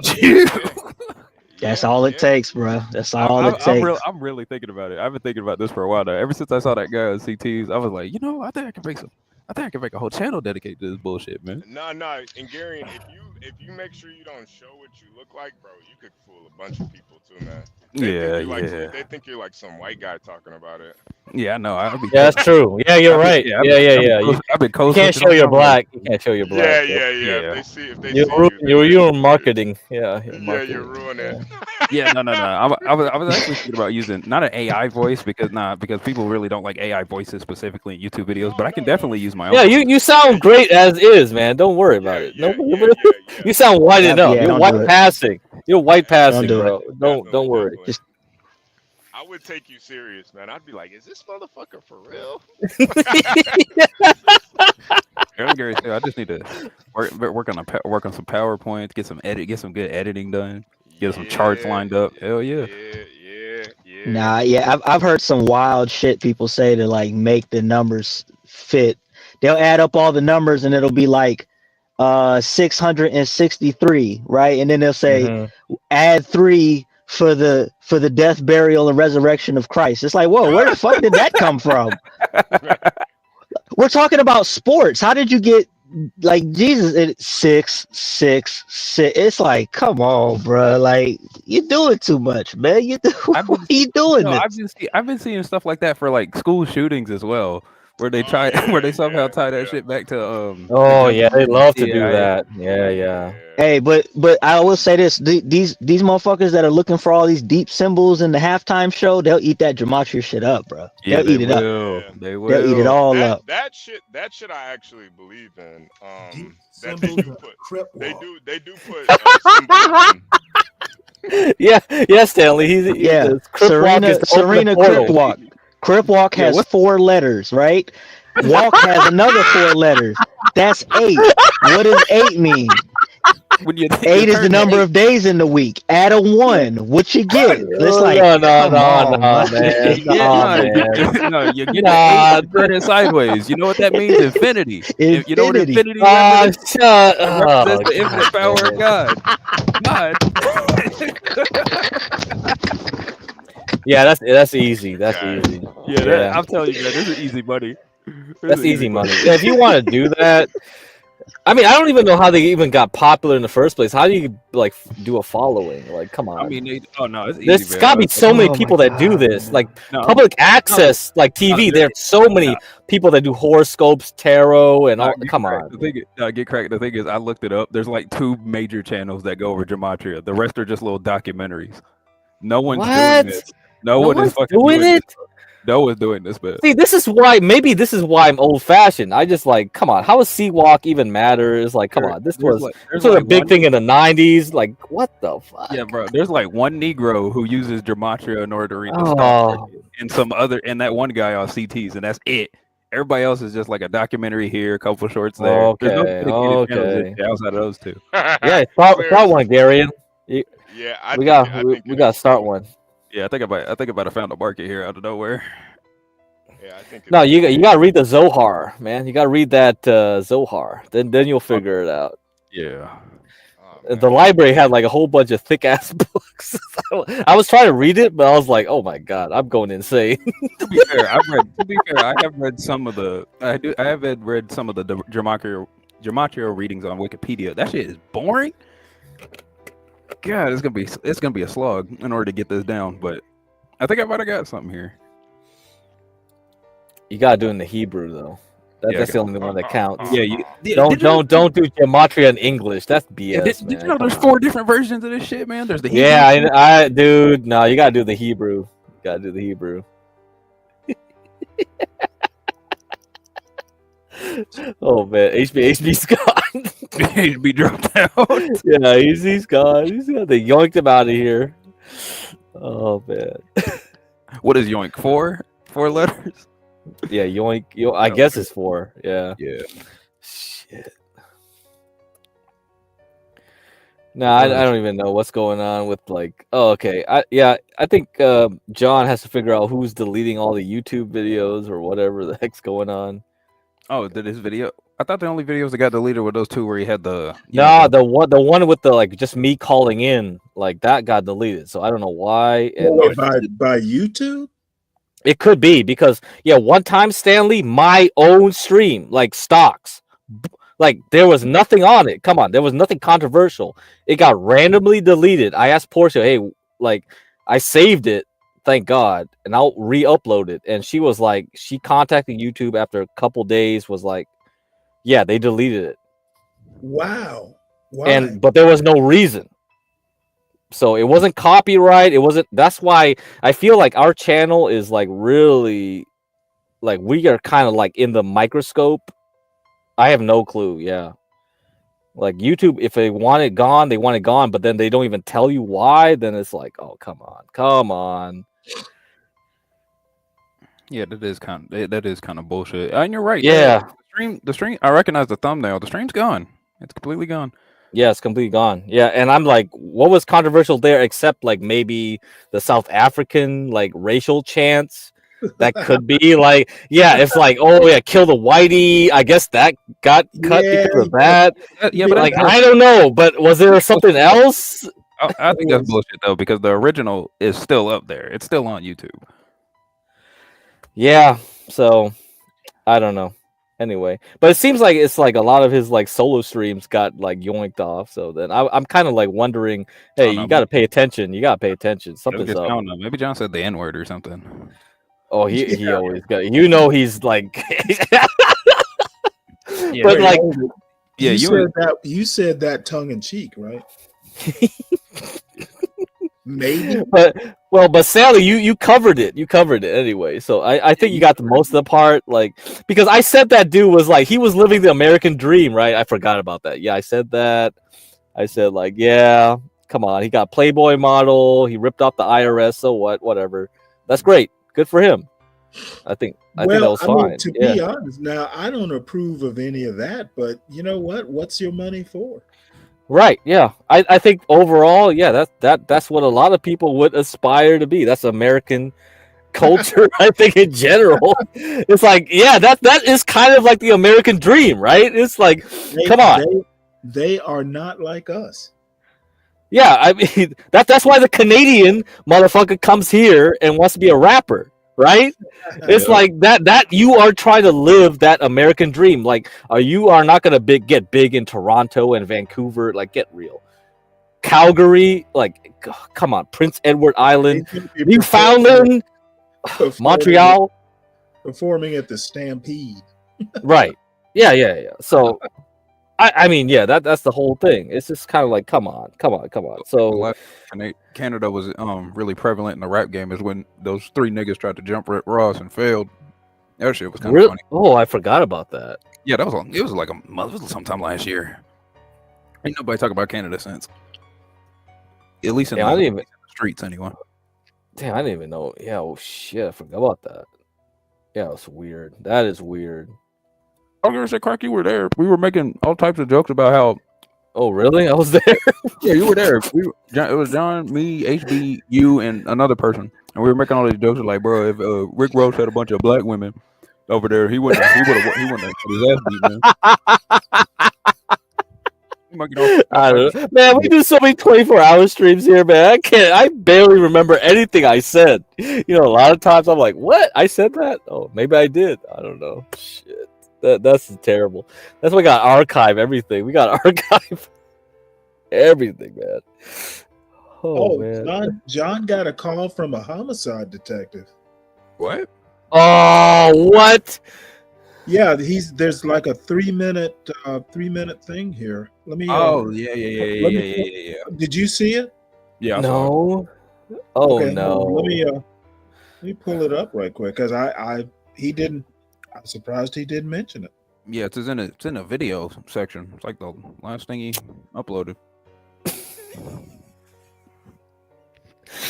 The last thing he uploaded.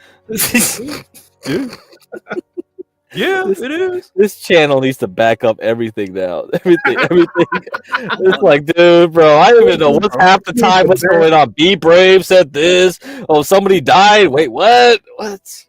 John, I was gonna say we need a John Galt server room, man. Yeah, we do. We probably do. We need a John Galt cloud. I mean, since he does OBS, he should record everything. He should learn to screen cap everything anyway. Shit. Yeah. Oh, Once wait, he's using OBS? Yeah, but he just needs a better computer. Otherwise, you can't do that. Oh, yeah, fuck. okay. Well, shit, I'm using OBS.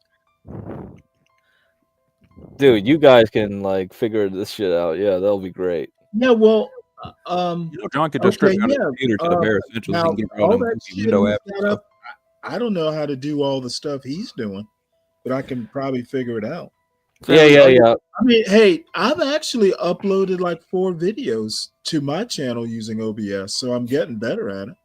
So the thing is like because you can locally screen cap everything you're doing. So, but the problem with him is like right now it's sucking all the resources. So he's gonna get a gaming laptop. He's on a laptop. That's How much RAM does he have? 32 gigs. Like apparently that's not because. Hey, I'm running OBS on 16 gigs and I have no problems. It might be I think it was a CPU or the GPU. Yeah, that's the problem. It's probably his chip. Yeah, I think the main thing is because number one, what John could do is just strip down his Windows to get rid of all them unnecessary apps. Just get a new computer. At least he's using Brave. I noticed that. That's good because ads take up a lot of like fucking. I use Brave too. I actually like Brave. Yeah, Brave is great. So that's good. He switched off to that. That's I was gonna good. say, get cracking. I was telling John to have this exact fucking setup like 8 months ago. And he Yeah, you got to do Brave or otherwise, use Firefox and then use the plugins. Well, the reason I got it is Brave has a native AI reader. Yeah, it does. I hate. Okay. It has an auto reader, and I hate it because I never know how to turn it off. Well, I don't like the voice. To get a really good AI reader, you have to do a subscription. And I've been trying. I thought you were gonna use Edge for the reader. How was the that? Edge reader isn't that good. Well, you know what? Oh, Actually, okay. Crack, I did try Edge, and I think it crashed on me. I think that's why. Oh, okay. But you didn't like the voice or anything? Like, I haven't tried it. I don't like the voice on Brave, but the thing is to get a really good voice, you're gonna have to pay a monthly subscription. Oh, okay, gotcha. All right. Okay. Let's see. Can you guys see it? Yeah. Yeah, we see it. We see it. Okay. You got the video muted, Stanley. Okay.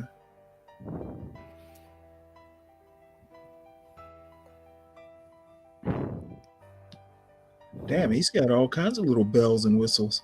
Oh, he downloaded that. That's a template right there. Yeah, hello? Oh, really? Hey, what's up, sir? How are you? Who is this? Who is This this? is Detective Ryder from the city police. And what are you calling me for? Oh, There was, hey, sir, listen. I'm just asking you. I'm just asking you. What are you calling me for? oh I'm shit. just asking you. I'm just asking you. What are you calling me for? Wait, you're the landlord, right? What are you calling me for? I'm just. Okay, sir. I just have a I'm couple just questions asking for you. you. Just asking. God damn, let him talk. What you calling me for?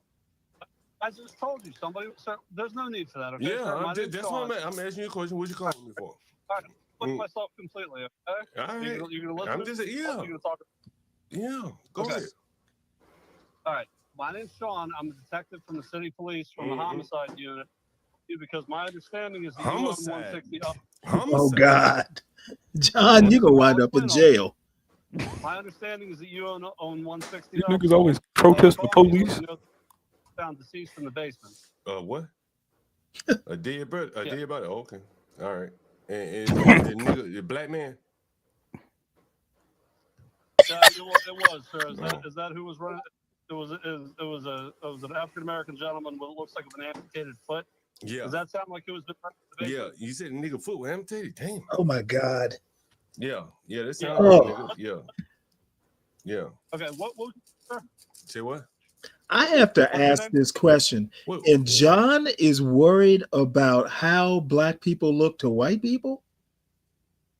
I don't think Serena has anything on John.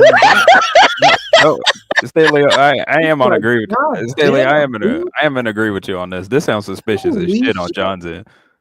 This boy sound like he hiding drugs. Nah, man, because John probably be like, "Hey, man, I'm in my bed with my lady Lisa, and you fucking call me, bother me about some nigga Hey body." man, I'm about If I was Mr. Policeman, I'm about to get some coochie, some booty. You out here calling me about some dead nigga with no foot? How long did you know the deceased? Oh man, yeah. Well, yeah, that's John. That's John, man. About to get some booty. You calling me about some dead nigga? I ain't Oh even my know. God. I'm just a nigga that go around there cleaning up and shit. Oh my He just Lord. said it. He just said it anyway. Oh Man, they cleaning up and shit. That's all I do. Okay, I don't fuck with nobody. You know what I'm saying? Like, what are you? Sir, you have the right to remain silent. I don't fuck with nobody except my lovely lady Lisa. I'm just a motherfucker. I'm a motherfucker. What you need me for? Wow. Can you answer my question, please? I'm not really. But Oh my God, come on. I'm just curious to know what you're calling me for. What are Yeah, you? do you, because I was told you own the building. Do you own the building? Nope. What do you My calling buddy me for? Philippe. What are you calling me for? Yeah, and I'm telling you, I don't know I'm nothing about calling this you shit, because you're right? under You know, I arrest. heard about it just like you do. I can't answer no questions, sir. I can't answer shit.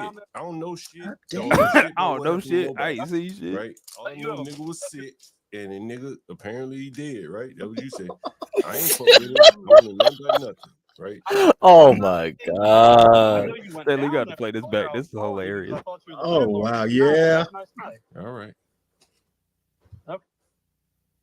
He's gonna wind up in YouTube jail. Oh God, this is. Oh man. We got to download. I'm gonna download this. Make sure it don't get copied. Yeah, you gotta download that. You can't let this go away. You gotta let keep this. This is so fucking. What's up, sir? How are you? Who is this? Who is this? This is Detective Ryder from the city police. What you calling me for? What are you calling me for? There was, hey, sir, wasn't there? I'm just asking you. I'm just asking you. What are you calling me for? Now, I'm just asking you. I'm just asking you. What are you calling me for? Wait, you're the landlord, right? What are you calling me for? I don't fuck with no police. What you calling me for? Okay, sir, I'm just asking you. Just answer the question. What you calling me for? I just told you, somebody. Sir, there's no need for that. Okay, Yeah, sir, that's why I'm asking you a question. What you calling me for? I put myself completely. Damn, I feel sorry for the police. Yeah. Coke ass white man. All right. My name's Sean. I'm a detective from the city police from the homicide unit. Sean. Because my understanding is that Homicide. you own 160 up. Homicide. Yes, I'll explain all that. My understanding is that you own 160 up, so I was calling you to let you know you found deceased in the basement. What? A dead brother? A dead brother? Okay. All right. Dead brother. And the nigga, the black man? It was, sir. Is that who was running? It was an African American gentleman with what looks like an amputated foot. Yeah. Does that sound like it was the Yeah. You said the nigga foot was amputated. Damn.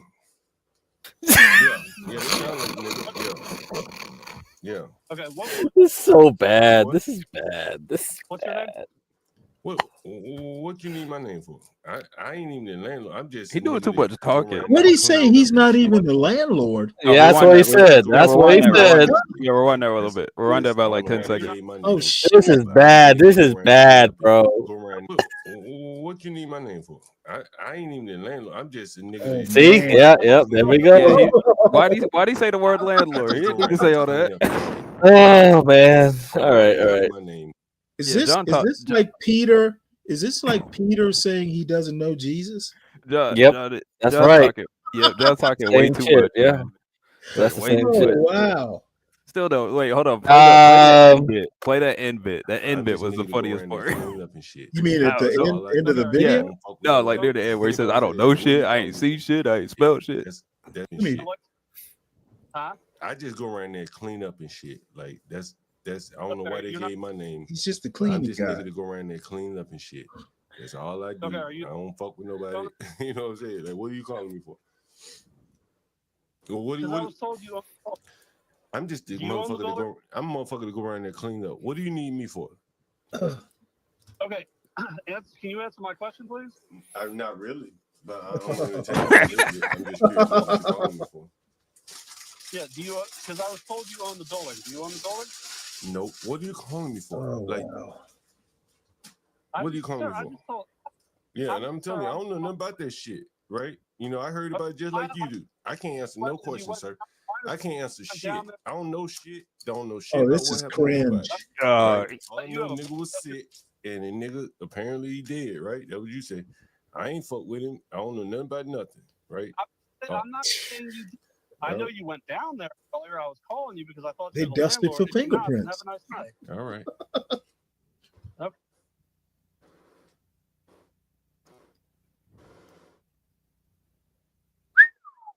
Ooh. Excuse me, sir. Do you own a pair of 1920 Skechers? Found a very specific footprint at the crime scene. It said, "Is he dead?" on it. Yeah, I don't know, man. Oh boy. Oh, I don't. You know, I'm speechless. Yeah, that's bad. That's bad.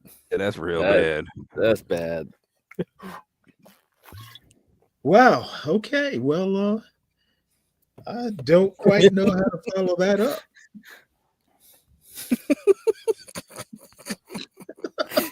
I think that tenant probably would be better off with me as a landlord. I guess. I don't know. Whatever. Craig, if anything, you could at least said something in Vietnamese. Be like, "Oh, I'm Yeah. Oh, Phoenix Fish. I was just out there. Phoenix Fish, you are cold. Yeah.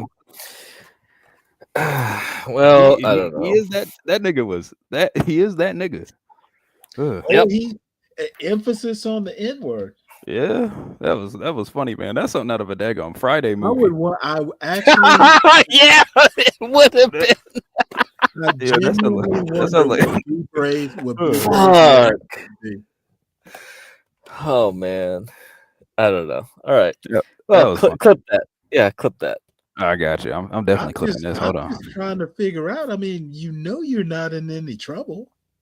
Okay, I got it saved. All right. Oh man. Well, John probably has it saved locally on his computer. I hope so, because that shit is hilarious. Man, I'm gonna put that clip of that I mean, one those lives get that one those guy lives getting get interviewed by that saved white lady from. where he like, I don't know you, I ain't see nothing, I can't even see you, ma'am. I'll put that right beside it. Yeah, that's gonna be funny. Yeah, those lives, even the live streams get saved locally. Oh, that's good. well, nah. I mean, the problem was like when John did his like solo OBS stream. It's like it doesn't go through StreamYards, right? So then it doesn't get saved, and he doesn't even like dual stream on the other backup channels. Then it's just like, oh fuck, it's gone. And so I'm like, what the hell? Is Portia Oh, the only John one with doesn't access dual to the? stream? Yeah, he can. But Portia, I mean, Portia does it all the time. Whenever she does her little Yeah, I do it politics too. with Portia. But when Well, I when he mean, does OBS, he just does his own like, oh, he only like, oh man, yeah, we I gotta don't tell even. him that Yeah, does John even know how to dual stream? yeah, he on does. OBS. Well, Yeah, no, yeah, yeah, I'm talking well, about on just OBS. mention it to him, Gary, and then like, Oh, okay. because he's just been testing it out for like a week or so. So I don't even know what he knows at this point. I can tell you right now, I literally learned it from scratch, and it took me a couple of days to figure out how to Well, upload. come on, Yeah, come on, on, look at John. He's busy. Yeah, He's like, yeah, oh, I was I got detectives calling me. Oh. Yeah, I was gonna say John's a software. Yeah, John's a software developer, but when it comes to like learning new Yeah, software, well, you know it'll what? take him a minute. It'll take And, him a and minute. he's smoking and drinking at the same time. He I ain't got gonna, a, he ain't I gonna got a get it. He ain't call. gonna get it first try. I Come on, got a Stanley. call from a software developer that his computer, he couldn't get his computer to come on, and it turned out the shit wasn't even plugged in.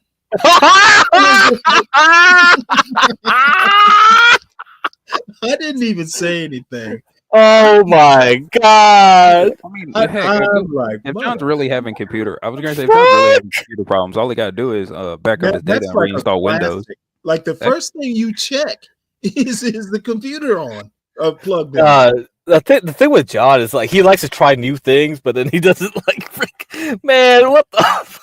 Yeah, like with he loves new Streamlabs. shit. Yeah, like with Streamlabs, he was fooling around with that thing. He never got it to work. He never got that thing to work, man. It was always one Oh, problem I after love another. Streamlabs. I know you did. You were goofing around when we first used it.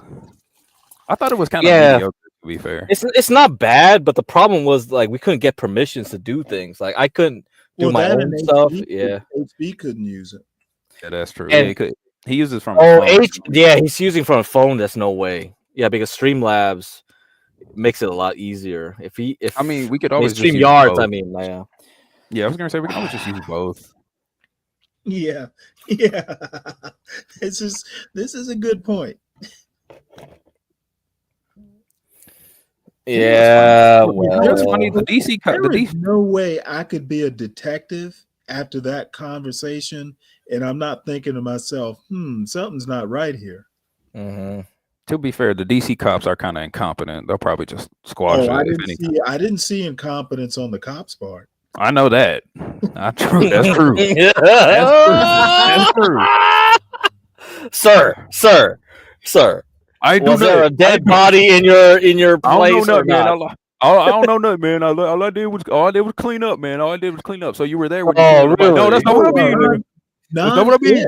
John did nothing illegal constitutionally. I'm just saying, why give the cops a hard time when you don't have to? Not to mention, why did he say the word land? Not to mention, I mean, he said the word landlord out of nowhere.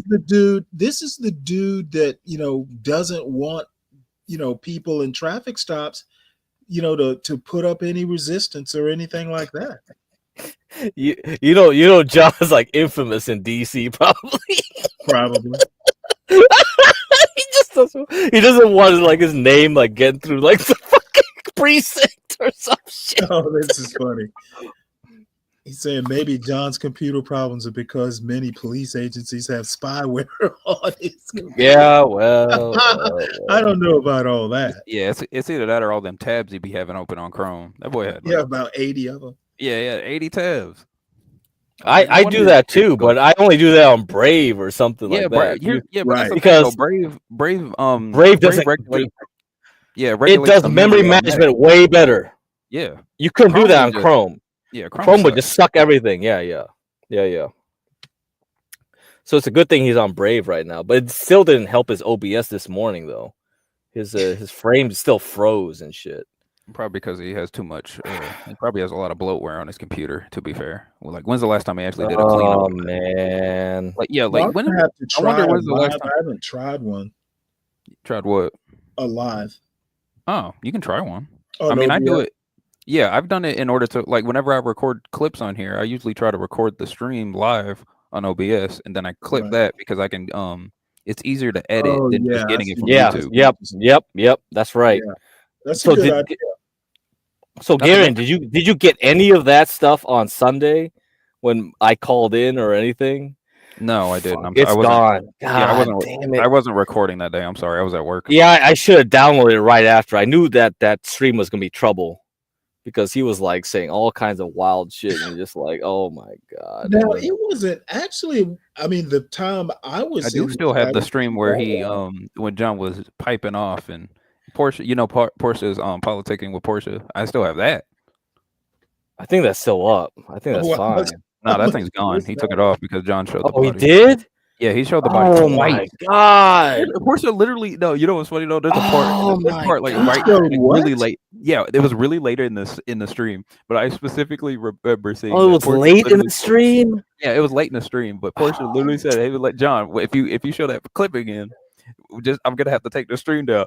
Immediately, 2 minutes after, he shows Oh the full my clip of the body and everything. god. John was sloshed too. He was drunk as hell. He was high as hell. wow. Whatever was going on. He was Oh having a whole time. man. Damn it.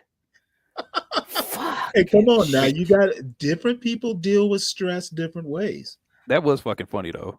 That was really hilarious. Also didn't Oh like how my John got on. god. It's just blame Stanley, it I on don't. PTSD. Yeah, I don't like how he got onto you where you were laughing about that dead body, and John was like, "That's not funny, man. That's not funny. I don't think it's funny." I was like, "What are you talking about, John?" Like literally 2 days ago, you were laughing at showing showing this whole ass corpse on the stream, laughing. Wait, so hold on. So that was that the stream with like Bob on there? Because I remember Yes. Bob showed up and some that other... was that was the exact stream. And that with whole Bob. thing got taken down. Yeah, whole Oh thing's my gone. god. I mean, I Oh still got it, but I can't. Obviously, I can't post it. It'll just get snapped. It'll get snapped on my end too. So yeah, I I'll- got you. But Well, at you least you can't got cover that. that. Holy now. Oh, he can later. Like he can do it. Yeah, you can edit it. Yeah, I know. but at least you got it archived somehow. Yeah, Yeah. I'll keep Fuck. it, but I'll do anything with it. Oh You watch man. the viewer value. That shit What was the funny. hell, man? Oh, that's funny. It's probably because I bet you that the algorithm after that probably went back and started deleting other stuff. Yeah, I Oh wonder if man, any of that's our probably older why it streams got. I hope none of our older streams got deleted. We got a lot of stuff on here. No, man, that's why it's like, dude, we got to do this archiving, man. We can't trust YouTube to keep any of this stuff now. I told John, Yeah. I did say this earlier, but I said, John, why don't you start up a website? Yeah. There's so many daggum AI website makers now around out here. You can probably make one in like, I don't know, an hour. Probably less than that. Called the John Galt Experience or something.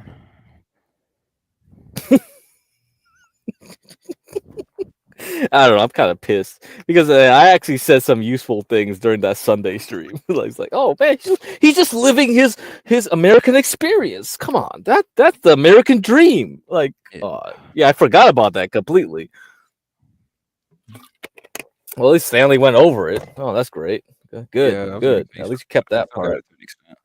Yeah, you and John were cooking during that stream. You were saying all types of cool stuff. Yeah. That volunteer website. And I was saying like Afrikaans for Aaliyah or some shit. I was saying some wild ass shit just because like John was talking about like the BBBEEE. I was like, what the hell? It was South Africa's Yeah, it was a lot of stuff I said. Yeah, I was like South America DEI. What? I was like, I don't know what you're talking Yeah, about. it's like dude. Holy shit. some bullshit. Yeah, I was like, oh, AFA, good, get Talking about Afrikaans. Yeah. Is he talking ESG?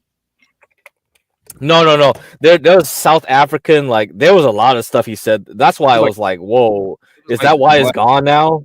Yeah, it was like South African affirmative action, and it has some goofy. Yeah, little there was a crazy acronym for it, Stanley. Yeah, it's broad-based Black economic empowerment. Yes. Oh my god. Wow. Yeah, I looked it up. I was like, what? This is real? I thought you were joking, John. What? Well, one thing we do know fairly well. There's a distinct possibility that we may be having South African whites as neighbors. Yeah, we are. They're coming. They're gonna come in. They're gonna. Oh, I was talking about that too. I was like Aaliyah for Afrikaans, yeah, Afrikaners, yeah. That Now, I was think like, what we ought to do is put them in B. Bray's neighborhood. Yeah, well, maybe. yeah, maybe, yeah. He'll be happy. He'll be happy. Yeah, Let's maybe. just put him there. Also, Yeah. maybe Jared Taylor can use them to make his little ethno state in America or whatever. Oh man, no, shit. I mean, I don't know. I'm pretty sure by the time that happens, he's gonna be dead. But, whatever happens, happens. Yeah, let's see. Yeah, let him go over there. I don't know where Be Brave lives anyway, so. I know he lives in the east. I know he's over here where I'm in my not my general area, but I know he's on this side of the country because the way he talks and the time zone he uses is the same as mine. Yeah. So. Right, yeah, okay. Linwood always calling conservatives upset and violent. Oh, is this live? It is the most ironic Yeah, I thing heard American that's Man, ever and I gonna had come to out of tune his in. mouth because Linwood Oh man, did all the time, and then I still got that clip of him and what's his name? That one guy in blackface. But who has Yes. threatened you with violence here? That you're threatening everybody.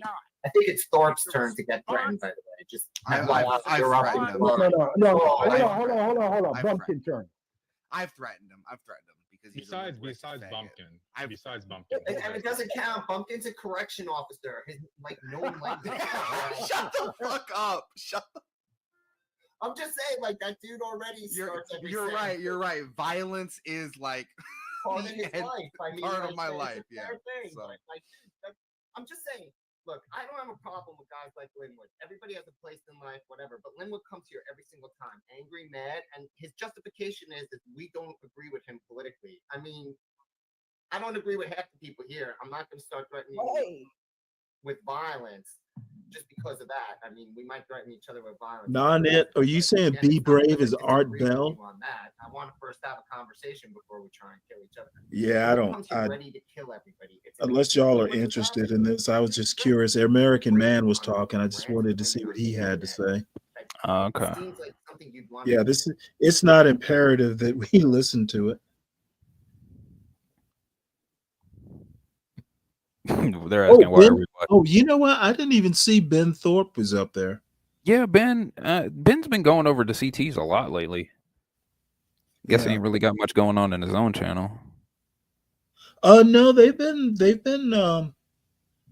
broadcasting. I know, but I'm like, they usually, like, whenever they have a good streak of viewers and money coming in, they would usually keep it up, and they usually don't panel hop. But recently, they've been doing a lot of panel hopping, specifically on. I figured Ben seems like he's restyling himself as some sort of theological public intellectual. He's been talking a lot about religion, and he went up on this atheist channel to basically talk about God being love, and they just kind of shredded him, and he accused him of getting mad and basically being belligerent. I'm like, they were anything but. So they were more bemused than anything. So you're telling me the entire time Ben was mainly just getting up in his feelings because other people were critiquing his opinions? He wasn't really getting up in his feelings, but you could tell he was getting a little agitated. Oh, okay. He was accusing them. He was accusing them of being triggered, and they weren't particularly triggered in my mind. Other than just he can be really annoying. I think they were annoyed. You know what? Yeah, I can agree with that. I don't really think that Ben is really the type, with his type of reputation, I don't really think Ben is truly the type of person who should be having theological anything. Yeah, I guess not.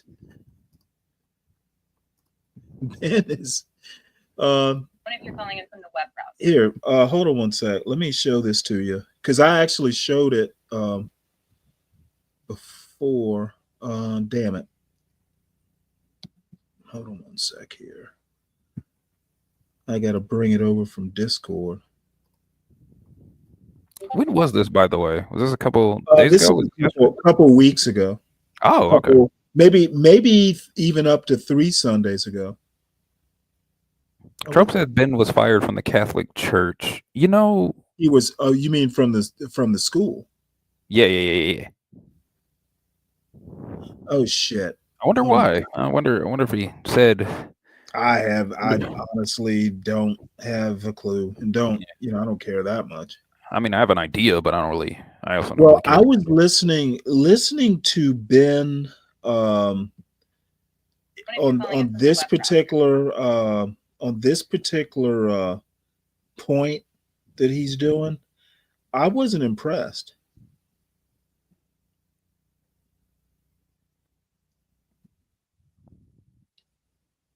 There we go.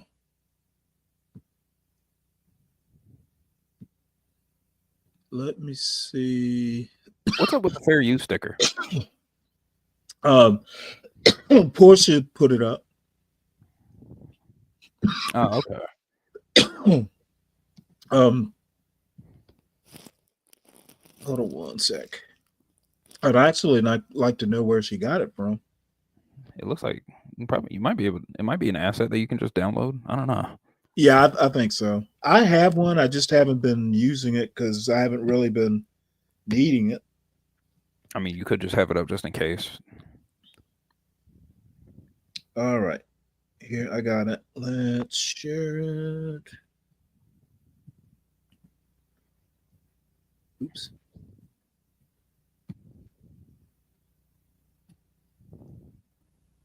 Damn it. Hello, Blake. You're muted, Blake. Are you able to turn up the audio a bit? Yeah. I'll get them. Cool. Yeah, it's good. All right, let's talk to Ben. Hey, Ben, you Hello? are live with Promise and Paul. What do you want to talk with us about Hi. today? Hi, thanks for having me. I wanted to take a little bit of a different approach, see if you can follow it just for a minute. I wanted to ask you, I'm a theist, you're atheist, I understand that. What, as human beings, do you find to be the most important thing of being a human, aspect of being a human? I couldn't begin What's to the pick most important? just one. Could you just Yeah, give me any stab at it? Wait, What so- is the most important aspect But you understand of your that any answer that I am going to give is going to be absolutely personal and not anything I'm projecting Sure. as should be the case for anyone Sure. else. So, for example, the most important thing in my life are my kids. Okay, perfect. So you would put that under the category of relationships, and I would think many, you know what? many people would agree. But hold on, Ben. I actually would say, Ben. So there have been times because they are theists and I'm not, that the relationship wasn't great, and I actually prioritized what I was visioning as their future over forcing a relationship, or like I actually put my relationship to them secondary to what I thought their best interests were. So it's your not kids' well-being. my kids' more than your well-being is more relationship with important to them. me than Yeah. my relationship to them. Okay, but If the that is best thing for part of them is your that they never see relationship. me again, I would never see them again. Right. Okay, but that would be your relationship with them, right? Because you would say, Well, like, you seem to be I wanting to care rope about things, but okay, if empathy is a relationship, if that's what you want to say, but I'm worried we're getting into some definitional thing. sure, Yeah, sure, if sure. you're just wanting to But I make a would say point that about for a lot of- relationships, I'd rather you get to that point, because if you ask me what's the most important thing in my life, I'm gonna say staying healthy enough to stay alive and experience my life. That's gonna come number one, because otherwise, what's the point of I can't experience anything. So you're gonna get different answers from different people. So if you're wanting to, if this is some kind of question to get us to a certain spot, I'd rather you just go ahead and take us to that spot, and then we can figure it out from there. Okay, so I would say for a lot of people, relationships are the most important thing in their life. Whether the relationships are good or bad, it is. We are social animals, let's say, and relationships are generally the most satisfying thing for us. And the opposite of, I think most people would also say, what you really don't like is being treated like an object, like in sexual relationships. If someone treats someone else like some an people object, like that. Some that's people so. actually really like that. So I'm still not sure where we're going Like, with this. okay, so yeah, you Is she one of them? are accepted to this, but like largely, I'm sorry, what? She said some people like being used as sexual. Some people like being treated as sexual objects, and I was like, dang, is she one of them? I hope so. I mean, she's kind of cute. Yeah, she is kind Oh, of cute. because I don't know. I don't know. I'd have to see data on that to see how most people like to be treated during sex. I don't know. No, you wouldn't. No, you wouldn't. We all know that. Like, I would love need is to. very I'm important. sorry, I would need to, Ben. And I'd rather you get to your point that you want to make instead of having us come along with you on these presuppositions about social things that I don't know if I agree with you with. I'd rather hear your point. That's an honest conversation. Okay. So if love is important, at least to many, many people, let's say love, caring about another person, we can use the word love. All right. And one definition of God is that God is love. Then for at least all of those people for whom relationships and the word love could be used by them, they are theists. No, you're just saying that you're defining God into existence by saying that he's definitionally the same as love. Like, that's weird. Because now I could say hunger is God, and everybody that ever feels hunger is now a theist because they've experienced hunger, which is what I'm going to now say is the definition of God. Well, in other words, it says in the New Testament, God is love. It doesn't say God is hunger. Why should I care? So I'm saying, like, why should I care what the New Testament says? I'm just saying, like, I have written on this. So I've written on this piece of paper that hunger is God. So why should I care what this piece of paper says versus what the Bible says? You know, why does that matter? Who gets to decide? No, that's fine. I'm just illustrating something. You don't have to be so defensive. But if God is love, which in other words, love is not a thing, so it can't be like hunger where it has like a relationship to things, then I just don't see what I understand. There's a big gap between saying I believe in God love, anger. I believe in God, anger and I is believe God. Anger towards other humans is God. So now that's God. And if you've experienced anger toward another person, then you are a theist. No, because God is love. That's okay.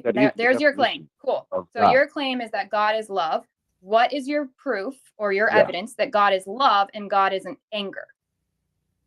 Because we experience love and we experience our nature as being an image of God, and to be treated as a thing I experience and not anger love as well.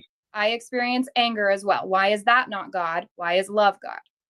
I'm not talking about the emotion of love. I'm not talking about the emotion of love. I'm saying to care about someone else without self-interest is, I think, what most people would say is the definition of love. Say, like, can you pause it? That love. If I say that love, I can't take this shit no more, man. This shit is hard. It's all good. It's not your fault. This shit is just hard to hear. Ben is terrible at enunciating his points. I know what he's trying to go for, but he actually refuses to understand that words are basically assigned to objects. They're not symbiotic with objects. They're not a part of the object. They're not material objects. So you could call God you could say, hey, praise be to chair, and mean the same thing. It just depends on what word gets assigned.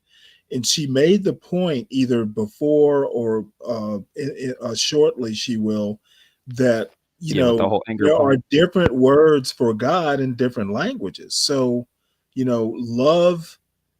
If you say love is God, well, a lot of things are God. Omniscience. God is omniscient. There are lots of different words, and depending on the language, there are different words. And he can't seem to understand that. And then I don't understand why, because supposedly he's got an advanced degree in theology. It's So mainly I don't because understand why that's so difficult for him, unless he is so into the faith that he's just going to force the issue. I think mainly it's because his point is the concept of love, like the concept of love itself, is directly associated with God. At least that's what I think his Well, point is. no, And it's he's trying to assign. associated, not directly associated, and it's also associated with the feeling. Yeah, that's what I think. Yeah, that's what I'm saying. That's his point. That's his point. He thinks it's Okay, and directly it's a bad associated. point. It's a Yeah, semantic. it is. You could substitute a rose by any other name is a rose. And really, that's what she needs to say. Ben, a rose by any other name is still a rose, or whatever the saying is. It's just a word. The feeling is real. If you believe in God, God is real, but the word love is just an appellation. It's assigned. In another language, another word would be used. That is true. And he just doesn't seem to understand that. And someone who supposedly has a master's in it, he should understand that. This shouldn't even be a debate, in my opinion. Ben is weak. How long does this go on for? He's not. You know what? A long time. Actually, the end of it, like the end of the conversation, is the most interesting because he accuses him of being triggered. Well, if that, all right, then let's just watch. Let's at least get to that point. All We right. said love is a property love is a label we apply to certain behaviors, it's a label. actions, and feelings. Okay. I would just say that if you believe in love and truth and you believe in God, and I would say like someone who wants to. Oh, by the way, this is an atheist channel. I don't know if you knew that. So he's talking to a couple of atheists here. Yeah. I kind of put that. And I don't. Is he trying to proselytize them? Is he trying to convert them? I'm trying to figure out what his purpose is. I think he's just trying to have an intellectual debate, Stanley. To Okay, be fair. Oh my God, is he? Yeah, this is bad. This is very bad. Say, I don't believe actual like biological feelings of wanting to spend time. Sure, you're understanding the concept of something existing as an entity or having existence in and of itself. It seems incredibly ironic because if anyone here deserves to incredulously laugh, because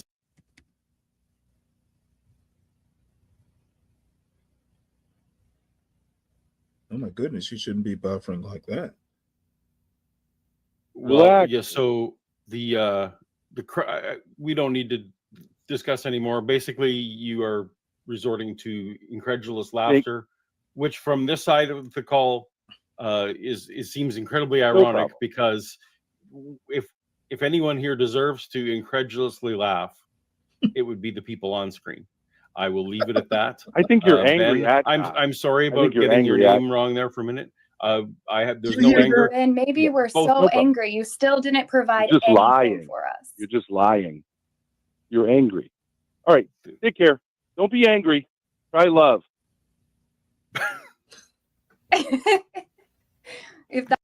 What do you think about that? Don't be angry. Try love. As a guy, as a person who claims to utilize the direct form of love and the direct meaning of love, which is God, I believe that his passive aggressive tone and his smart aleck attitude goes directly against his own preached philosophy.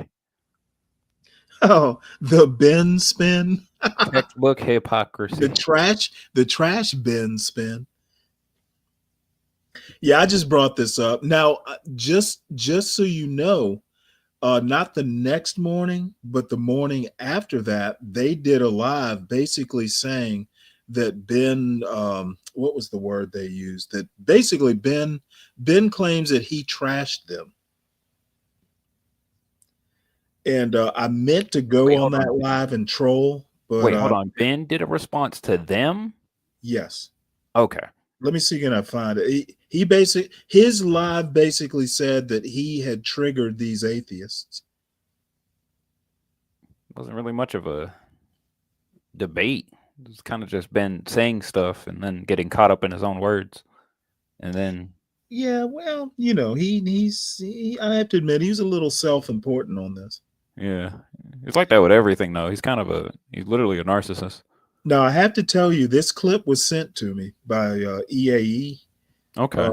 So, you know, I wouldn't even know about it if it weren't for him. I guess he thought I thought it would be funny, and I did.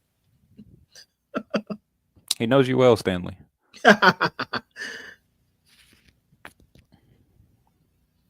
Well, I just like I like stuff like that. I'm actually glad that I got to see that that lady there. She's cute. Yeah. As much as I get on EAE for being a gooner. What is a gooner? It I see means that word. a person who has a hard habit of masturbation. Oh my God. Yeah, okay. It's the equivalent of being an alcoholic, but for beating your meat. Ugh. Okay. To be fair, he is one. So, you know what? To be fair, I don't need to know all that. Yeah. Just hopefully it doesn't get outlawed by Trump. Yeah, I know, right? I mean, it already kind of is in Texas. They banned didn't they ban Pornhub? I have no idea. I heard on the news they've been HB would be the one to ask that question to. Yeah, he'll probably answer me right on the spot. He'll be like, "Yeah, man, it sucks, man. I can't." They keep urologists in business. Oh, that's sick. Oh, that's sick. That is disgusting. Oh, these deer making a bunch of noise. You know what? I figured HB or someone would be back. Let's see. This is no, Stanley, I think you're on your own for. Nope, I'll end it. End I actually have things to do and prepare for. I was actually gonna do here. You know what? Fuck it. I got something I can show. I uploaded this last night. There's a theory of stupidity that I totally accidentally came across. And it was so kind of provocative, at least to me, that I decided to do. So I've been practicing doing uploads, and this is something I could talk about and upload. Oh, okay. I'm trying to. I think it's in YouTube, so I think I put it in a show folder. It's kind of interesting. I'm having trouble because I don't like the sound of my voice, and it's just.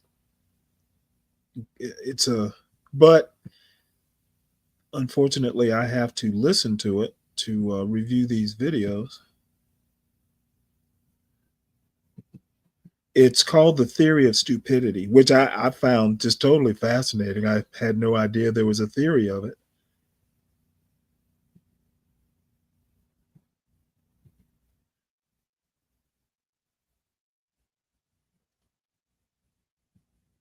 But it actually reminded me of Be Brave and some other folks.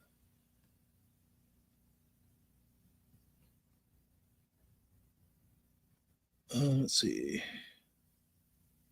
As an influence of King's theology. And today, something came into my algorithm that kind of surprised me as far as the origin. Have you ever heard of what I want to do is Bonhoeffer? No, I haven't. Because I can run through this real quick. He was I remember the name because he shows up as a minor influence on Martin Luther King. He was a German, basically a pastor who basically wound up getting executed a few weeks before the war ended in Germany. He was in on an assassination plot on Hitler, and basically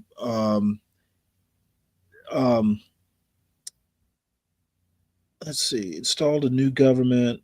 Basically, damn it. Hold on one sec here, because I've got, actually, it's probably better just to show it live than go back over this video. Where is it? Where is it? Here it is.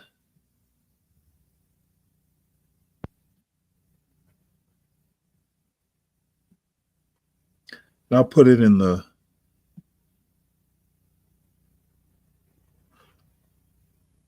Oh, you know what? It came up in my Brave browser. I'm not using Brave right now. See, old people shouldn't be using multiple browsers. Came across Diedrich.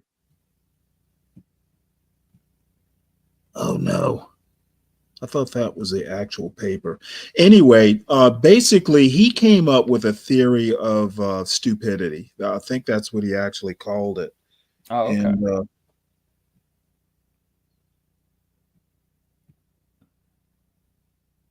And he's kind of an interesting guy. He wound up spending time at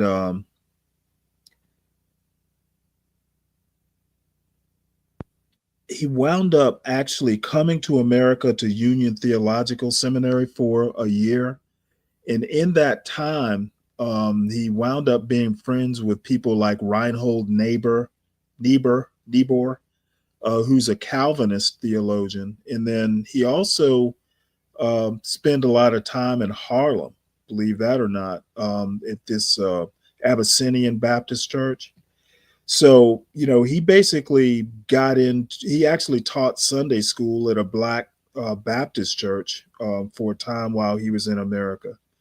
So, you know, that experience, several different experiences. He got to travel around the United States. And one of the main things that came out of it was basically kind of a form of pacifism. And let me know if this is boring you, because it interests me, but it may not interest other people besides me. There's a point here. Basically, there's a point that he makes that you can't be a Christian nationalist. The two are basically mutual. The two concepts are mutually exclusive. Oh, okay. So, you know, there are people who would definitely disagree with that, but the reason he came to that conclusion is because of how Germany progressed. You know, it was nationalist, and he just basically said what Germany, you know, progressed to was not Christian. That type of nationalism, ultra nationalism, was not a Christian thing. So, you know, he rejected that notion. And the law of stupidity. Where the hell did I put that paper? There's a whole paper here. Anyway, the bottom line is there is a book called the basic laws of human stupidity by a guy named Carlos Cipallo, that I'm actually going to do a video on at some point. So I'll put this in the back. You can watch it if you're interested, and I'll drop it in the chat if anybody's interested. It's kind of boring if you're not interested in this sort of thing. And I always have to remember that, you know, not everybody is pedantic as I am. Yeah, always drop your sources in the back chat, Stanley. Not the back chat, the main chat. Because somebody like Claris might be interested in it. And then I put it in the back chat. So anyway, the five laws of human stupidity is actually it's only 52 pages. Dead man's possessions just got checked out literally. What is this? Oh wait. Oh, John sent you something. No, this is live. Hold on one sec. Let me Oh, John's going live. looks like it. Either that or it's a something he just maybe it's a short. Hold on, let me see. Let me bring it up right quick. I was going to say when I check it, I don't see any other. I guess this is it just popped into my thingamajig here. Oh, I see it. Yeah, it's a short. The room where the guy died here. You can't see. Oh shit! You can't see his remains. This is where. Oh wait, hold it. Oh wow, this is the. Please tell me he doesn't actually show the body. I don't think he's. No, I think the body's already gone. His remains right here. Oh, yeah, the crutch. Just can't see. Got everything that he had right there. Oh, good lord, he left it a mess. Trying to see all the stuff. And this is his remains here. Again, this is day one here. Man, I'm holding my nose or breathing out of my mouth here. All right. So this is day. He got a fast food bag.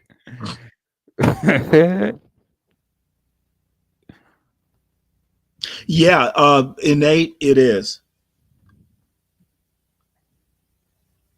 So you recognize the name. Good for you, innate.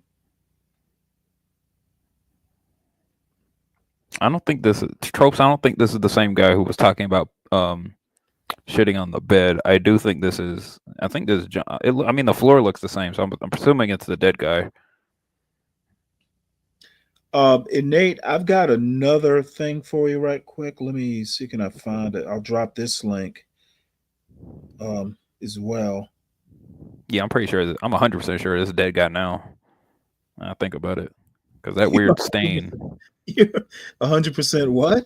I'm 100% sure this is the dead guy's room. Oh, whose else could it possibly be? I don't know. Trup thinks is that one guy who was talking about shitting himself in the bed, and I was like, no, that ain't him. Let me tell you something else that will show you the kind of geek I am. Apparently, there's a paper out written by a historian who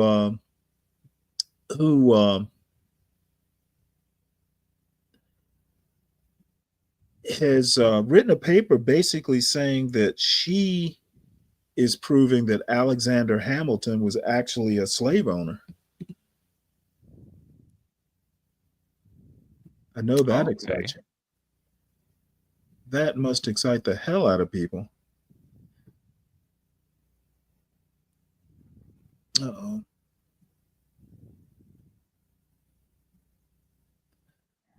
Let's see.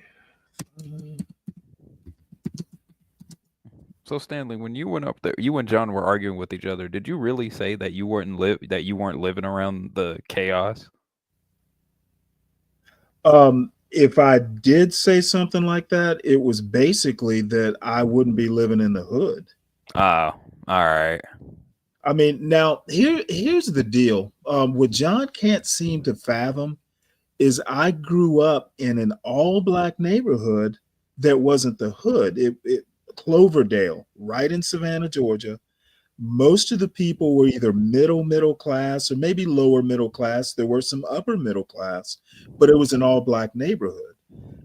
It was the kind of neighborhood where, my sister and I and my father used to go bike riding at night because, just for exercise. We would go, in the summer times, once the sun set, we'd go all over that neighborhood riding bikes, and nobody was armed or anything like that. The biggest threat was a dog might be out and chase you on the bike, but that was pretty much it. So no, I'm not going to live around black people in the hood, especially if I'm not from that hood. Why would I do that? Oh, okay. And I'm not going to move into a hood. Why would I do that? I know less about the hood probably than Be Brave does. Nah. I think you know more about the hood than Be Brave does. Yeah, I dated a girl in the hood. Yeah, so that Yeah, automatically. That automatically puts you a step up. I used Yeah. to hang out.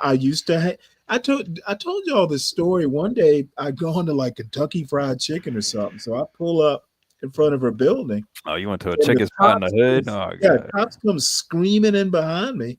I'm like, what the fuck? So this kid goes walking right in front of the building and sees the cops and just tosses a gun right out into the bushes. And I'm like, well, shit, this kid was a few feet away from me. If he'd wanted to, he could have just pulled that gun and shot me right there. But you know what? I just went up the steps and we had dinner. I wasn't gonna get that upset about it. HB, did you see John's call with the cops? Yeah, I did. Yeah. What's your opinion on that, man? I mean, he like John is not lying, man. Like you, bro, when it's a murder, well, not even a murder, but It's not even a murder. He somebody just died. died. Yeah, somebody. But honestly, we really don't know, man. We really don't know. I Yeah, thought his health was I could have sworn he OD'd. No. He had really bad health, but Okay. like in those, I've seen it happen, man, where the cops will try to pin shit on you if you talk too much. And John in the situation that he's in, man, listen, man, the less, he wasn't there, he wasn't involved, Less is more. less is more, honestly. Honestly. It really is. And I think he really did handle that situation the right way because Really?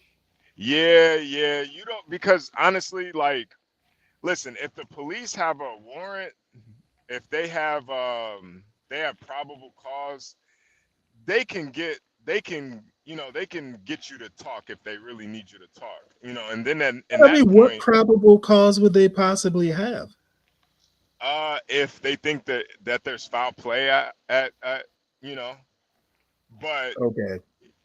if you say something, you can incriminate yourself to a certain extent. You just never know with the cops in those types of situations. Now, if that was John's like cousin or something, I would say, yeah, just this guy John is fucked up, man. Like that's not how you handle it. But I think when you're talking about hood, like stuff in the hood, you just never know. Like the guy literally could have died because of his health, could have died because of an overdose. I mean, shit, somebody could have had their knee on his neck. We don't know.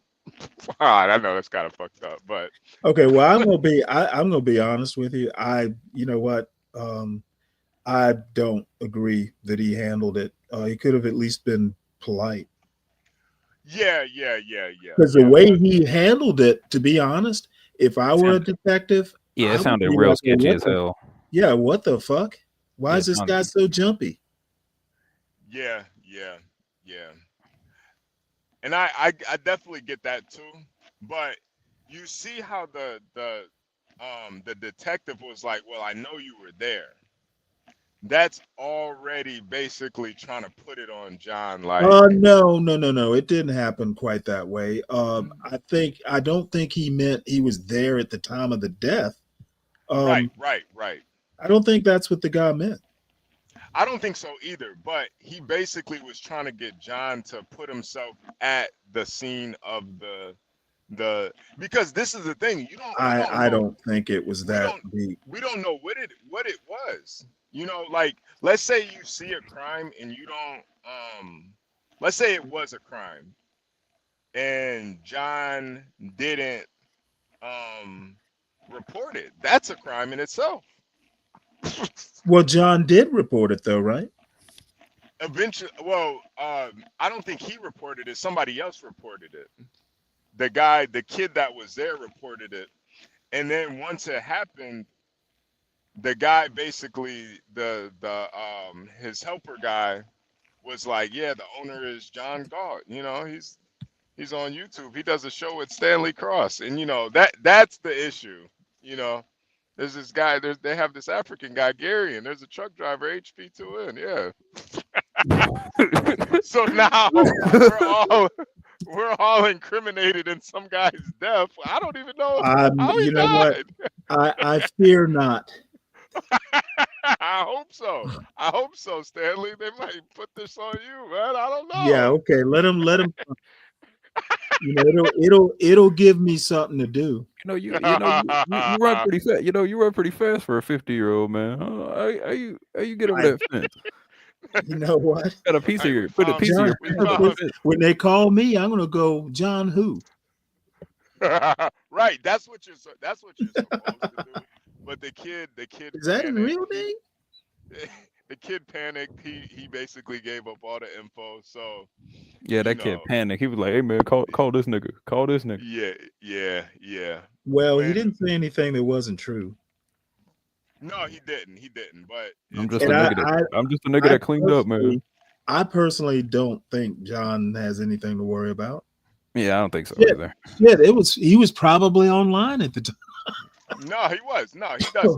We can vouch for him. Yeah, I was going to say if anything, they could trace it back to his channel if they really cared. Yeah, but when it comes to people and health and drugs, I'm telling you, man, we've seen it where like drug dealers have went to jail because of the drugs somebody was on. Like they died off of it or something, you know? It's Yeah. like, didn't nobody force this guy to do drugs? He just did drugs, you know? Yep. They'll go after the drug dealer, you know?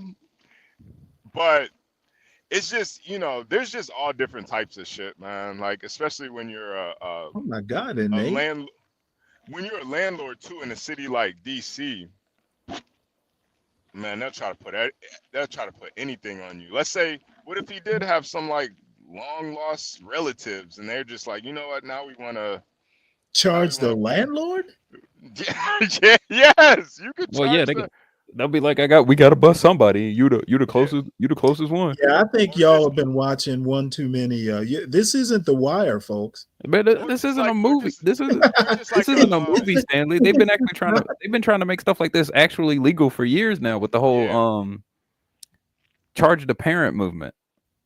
Yeah, or just like a civil suit. Oh, okay. What does charge the parent have to do with this? It's similar to the fact that they will constantly go to the nearest party if the person that they're trying to charge isn't able to be charged under the current law. Okay, in my opinion, parents should be charged if they're found to be negligent. Yeah. Like a gun laying around that should be locked up. Oh hell yeah. Yeah, that is true. It's just in those situations, like somebody dies, and in a situation like that, Stanley, Right. it's just you just don't talk to the police. Man. Well, it's not that I'm coming down on John. I just thought he was. I thought he was just a little too jumpy. Yeah, he seemed too suspicious during that call. Calm down. Yeah. I understand though, because man, city cops, Stanley, are a lot different than like, cops, your everyday town cop. They will try to put some fuck shit on you if you go about it the wrong way. And Yeah, okay. I hear you, but I'm just not that paranoid. No. You should not. You shouldn't feel that way at all. At all. Well, I mean, I got gray hair. If I were young, maybe. But yeah. And then too, just the situation, like the type of business John is running.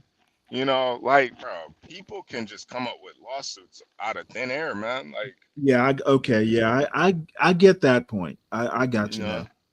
I didn't think about that. And then but I got you, but I still, Yeah, no, John. I get your point. Yeah, a little bit more. Could have been a little bit more, especially at the end where he said, "I don't know nothing. I ain't see nothing. I ain't smell nothing. I wasn't there." He said he's not the landlord. Yeah, that was weird. Ain't nobody brought up anything about the landlord. He brought that up out of nowhere. Yeah. Well, and I think that's kind of like plausible deniability. Like, Yeah. If something does happen, like, listen, my name ain't on shit. Like, I'm not connected to this. Like, because it is different, Stanley. Like, even just being in Texas compared to Illinois, like out here in Texas, the renting laws are completely different than Illinois. You're not getting 90 days to not pay rent and take somebody to court in Texas. You stop paying your rent, they'll put your shit out like 4 or 5 days after you stop paying your rent, and there's nothing that you could do about it. And if you try to do something about it, they'll send the sheriff. Right. So it's like you gotta kind of understand the rules and the laws in your city, your county, and Mm-hmm. a lot of places. There are a lot more rights for the tenant as opposed to the owner. And I think John is playing a very, just kind of what we were talking about earlier with when you own clubs and shit.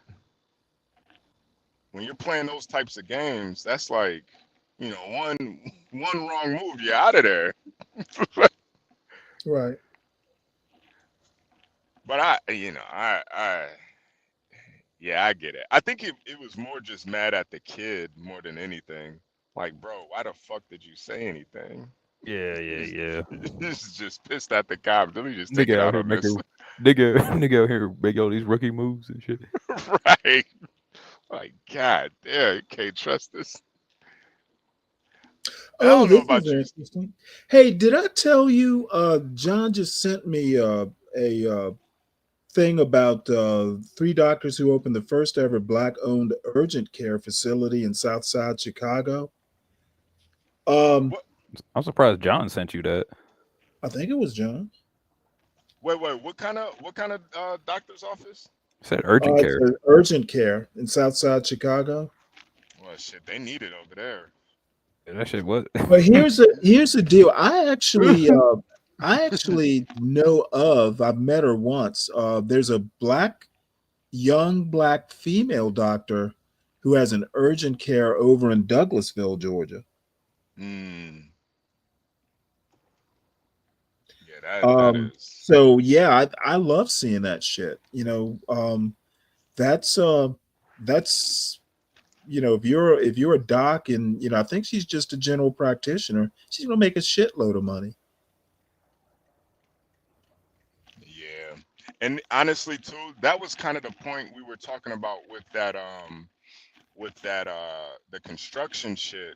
Like, honestly, in these low paying blue collar jobs, unless you have a specific skill, it's going to be hard to build a business. But when you're talking about like doctors and shit, you can build a business with people a lot quicker. You could come up the ranks a lot quicker in that you team up with 3 other doctors and you guys Yeah. build the practice.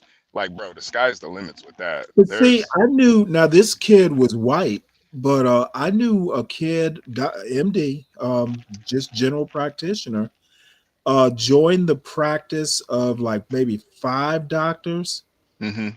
So every 5th week or something like that, he was on call on a weekend. But it was just a general practitioner's family practice. It's not, you're not going to make like neurosurgeon money, but you're not going to work anywhere near as hard. It's more or less a 9 to 5. Now, personally, I would probably have, I'm so ego driven. I'd probably want to go for something hard. But, if you want a 9 to 5 making basic doctor money, and I mean, he's going to make 6 figures, and then 6 figures in a place like Front Royal, Virginia. Nah, you're going to be comfortable. And if you like to do other stuff other than work, it's perfect. Yeah. Nah, I'm actually interested in that the black doctors on the south side too. Let me hold on one sec. I'll bring it up for you. They'd probably make a killing over there, man.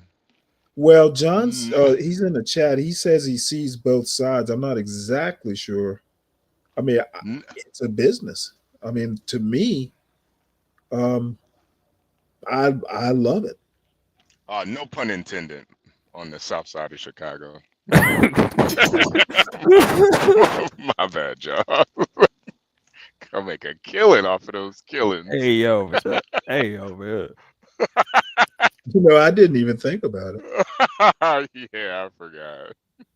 I think somebody gets shot every 20 minutes in Chicago. I think that's the statistic. Well, now the thing I kind of wonder Damn, 20 again, minutes, you know, I've been rewatching The Wire lately. Yeah. I kind of wonder, you know, would they wind up, you know, some like gangster coming in going, hey, you know, can you fix me up behind the, you know, under the table, you know, if they would ever run into something like that. To be fair, that does sound like something that would already be happening in the South Side. Yeah. You really think what if what HB said is true about that whole 20-minute everybody gets shot every 20 minutes. Do you really think there ain't no back alley doctors? At least one. No doubt. Yeah.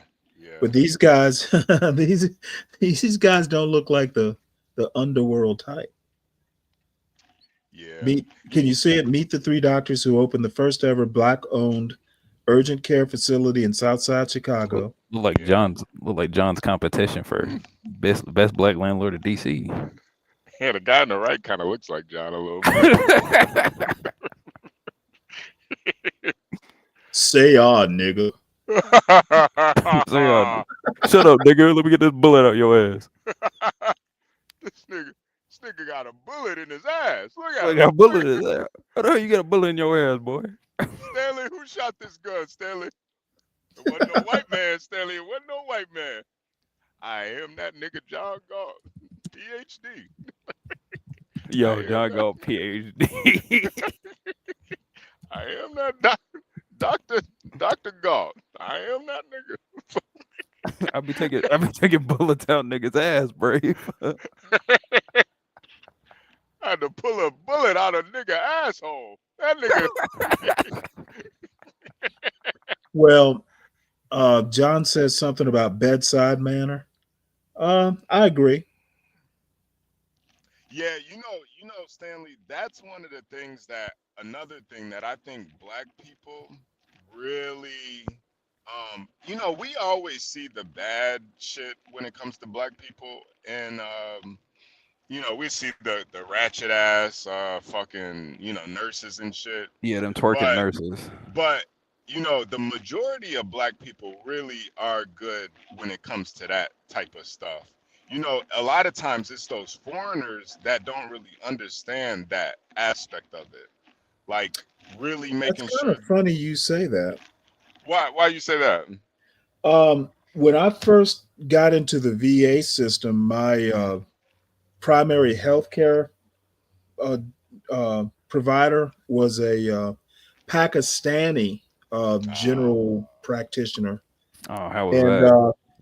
You had to kind of get used to him. You know, he was actually a pretty good guy, but first couple times I'm like, who is this motherfucker? Yeah. He's mighty cold. Yep, but damn, he wound up being a good guy. And that's the thing, you know, Stanley, you're like mentally pretty strong, so you could kind of deal with that. But think about somebody who's not on your level mentally, and then they're a different race of people. They already are in you know, a hospital, probably the last place they want to be. You want to see somebody that looks like you, that you could just kind of. I think you're right about that. Yeah.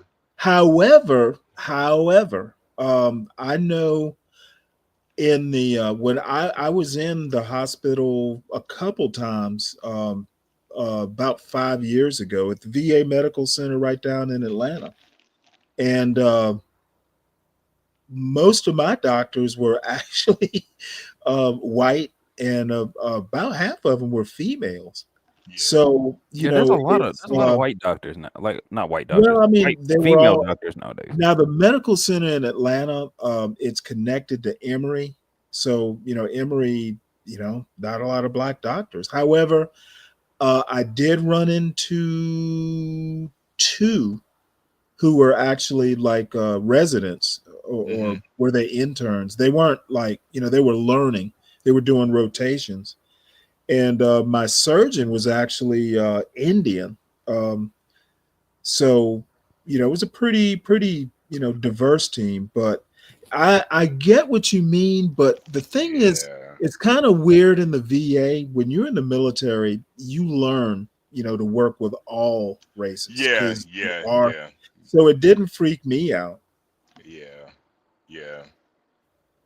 Nah, but I think like let's say for like your mom or your wife or somebody Right. like that, you want them to be as comfortable as possible. You don't want them, I don't like this fucking Indian lady. I can't understand her. I'm in pain. I can't understand her. You don't want that for your loved ones, man.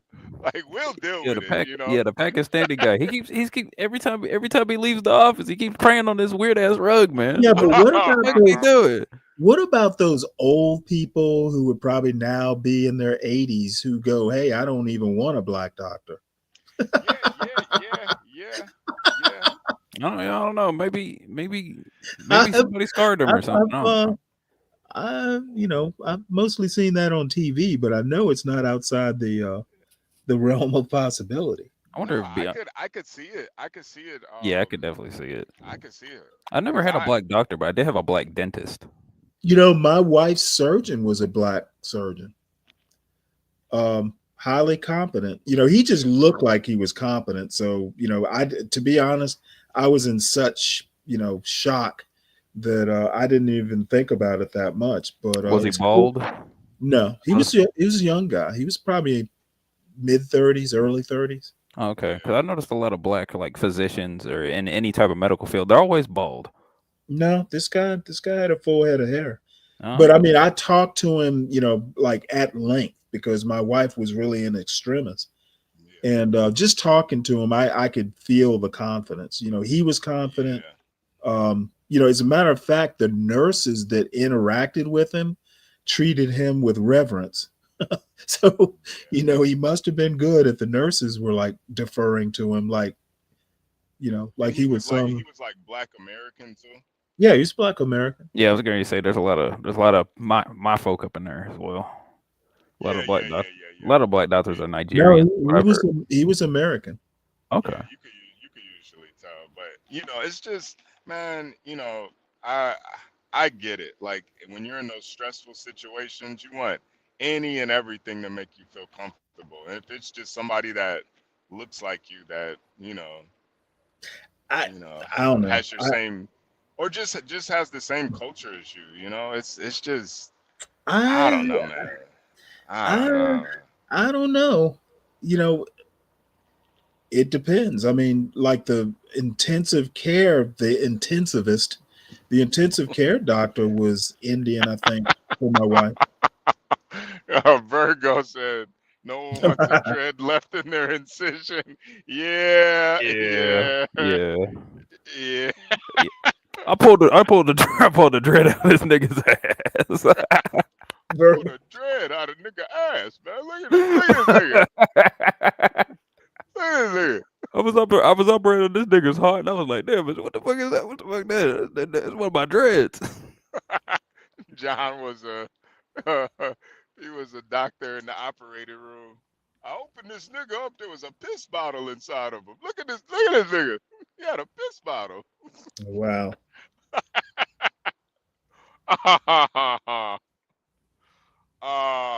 Yeah, John. Yeah. And that's the thing, man. That's the thing.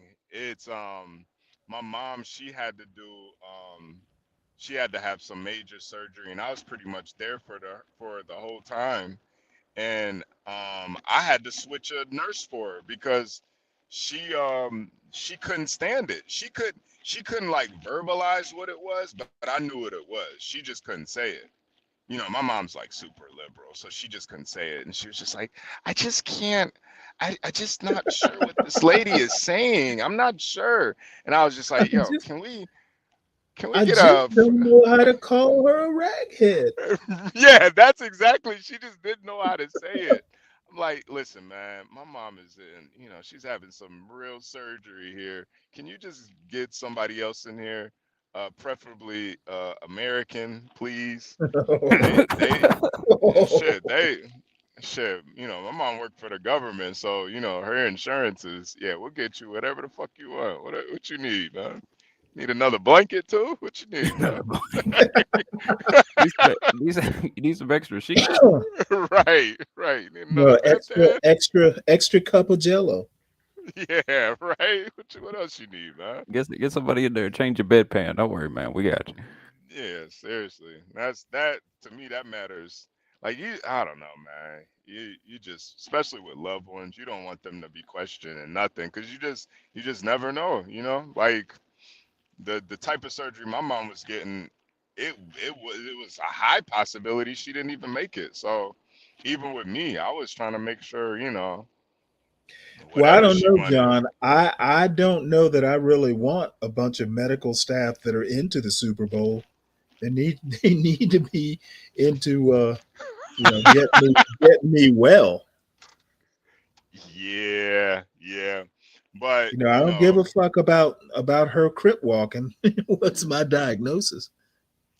yeah. It just depends on the situation, you know. But you know, I am gonna be a little leery if my doctor, his favorite sport is cricket. I'm gonna be like, all right, Doctor Patel. All right, man, whatever.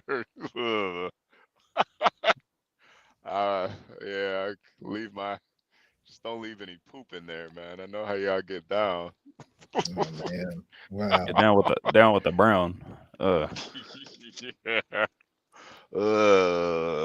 I don't know. This is a really good story though, man. Hopefully, maybe they'll inspire some of those niggas getting shot over there on the south side, man. Yeah, You see, you always getting a bullet pulled out of his ass. He's like, you see, son, you could be like me. You can be like me when you get over there. See, son, if you went down the right path, you could be like me, man. Yeah. Well, you know what though? In all seriousness, I'm with you there. Yeah. Seriously. I think it matters, because man, Stanley, you just can't tell me like when you don't come from that community and you see that type of shit. You know, I think, you know, doctors and nurses, they do the best that they can do, but in a city like Chicago, you can't tell me that some of these guys that come in there riddled with holes, they're not just like, you know what?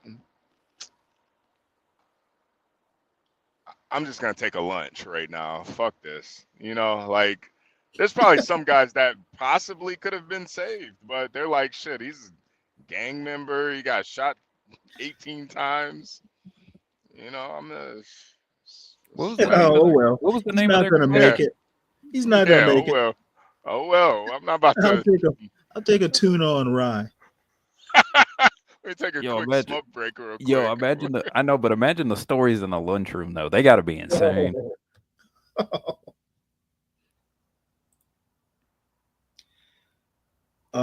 You'd like to know their ethnicity? It says 3 black doctors. Wait, who? I'm talking about Tyrone. Oh. I don't know if it gives their names. No, I just want to know the names of like the clinic they work. Tyrone, I dropped the link in the chat. You can click on it and do your own investigation. I think he wants to know what type of black. He probably thinks they're African. They look American. No, Maybe, that one in the middle. That one in the middle. Maybe Caribbean. Yeah, the one in the middle looks kind of Caribbean to me, but the two on the right definitely, or the one on the sides, Let me those see. are definitely black. Let me see if I can blow this up enough to see. Oops. to see their names. Tyrone said they will be harvesting, and see that's he's not Really? he's Really? he's not that far off, man. Like it is a thing. It is a thing. Man, y'all, god damn. Can Negroes do anything good? It's like 3 doctors. Well, what kind of black are they? Black comes with an asterisk, Stanley. Yeah. You That's know that. what? You Stanley, know that's what? what. I That's what. think you young folks overcomplicate too much. But that's where the whole term tether comes from, Stanley. It's like, you know, people claiming to be black when really they're fucking Ugandan Well, or something. in America, anyone who has any sort of African phenotype is black. Yeah, no, I get that, but like that's why tether is it's you know, a word you're not gonna hear a white person call a black person a tether. You know, You like really? to be brave, You everybody's don't think be brave would use that word? I don't think he even knows what that word means. Nah, he doesn't care. He doesn't care. They're all black to him. Exactly. They're all He black would to say- him. He did say African though, so I guess. Yeah, but I think it's more for American blacks. We know the difference. Like we can look at people and tell if we're in the same tribe or not. We can tell. Like I know Tyrone. I actually do know Africans. I have a friend of mine who's Somali, and he identifies as black. To be fair, they're Somalis. They just do whatever the fuck they. Well, many Somalis don't. Yeah, that is true. Some of them don't even consider Some of themselves them African. They consider some of them themselves Arab. identify as Arab. Believe it or Yeah, not. true too. That is yeah, true that's too. true. I don't know why though. They're out here looking like young Michael Jackson, being like, "I'm an Arab. I'm an Arab." Yeah, Virgo, we're all tribal people. Virgo, black people are No, tribal. I don't. By I nature, think we're tribal people. I think time's out for that. As a matter of fact, I had a friend of mine who was kind of roasting me for do you not know what a tribe means? who Virgo. I know what it means, Black people but by nature were tribal. I also know that tribes Even tend to be more subcultures of the subcultures, like right, Bloods and but Crips. Those are two different tribes. tribes tend to be more about ethnicity versus race.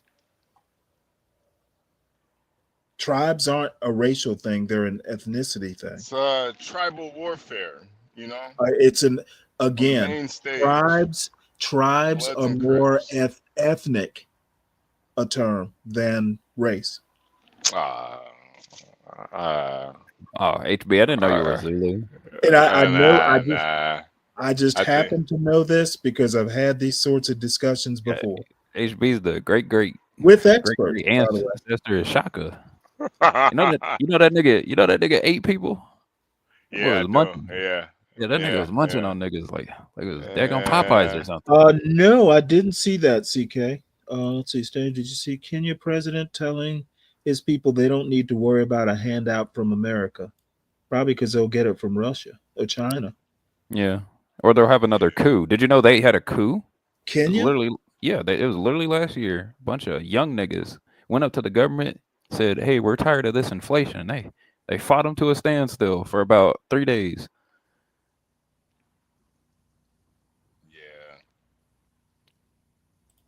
I will admit, them niggas do know how to get down. Samuel Jarrell, in general, I do think humans are tribal, but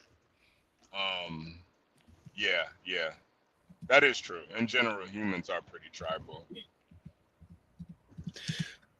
I don't I think that term tribe is being used fairly loosely. Yeah. I think it's just especially in a Western culture sense. I mean, tribe has never been. I don't know that tribe is used that much when you're talking about Europe and America. shit. Clan was probably used more than tribe. Yeah. But I think it's the same kind of meaning though. It's like it could be the same people, but a different, like even like Russians and Ukrainians, they're pretty much the same people. Like they're pretty much the same. I think they all speak Russian too. Well, they speak Ukrainian too, but like.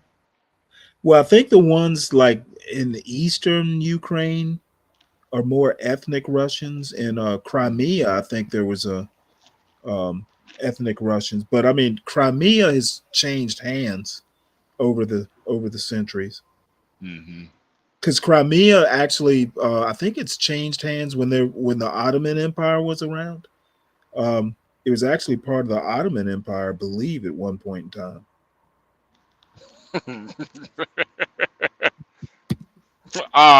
Virgo. Virgo said I'm from a tribe called Quest. Okay, Virgo, I got you. Holy All right. shit, this is interesting. All right, Virgo.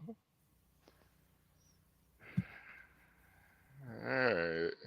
That was a good one, Virgo. That was a good one. CKJ brought this up to me. Let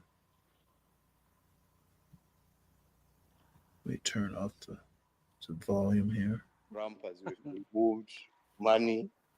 He said he's not the other day. Oh, this is a former president. Crying. Trump has removed money. He said he's not giving us any more money. Watu wanalia. Why are you crying? It's not your government. It's not your country.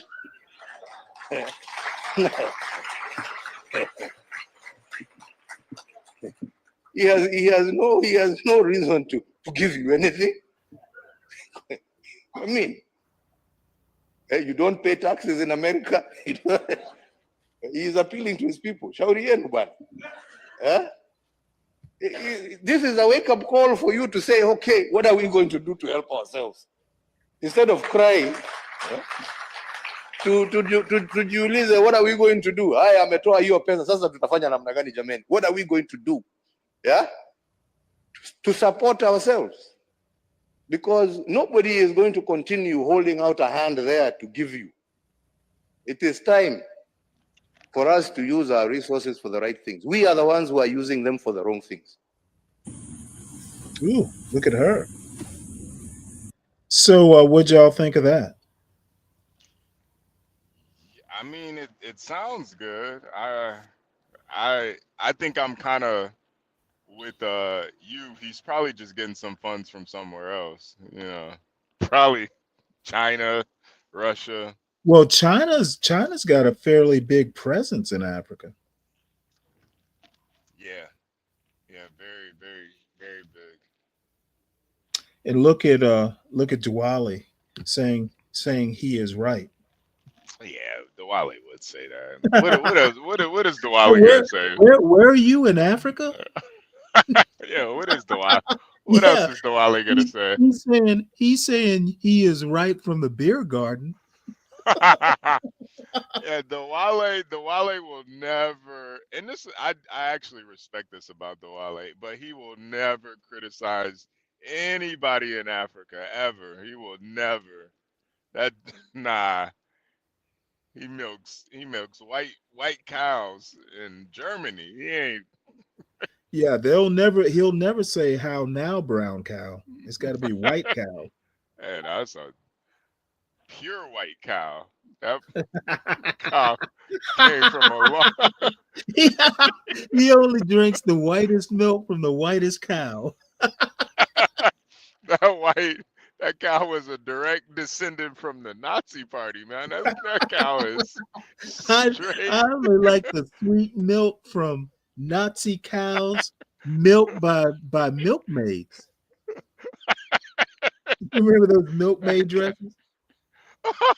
That cow is so goddamn white.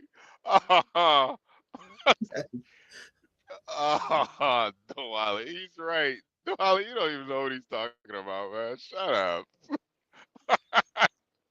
Nah, Diwali probably knows way more than we know about what's going on, the conflicts and shit over there. Yeah, I mean, yeah. I always wonder why Africa doesn't And just Nate, all get come get your together. mind out of the But gutter, man. We try and cover serious topics, and Nate. hopefully one day Africa can all come together as one continent. And You know, Tyrone, I'm kind of on this theory of stupidity thing. And I was actually going to wind up, there's a book I need to read right quick, but I don't think I'm going to get a chance to. But yeah, I'm putting together a whole like dissertation on theory of stupidity, and it's going to star people like Be Brave.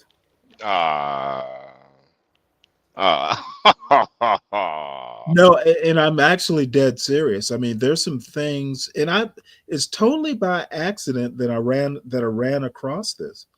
But basically, one of the things that struck me is that, stupidity isn't a matter of intelligence, according to, this economist. It's really more a moral thing. I 100% agree. I 100% agree. I really do. I really do. I think some. I don't know, man. I joke around and stuff, but I feel like morally, I don't know, man. I just feel like there's a lot of people with very low moral character. Like Trump. Well, I don't know Trump personally. I can only go on what we hear His about action. him. Yeah, but that it's just easy to say that on the outside looking in. But I think when you just look at just the people that you know and your circle of people and stuff, and it's Where I got to show this. This is just a total waste of just. God damn! Don't these people have better things to do?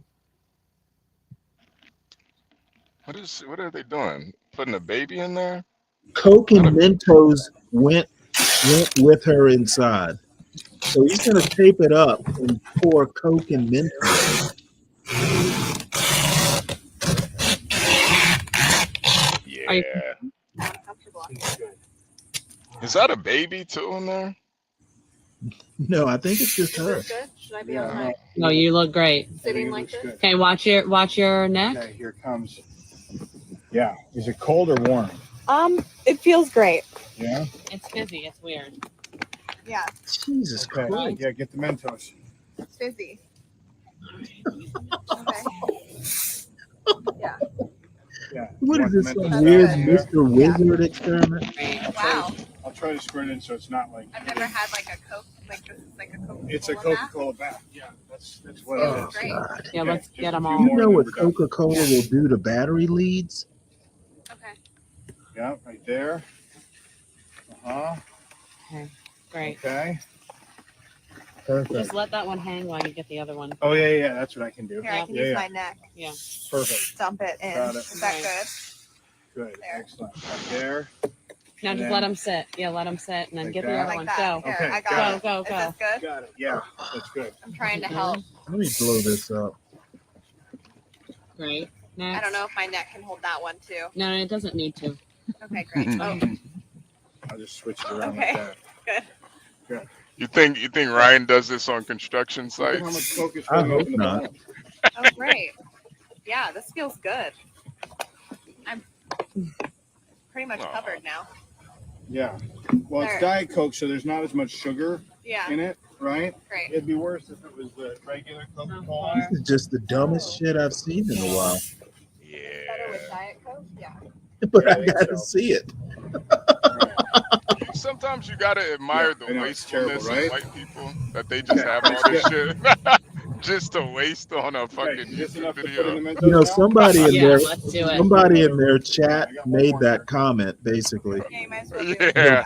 people starving in the world. Look in the top. Look in the top. Okay. Oh, sorry. Gotta admire that about white people. It's looking good. Good. Yep. Seems good, right? Jesus. You Yeah, gonna put in the put some- Mentos now? put some on the tip. Okay. Okay, hang on. And it's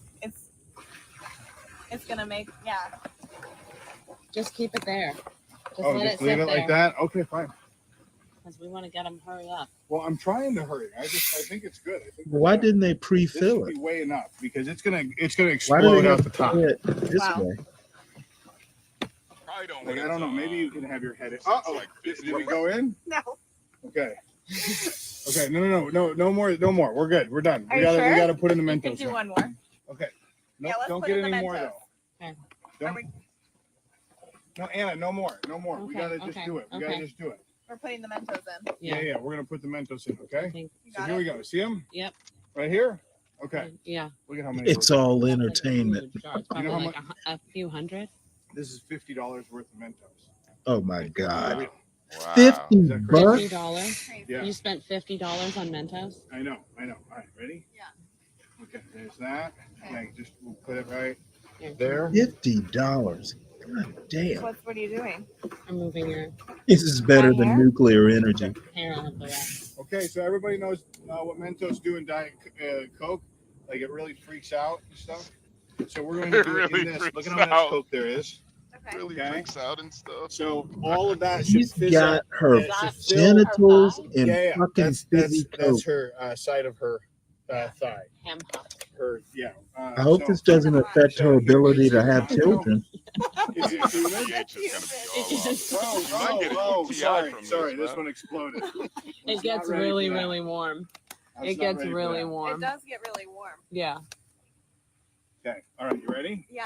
Okay, here we go. Well, at least it's junk food, Duali. These are really fizzy. They are going to go so fast. So all of that should fill up Yeah. with fizz This is and do really all a that. lot It more. should come out This the is a top. lot more than you've ever done. Yeah, I know, but I think it's going to be good. Look how full that is. Look at all of this. Okay. This looks like Okay, here we something go. Ben and Grace would do. We're done. We just got Putting to the put it in. Mentos in now. I could use this one to show Well, you no, what, Ben and what Grace happens. don't bathe, Okay, so so look at this this. I think Ready? this would technically be Watch bathing. this. Should I show them Technically. what happens when you put Mentos in Diet Coke usually? Yeah. Okay, here we go. Yeah. That's a good idea. So look. And they're not So even this is drunk. what's gonna happen. Right. Whoa. Oh, See that? shoot. See? Okay, so that's what oh, happens. so hold on. Is that coming Yeah, out over her crazy, head? right? Is Oh, that, yeah, is it let's gonna hope come out so. over her head? It's gonna fill up everything.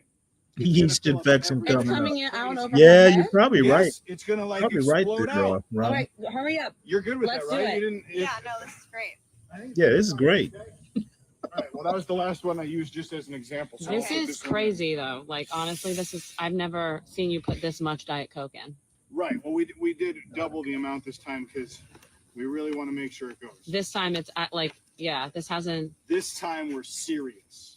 yeah, I'm Okay. super serious. Yeah. Okay. But every time we do it, it's always a crazy reaction. Yeah. Okay. So Here we those go. Mentos are Yep. going into, Here we we're go. gonna drop them in the, Mentos? no, yeah, I think you need to go ahead and put the rest. Huh? Okay. Yeah, Yeah. it should be fine. Should be fine. But I'm just gonna tip this in, and they're all gonna go in. And then If you need to get out, we have to have a word, that you. Okay, safe yeah, word? what's my safe word? A safe word. Get me the fuck out of You here. ready? Okay. Here we go. Everything going in. Ready? Okay, yeah. Okay. I need a safe word. It's banana, right? Yeah. Yeah. Okay. Should be fun. It's hot. It's Yeah, it gets warm in there. Is this for an It gets episode really of warm. You Jackass? want to try and put your head in and put your whole body in? That'd be crazy. Yeah. God, I just can't. I don't know if I that- just can't Your hair imagine would get it, right? putting genitals in Yeah, well, something your hair's fizzy. probably gonna get it because You I don't think have the to do fizz will it. probably come up to here. Hurry up, hurry up. All right. People want to see this. oh, Everybody's that really. one was cold. Oh, this was a cold one. I don't know how it was cold. They're all. I like this piece right here that's still. To be fair, I probably put my genitals in weirder things than. Okay, here we go. Coke. Oh. I Yeah, you didn't have to confess that. Okay. What a fun thought I should experiment. share that with you. All Steph. right, Here we now go. dump 'em, Here we dump go. 'em. Here we go. Okay. Ready? It's been enough. Yeah. One. This Yeah. is all 7 of our minutes. Coke. That's it. That's 7. everything. Okay. Okay, here we go. 1, 7.5. 2. What are you saying? I'm just saying, like, How many we fucking counted? do There's it. 20. Well, 19 because we did one of them What as the exploding reaction. all right, hold on. She's got to hold on. There's some. You need to duct tape this again. What is gonna happen? No, it's. Oh wow, that popped. Yeah.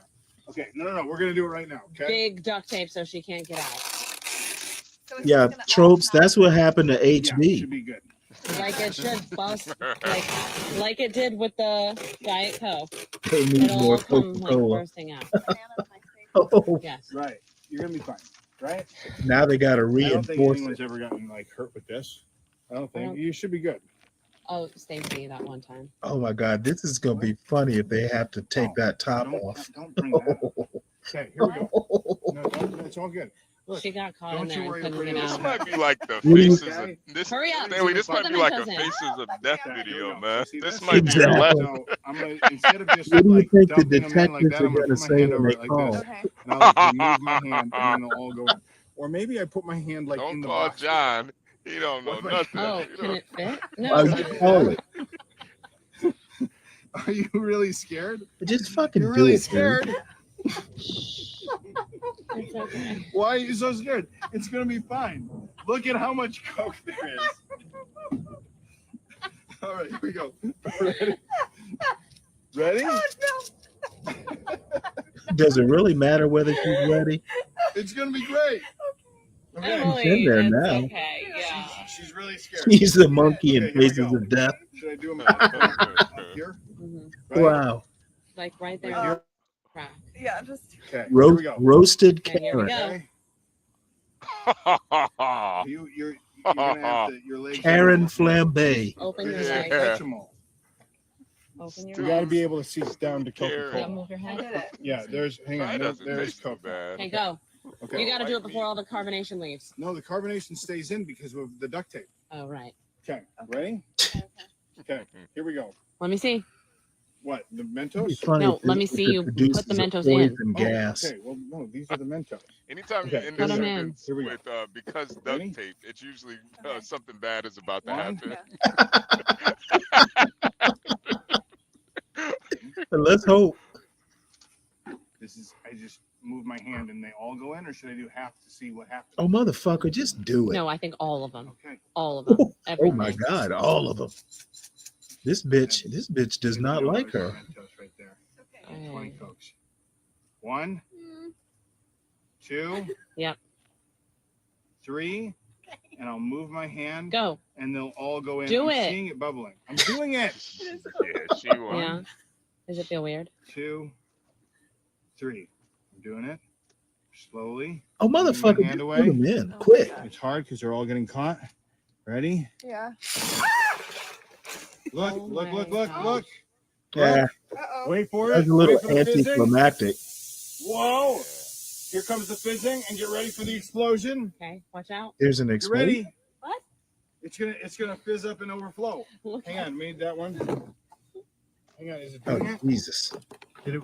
Maybe we need these other couple. Is it doing anything? What's Yeah, it feel it's- like? I mean, it's busy and it feels interesting. Oh, this is a little I don't think so. anticlimactic. I was expecting something more. Yeah. It's a lot of fizzing. A lot of Maybe we- busy. Maybe But we- does it feel weird on your It's body? Like, it's like a hot tub. It feels like I'm in a hot tub with jets. Oh, you're in a hot tub. Jets. Oh, it's a Diet jet Coke, hot tub. Is it good? That pussy's gonna be raw. Probably good for your skin. Probably. Get her out of there. This is like How's your skin Caucasian Feels a lot FGM. better after you've been soaking it in Diet Coke. Now we take it off. Hang on. Caucasian female genital mutilation. Oh, you've got Wow. Mentos in your bikini. Oh. What a waste. Oh, she let the Mentos out. Not a bad body though. Not a bad body at all. Nah, you know what? I wouldn't touch that. Any woman crazy enough to do shit like this, I'll pass. Yeah. I like my white women just a tad more mature. Yeah. I kind of thought they were all like this, but I guess she is kind of No, mature. they're not. At least not once. Not like the 40-year-old ones. Yeah. I couldn't really tell how old she was though. She looked like she was in her 20s. Okay. The gas expanding is why the bottle works. See, yeah, Ryan. Yeah, something doesn't. Yeah, Ryan's a real Ryan Nye, the science guy. Yeah, Ryan knows what he's talking about. It makes sense. Oh, hey Ryan, I noticed you were back in B Brave's good graces and panel. How abjectly did you apologize? Yeah, he got down on his hands and knees. Yeah, that's Please, right. please, Master Brave, please, please. Let me back on the plantation, sir. Please, I'll be a good nigga. I'll be a good nigga. How many times did you have to beg, and how many times did he toss you off the panel? I'll be a good nigga. Be brave. I'll be a good. I Right. now I understand why he sympathizes with 12th Man and Solid Snake. Who? Ryan? Yeah. Yeah. They are funny, but trust me, Stanley. If nobody else gets it, especially with Solid Snake, if nobody else gets it, I get it, man. Trust Yeah, me. that other night, man, oh my Lord. Nah, trust me. Solid Snake, it's just like, I know he's a good guy though. That's why I can never like be mad at him, but I get it. Hold on. Well, if he could just stay on target, it wouldn't be so bad. This motherfucker just like drifts. You think it was B Brave's daughter? You mean that was happening down in South America?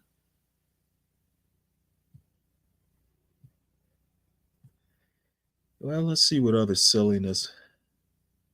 I actually rarely go on Facebook. That article that CKJ3 wanted was on Facebook. That's the only reason I went there. Yeah. Hard to stay on target when the beer makes him see two targets. Interesting.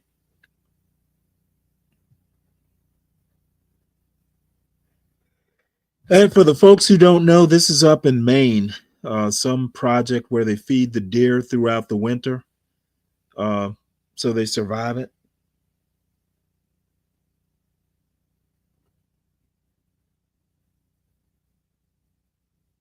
These deer are well fed, that's for sure.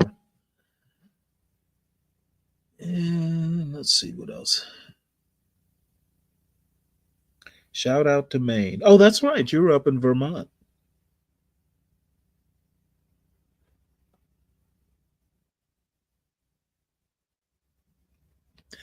Oh, and I think come fall or next, November, whenever their hunting season is, I think they are going to,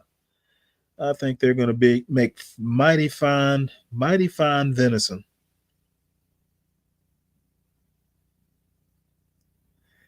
Now I'm hoping they put something in the food to keep the ticks away.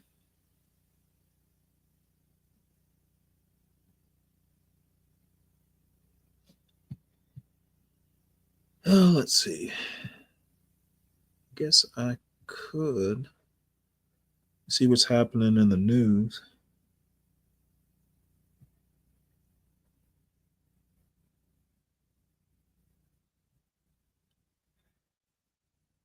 Trump says call with Putin begins Ukraine peace negotiations.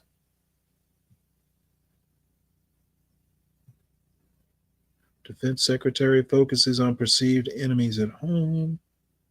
Trump resignation program for federal workers can proceed. Okay, well, they're on their way then.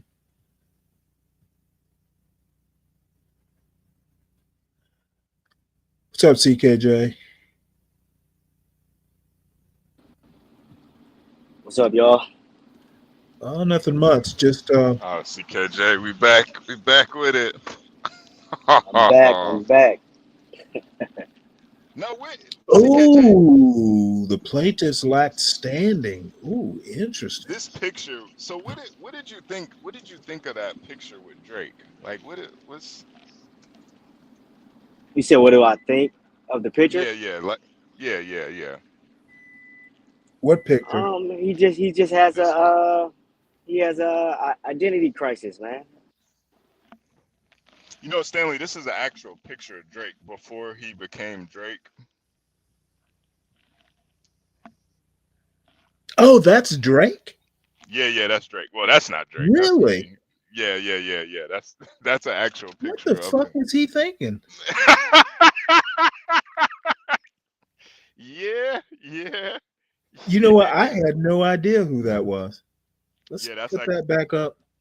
Yeah, that's actually My fault, y'all. I ended up getting a phone call. Oh, this motherfucker. Yeah, But- you know what? But He is he not like us. Yeah, he just had you know, he got a identity crisis, man. That's it. Now, Jay says that's Aubrey Graham. Is Aubrey Graham a That's his character? no, that's his real name, Stanley. Oh, is that right? Yeah, that's his real name. Aubrey. Aubrey, yeah, Aubrey. Yeah, it doesn't get more doesn't get more well, no, there's some whiter names than Aubrey, but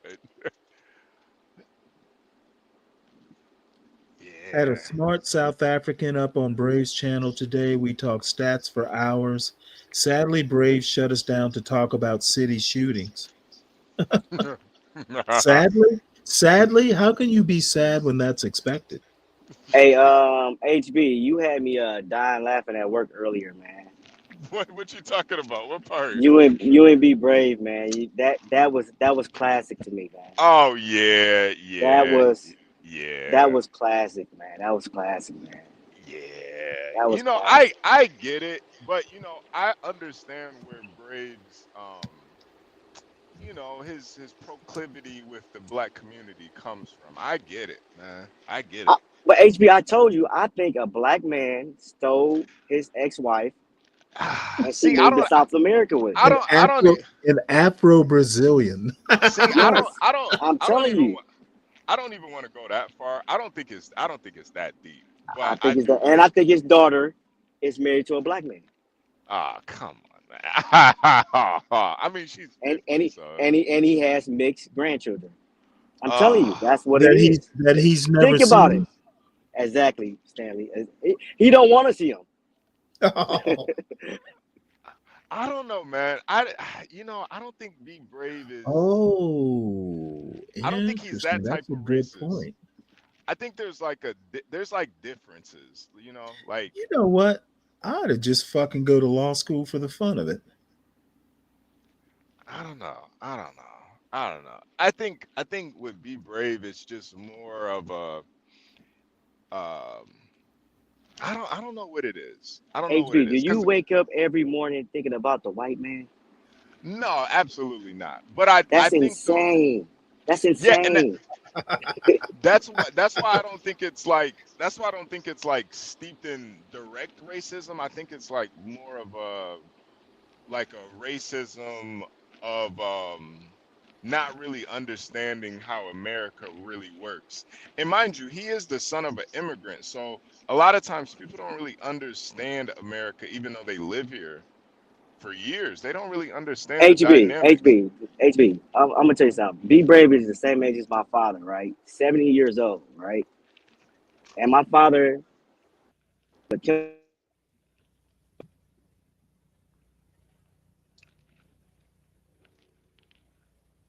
Hey, you think Sam is one of these dogs? He wished. Sam Fisher wished. That's some beautiful ass dogs right there. Damn, man. We Yeah, lost the you, CKJ. Schnauzer, the black Schnauzer top left, I think, is the one who won like the overall. I just happened to have seen the news from last night. Hey, that's a beautiful dog right there. my fault, y'all. My phone. Nah. People keep calling my phone. Yeah, he was But best show. this is what I was saying. Monty the Giant Schnauzer. No, go ahead, CKJ. Because I No, I don't I I think it's I would more of like a I think it's more of like a hobby. You know, like nah. That's not no hobby, I man. It's not no hobby. It's not a hobby. you know some people are like obsessed with building Lego sets and model airplanes and stuff. So I think Be talking Brave is about black people is like having a hobby like building Legos, man. yeah doing yeah yeah. puzzles, doing puzzles. It's a hobby. Yeah, I think Wow. his like talking about black people, looking up black statistics and stuff. I think it's just like a hobby, oh, And especially that's with the older and guys. HB. What's up, That's the Jets? problem. Y'all keep giving him Yep. that pass. Yep. That pass. No, no, Be no, look, no. look, look, HB. Hear me out. Him and my father the same age. My father was a chemical engineer, right? This guy grew up in an era where he could have been anything in the world as a white man. Yeah, It's not like how it is now. And he said he wanted to be a fucking bum. He chose to be a bum. So with that mentality, you don't have the right And a to talk failure. about anybody. You're a fucking bum and you a deadbeat. and A failure as a father. and that's And why. HB, and I got 2 kids. I take fatherhood like, dude, like That's your number No, one no, job. no, I and really and C for and you That's to your number CKJ. one job, let bro. your woman leave and you just don't care. That she just left Oh because hell no. you was living in a time where you can make as much money as you want. Mm-mm. You Yeah, didn't have yeah. Jim Bro, Crow. I'll go get my babies, man. There was no Stop And Jim playing. Crow that was stopping you. CKJ, that's why I never want to overlook that when we comes to Be Brave. But for me to sit there and act like there isn't a problem, just because and I'm gonna use Be Brave's words, just because it's coming from a deadbeat loser,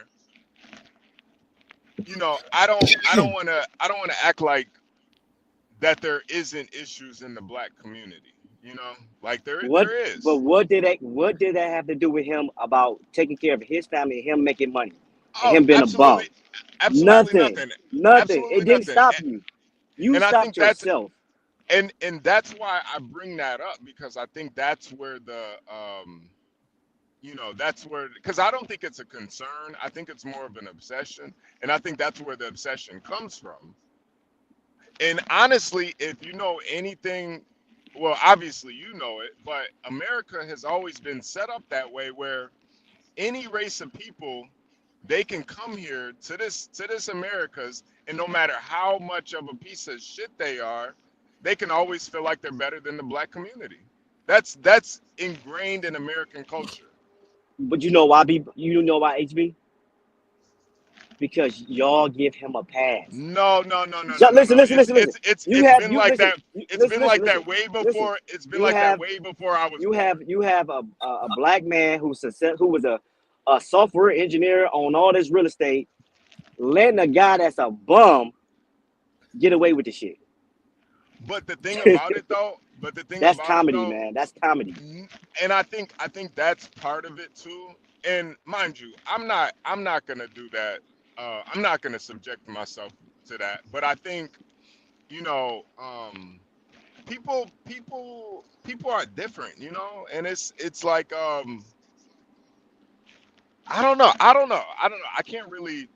I just feel like even if we didn't have these conversations with Be Brave, a lot of people would still feel the same way, and But HB, it wouldn't change anything. they don't really want people to come on the panel. Be Brave doesn't, because John what's the guy? Free Zone. He kicked him off the panel. Now Yeah, it's like an echo chamber. Can nobody counter the BS that you're talking? And he yeah, allows it. yeah. I think they're gonna start letting more people come up, but I think No, I Be think that Brave I can't think handle that. He can't handle that, HB. And you know that. Yeah, but no, no, no, no, no. it's a him and John show. That's what it is. John is gonna ride with Be Brave. He's gonna ride with Be Brave. Yeah, yeah. I'm telling But you, he's gonna That's ride why with he Be got a show Brave. with him. I don't need this. I'm gonna come. Dude, a couple months ago, he hated John. Now they best friends. yeah. That's. I mean, I'll never go on his fucking panel. Fuck him. Yeah. Now they best friends. I do remember that That's why I say it's comedy, HB. vividly. It's comedy. It's comedy. Vividly. Yeah, Yeah, it's no, comedy. He that's was what mad I at you today, man. that's what I take it for too. That's what I take it for. But Shit, he I was that's why super I have mad. to that's why I always have to preface that with be brave. Don't don't take what he says as like the gospel because Oh, I don't. He's a fucking yeah, bum. That's his yeah. opinion, man. He's entitled to it. He's a And he's a fucking bum. and you're 100% right, Latino. And I don't want to like negate his opinion because a lot of the opinions we agree on a lot of the same stuff. Like some of this stuff is just like, bro, some of it is really just To an senseless. extent.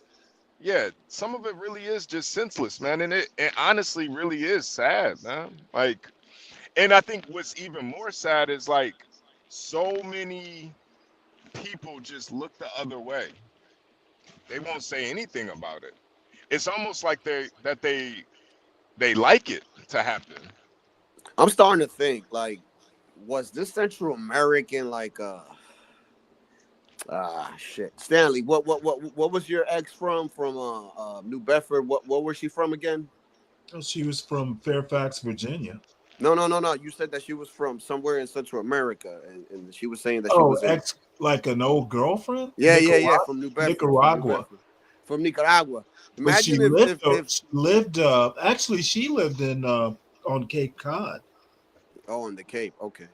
So imagine if B Brave's whatever ex-wife left him for a Nicaraguan, a black dude, you know what I'm saying? And this is Right. probably why he's upset. Who knows? Yeah, you never. Hey, really HB, you said that he comes from an immigrant. Yeah. His So this fucker hasn't even been here. His family hasn't even been here this goddamn long, and he got the nerve to talk. Yeah. Oh, CK, you don't know. That's why I keep calling him stolen valor. Yeah, I think what is it? Where is his family from? He ain't even from here. Hungary. Well, no, he's Hungarian. from Yeah. Well, I'm talking about his parents are not from here, right? His parents. I ask him, but he does have an immigrant background. So he's a first generation. Oh my No, God. I think he's more than that. It sounds like a first generation. Well, that's crazy to me, man. Yeah, Like, if his parents from somewhere, I mean, he's the first generation, right, Stanley? Yeah. Well, yeah, but I'm I saying. think I want to say it was like grandparents or great grandparents, but I don't know for sure. Yeah, So, but I'm truly guessing. I don't know your but lineage. what, I don't know your what lineage, Stanley, but I I'm would pretty say sure. is that he doesn't have roots all the way back. Yeah, that's what I was going to say. I'm pretty sure that you probably have roots that go far as him in this country. I would think most black people do. Yeah. Black It's Americans. ridiculous, man. He got the audacity, man. Like, come on, dude. Yeah. Oh, But y'all are just getting up to speed on that. Yeah, but that's Yeah, I Stanley, didn't know that. Stanley, would you agree though? That's kind of how America is set up. I would agree. I mean, the whole thing. Lyndon Johnson, in addition to all the things he said about voting Democrat forever, he also said that poor whites, if you give poor whites someone they can always look down on, they will open their pockets to you. So, he had some observation on the Be Brave class as well. Yeah. So, the reason elites, it was a conscious decision. Elites keep the poor white working class in line by saying you're always better than, the slaves, or you're always better than a negra, or whatever the, word they're going to use. I mean, you're right. That is foundational to America. Foundational. That's par for the course in America. And I mean, that goes for any immigrant class. That's why a lot of, I wouldn't say so much for Chinese and Asians in general, though I will say the Indians and the Pakistanis, I don't know so much about the East Asians, but I can tell you right now, I've run into some Asians, especially ones over in Britain, They will literally. I've met people who will literally say, "Hey, you know, Caucasians come from right around that part, and we Indians are kind of like the proto-Europeans, you know, because of Caucasian, like, you know, Indo-European languages and Caucasian um, ancestry. So South Asians can be a little snooty to blacks. How does this generation thing work? Is if your kids are born here, that's first generation, or if you become a resident of the state? No, it generally, if the first generation born on U.S. soil are Americans. Right. Yeah, that's what I thought. That's first generation. Yeah. Yeah. So, you know, the Oh God, John, really? John wants to know, should he pack up the dead guy's things on camera? Hey man, I think John need to stop playing with that shit, man. You never know who's looking, man. I don't trust it. If you don't trust the cops, you better not stop playing with that shit, man. yeah, John. You up Oh, on look the, at you up Rich. on the internet, man. Like, leave that shit alone. John, if you're asking me, man, absolutely. Oh my pack that God. pack that nigga shit up on live. Man, some HBA shit. Yeah, make sure you bring your tripod to set the camera on. I want to see some That's just a little. That's just a little too Adams family for me. Hey, that detective will be like, nigga, I was subscribed to your channel. I seen you over there, nigga. You better stop playing around. John, maybe you could auction some of his stuff off too. Oh God! Oh no! Don't do that. Don't listen to this advice. I might buy his dead niggas. Let me buy some John, dead he's niggas. not going to spring for your lawyer. John, I got 50 on your lawyer, John. Don't listen to Stanley. I got 50 on it. I got 50. Damn, I said, motherfucker. he was only Don't 35. call me. Damn. I said, motherfucker, don't call me. Why you giving out my number, motherfucker? What's And wrong look at with you? Richard. Richard's like eBay that shit. Giving out my number, motherfucker. Got 50 on it, man. What you doing, John? Oh man. Yeah, you know, fair use. You're giving fair use a whole new meaning. Oh man, that is sad though. It really is sad. I didn't realize he was only 35. Yeah, I know, right? It really makes you appreciate life, man. Because goddamn. You were like his daddy, John.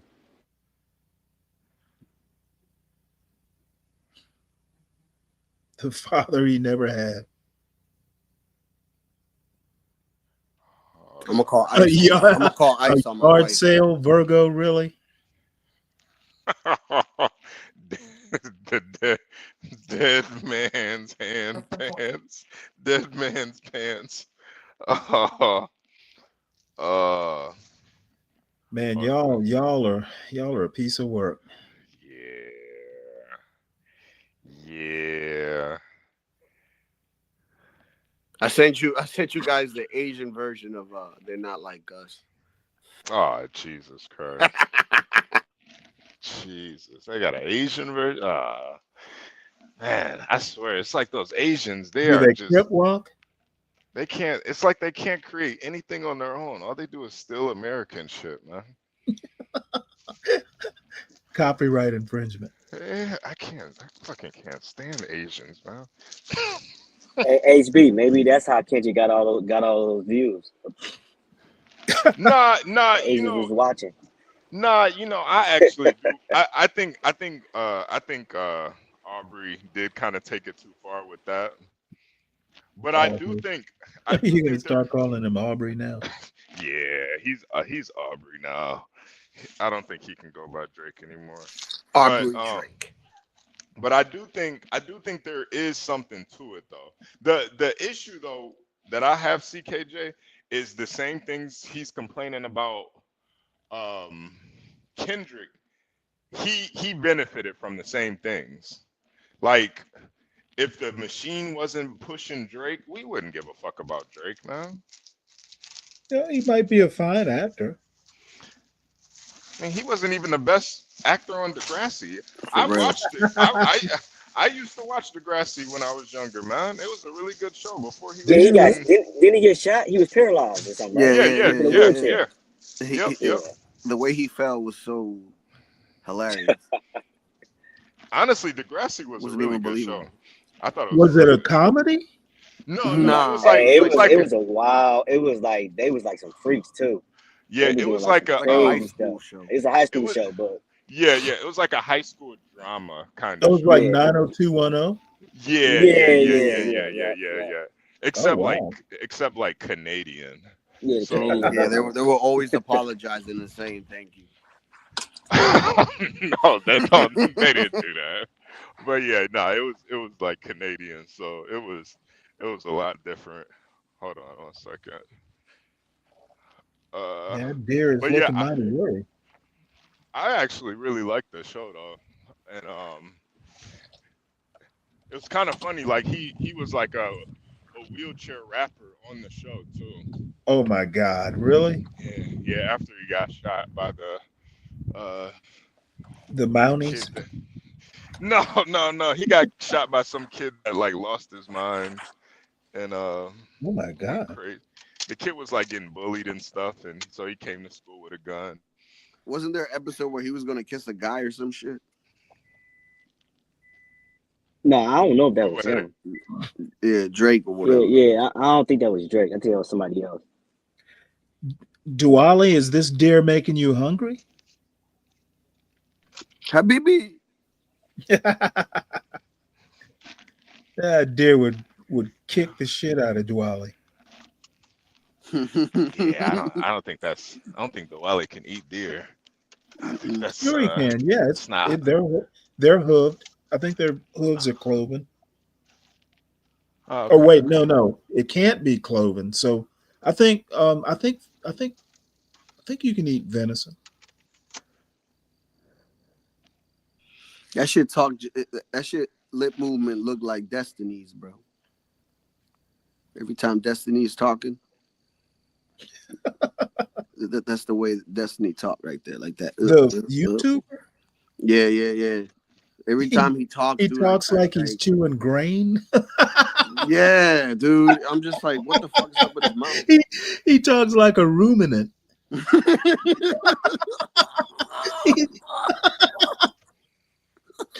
Oh wow. He chews like a cow. He's chewing his cud.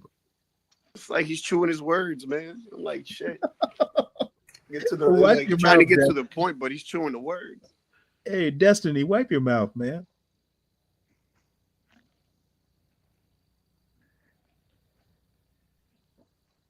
Oh, Yeah, them deers is at the lookout. Look at the ears. Like, I hear something. Wait a minute. Now, all right, cool. Let me go back to eat.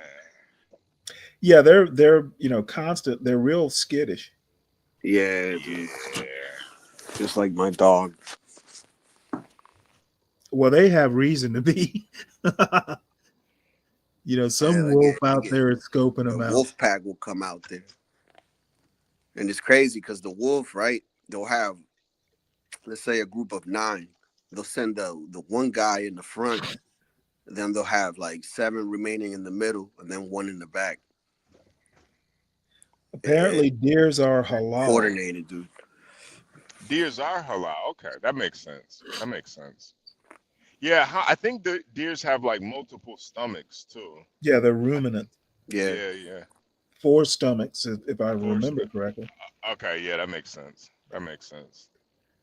Yeah, you can. I think it's not kosher to eat animals with only 1 stomach.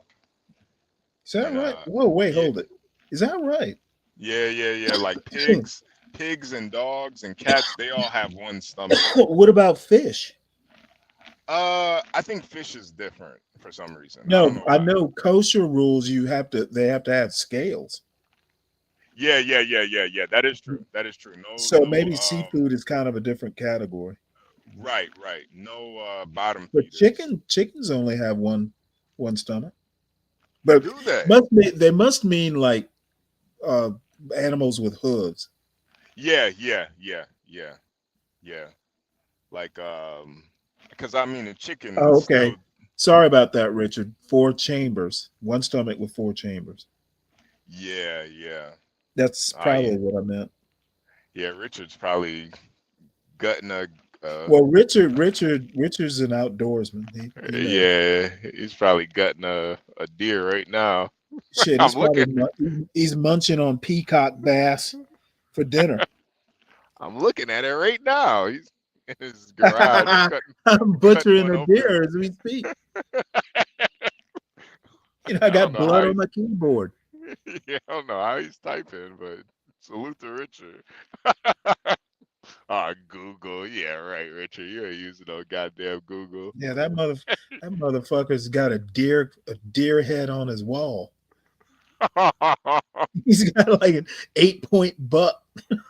Oh man. hanging off the wall over the fireplace. Oh man. Yo, so I figured out an idea for the migrants, and I want to talk to the Trump administration and basically be like, yo, let's give the illegal aliens a stay if they could catch at least 4 to 5 predators. And then if they catch 4 to 5 predators, right, they can stay in the country. And we'll call the program. So you're gonna turn them into informants. Yeah, so basically we'll call the program. We'll call the program Alien versus Predator. You know what I would suggest. I honestly think that they should make them do military. Be in the military for like 4 years. Earn your citizenship. Some do actually do that. They do that now. HB.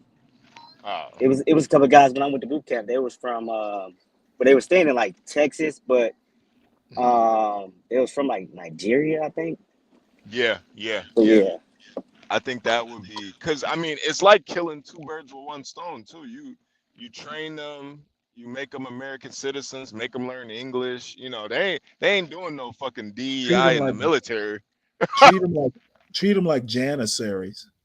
Yeah, we know about that. Hey, Stanley, you know what's funny? When I was in boot camp, you know how when you walk in, they take all your stuff and you got to put it in a box? Yeah. Man, this Nigerian had a cell phone the whole time in boot camp, man. Oh, really? The whole time. Did and he I always never got caught? He never got caught. Wow. We didn't find out till the last day after graduation. You know, we come back and get our stuff or whatever before you get shipped out.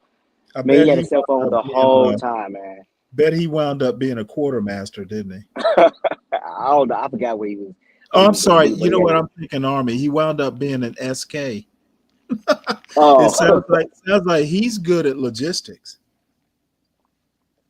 I mean, Alien versus Predator, bro. You know, it was crazy because I always wonder, like at night, you know, you got to get in your bunk or whatever. He always would go to the corner. But, you know, I'm like, this guy had a cell phone the whole goddamn time. Goddamn Nigerians. Yeah, slick. They slick. Yeah, I don't know. I mean, I have to say, you know what? Sounds clever to me. Yeah, he probably hit it up his ass the whole He probably wound up being like a CT. Wound up being a CT or an IS. It was the flip phone, man. Yeah. You know they gotta keep it. They gotta keep in touch with their family, man. So this picture, speaking of Trump, I actually got the impression that Trump was the babysitter and Elon was the actual president. Yeah, Stanley, remember I was telling you early on that this guy Elon is very autistic. I think it's like it's really obvious now. Really? You don't think it's obvious? He's Not really. I mean, he was pretty. You know, his son was like yelling or something, or making noise. Like, I'm gonna be honest with you. Having the child there in the Oval Office just strikes me as terribly unserious. Yeah, it is. I mean, the kid was standing next to the Resolute desk while Elon is talking. Go ahead, push a nuclear button or some shit. Yeah, as a kid, he's gonna make noise, and it's like Trump. He was standing next to Trump, and I seriously thought, well, Trump's the babysitter, and Elon is the president. Yeah, it is. It is. I will agree with you, Stanley. It is very unprofessional, but I don't know, man. There is something very kind of, I'm just not one of those people that hates kids, man. Like no, the kid. I mean, the kid doesn't get to decide where he's gonna be. The kid's fine. It's the adults that are the problem. I mean, it's like the kid is at Disneyland here, up on the shoulders. What? Like, what? Well, I was with X, talking to Trump, and we were talking about Doge. That's Elon. Yeah, I don't really listen to him that much. I forgot he had that slammer. Yeah. Today, Junior. Yeah. I think he's a little. I mean, I think it's pretty obvious how much on the spectrum he is. He's just very socially awkward. But yeah, he's not Angel though. No. Angel's on a different side of the spectrum. Different side. Yeah. Elon's more on like the Rain Man side. Angel's more on the what spectrum? What the spectrum? Psychotic. What spectrum is Solid Snake? He's on the crack cocaine spectrum. That's what's. Yeah, Solid Snake is on the pull tab section. Yeah, Solid Snake. Solid Snake just needs to be sober. That's it. That's his only problem. Solid Snake is Bubbles from The Wire. Yeah, seriously. Bubbles. Oh, yo, that's funny. Solid just needs to go cold turkey, man. That's it, man. Come on, HB. That's it, man. He just needs to go cold turkey, man. Just stop. Just stop. Damn, stop man, it. for real. Yo, shout out to R.I.P. to Angel, man. Don't say that, man. Don't say that. Oh my God. Don't say that. John will be finding him next. For wherever he is, man, we miss you, bro. Nobody's seen him anywhere on the internet? Nah, dude. Wow.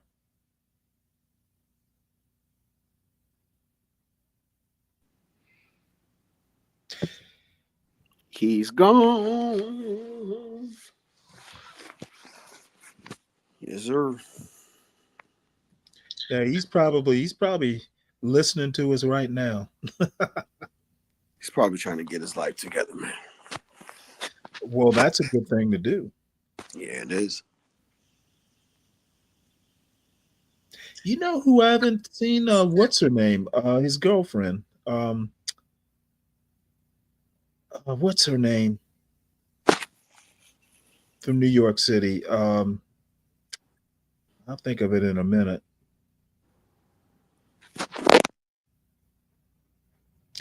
Ultra high neutrino found with a telescope under the sea. It's the most energetic particle of its kind ever discovered, and scientists have no idea where it came from. DG says T-spells. T-spells, right? Yeah. Ozempic can curb drinking. Really? That's a lie, because shit. All these girls that I know that are taking that shit, they're all alcoholics, bro. Yeah. Mm-hmm. And that thing, what's that procedure where you cut your stomach so you won't eat as yeah, I much? know. Yeah, I know what you're talking about. Yeah, that shit has. They also put a little like they put a band or something. Yeah, that shit has a 60% increase in and people drinking, bro. And liquid Becoming diet. alcoholics. It's crazy.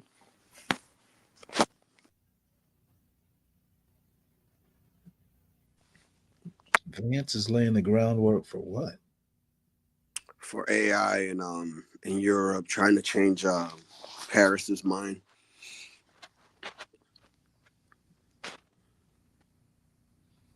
On AI.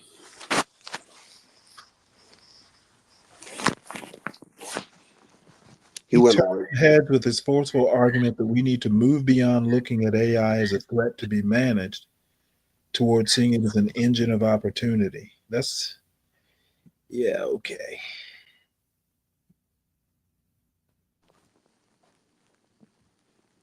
He was over there in France and basically made Not a an speech. AI president.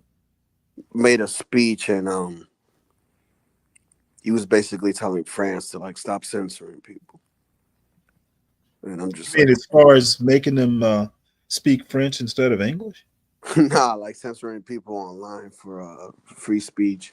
And I'm like, Oh, no. You can't do. He can't. No, I know. I'm like looking at this guy like he's crazy. I'm like, Jesus Christ, like. This is a conversation that you could probably have with this man in the background, but like to state something like that, it's just retarded.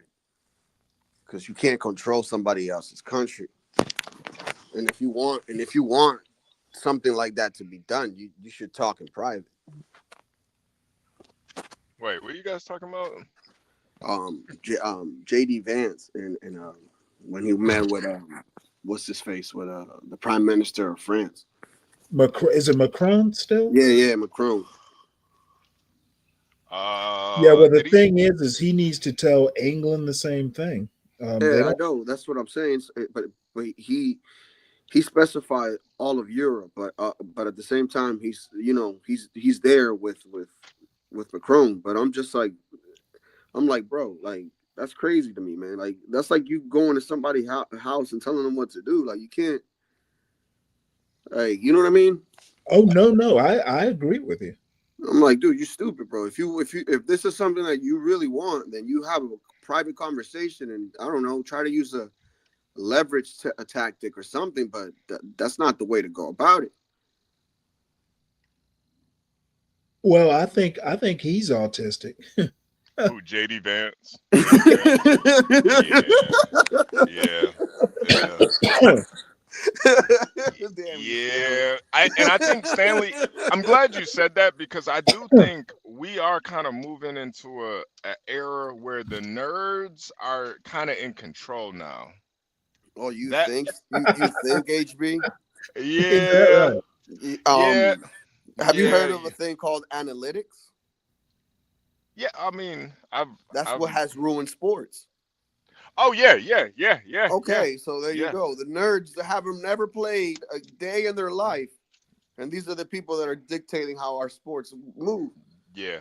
But remember they had a movie called Attack of the Nerds, and I think this is that might have been some. Was it Revenge of the Nerds? Yeah, Revenge of the Nerds. Yeah, and I think this that's is a pretty damn old movie though. Yeah, it's a classic though. I've seen it. It's a classic. But it's I think I might have seen it at the theater. Wow, damn, Stanley. Sometimes I forget how old you are, man. Well, yeah, but the thing is we didn't. I mean, when I was in college, is where I think I saw it. They were just getting VHSs, like not DVD, but actual VHSs, like tape.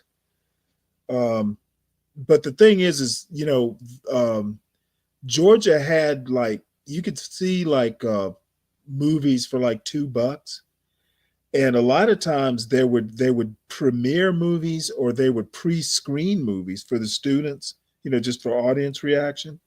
So yeah, I got to see quite a bit of movies at the theater. That was really the only way to see movies.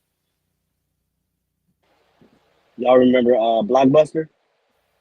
Oh yeah. Blockbuster was a thing. They had the VHS tapes. Like the VHS. I mean, this is way before DVDs. Yeah, look at Clara. Stanley saw that shit animated by hand in a drive-in theater. Hey, you know what? Even better than that, Clarice. I remember the little flip books, you know, where you could animate a cartoon using a flip book.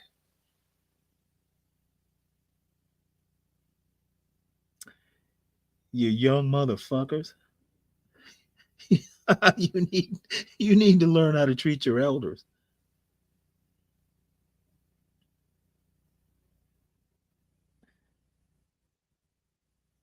T Spells has a deep sensation, sexy voice.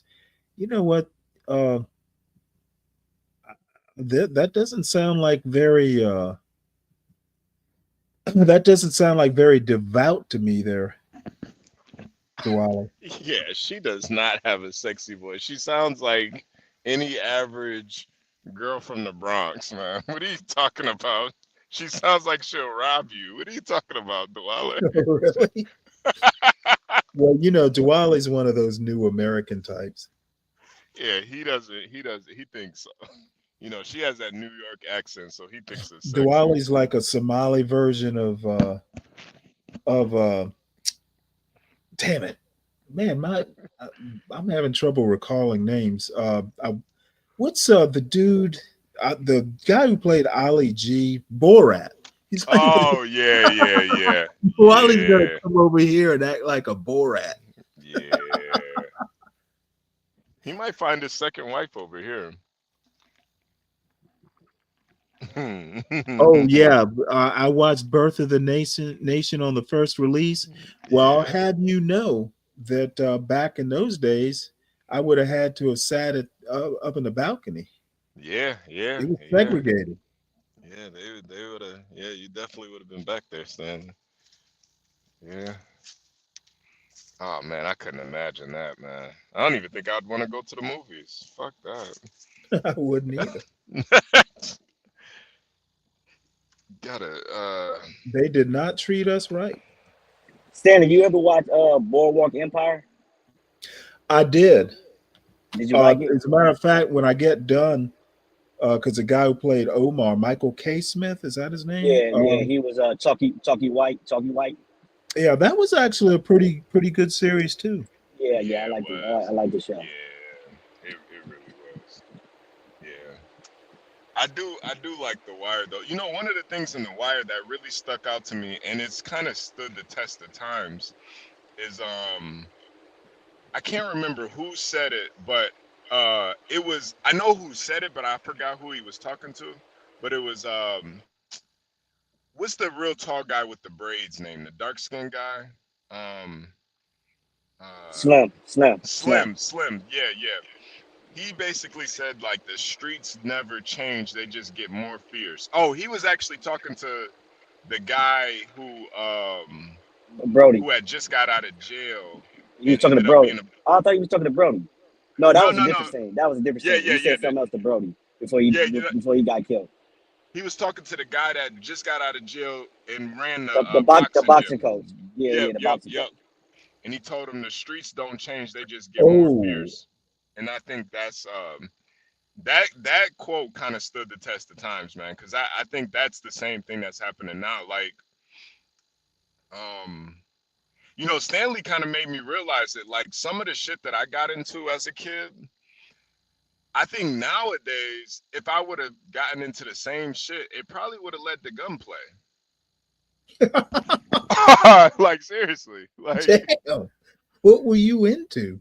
I mean, you know, just like, you know, fights and stuff, and you know, school rivalries, and you know, you know, basketball fights, and just dumb adolescent stuff, you know, beefing with guys over, you know, their girl likes me, and you know, he's mad at me because of it, so he wants to fight. And you know, I can't just say, hey man, you know, I don't even know your girl. You know, if he called me out, I gotta fight. So, Wow. but now I think, you know, that type of behavior now, it's just gonna straight lead to Oh shit. gunplay. You know, like Yeah, everybody want to shoot. yeah, everybody's gonna shoot. Like we just fought. You know, Like it wasn't that big a deal. Yeah, I'm like Eric Charleston White. Adams. I'm a civilian, man. I'll call the police on you. Eric Adams is thinking about, this is in the New York Times, thinking about running as a Republican. Well, I think we all saw that coming. I Yep. mean, what chance? I mean, what? He's pretty much ousted from the Democrats. Yeah, I he is. mean, yeah. What? You don't really have a choice if you want to be in Mm-hmm. politics. It'd be interesting to see if he could win that. I bet he, you know what? I wouldn't count him out. Nah, I wouldn't either. Nah, I I wouldn't wouldn't either. either now because who knows? Maybe he might lose 15% of his Democratic elector, but he might gain 15% from the other side. So Yeah, I think there are enough people who would be disaffected with Biden for prosecuting him in the first place. Right. That they might swing. You know the thing that could hurt him though. I think a Trump endorsement could possibly hurt him. You know what? I don't know that that's necessarily the case. What I'm really saying is, I think he could run Republican and do it without Trump. Oh, I don't think so. I think he can. I think, as a matter of fact, I think Trump would basically probably give him a bunch of money from his PACs and probably give him the kind of campaign infrastructure. I think Trump would get deeply embedded in that. You know how good it would look to have a Trump endorsed mayor running New York. Yeah, I mean, you not got Lion in a Democratic state. Trump would be God in the Republican Party if he bro, and who knows? He'll probably move back to New York. As a matter of fact, Trump would probably do in New York what he's doing in DC. Yeah, Trump would get all kinds of retribution in New York City. Yeah. You got Fucking a point there. Alva. I mean, believe me, you get New York City, that's like inroads to taking over the state. Yeah. New York, and California, the two big ball players. I mean, even me as an anti-Trump person, but I like politics, I'd be salivating. Shit, Yeah, I would want to work man. on the campaign. You're not wrong. Yeah, nah, Stanley. Just because of the sheer political evil. I want to be part of that. Can you imagine the fuckery that would go on? And I think that's one of the things that I really do like about Trump. He just makes you want to be more like knowledgeable about politics in general. Well, I mean, I was okay before that, but I can tell you right now, the left needs somebody who's willing to go, low like that. I don't think anybody on the left is as like down and dirty evil. No, they're not. The way that they are evil, it's like they're slap fighting. And these guys, you know what? I guarantee you, Trump and I would get along famously. These people, like, man, these guys are sharks, man. Like, they're sharks. But you know how it is. You've heard the term, swoes eat their young. Dude, if you've ever been in like a wardroom on a destroyer or something like that, motherfucker, you better be the biggest shark. Your fellow officers will fuck you. They will throw you. They will throw you under the bus. Yeah, that's the thing about Trump, man. He is one of those big sharks, and I just don't think there's. Nah, he thinks he is. I mean, I guess he is. Yeah, nah, he is. I think Elon's a bigger shark, though. Yeah, no, he is. He is. He is. And I think that's that's one thing Trump.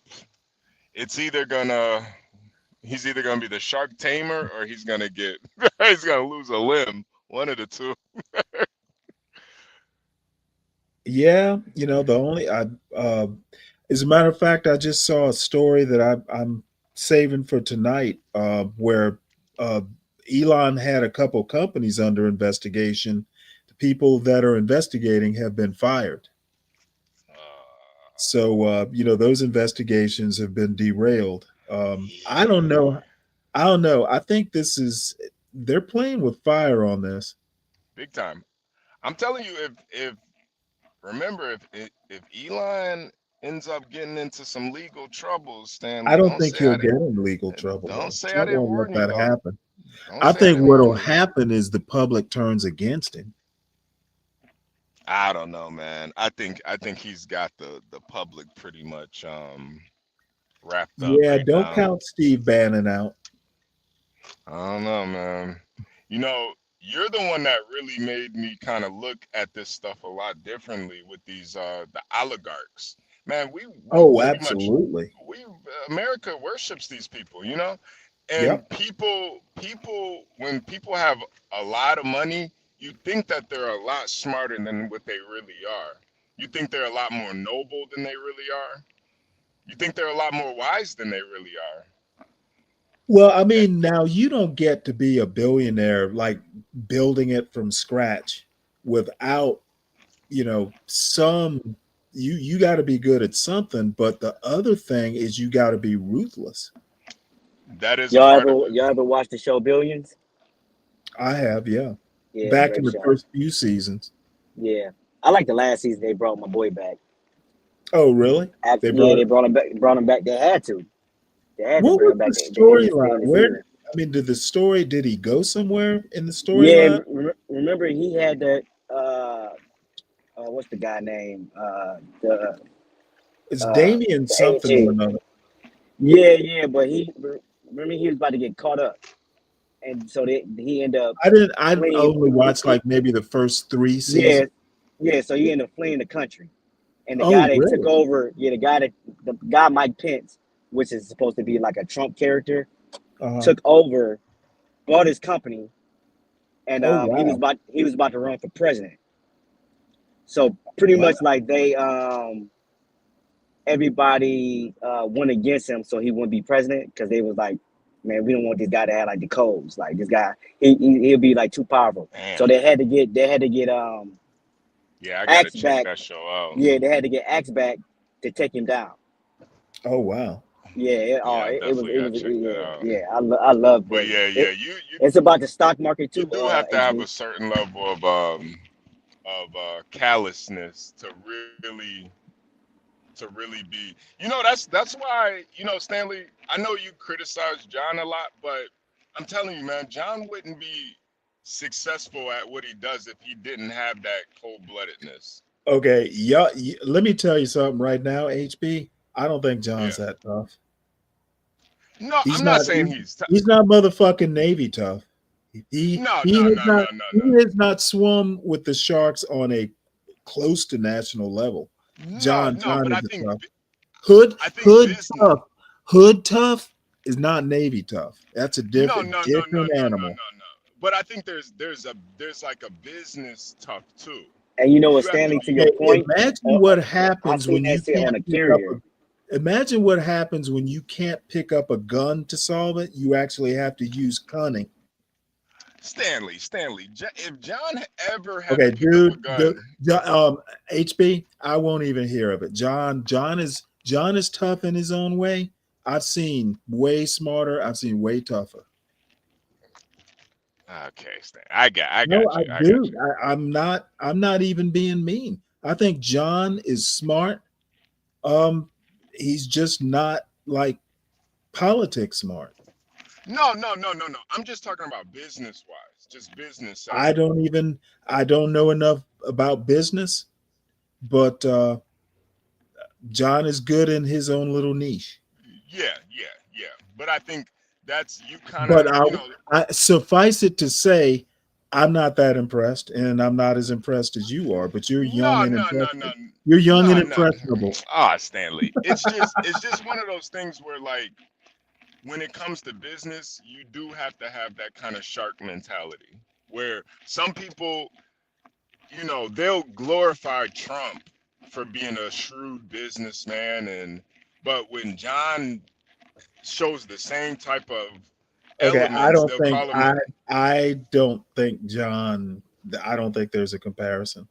I think there's a Well, lot of then that's comparison. your youth and inexperience. Oh, okay, all right. No, I'm dead. I'm not even. I'm not even like criticizing. I'm just saying, yeah, John in his niche is doing fine, but let's not go overboard. All right. I got you. Phoenix Fish, yes. Hey,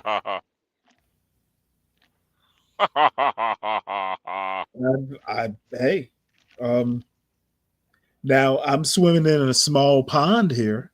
Well, no, and trust me. To be a naval officer, especially during the time you had to do it, that's not something to. It's not something to sneeze And at. I can tell you right now, more times, like 90% of the time, I was the only black officer on the ship. And believe me, there were some people who weren't too happy about that. And there are I'm some sure they times were. I'm sure they where people, every now and again somebody wants to sabotage you or put in, say something snide to the captain or something like that. Believe me, like I said, there's a lot of politics involved in wardrooms. Oh yeah. And I mean, you're playing you're playing a life or death game too out on those ships. Right, and it's not even, even what I did was kind of small potatoes. It's not like I was flag rank or anything like that. But the thing is I've seen enough to know that, everybody has what they're good at. And John is good at what he does. I couldn't do it because I don't have that kind of patience. Stanley, what oceans have you traveled, and what are the biggest waves you have encountered? The Atlantic, the Mediterranean, Red Sea, and Persian Gulf, and then a little bit of the Indian Ocean. But I've seen 30 or 40-foot waves. Jesus Christ, I couldn't do it. Yeah, I couldn't do it, bro. I'd be sick to my stomach. Waves. Man. If you know the relative size of a destroyer, I've seen waves taller than the destroyer. Yeah, but I'm like so curious. It's like how those things move when those waves like hit it, because like. Well, a lot of it, you just ride the troughs. You're not like crashing headfirst into waves at full speed. You can ride. It's almost like surfing a wave. You just adjust your speed and course just to, for the smoothest rides you can, and you're just kind of riding in the troughs. Yeah, man, fuck that. Thank you for your service, Stanley. I got sick going whale watching. I can't imagine being on a ship like that. You get used to it. We bought this little CKJ knows. You got to tune it out to a certain extent. Yeah, you got to tune it out. We bought these little sea pills, like it's like sugar pills or whatever. They're supposed to help. Dramamine. That shit did not help. Dramamine. You didn't get the patch behind your ear? Nah, dude. Like next time, get a patch. There was a winter. By the way, you got to start taking that Dramamine like the night before. Bro, there was a winter wind coming down from Florida. We was on a cruise. And yeah, bro, it was fuck that. Never again. Would it rock a little bit? Oh, a little bit, Stanley. Like, dude, the tables on the restaurants and shit were moving, bro. Oh wow. And it was cold as shit, dude. It was like what was it? It was like 50 degrees or something. Oh, that's like, not bad. 50's not that cold. Yeah, but in the middle of the ocean, bro. Well, on the water, there's always a breeze. Dude. Like we packed shorts and stuff, bro. Like I only had one pair of jeans because I'm like, oh shit, we heading to Florida in March. On my first cruise, we got the shit beat out of us so bad off Hatteras, we had to pull into Naval Station, New York, we spent like a day or two there. So when we were finally ready to head back to Rhode Island, we went up the East River, all the way up to like Hell's Kitchen and hung a right to come out Long Island Sound. So we got to sail up the East River. We passed the Statue of Liberty. It was actually behind the UN building. It was actually really cool. The only problem is we had to be outside the whole time, and it was snowing. And I have never been so fucking cold. It was miserable. Wait, And it was like a 2 or 3 hour sea and anchor detail. So I was outside Jesus. in that snow for 3 hours. Oh Lord. Yeah, it was miserable. Wait, Stanley? What's Hatters? Oh, off of North Carolina. Yeah, Cape Hatteras, North Carolina, that area. All those hurricanes, all those hurricanes come up and hit North Carolina, right in that Cape Hatteras area. Hey, Juan, what's going on, man? What's up, Juan? Juan, too. Good afternoon. Just here watching my godson and working, man. How are you guys doing? Pretty good. Man, I just got home. Oh man, what the hell? Jesus Christ! What happened? I got a little care package I'm looking through right now, trying to figure out what is what. Okay. Is it from Adam and Eve? Nah,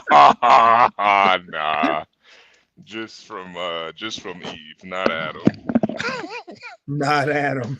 Yeah, definitely not Adam. Was it compliments of Spencer's gifts? Was it Nah. Steve? Did you get it from Steve? No,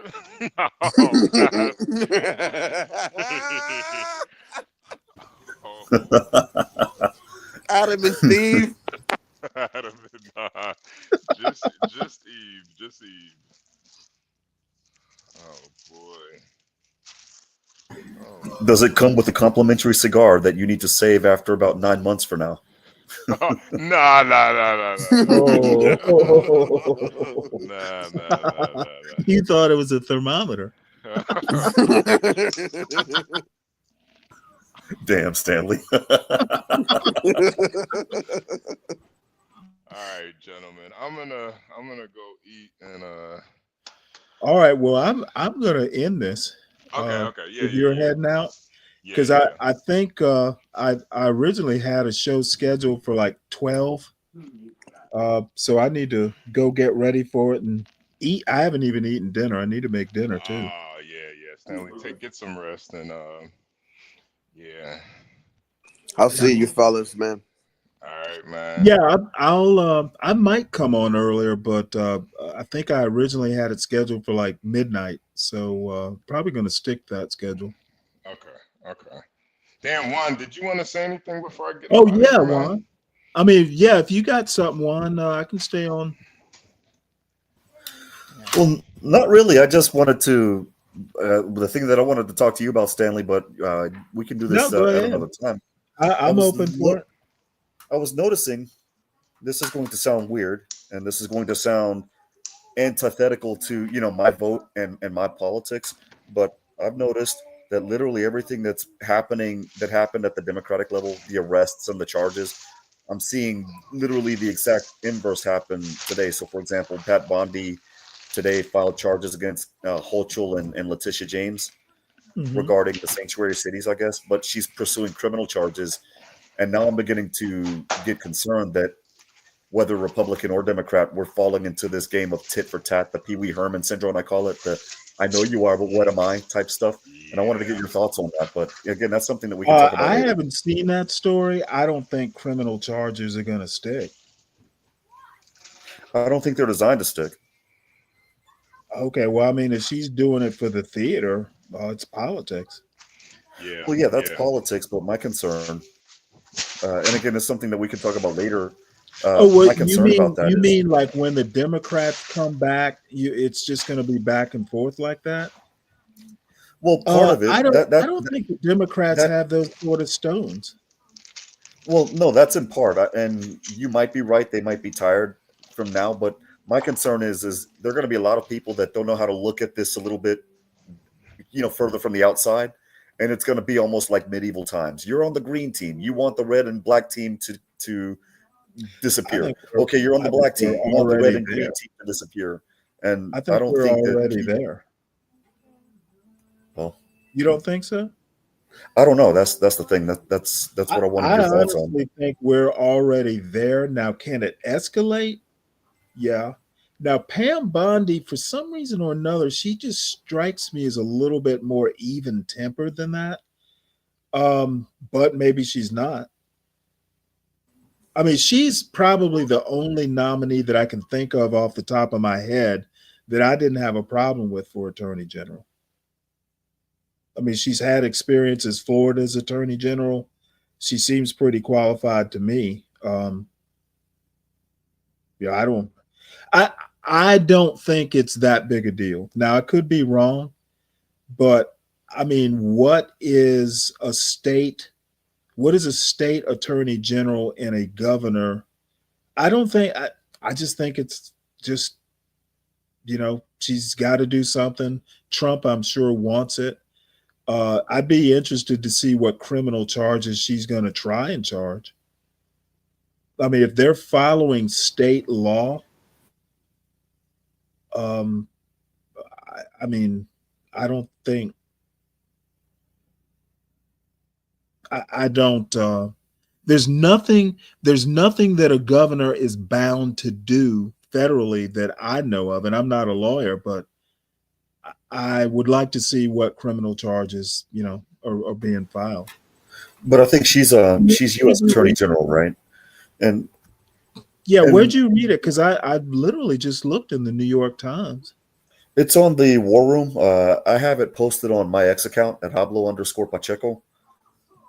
It came out about an hour ago, I want to say. But my concern was. I'm sorry. No, go ahead. I haven't seen it. Apparently, oh, you mean Steve Bannon's thing?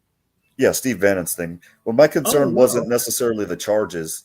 My concern was when you have too much meat thrown to the dogs, and those dogs don't know how to think straight sometimes, and so they'll fall for the theater hook, line, and sinker, which then in turn concerns me because then that could escalate. That was the thing. I don't see how. I mean, how are they going to escalate? I mean, the federal government wouldn't. The federal government wouldn't escalate. My concern would be what's the state going to do? Well, the state's not going to be able to do anything because this is a federal issue. So I mean, it's really kind of a one-sided thing. I mean, if they issue federal level criminal charges, I mean, all the states, all the governor and the, I mean, they're just going to have to hire lawyers and fight it. Right. And on that part, I think it would be an easy piece of thing. Motion to dismiss, get it out, or motion to quash the indictment, depending on where it's at, get it out. But my concern is not the lawyers and the prosecutors fighting the case against the governor and the New York Attorney General. It's the people that will watch the news, I guess, or read the headline, and they'll go off fighting each other. That's what I'm worried about. I don't know about all that. I'm not worried. I just, oddly enough, in all these tumultuous times, I actually have no worries about the judicial branch. I actually think, maybe below the Supreme Court and even the Supreme Court, I just have this feeling they're going to go out of their way not to be partisan. Now, I could be wrong, but I think I just tend to trust good lawyers to think. Well, same here. But then again, I have a prejudice to that. They're going to be your Fifth Circuit. There are the Fifth Circuit type judges, but I don't. I think the judicial branch will be okay. Well, I think even the Fifth Circuit's starting to become a little bit more even-tempered. They used to be ultra-conservative in their judicial philosophy, and over the past year, not so much in that regards. But for me, I just wonder if your normal citizen if they would catch on to, okay, this is just judicial theater, or this is just politics, or I just would they think the be normal citizen is gonna be like, you know, I mean, there wasn't much going on after the election. I don't know. I mean, I think everybody pretty much knew this was going to happen. I mean, Trump was pretty clear, I am your retribution. I don't think this is surprising anybody. Well, you might have a point, even though, I mean, you know, I he would did say, actually be surprised if he didn't. well, he And did we say, haven't even gotten down to Fonnie Willis yet. right. It's gonna happen to Fonnie too. Right. Even though he did say, you know, my retribution would be this country's success. I mean, but then again, you know, you might be onto something. Now, the only thing is, I don't know that Trump's going to be wanting to mess in Kemp's state like that. I don't think it would be worth that him. might be kind of Fonnie's, you know, Brian Kemp being governor, you know, might be a little bit of a shield for her. Right. Well, that plus it looks like the Supreme Court of Georgia is also looking into Fonnie Willis with a fine tooth comb right Well, now as well. Fonnie actually appealed something up to them. Forget Yes, she exactly did. what it was. So I don't, you know what? The Republicans in Georgia, I don't worry about Brian Kemp. You know, he's one of the guys, depending on the circumstances, I could vote for him, you know, cast a vote for him for president or something. And, Right. you know, it wouldn't be my favorite thing to do, but he's a good guy. Yeah. Yeah.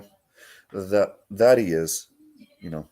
But then again, you know, maybe my concerns are, as they say, much ado about nothing. But I don't think Trump's doing anything people didn't expect. Okay, you may be outraged in this story that I'll probably do tonight. You know, this Supreme Court philosophy could constrain Trump. Probably not. But the bottom line is Trump. The one thing I have to say, Trump's not doing anything that people didn't expect. Right, and I'm assuming that this is the article that says the Supreme Court philosophy that could constrain Trump, right? Is that the one that you're going to play later this evening? Yeah, I'll put the link in the back for you if you want. Yeah, please do, because I'm gonna. Do you have a subscription? I didn't hear you say that again. You have a subscription, or I can gift an article if you're not. No, I have a subscription. I'm good. Oh, cool. Okay, well, I'll just drop this in the back. Yeah, I mean, and even if I didn't, I could just ask my boss. My boss has a subscription, so. Yeah, either way would be good. But I mean, to me, it just simply, to me, I'm thinking that it's all, you know, dealing with checks and balances. What can the president do that the courts can keep him in check in? I mean, well, I kind of think I'm hoping, and I haven't read it yet. I'm hoping it's going to say that textualism will constrain him. The strict constructionist crowd, huh? I don't. You know what? 14th Amendment. It says what it says. Yeah, you might be onto something there. Now, it's a shame I won't. They're in kind of a catch-22, because if they say, hey, the 14th Amendment was literally specifically for African slaves or former slaves, that means that the Reconstruction Amendments were technically just for Black people. Okay, and that creates a problem for the 14th Amendment. I think it was the 14th Amendment was one of the sticking points in that affirmative action lawsuit that the Asians brought. Yes, and they were specific. It was either Clarence Thomas or Justice Roberts. They literally said the Constitution is colorblind. So if the Constitution is colorblind, you can't say that the 14th Amendment was specifically for a race of people. They're in my opinion, they're in kind of a right. catch. And if they, it's even worse than that. Amendment, what I could say before I go out, if birthright citizenship was specifically for Native Americans and Black people, if you narrow it that way, so other non-Americans can't use it, then it's no longer colorblind.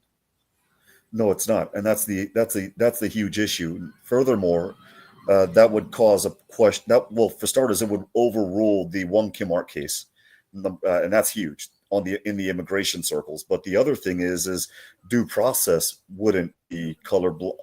Due process wouldn't be colorblind because the due process of law that incorporates the Fifth Amendment to the states by way of the 14th Amendment would only apply to black people. That would cause a huge problem. That would be an earthquake in circles of jurisprudence all over the country. And I would argue that would be darn near scary. But, that's neither here nor there. I'm going to have to catch that on the back play tomorrow, though, or on the replay tomorrow, though, because I'm going to be really, really busy with my hands full this evening in that regards. But I just wanted your that link thoughts. in the back for you.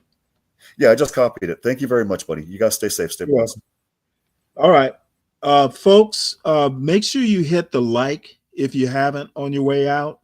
And if you're new to the channel, please subscribe and share the wealth. We got a bunch of wealth here on the John Galt channel. And subscribe to my channel too. It's Stanley Cross 6000. And I have a show scheduled for midnight. I might come on earlier, but probably not. So John, I will see y'all later. And John, if you're gonna do that videotape, I'll definitely maybe be up for that. You bagging up the belongings. So, all right. Well, you guys have a good evening, and I will probably see you around midnight. Let's see. Am I forgetting anything? I don't think I am. Oh, make sure you support the host. $10 a day for Portia J. Support your favorite host. Support the channel.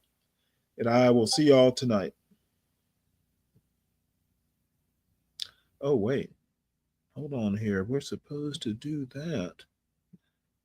There we go. Feel like I should, feel like I should, feel like I should, feel like I should go. Go. Feel like I should go. Feel like I should, feel like I should, feel like I should, feel like I should go. Feel like I should go. Feel like I should, feel like I should, feel like I should, feel